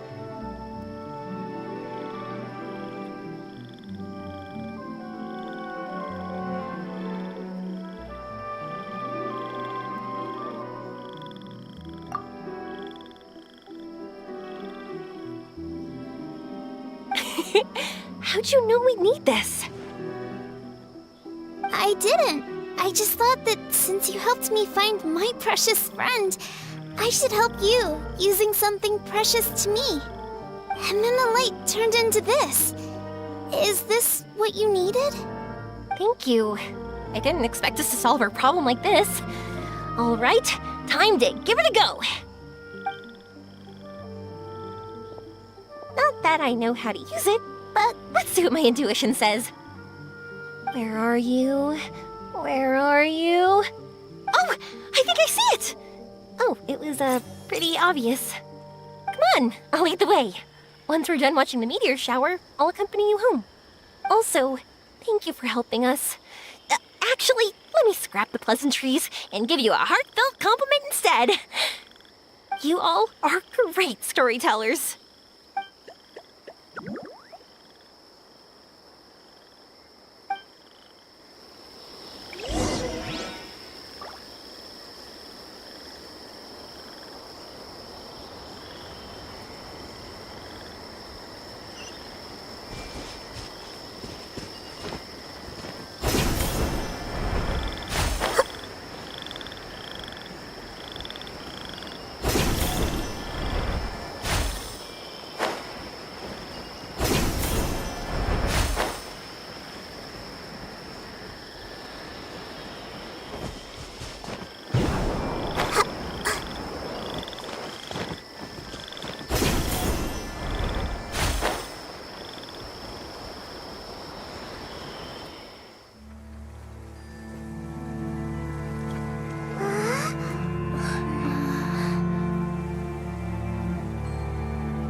fireworks we summoned flew up from the ground. They were exactly like fireworks. Ugh, I could have kept watching that forever. That was the realest, grandest, most magical dream I've ever had. Paimon, too! Paimon didn't expect you to just pull us onto that shooting star, though. Honestly, I didn't think about it at all. I just thought it'd be a shame if we didn't try something crazy.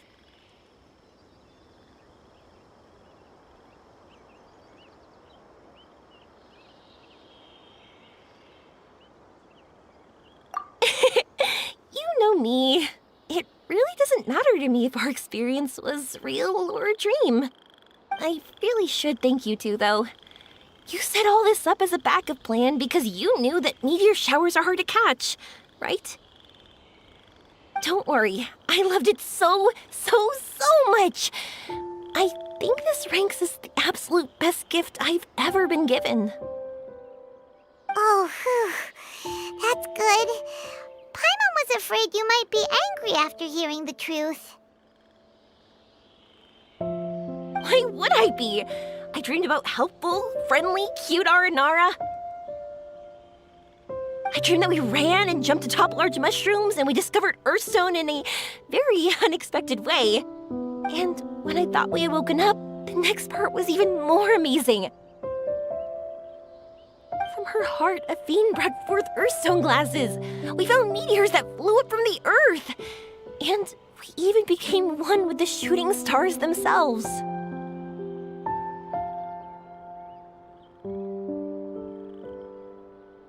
That's right.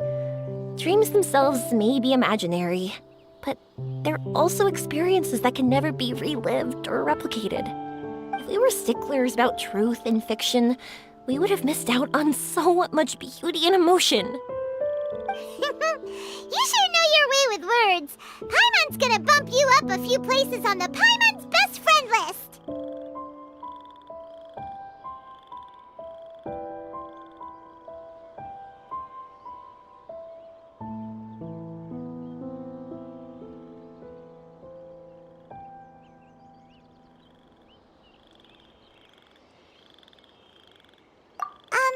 By the way, the Aranara, they don't usually like, Oh yeah! They're so cute! We really have to thank those lovely carvings. the wood carvings? Yeah! If we hadn't seen those wood carvings, then we wouldn't have dreamed of such cute Aranara. Huh.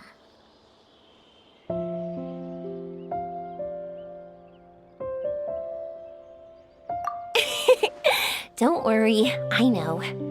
I think they're very cute, and I'm happy to protect them. Well, it's almost time. Let's send her home.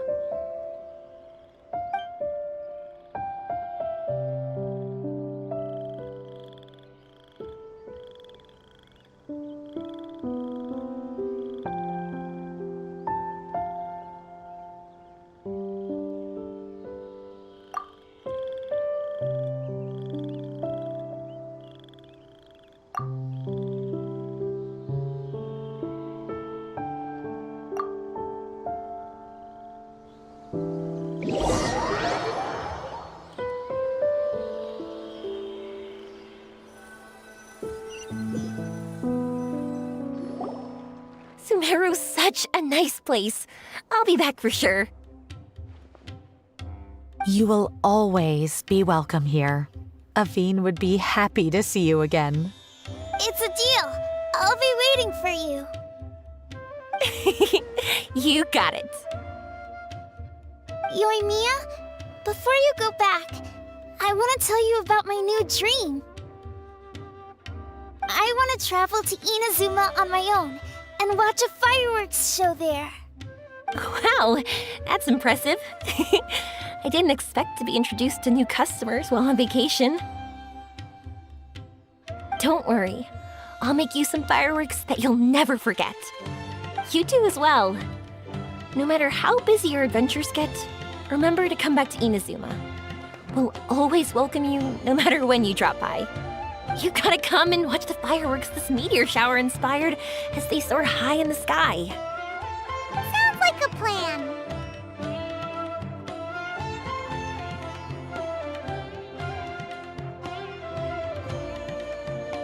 I will. You're as earnest as ever. Oh yeah, by the way, have a look at this.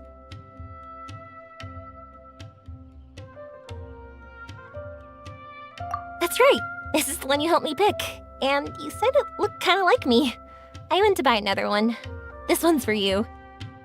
Look at it whenever you're feeling down. Who knows, maybe it'll raise your spirits.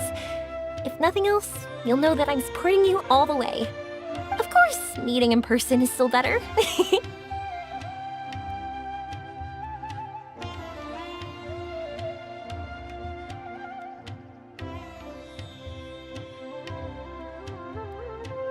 Okay, I'll be heading back now. I'm sure we'll meet again soon. I really loved the trip you prepared for me.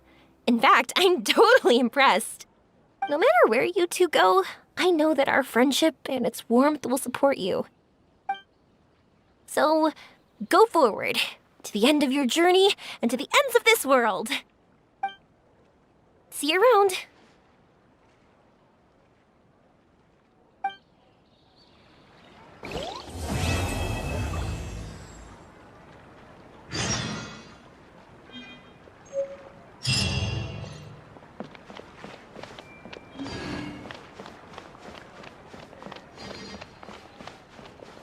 These idle people find something useful to do.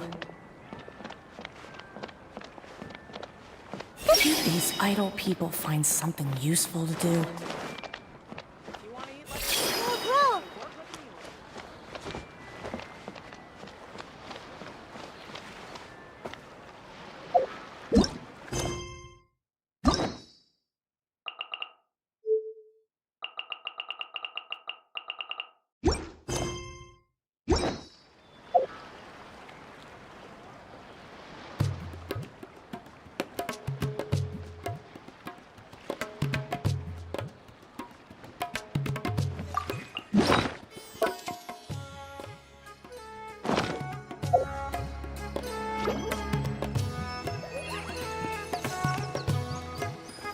If you want to eat like a king, you've got to work like a mule.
Welcome to the Cat's Tail.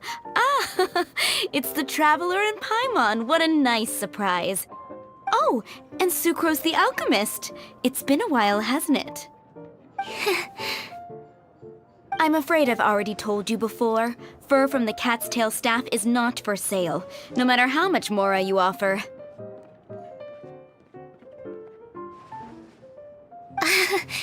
Don't worry, Margaret. We're not here for that research project I told you about last time.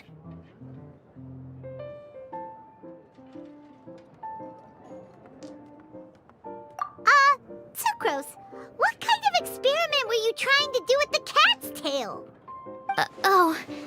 I just wanted to test out some hypotheses, and I needed some materials. But, we can talk about that later. Actually, Margaret, we're here to learn more about Genius Invocation TCG.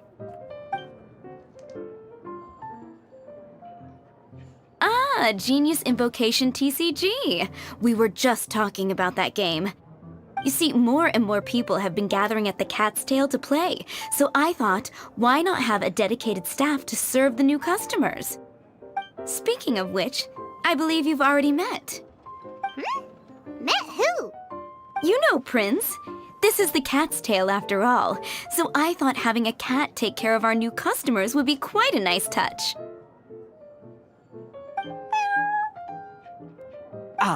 Allow me to interpret. Prince says that the word customer is much too loose of a term, and we should instead refer to anyone who loves dueling with cards as TCG players. My mistake. So it seems I haven't introduced you yet. This is Prince and Shuyan. They will be in charge of taking care of our TCG players. I'm afraid I must correct you there, ma'am. Only Prince, the strongest and most formidable TCG player of all, is capable of providing valuable guidance to our new players. The average player is incapable of grasping the subtlety and sheer genius behind Prince's every play, and he has no choice but to rely on me to communicate with everyone. I am merely Prince's lowly assistant, that's all. Wow! Another guy who can understand animals! How can you use such a crude word as animal to describe the one and only Prince? He is special and the only one of his kind. Such a remark is an insult to Prince. Oh? What's that? Shuyan. In the eyes of the common folk, I look no different than any other ordinary cat. It's a natural mistake to make, and you shouldn't overreact. Understood. I do apologize. It seems he really is capable of communicating with the cat. Could this be the result of some modification to the language center of his brain? Seriously, how can he get all of that from a simple meow?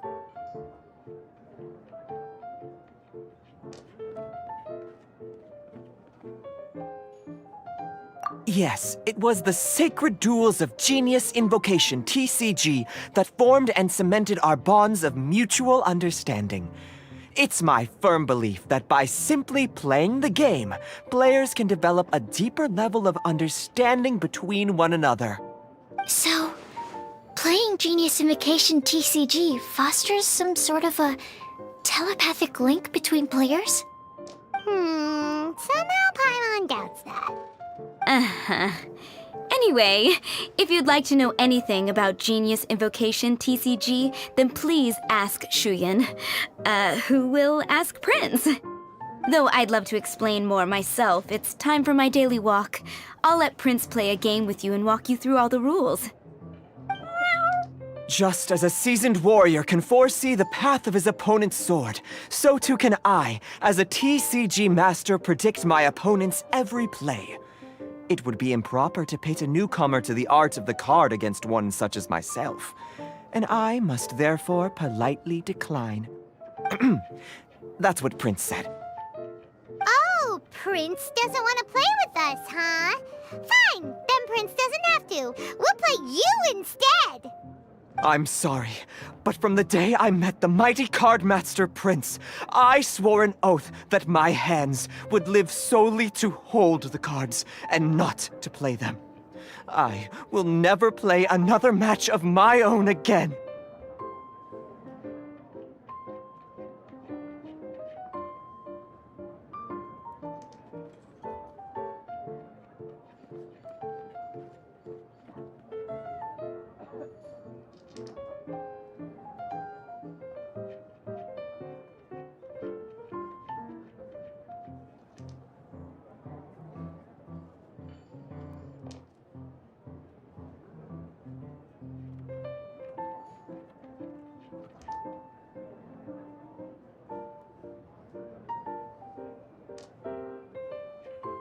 If Prince is unwilling to play, then I guess we should look for an alternative.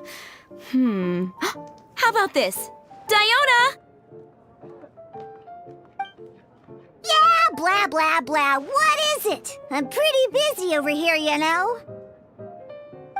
Huh. Why is it that every player that sets foot in here to play Genius Invocation TCG has to have a drink? Ugh! Don't they have any clue that the key to playing a game is the ability to think straight? Seriously, games and drinks don't mix. Don't they get that? Ugh. What can I say? As the tavern owner, I can't help but feel happy to hear this. Anyway, I see you've been working hard, so I thought you could use a break.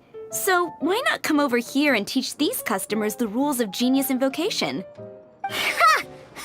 Yeah, what kind of break is that? I'd rather not. Oh, why are we letting all these loafers come in here to play Genius Invocation TCG anyway? All it does is encourage more people to come to the bar for a drink. You know, if drink sales keep going up like this, pretty soon Mondstadt's alcohol industry is gonna reach new heights.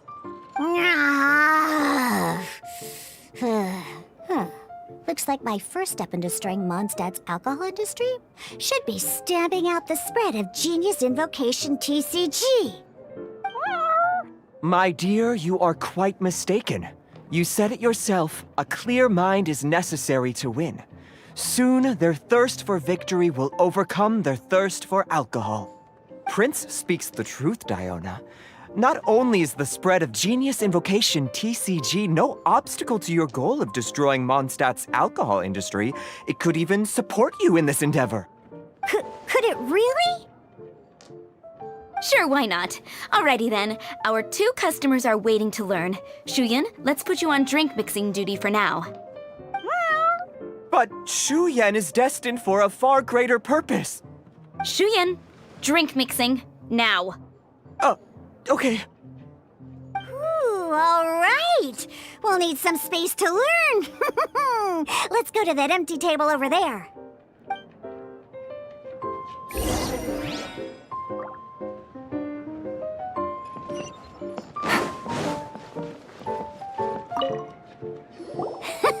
Okay, let's go through the rules. First things first. You'll be needing your deck, so place that on the table. Deck? Yes. You should have built a deck. You know, a set of cards that meets the bare minimum requirement to play the game. What's with the blank stares?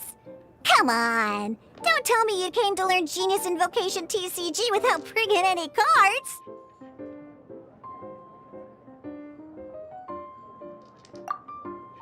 That's right. We have some cards that I received from a friend. Yeah. You're gonna need a few more cards than that. Okay, let me think. To learn the game, you'll need at least 2 character cards to switch between. Oh, that reminds me. A few days ago when I was closing up for the night, I noticed a customer had left a couple of character cards on the bar counter. Maybe you could use those for now. Are you sure that's okay? It's already been a few days and he still hasn't come back to claim them. Who knows? Maybe he left them here on purpose. Oh, okay, yeah, I got them here with me. You know, just in case the customer came looking for them. Yeah, not because I like to play the game or anything. Please. All right, so now we have 2 character cards. That's everything we need, right? Yep. So, are you ready to start?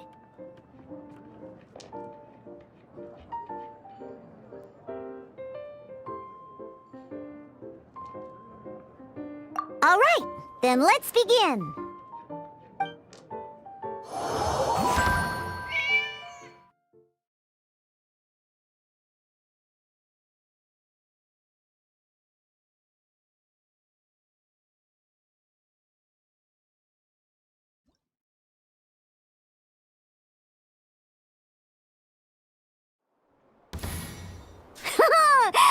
Welcome to the world of Genius Invocation TCG!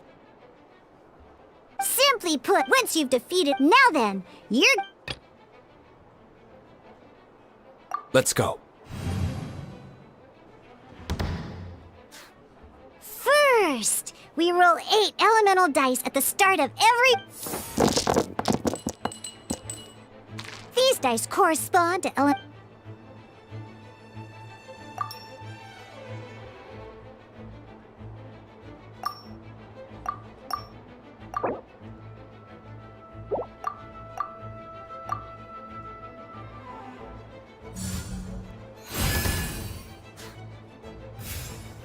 Once the roll phase is during the action, of course, the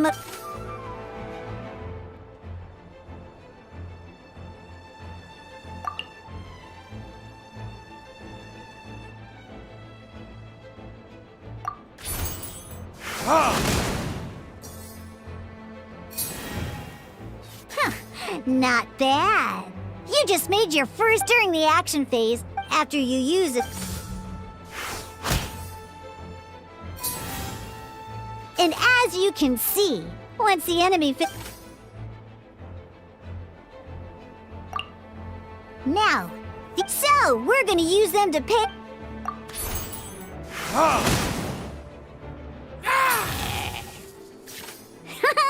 But the game...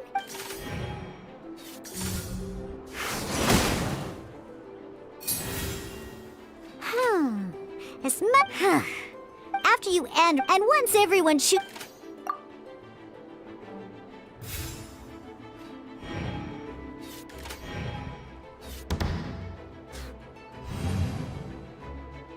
All right! Here we are, a fresh new round! Woohoo!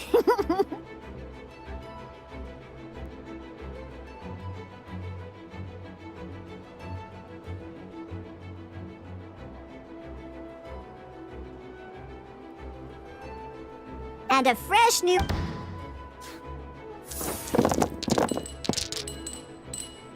Ooh, that's some terrible luck. Well, there's no way we'll be able to use Diluc's skill now.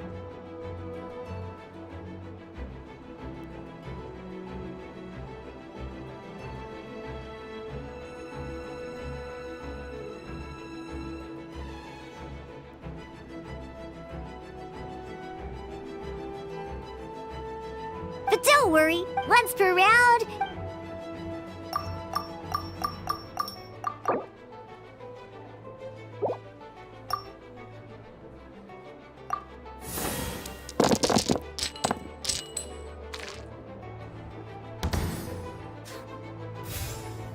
When the action phase begins, the player who first chose end round in the previous round takes their turn first.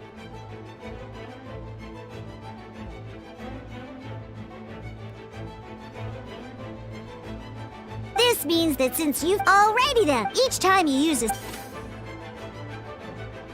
Once Diluc's... Never mind.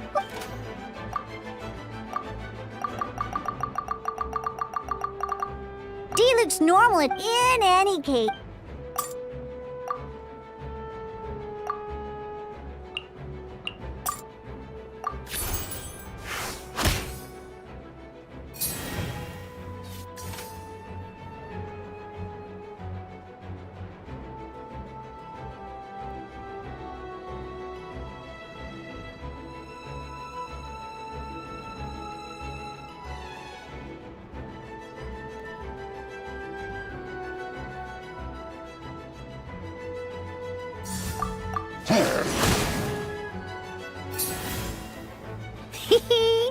It's time to...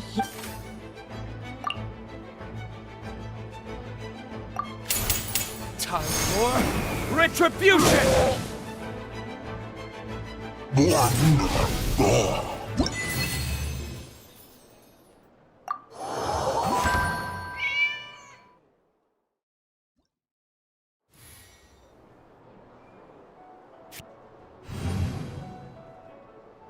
In an actual game of Genius Invocation TCG, you need to use multiple character cards to form a party.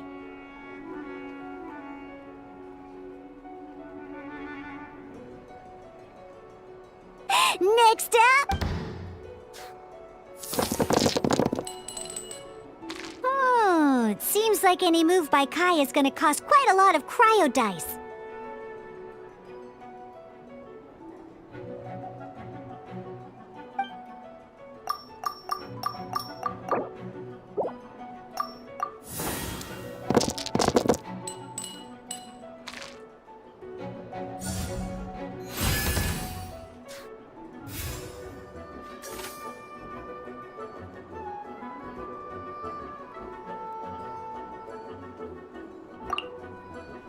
When you deal cryo damage... Dodge this!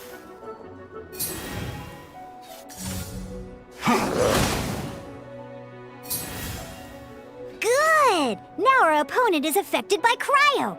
Different types of element and elemental at the moment. Your opponent is Oh! That Normally... Now, if we... In this case... Well, you can spend one Let's go. Switching characters is an action, just like using a skill. So once it's done, it's your opponent's turn.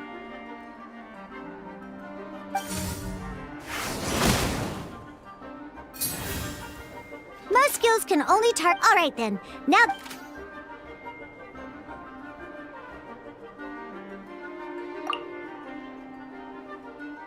Because the opponent, when triggered, this will allow you to deal...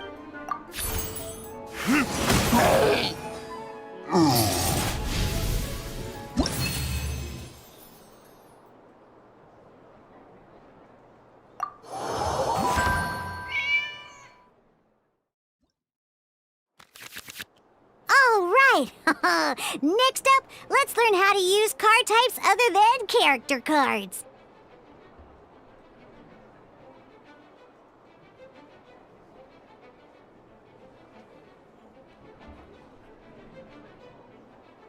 These cards are each time a match starts.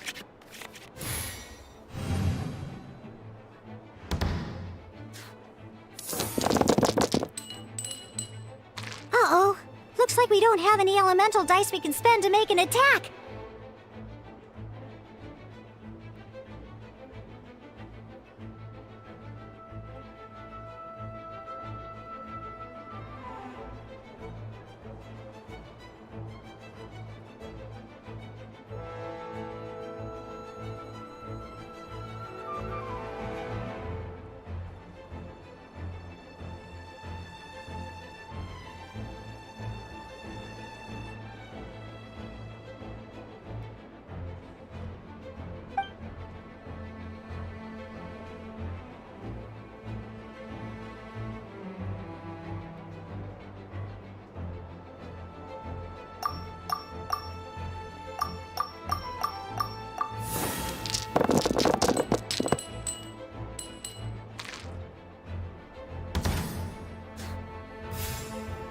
Seriously? We still don't have any usable dice even after that reroll?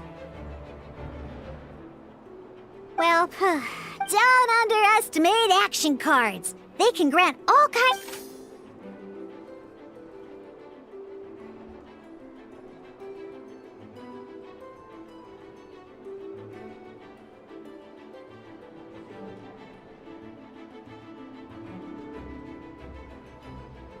So playing this action card, some other cards will cost you... We'll cross that bridge when...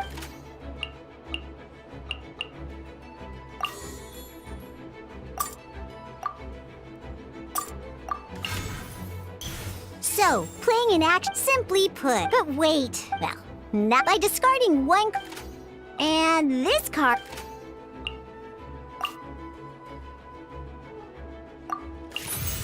Sometimes, ingenious invoke. In this case, well, just like playing. Come on, hurry up!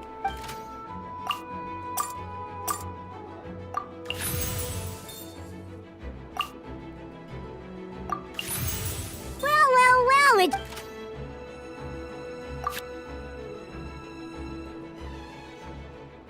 Because you have the what?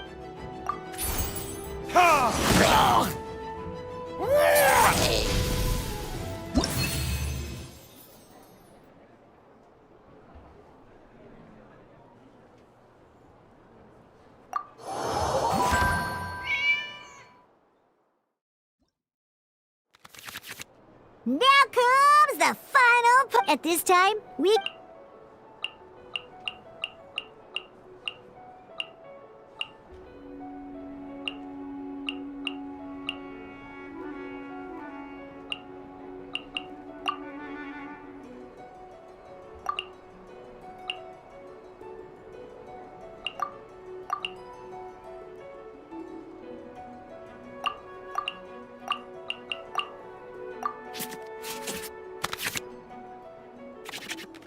Once you have confirmed any adjustment... Oh boy. Let's see how you do this time.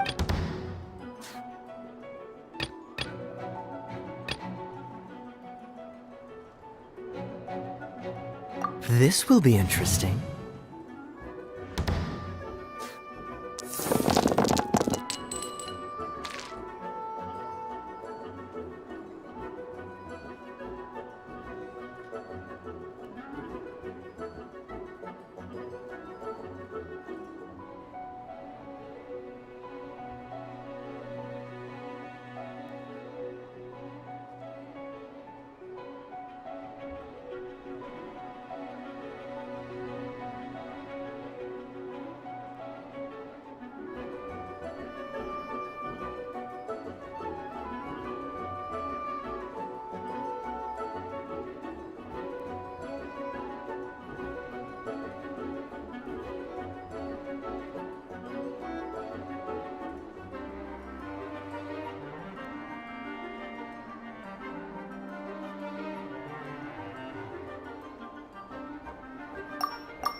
You can preview.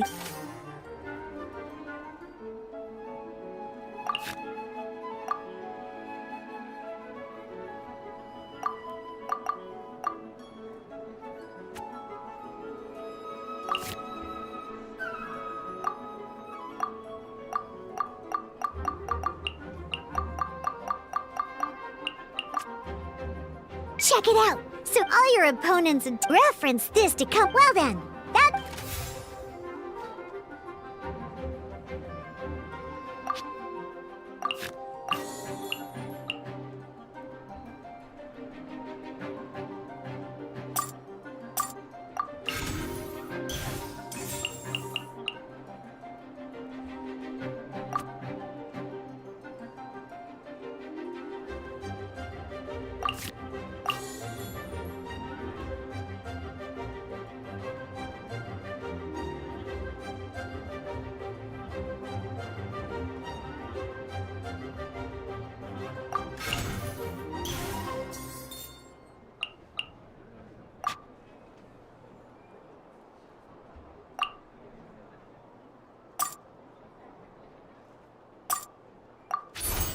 Freeze!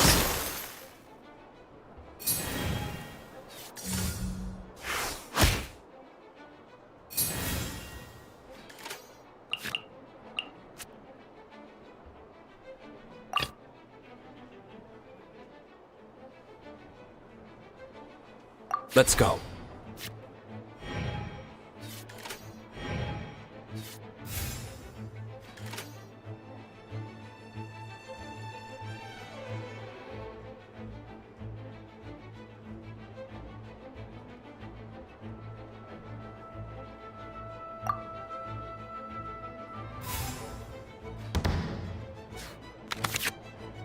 Wait. There's one more thing I almost forgot. Every time you hit, remember, you have to...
All right, cool. Those are the basics. Did you get all that? What we just played was an adventure challenge designed specially for new players. Genius Invocation TCG can be played in duel mode, where each player brings 3 character cards, or in adventure challenge mode, with a fixed deck for each challenge. But the rules are all the same. As long as you understand the basics, then you should be able to take on any of those rowdy booze hounds. Although I feel there are still many details to grasp, I think I understand the basic premise of the game now. That was quite the detailed explanation. I didn't know the Cat's Tail's famous mixologist had such an eclectic skill set. What? Oh, when did you get here? I stepped in while you were in the middle of your explanation. I hope I didn't dampen the mood.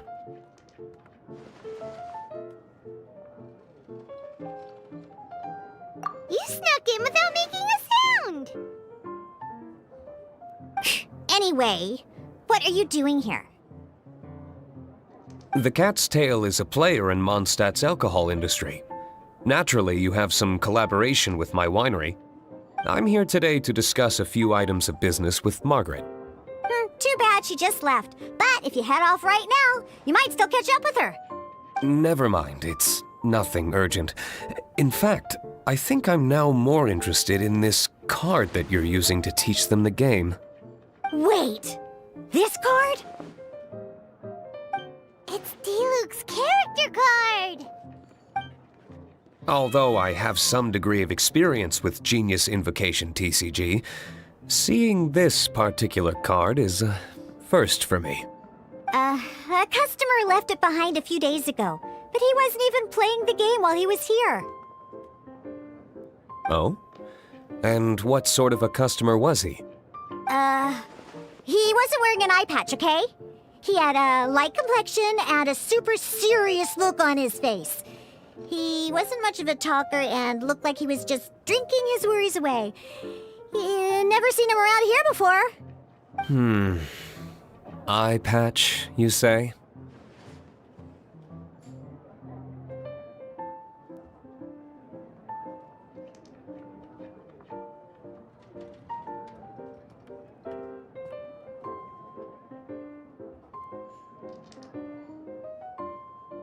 Gah! I was trying to give the opposite description, but I just ended up giving it away. Sorry, guard captain. Don't worry. Somehow, I don't think he'll be giving you any trouble over it. So, what about the Diluc character card? I don't mind. It's just a card with my image on it. I didn't expect Diluc to be familiar with Genie's Invocation TCG. The game has been catching on lately. It's hard to go anywhere without hearing it mentioned. Every now and then, I'll sit down and play a game with the customers in Angel's Share.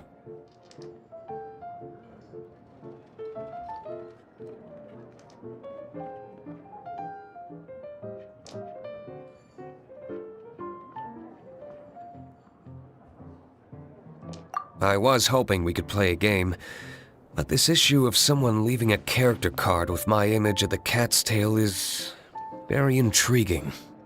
It's getting late, and someone has some explaining to do.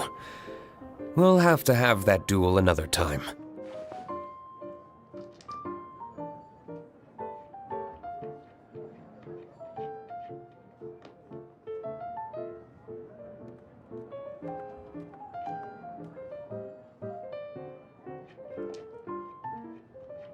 Good. Then I'll take my leave. You know where the door is. Don't let the door hit you where Lord Barbados split you. Uh-oh. Guard Captain. I hope Kaya will be alright. Well, now that we are familiar with the rules, why don't we try playing a game of Genie's Invocation TCG? Ooh, 2 new players having their first ever duel. This sounds like fun. But in order to play an official duel, you need to have 3 character cards. Remember, a complete deck has to have 3 character cards and 30 action cards. Got it? Then, let's use my cards. These were mixed in with all the others I had received. And I didn't know what they were for at first. But now that we've learned the rules, I can see that this one must be the Sucrose character card. Now, it looks like we each have the Kaya, Diluc, and Sucrose character cards. So why don't we have our first duel?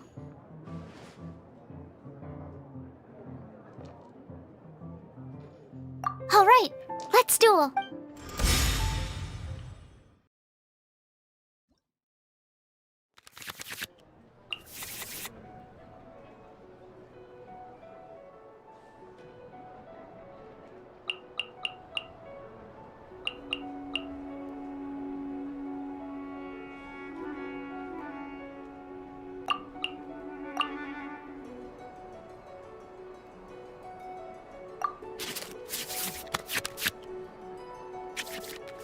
Unlike the adventure challenge you tried previously, duels are true tests of strength between 2 players. In a duel, you're up at the same time. Ready when you are.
Cool it!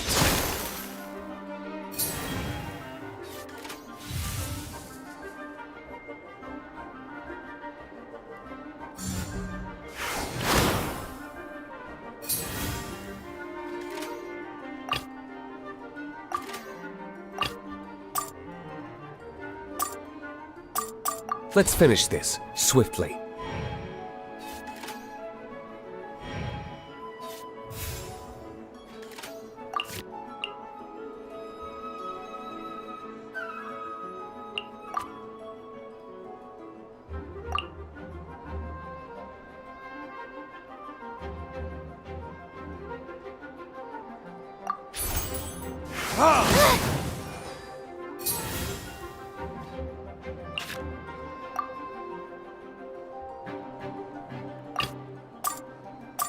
Ready when you are.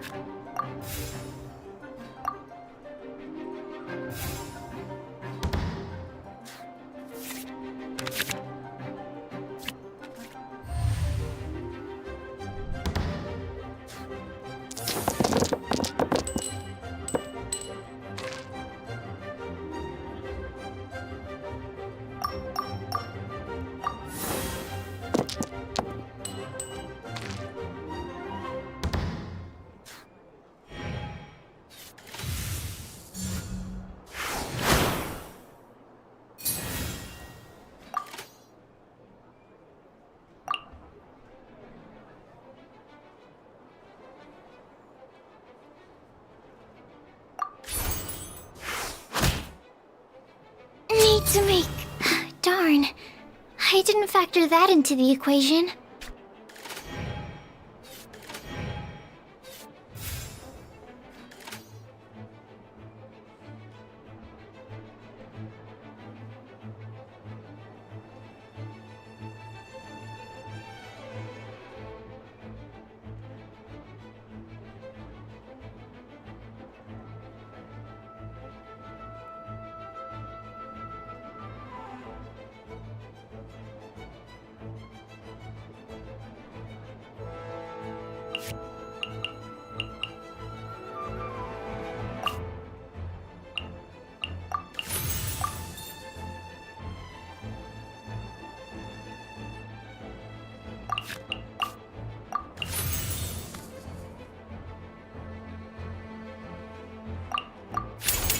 Don't get frostbite.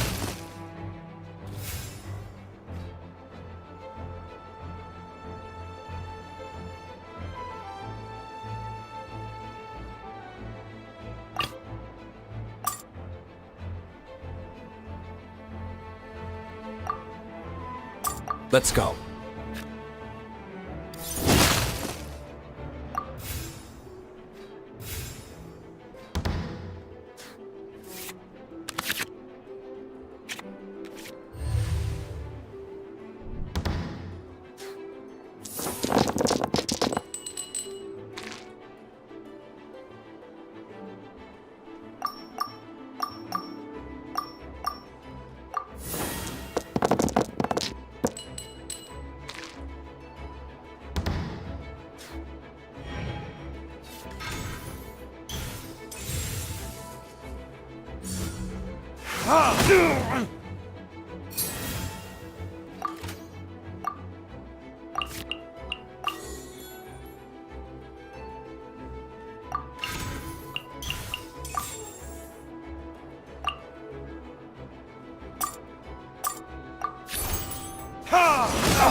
Where did I go?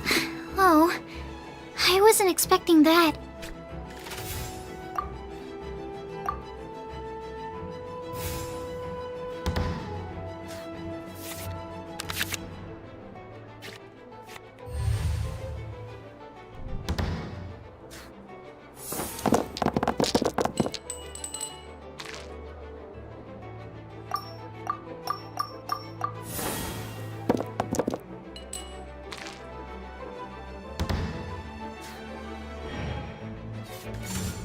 Dodge this!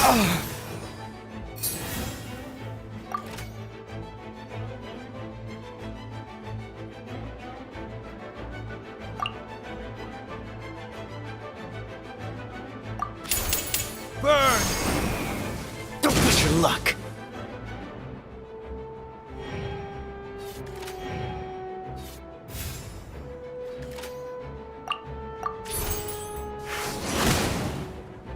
I'm not done.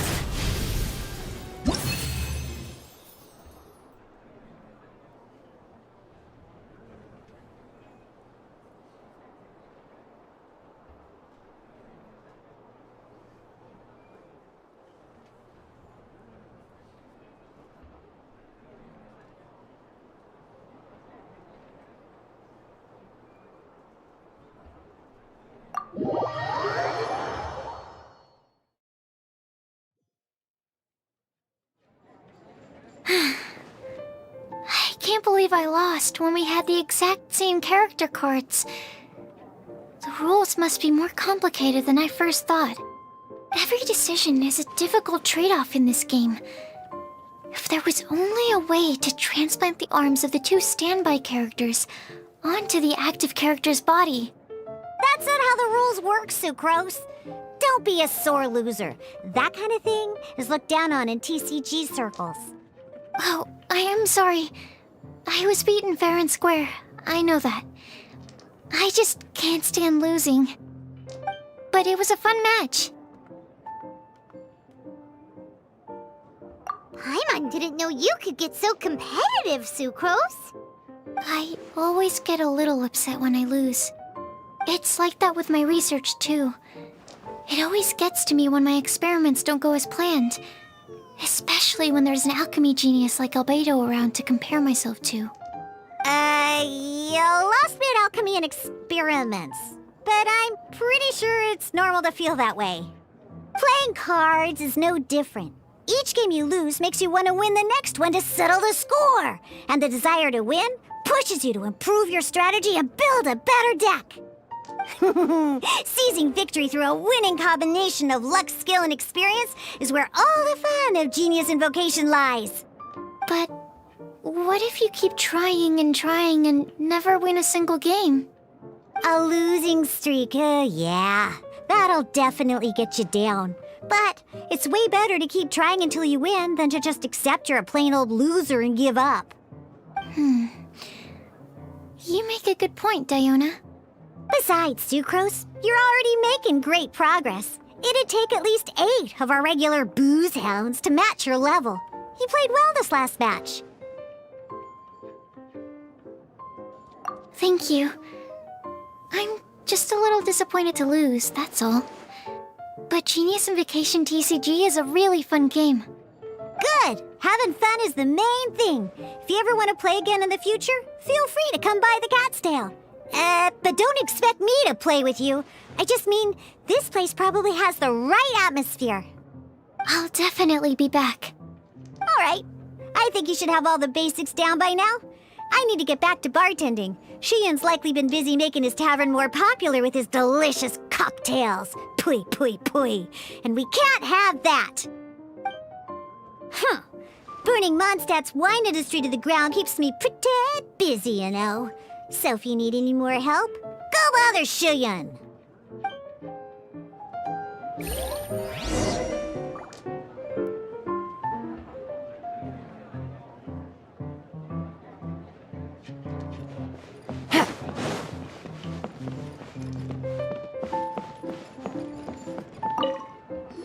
I see. So you have now grasped the rules of Genius Invocation TCG. That's right! The Travelers, Sucrose, and Paimon are TCG players now!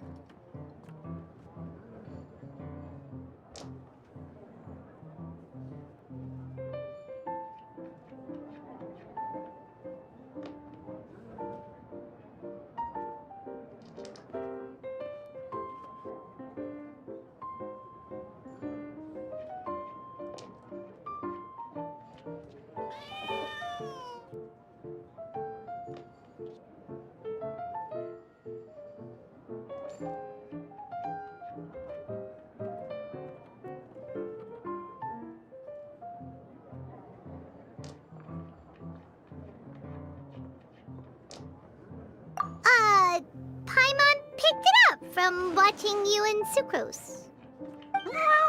Becoming a TCG player is not as simple as that. You cannot call yourselves true TCG players until you have passed the test. Sobering words from Prince there. But I'm afraid he's right. To become official players recognized by the Genius Invocation TCG Society, you have to pass the test.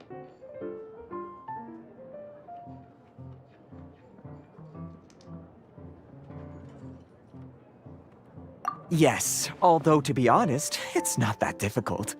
Basically, to become an official and recognized TCG player, you have to best 3 opponents in a duel.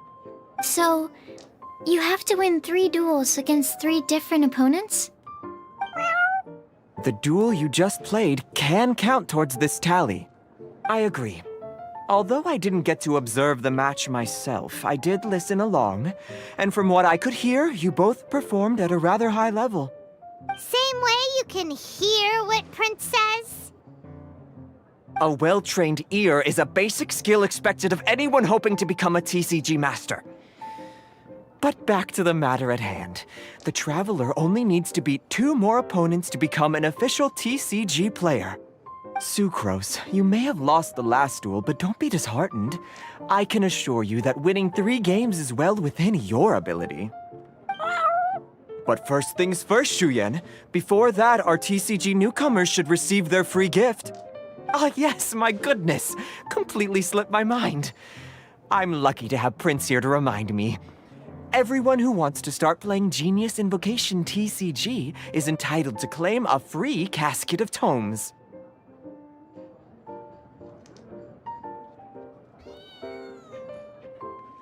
Oh, Timaeus mentioned it, didn't he? It was from the light novels he's been reading. The thing that the main character found in his attic. Oh, that's right! The soul of an ancient TCG player was trapped inside, right? So the casket of tomes is actually real? Well, actually, all card cases in Genius Invocation TCG are called caskets of tomes. Not only do they provide a reliable and sturdy container to store your decks, they can also sense when other people in the area are also carrying a casket of tomes with them. Oh, Paimon can guess what you're gonna say next. The reason they can sense each other is because they have the souls of ancient TCG players inside. That would mean an extraordinarily high number of people in history have been turned into disembodied souls as a consequence of playing card games. No. The real reason that it can sense other caskets is because it holds a nifty little mechanism invented by Sumeru scholars. Darn, what a letdown.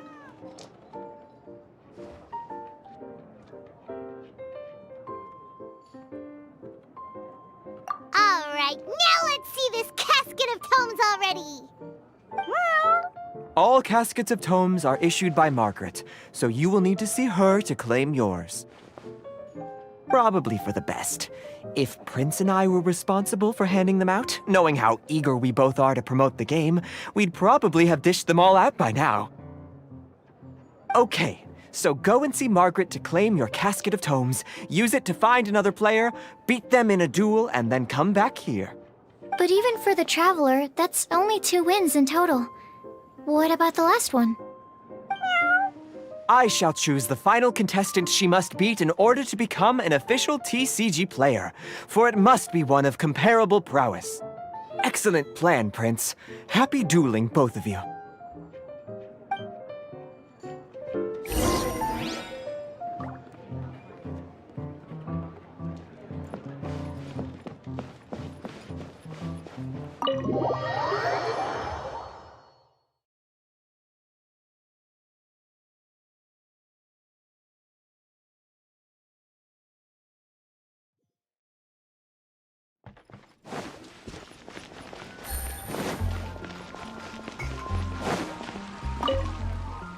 Hello, you 3. Has little Diona finished teaching you the rules of Genius Invocation? Ah, I see you're here for your casket of tomes, aren't you? A very useful tool indeed. So this is a casket of tomes. That's right, a purpose-built case for your card deck that can even detect when someone else nearby is carrying one. Gosh, whoever invented this must have seriously disliked being alone. Yeah, well, even the most fun game is pretty lonely if you got no one else to play it with. True. So I'm glad that these customers, TCG players, are able to congregate at the Cat's Tail.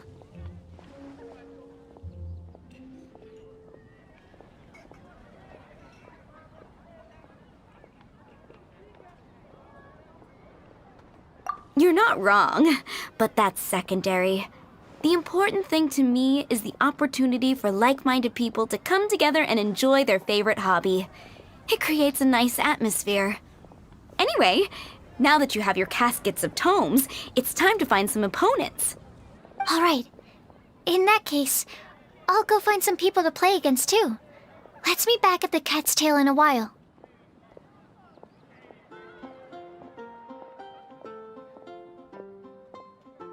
Thanks. I'll do my best.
Navigating the world is a whole lot easier with a few different identities to choose from. Need me to come up with some for you?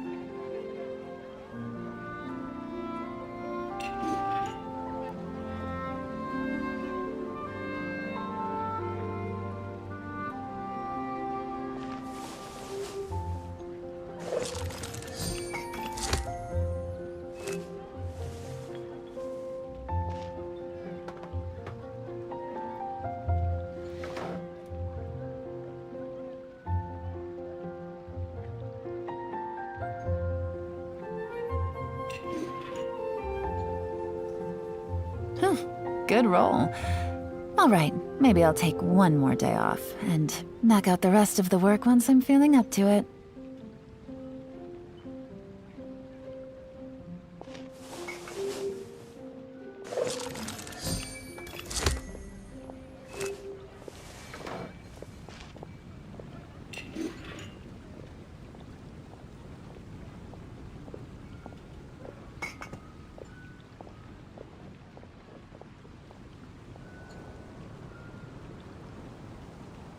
Navigating the world is a whole lot easier with a few different identities to choose from. Need me to come up with some for you?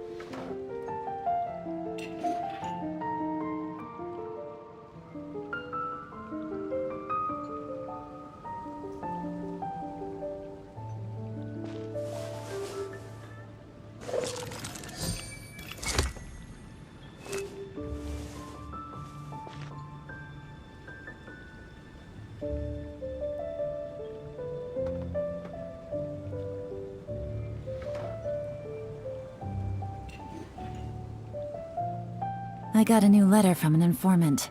Looks like the situation has changed again.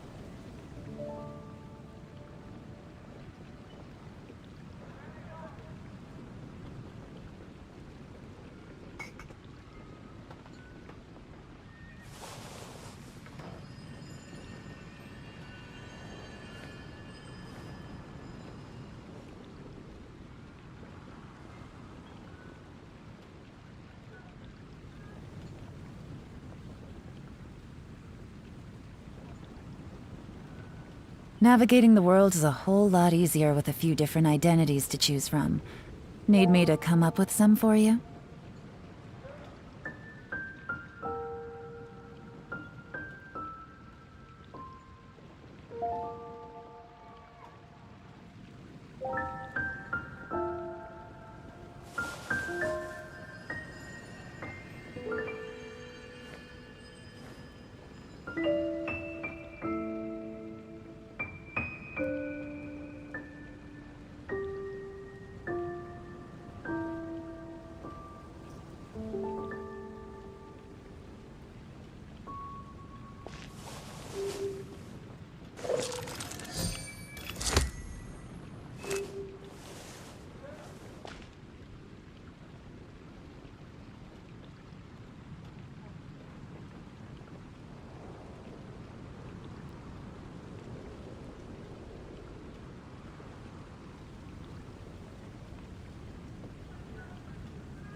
Good roll. All right, maybe I'll take one more day off and knock out the rest.